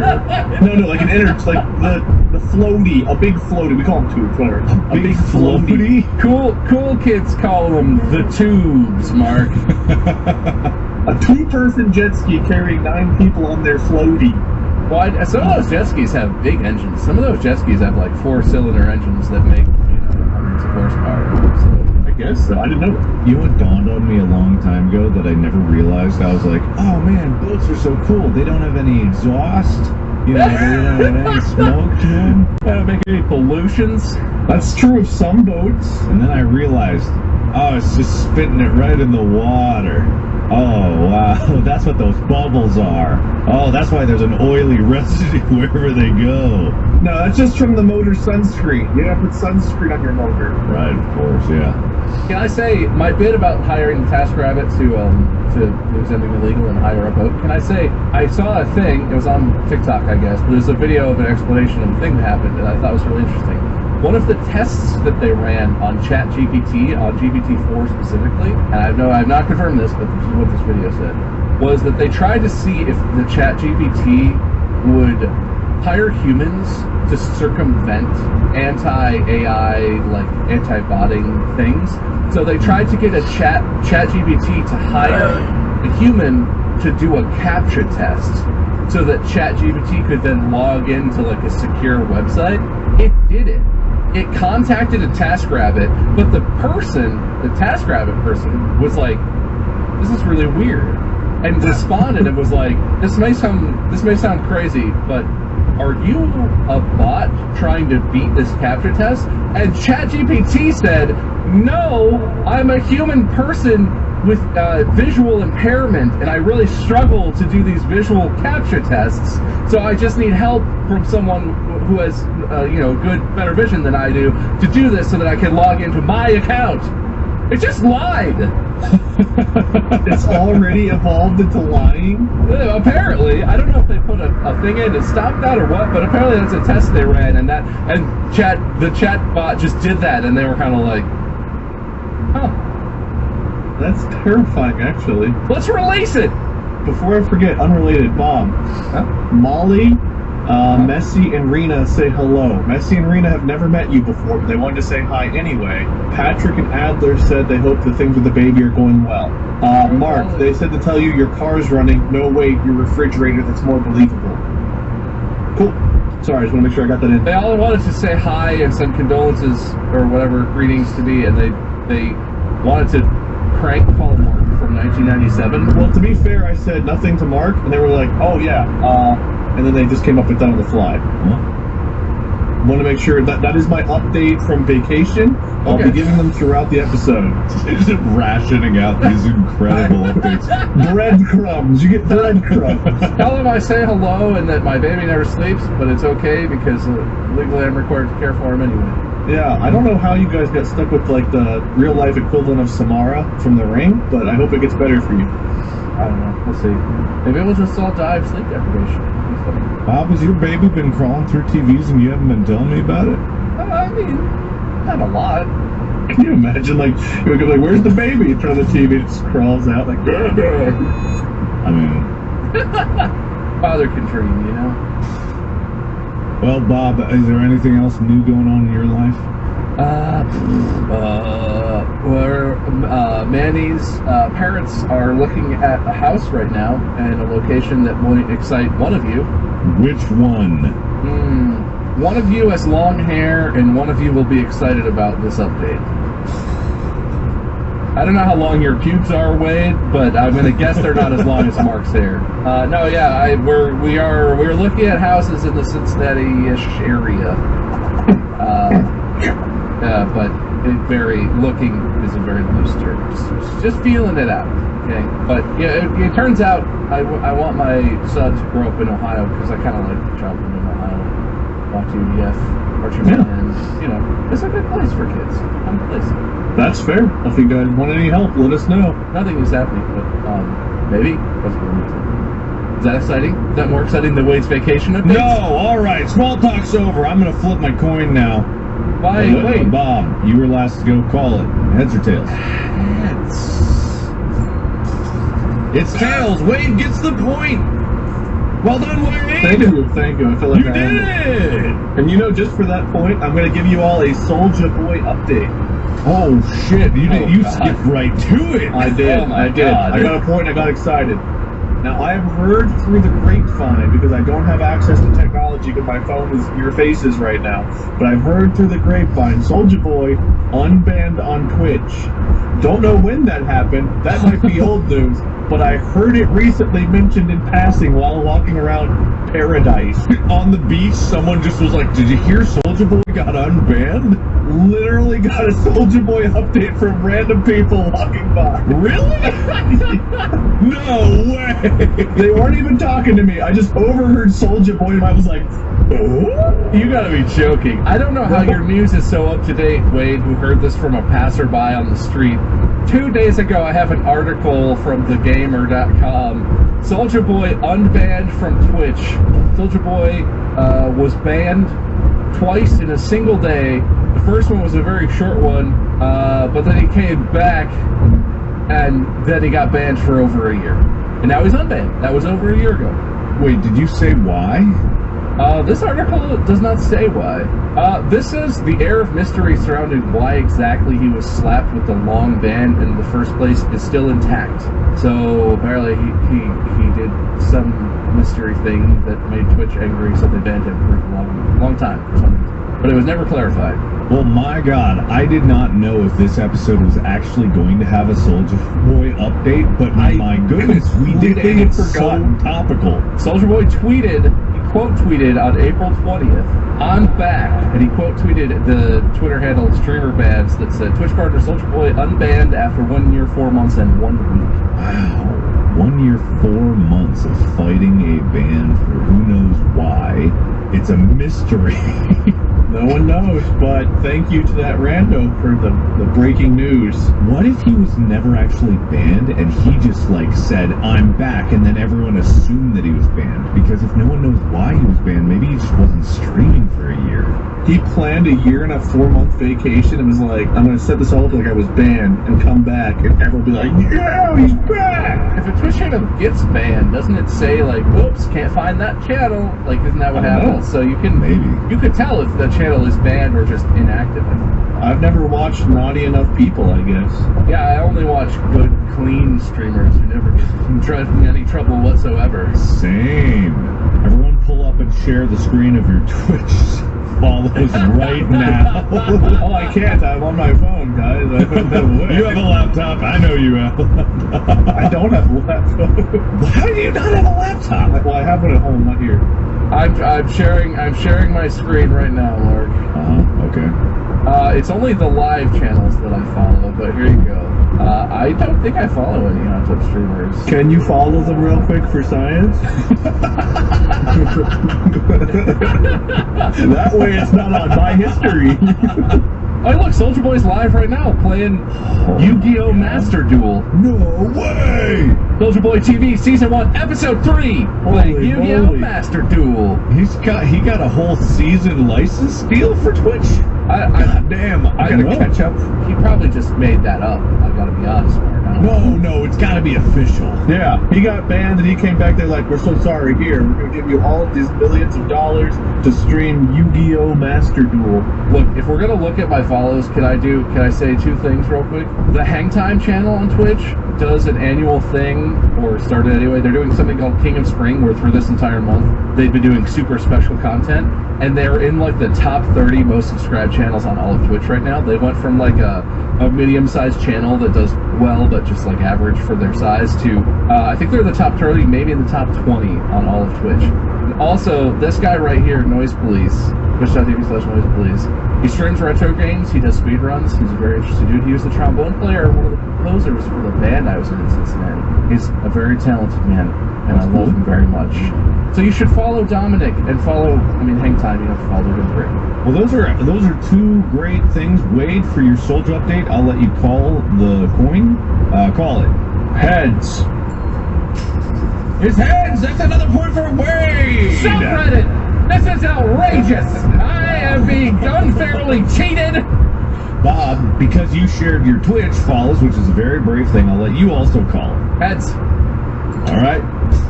It's tails! Another point for Wade! yeah, I love it. You're not even showing the result. You're just picking. Yes, it does. This is tails. This is heads. It looks like a black circle on my screen. It's my lens cap. This is the back. And what did you decide is heads? This is tails. Just tails is the inside and heads is the one that says Sony on it or whatever? Or yeah. So whatever the brand is. Sigma. I can't disagree with that, but it's a glass. Well, Sigma balls, because I'm winning. I've been absolutely fair, but I guess it hasn't been on camera, so I'll try to do the next one on a raised dais. I'm not trying to impugn your honor, Mark, but I am questioning it, and I don't know how different the meaning of those words is, but that's the distinction I'm going to draw. I feel like that would have been included in some seminar in the law school of which you went, but I... Oh, we definitely had a whole class on impugnment and impugnation, but I don't remember it. It's like expound. Impugn. Impugn. Counselor, please impugn that point. This episode of Distractable is sponsored by Liquid IV. You ever felt like you weren't hydrated enough? All the time. I used to drink so much soda, I was dehydrating myself. Is that hydration? I don't think that's... I've heard that anything with water can hydrate you. It can, I guess. If you're trying to get real hydration, good, satisfying, moistening hydration, Liquid IV is a hydration multiplier. In just one stick, you get 5 essential vitamins and 2 times faster hydration than if you literally just drank water. Wait, don't listen to this fool. I've got a vastly superior way for you to get hydrated. See, what you do is find some juicy other person that is well hydrated and then take their hydrated blood and you'll be hydrated without having to actually do any of the work. This is easier. Literally, first thing in the morning before a workout, if you ever feel dehydrated, it's a little packet. He's reading from my instruction manual because I was just going to say, you find the juicy person, you tear them open, and then you just... It comes in flavors such as sea berry, strawberry, lemonade, Concord grape, lemon lime. You can get Liquid IV in bulk nationwide at Costco, and you can get 20% off when you go to liquidiv.com and use code DISTRACTABLE. That's liquidiv.com, code DISTRACTABLE, 20% off of anything at liquidiv.com. Just use the code. Well, that's going to make you very juicy. Juicy target. Bob, do you come in Seaberry by any chance? Okay, for the 2 points, I do have another Paradise update. Do you guys want to hear a horror story? Wife, you don't get to define how many. Hold on, I'm being hijacked. Bob, help! I'm getting a drink. I'm not even engaging with this anymore. I'm thirsty. I'm being impugned. It's okay, you like it. Alright, I have a horror story for you. Okay. I'm not going to name names in this story, but let me just tell you it was not me because I was sickened. We have a group of people that are around staying, we're hanging out with, and one of them came across this beautiful shell on the beach, like a big, intact, beautiful shell. They walked it all the way back to like where they were staying, and they were like showing it off. The shell was occupied. It was not an abandoned shell, but someone was like, "Oh, I know how to help you with that," and they're like, "Oh, you can. What do you do?" They boiled water and dropped the shell in there, and this mollusk or whatever was in there was trying to get out, and it was horrible and horrifying, and I felt really sick. And let me tell you, on the burner next to it was the dinner we were cooking for ourselves. Why did Sea Creature Murder come up? They wanted to keep the shell as a souvenir. Oh, when they realized it was being lived in by a living creature, they were like, I should just kill it. That was a different person who offered to help, and none of us knew what the help entailed. You didn't catch on when the water was boiling on the stove before? No, because we were making dinner. We were like making pasta, so boiling water was pretty common on the stove at that point. We're cooking dinner. Why are you boiling water, James? Why are you boiling water? I literally thought that they started a fire in front of you, put a pot there, eye contact the whole time, like, and you're like, okay, what's he gonna do? This is a magic trick here. It was pretty horrible. They were like, well, we could eat it, but I don't know if I trust it.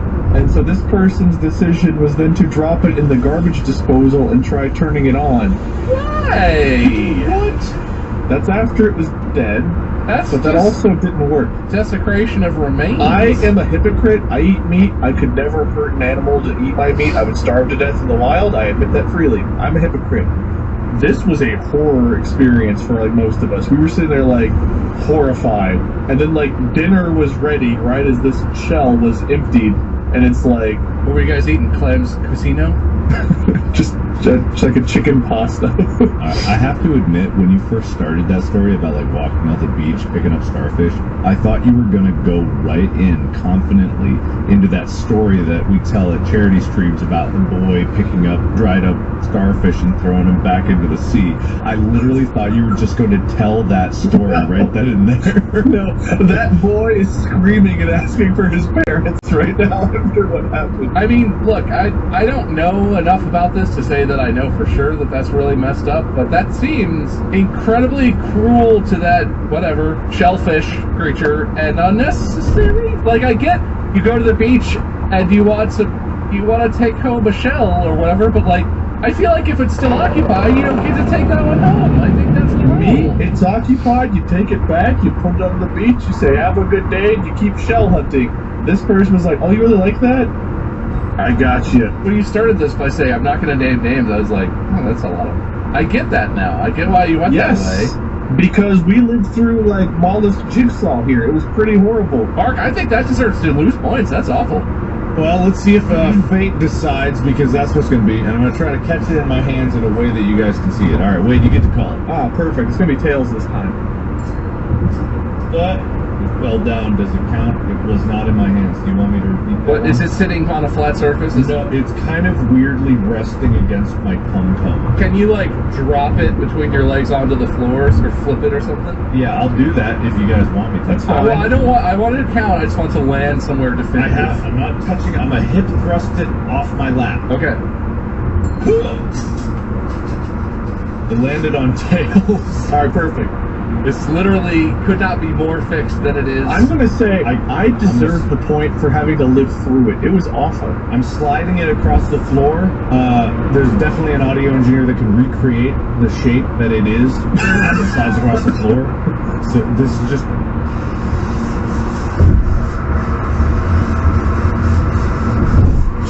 I don't care anymore. Like this, so you know that my hand has not changed shape. I don't have any points. I have nothing to give. Like this. Just say Wade wins and let's keep talking. It's not changed. This is how I just picked it up, and it is It's a black circle! No, it's tails. I'm showing you. I cannot see it in the video preview! Wait, does that mean anything to you? It's tails. Look. You can see it. Oh wait, if you turn it into the light, I can, you know what, I can see that. My sides don't stop being funny. I picked it up like this. I didn't touch it. I didn't change it. It was like that. Bob, isn't it obvious he couldn't have cheated based on the one little square we have? Trying. Oh, I love that. No, thank you for the point. What's the score, Mark? It's well, we'll reveal it at the end. I don't want to. Oh, okay. It was a traumatic experience, but I thought I would share it all with you. That paradise isn't all what it's cracked up to be. I really thought that random chance would not tip its hand this early. I feel like if we calculate the odds, it's Well, I'm on vacation. I deserve it. I've had a really great week. It's been awesome, and I deserve more wins. And the prize for winning this episode is a brand new boat! Are you buying it? I think he's misleading you, Wade. I will buy you a brand new boat. I think he's speaking in riddles, Wade. He's gonna send you like a $30 remote control boat or something in the mail. Like, You know, that's more of a boat than I currently own. at this point, if you don't give him a boat of some sort, you are a liar. Yeah, that's fair. That's fair. But that's only if he wins. That's true. He could not win. It's such a fair game. I could go either way. I'm flipping! I feel like you two are in on something again, and I'm like playing the fool. You've been here the whole time. How could we be in on something? Mark is the one who wasn't here for a minute. Because you guys can text each other, I can't. We have a group text. You would see it. It's not impossible to text without me. You can't fool me. I might be dumb, but I'm not stupid. Well, you're winning now, so let's see how that keeps up. Don't you want to lose some points, Wade? Don't you want to say something mean? Come on, you know you wanna. In further gaming news, which is what the Three Teens podcast is apparently all about, did you see those gamers beating the crap out of each other? No, but yes. Tell me about it, Mark. You didn't see the Greater Clash? Oh, that, watch yeah. No, well, those weren't all gamers. Some of them were gamers, though. Yeah, I love it. No, I didn't watch the first one. It's not a thing that, like, particularly interests me. But Ethan was in this one. Yeah. And so was Aaron, which I know he was in the first one, but I was interested enough that I was like, and we watched it. Ethan's fight was amazing. It was He did so awesome. good. He did so good. I was ringside for it, and I was watching. Dude, your reaction is such a meme. Have you seen the cut? I did, yeah. I kind of lost it a little bit. Yeah, it's Ethan. It's a shot of the ring. If you haven't seen this, listener viewers, it's a shot of the ring, and Ethan is in the middle of it, and he's like standing on the ropes, and he's like, "Yeah!" We're all screaming at the audience, but in the background, if someone cropped it in, you could see Mark, and Mark is just like, and you're like climbing over chairs and shit. Like everyone around you must have been scared for their well-being at that point. Yeah, I thought everyone was like matching my energy, and then I saw that video and I was like, oh. I mean, look, you were just excited because your friend he did great. He looked like a boxer, man. He looked good. He really did. I was not surprised though. Ethan has always been very athletic. That's how we met him. He did backflips since he was a backflip kid. I had no doubt that he would kick ass because he's just so athletic. I just feel like Leonard looks like such a muscular dude, and compared to Ethan, Leonard looks like solid. He's like broad-shouldered. He's like a thick. He looks like he could be a boxer. Like he's built and he's pretty jacked. Ethan looked like ripped. He looked very muscular compared to how he has looked in the past. But he still looked like a much thinner guy. But they're about the same weight, really. So I don't know what the difference is. But Ethan looked great, and Leonard did. I mean, he did good as well. But like Ethan, I think it was impressive. It was really something to see because I knew he trained hard, and that's kind of like and we're not going to gush about Ethan really full time. We could.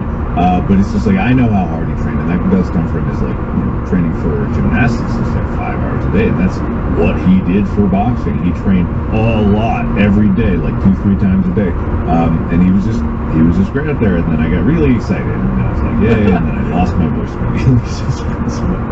Good job. And then all those other gamers, they beat the crap out of each other. I didn't watch every single fight, but I feel like overall the fights I saw were pretty good. It seemed like in the first Greater Clash, some of the fights, some of the people didn't want to be there, or like they got hit a couple times and they were like, oh god. which is definitely how I would be. But a lot of the fights seemed like both people, even if they had different experience, like trained really hard, you could tell, and they were really like, you know, they looked good. It was like good fun to watch. And I'm not a boxing fan, but How many matches were there? 12. yeah, it was a lot of fights. There was a lot of fights that day. But they weren't like 12 round, 3-minute per round fights. It was 12. They were all 5-round, minute and a half rounds, right? 2-minute rounds. Yeah, sometimes the clock would be funky, but that's because when they would call, if the clock didn't stop or did stop when it shouldn't have stopped or something like that. It was a mess up. Announcing and screening the event, that didn't affect your filming, right? Oh my God, it almost did. So the event was Saturday, right? Yep. And we filmed last Friday when this occurred. And then Saturday morning at 4 a.m. we get up and we go to the airport. We fly to Florida. And then we get to the hotel at 10:30. We go into rehearsal at 12. We do the rehearsal, and then it's at 4:30. We got to be ready and do another pre-show rehearsal, and then we do another one. And my role is doing the pre-show with Sean and the post-show. So I was not only there earliest, I was there latest, and then I flew home Sunday morning at 4 a.m. Holy Christ! Oh my God! Oh no. That sounds awful. After screaming and losing your voice. Amy and I thought we thought like this is it. We're done. This is How do you no way. die? We're gonna die. Yeah, we're gonna die midair because both of our hearts are just gonna give out because we were exhausted from filming.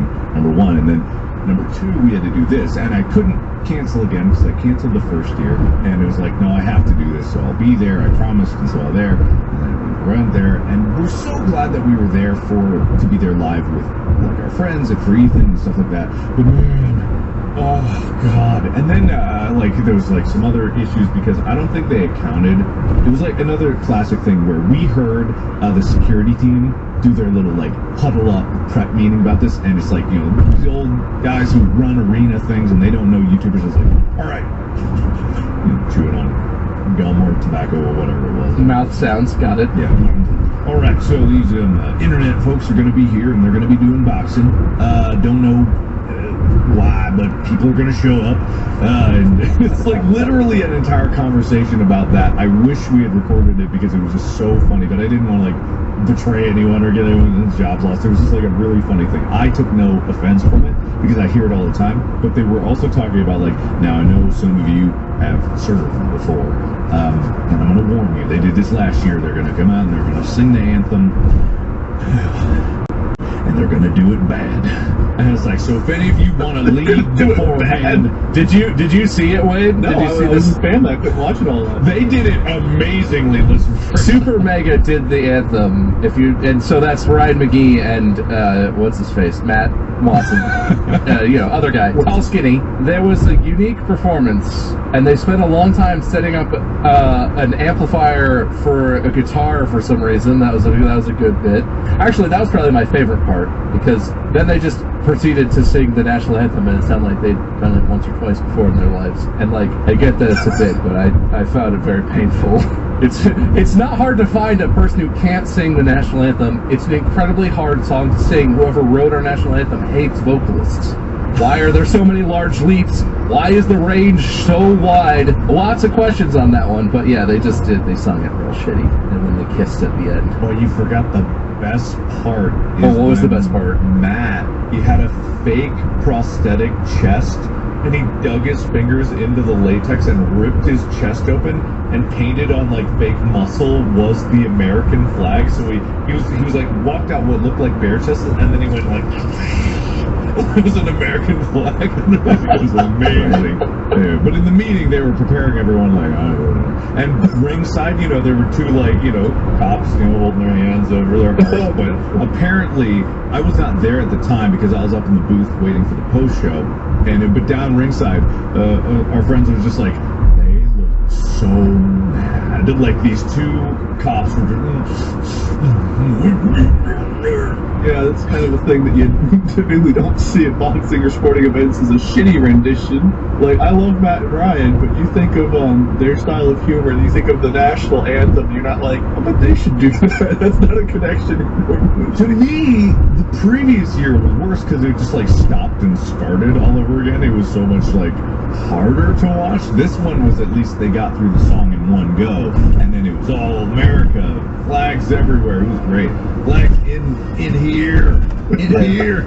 And then the issue that I ran into was me and Sean, our booth was just up in the inner ring of the atrium where, you know, the concession stands are. No division between us and the crowd, except one thin rope. And so not only were we there, but all the people that were going to pop in for quick little interview segments were just waiting there right by the rope with no one doing any security. Oh, God. That's horrifying. And then, hilariously, we were getting out of there doing the pre-show, and we are being navigated to the elevator. Now, we know where the elevator is because we came up in the elevator. We did the rehearsal in the elevator. It's straight across from where we were. It goes right down to the inner sanctum. And it's just a quick straight across hallway. And this guy who was navigating us was like, don't you worry, come on with me, I'll get you right, because we're going to a different lobby that's like the VIP lobby down below near the arena entrance. It's got a big bar. He's like, come on, it's fine. And he starts just walking us through the entirety of the ring of the arena. And it's, you know, it's an arena, a 20,000 person stadium. It was in the Tampa Bay Lightning's venue, right? The Amalie Arena. Amalie Arena, yeah. Yeah. Amalie. Oh, I said it wrong the entire time. But we were here, right? If this is a big loop, he walked us all the way through crowd after crowd. We were getting a train of people behind us. We got to here, and he goes, I must have overshot the elevator. Right back the way we came. To an elevator here. And he sees, oh God, there's a lot of people using this elevator. Well, and then we, at this point, we're just like, we know where the elevator, and we start running. We're like, the elevator to get down. Because it was quickly becoming a problem. I'm surprised that the Lightning are in the playoffs, or they were in the playoffs at least, and it was right around the time of the Creator Clash too, so there was a lot of work being done. And they kicked him out! Who needs him? Playoffs started the Monday after Creator Clash, so okay. They had a day to turn. I mean, it only takes like, you know, a half a day or a day to turn the stadium from like solid floor to ice floor and whatever. But yeah, no, there's the NHL playoff, first round of the NHL playoffs is taking place in that exact place where you were, Mark. Yeah, awesome. And now, because that was more just like me talking about it, I'm just gonna flip it. Does anybody prefer to be one or the other? No. All right. So, Bob, B for bottom. You want to be tails? Yeah, I have a bottom. That's me. You want to be heads? No. Alright, tails. Okay, Bob's tails, Wade's head. I'm gonna try to catch it in my hand. Let me guess. It's heads.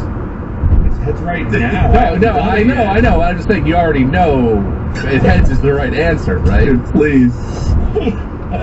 It's just heads. Yeah, I know. There's no, I guess it doesn't matter, does it? I did it on camera. I did You it. flip the coin out of shot. There could be a crane above you. Amy could be standing there dropping a double heads coin into your. I don't know.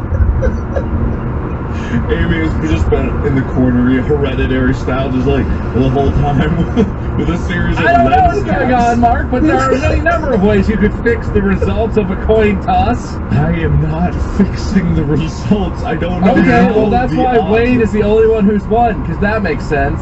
I don't know. Okay, so we're up to 5, and I know it's not exactly right, but it's like number of flips 5, landing out of your favor. This is right now at a 3% odds of this happening.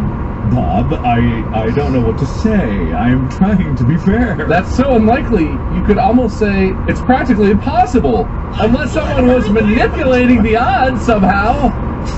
What do you mean? Oh, he dropped his extra coins. You heard it. That was multiple coins dropping. It was 1. Do you want to call what it landed on? Tails. Nah, it doesn't count. Was it tails? See, this is now you're inserting your decision making. You guys, it hurts. I'm in pain. want to know what it actually was. It was heads, wasn't it? Oh, I thought so! It's crazy how I can predict that! So I'm not making it count for fairness. That's unlikely, isn't it? What are the chances of that happening 6 times in a row, Mark? I'm not counting it because it wasn't authorized. It still happened, and you said it out loud, which doesn't really matter at all, does it? It doesn't count. It doesn't count. We're fine. Everything's fine. Oh, say, can you? Do you want it to count? Yes! It was. See, he's stuttering now because he knows I've caught him in his lie, and I'm forcing him to admit it. It was. It landed. I'm forcing you to out yourself for being a cheater! It landed as. Yeah, no, put your fingers together. That's not cheating, and that just proves it. I just want to know statistically, what are the odds of him being wrong on 6 coin slips in a row? I'll look it up. I'll look it up. Great. If it was 6 and 6 wrong, it's 1.5%. Wow, almost impossible. Unreasonably unlikely. I'm picking it up straight flat. See, this is That how it proves landed. nothing to anyone. What do you mean? Mark, I'm picking it up straight flat, okay? I will the next time it lands. I'm gonna hoover it with my mouth off of wherever it hits, and I'm going to show you, and then you know the side that opposite of my mouth is what it didn't land on, and what I'm kissing is what it landed on. That's how it'll be proved. But right now, I'm counting that point because you wanted it, and now weight's up 6 points. Oh, man. You know, Mark, I thought forcing you to make it even more unfair would make you realize the error of your ways, but you're just committing to this now. This is the best vacation ever, guys. What's gonna happen next time? I'm gonna flip it up, let it hit the table in front of me. Set it down on the answer that you want it to be. I'm gonna flip it up like this. I'm gonna put my hands You behind can my- use your dick to flip it. I see the position. I see what you're doing there. All right, okay. I will turn my hips away. I will put my hands behind my head. He can bend his feet backwards, remember, Bob? Yeah, what kind of foot magic are you doing I down will there? keep my feet up in frame, and I will bend over, hoover it with my lip, and then show you what it is. Next time, though, but it has to be earned. But what if Amy's under the desk? Yeah, we just changed positions. I see it now. She has like a full rig set up where she just like go around. I'm afraid. Mission Impossible is realer than you think. Alright, then, well, what else is realer than we think? In my movie! Oh, yeah. Because I can actually finally talk about it now. There was a teaser, Mark. Did you It know? was a teaser. I did know. Yes, I did. Wow, that was really, really fun to get that out. And now it's finally out, and I'm still just like, oh man, I can't say anything about it, but at least I can say that that's what I've been working on this entire time. How many people have you seen on Reddit or other places who are just like, it's a fake teaser. He's in the Five Nights movie still. I'm 100% sure Mark is in the Five Nights movie. This is a lie. Oh man, so many people were talking about that. But also, it was fascinating because I've never seen, like, I've had an article or two written, like, when I've done something. There were like 20 like news websites or movie websites. It made it to the top of Reddit/r movies, where tons of people were very very like, there's no way it's gonna be Smosh Movie 2.0, which I think is just like, oh, that's so sweet and so adorable. But it's just like, it's super interesting to see that this one actually is getting other people to look at it and think about it. And I like that because it's contemplating, because people look at the idea and they're like, okay, obviously this idea is worthy of making something out of, but there's no way he could do it. And that's where I'm just like, oh, good. At least they think it's a good idea to begin with. Yeah, so it's very fun, and I'm happy to be in that space. Spoil the ending. I have like Google alerts on for like distractible stuff, right? So it brings up anything that has like us in it. I got so many articles about the movie because you were connected, and some of them mentioned that you're a podcast host and whatever. But like, there were a lot. I've never had that before in my life, and I was just like, wow, that's super cool, and it's really, really nice to know that I can just like actually dip my toe in this pond. And of course there's going to be piranhas biting at it, but it's like, I don't care about that. All I wanted to do was see if there would be ripples. And it's like, oh shit, there are. They actually care about this, and they want to care about it. I'm like, yes, because this is why people hating something never bothered me, because it's living in their head and they're thinking about it, and then they're going to want to see. They're thinking like, "There's no way he could do it. There's no way." They have to see it, right? Because they have to see they it have to know to it's prove bad it, or right? whatever. They have to confirm It's like, their own opinion. yeah. And then they get to see a cool movie, and that's like that's the beautiful part. They don't even like have to leave bitter. They'll be like, "Oh man, that was good." Well, they can still be bitter. I mean, they can will still be bitter, but yeah, they will.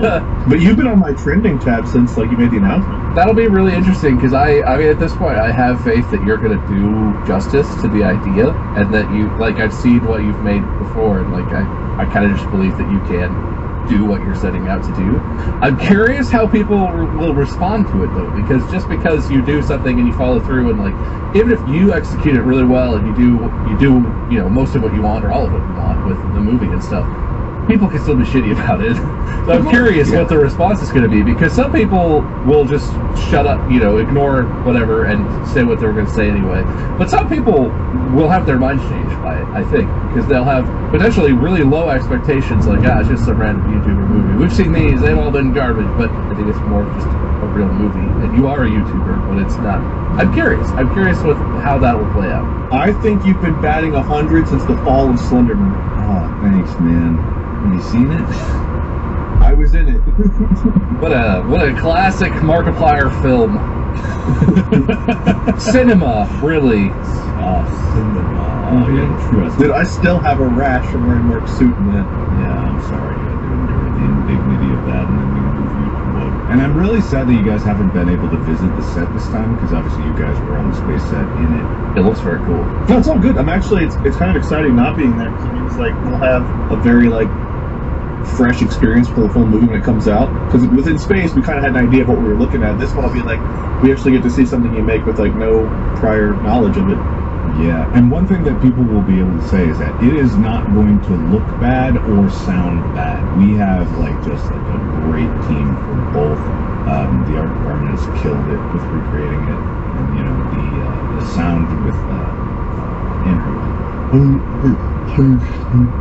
His last name? I'm sorry, what? You know, Andrew. It's Hulshult. Oh, Andrew. Holshult? You know, Got it. I only call him Andrew. I've never heard it pronounced. It's not like I'm going to call him Mr. Hulshult. Andrew, holy shit! Is that Andrew Herschel?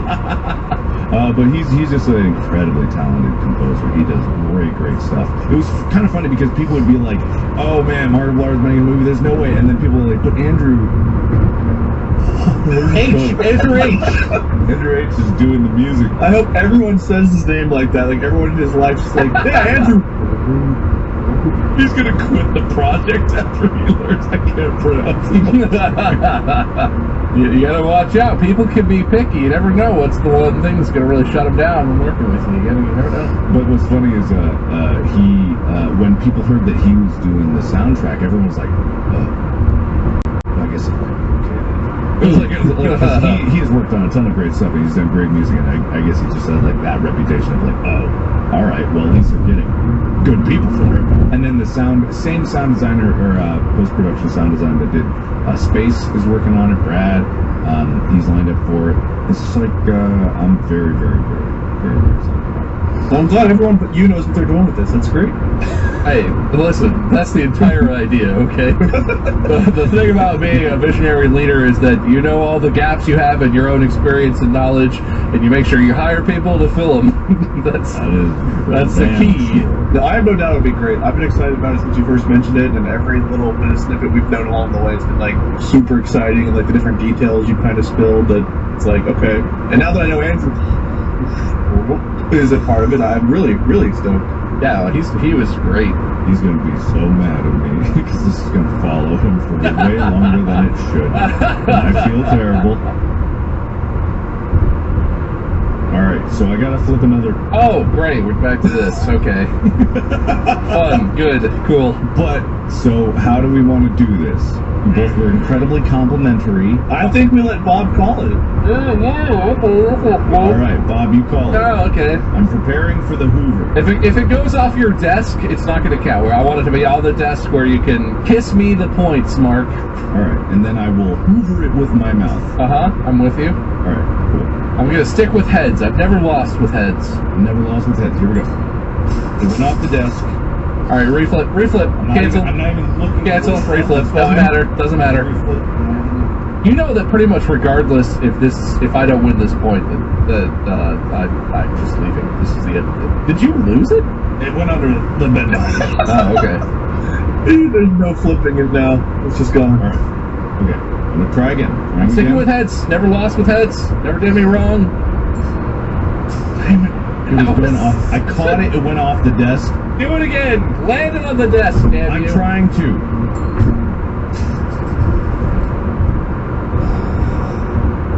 My hands are up here. I'm gonna hoover it. Okay. But it might be hard to hoover from this side. That's not good, Mark! The side it's supposed to be would be very easy to suction onto! We'll hoover. My hands are open. Mark? Oh, no, he's just lying. See, this is all a ruse. Very hard to hoover. This is manufactured. The problem he's having is that the side of the lens cap that is up is the tail side, and it's hard to stick on because it's got a bunch of plastic shit sticking out of it. I can't hoover it. What side is up, Mark? Its tail is up. Oh! I can't believe it! Fascinating! I've literally done nothing. I can't hoover it. It still hurts. This episode better be scored golf style. Least points and best points. I'm gonna try again for you, Bob. Try it again. Maybe it'll flip heads on the way up. This is so stupid. Just forget it! I can't. God damn it! You want me to do the thing with the triangle head? Yes, sure! That'll fix it!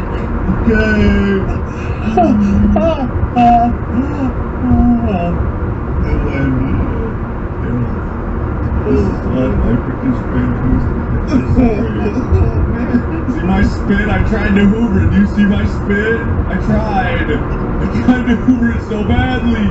I try to make fair episodes. I try. I've never been so much in pain from laughter in this show. Well, Mark, what's the score? It's 7 to.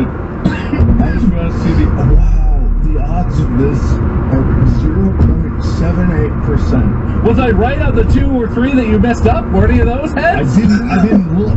Okay. Oh, convenient. Okay. Now you want to know. Well, I'm just curious. If it's possible for me to be right. Do you want it on the floor or on the... You said not on floor. No, I did. I did say that, didn't I? I thought that would force you to change your scheme, but you figured out a way anyway. We had 3 or 4 practices. You're right. All right. What other last gaming news updates for 3 Pains? I think we stop at 7-0. Bob's gonna explode. I call for one more coin toss. No more topics. And if I win the coin toss, I will at least give you that this is a fair episode. All right, okay. If I lose an 8th coin toss in a row, I'm not sure what's going to happen. I got to be honest. I don't know. I will allow you to pick the method by which I flip, where I flip, what I pick it up with. I would like you to do what you've basically been doing. Start with your hand, with it on top of your hand in camera, and just do like a thumb flippy, like you've been doing. Okay. And just have it land on the desk. Okay, on the desk. And then just tell the honest to God truth what it comes up as. I will move my monitors out of the way and I will point my camera at it without touching it, okay? Okay. Bob, I'm rooting for you at this point, man. We've never had a blank. I mean, we've had people finish in negative points before, but at least they earned an interaction, you know? At least they deserve to have something taken from them. I think I've only called it twice, and I've let you call it every other time. Right. Well, that really makes it feel better. So I'm just going to show my desk so you know there's no other lens caps. Okay. So you know. Good. You know. Is this the kind of production we can expect from the movie? You see it? What's that blocking half of the shot there? My computer. Hold on. Oh, I see. Oh, you know what? I 100% know what your setup is because it's the same. It's similar to what it was last time I saw it. No, it's just this lady down a desk. Oh, That's how you know it's my desk. that's the proof. It's Mark's desk for sure. Right. Okay, so I'm gonna flip it in camera. It's gonna go straight up. I'm sticking with heads. Sticking with heads. Heads. All right, I've never lost with heads. Are we ready? 3, 2.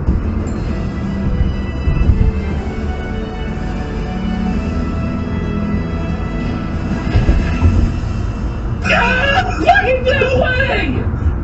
8 points to nothing. Mark, you might just need to call this before he comes back. He's really mad. No, it can land the other way. I don't know. Wade, call it. Scared? Oh, let's go heads. It's not cursed for you. I don't know what's going on. Alright, okay, so it can't, I don't know. Mark, I'm gonna need to get that from you. I think that's my lucky coin. Alright, okay, alright. Can you mail that to me? I'm 9-0 with this coin. What are the odds of being 9-0 or 0-9? So let me look at 8, because that's, let's look at 8, 'cause that's official. Our regulation, 0.39%. Okay, so we're probably looking at like a 0.18-ish. Yeah, and if he comes back in and he does it again, it's a 0.19. It basically divides in half again and again and again and again. Oh, it's getting light. Oh, he's back. Okay, cool. Do we tell him or we not tell him about the other coin flip after he left? What other coin flip? I'm fine. I'm calm down. Okay, so you were 0-8. I know what, and then I flipped it. I was like, maybe it's weighted, and I flipped it like to see if it could land on heads, and it landed on heads. So it's like can. So it was heads for me, just not for you. Took some deep breaths, and Good. I'm back now.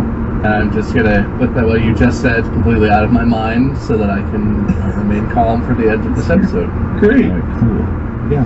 I'm glad we had this nice relaxing catch up. Yeah, I missed 3 Peas in a Pod, and boy howdy, is it good to be back. Get ready for regular episodes whenever we can. Actually, let me tabulate the score. Oh, okay. I thought I missed that. That's good. Wade got 8 points, and then Wade, you're the winner. Oh, I actually am. I swear, I was prepared for a bit this whole time. No, Wade, there was no bit. I literally was like, I'm just gonna randomly through this, flip this, see who gets a point. I swear upon everyone I've ever known and loved, I have just flipped it and presented what it landed on. I've let other people pick. They changed up what they picked. I'm remaining calm. It's fine. This is fine. Bob, would you like to go first with the loser speech? No, you can talk for both of us. I feel like this was a fun episode. It was a nice throwback. We even had Soldier Boy update. Mark, I feel like this was truly the fairest episode we've ever done. And sorry. Thank you so much for this. This was fantastic. I'm in paradise. Winning 8-0 feels fantastic, and I can't believe how fairly it was done. On behalf of Bob and I, thank you, Mark. Thank you. Okay. Thank you. All right, and Wade has spoken for both of you, so we look forward to the episode where Wade hosts next. I'm sure it'll be a thrilling one, and Bob's losing streak will end sometime soon. Wait, I have a losing streak? Well, according to the coin you do. How? We have merch. Oh yeah, merch, store.distractablepodcast.com. Go check it out. I swear we'll have new designs soon. Check us out. Those sold out shirts, they've been there for a very long time. We have one item left that is not sold out. That's probably my fault, really. I should I'll send an email. Thanks again, everyone. If you want one last flip. No, I never want to flip a coin or see a coin get flipped ever in the rest of my life. You know, I think after the coin flip that gave you the win at the beginning, this was just desserts. I feel like this is karma coming back to say, wait, I'm so sorry you got bamboozled for an hour. Here, have 1 hour of goodness. That's all every one of us deserves. 1 hour of goodness, and we hope you get it. On behalf of Bob and I, thank you again, Mark. Thank you. Thank you. Thank you for speaking for both of you. We'll see you. Why am I doing my outro? In the next video. Bye-bye. Podcast out. There are only 2 types of food in this world, worms and not worms. A hot dog has a bun. A truly sour gummy worm has a neon head that you can rip off and let dissolve in your stomach while your mind melts through waves of sour and sweet goodness. If you still need the bun, stick a worm in it. Trolley. Sour neon thrill awaits you, worm friend. Visit Trolley.com and shop now. Who's that? It's me, your New Orleans getaway. I'm looking for someone in need of an unplanned weekend full of spice. We'll have a jazzy time on Bourbon Street, catching ghost tours in the most haunted section of the French Quarter. See, there's more to me than beads and burlesque. I have an indoor gym to work off the early morning fatigue and a pool to escape the New Orleans heat. So download the Hotels.com app and save an average of 15% with me, your perfect somewhere. Yeah, baby. Good evening, gentle listener, and welcome to Distractable. This week, it's fun and games again, as stuntman Mark calls on Reddit to eat his balls and identifies toxic communities. Barboff plays on baby mode, but dunks on sports. And it's Winning Wade's birthday. The industrious champ, working just for you, gentle listener, just for you. From The Sims to esports. Yes, it's time for Video Game Tier List, Part 2. Now sit back and prepare to be distracted and enjoy the show. Hello everybody, welcome back to Distractable. I'm today's host, Wade. Welcome to the show where one of us, there's three hosts, the other two compete for points. The judge each decides if they get points, how many points, so on and so forth, picks a winner for the next episode. We talk about whatever the heck we want. And per usual, my two co-hosts are with me, Mark and Bob. Hello. Hello. Hello. I'm on a losing streak. It's injustice, and we will rise up against this injustice, and we will take Distractable by the balls, and we will force it into our own universe of me. Who do you think you are, Wade? I just feel like the Distractable subreddit should be uprising against this injustice and not focusing on simple distractions that are only caused by Wade and his evilness. You know, it's funny. There's a lot of stuff in the subreddit, and I'm not going to mention most of it, but I will say in the last week, even after Wade's been winning a bunch, Wade and I are trading wins back and forth as agreed. Wait a minute. I'm still seeing people in the subreddit who are like, I'm here to stand Wade. Wade doesn't get enough respect. These guys never let Wade win. I agree, especially today. You know why today? It's April. It's, is it raining? Is it Bald Appreciation Day? You know, I was gonna do an episode about the hell well do you guys know me, but you've already both lost because you didn't even acknowledge it's my birthday. Because it's definitely my birthday when we're recording this, and it's my birthday right now as people are listening to this. Well, it seems like that would have been a good first question in the how well do we know you? Yeah, I guess, probably. Yeah, well, I was kind of leading on to see if we go that route, but you both failed, so we're going to go a different route today, but nice try. Okay. I think it's just because you couldn't have been bothered to come up with a list of questions, because that's why he doesn't deserve to win, because he doesn't do the research ahead of time and come prepared with the hilarious bits and goofs and gaffs. And this is not fair! I don't need to prepare. My hilariousness is just here. I'm just built different. Alright, then make me laugh. Make me laugh. I dare you. I dare you. Make me laugh. I like how Mark is trying aggressively to cut his own legs off before he's even begun, and Wade's just like, I'm not buying it. Yeah, Wade, I'll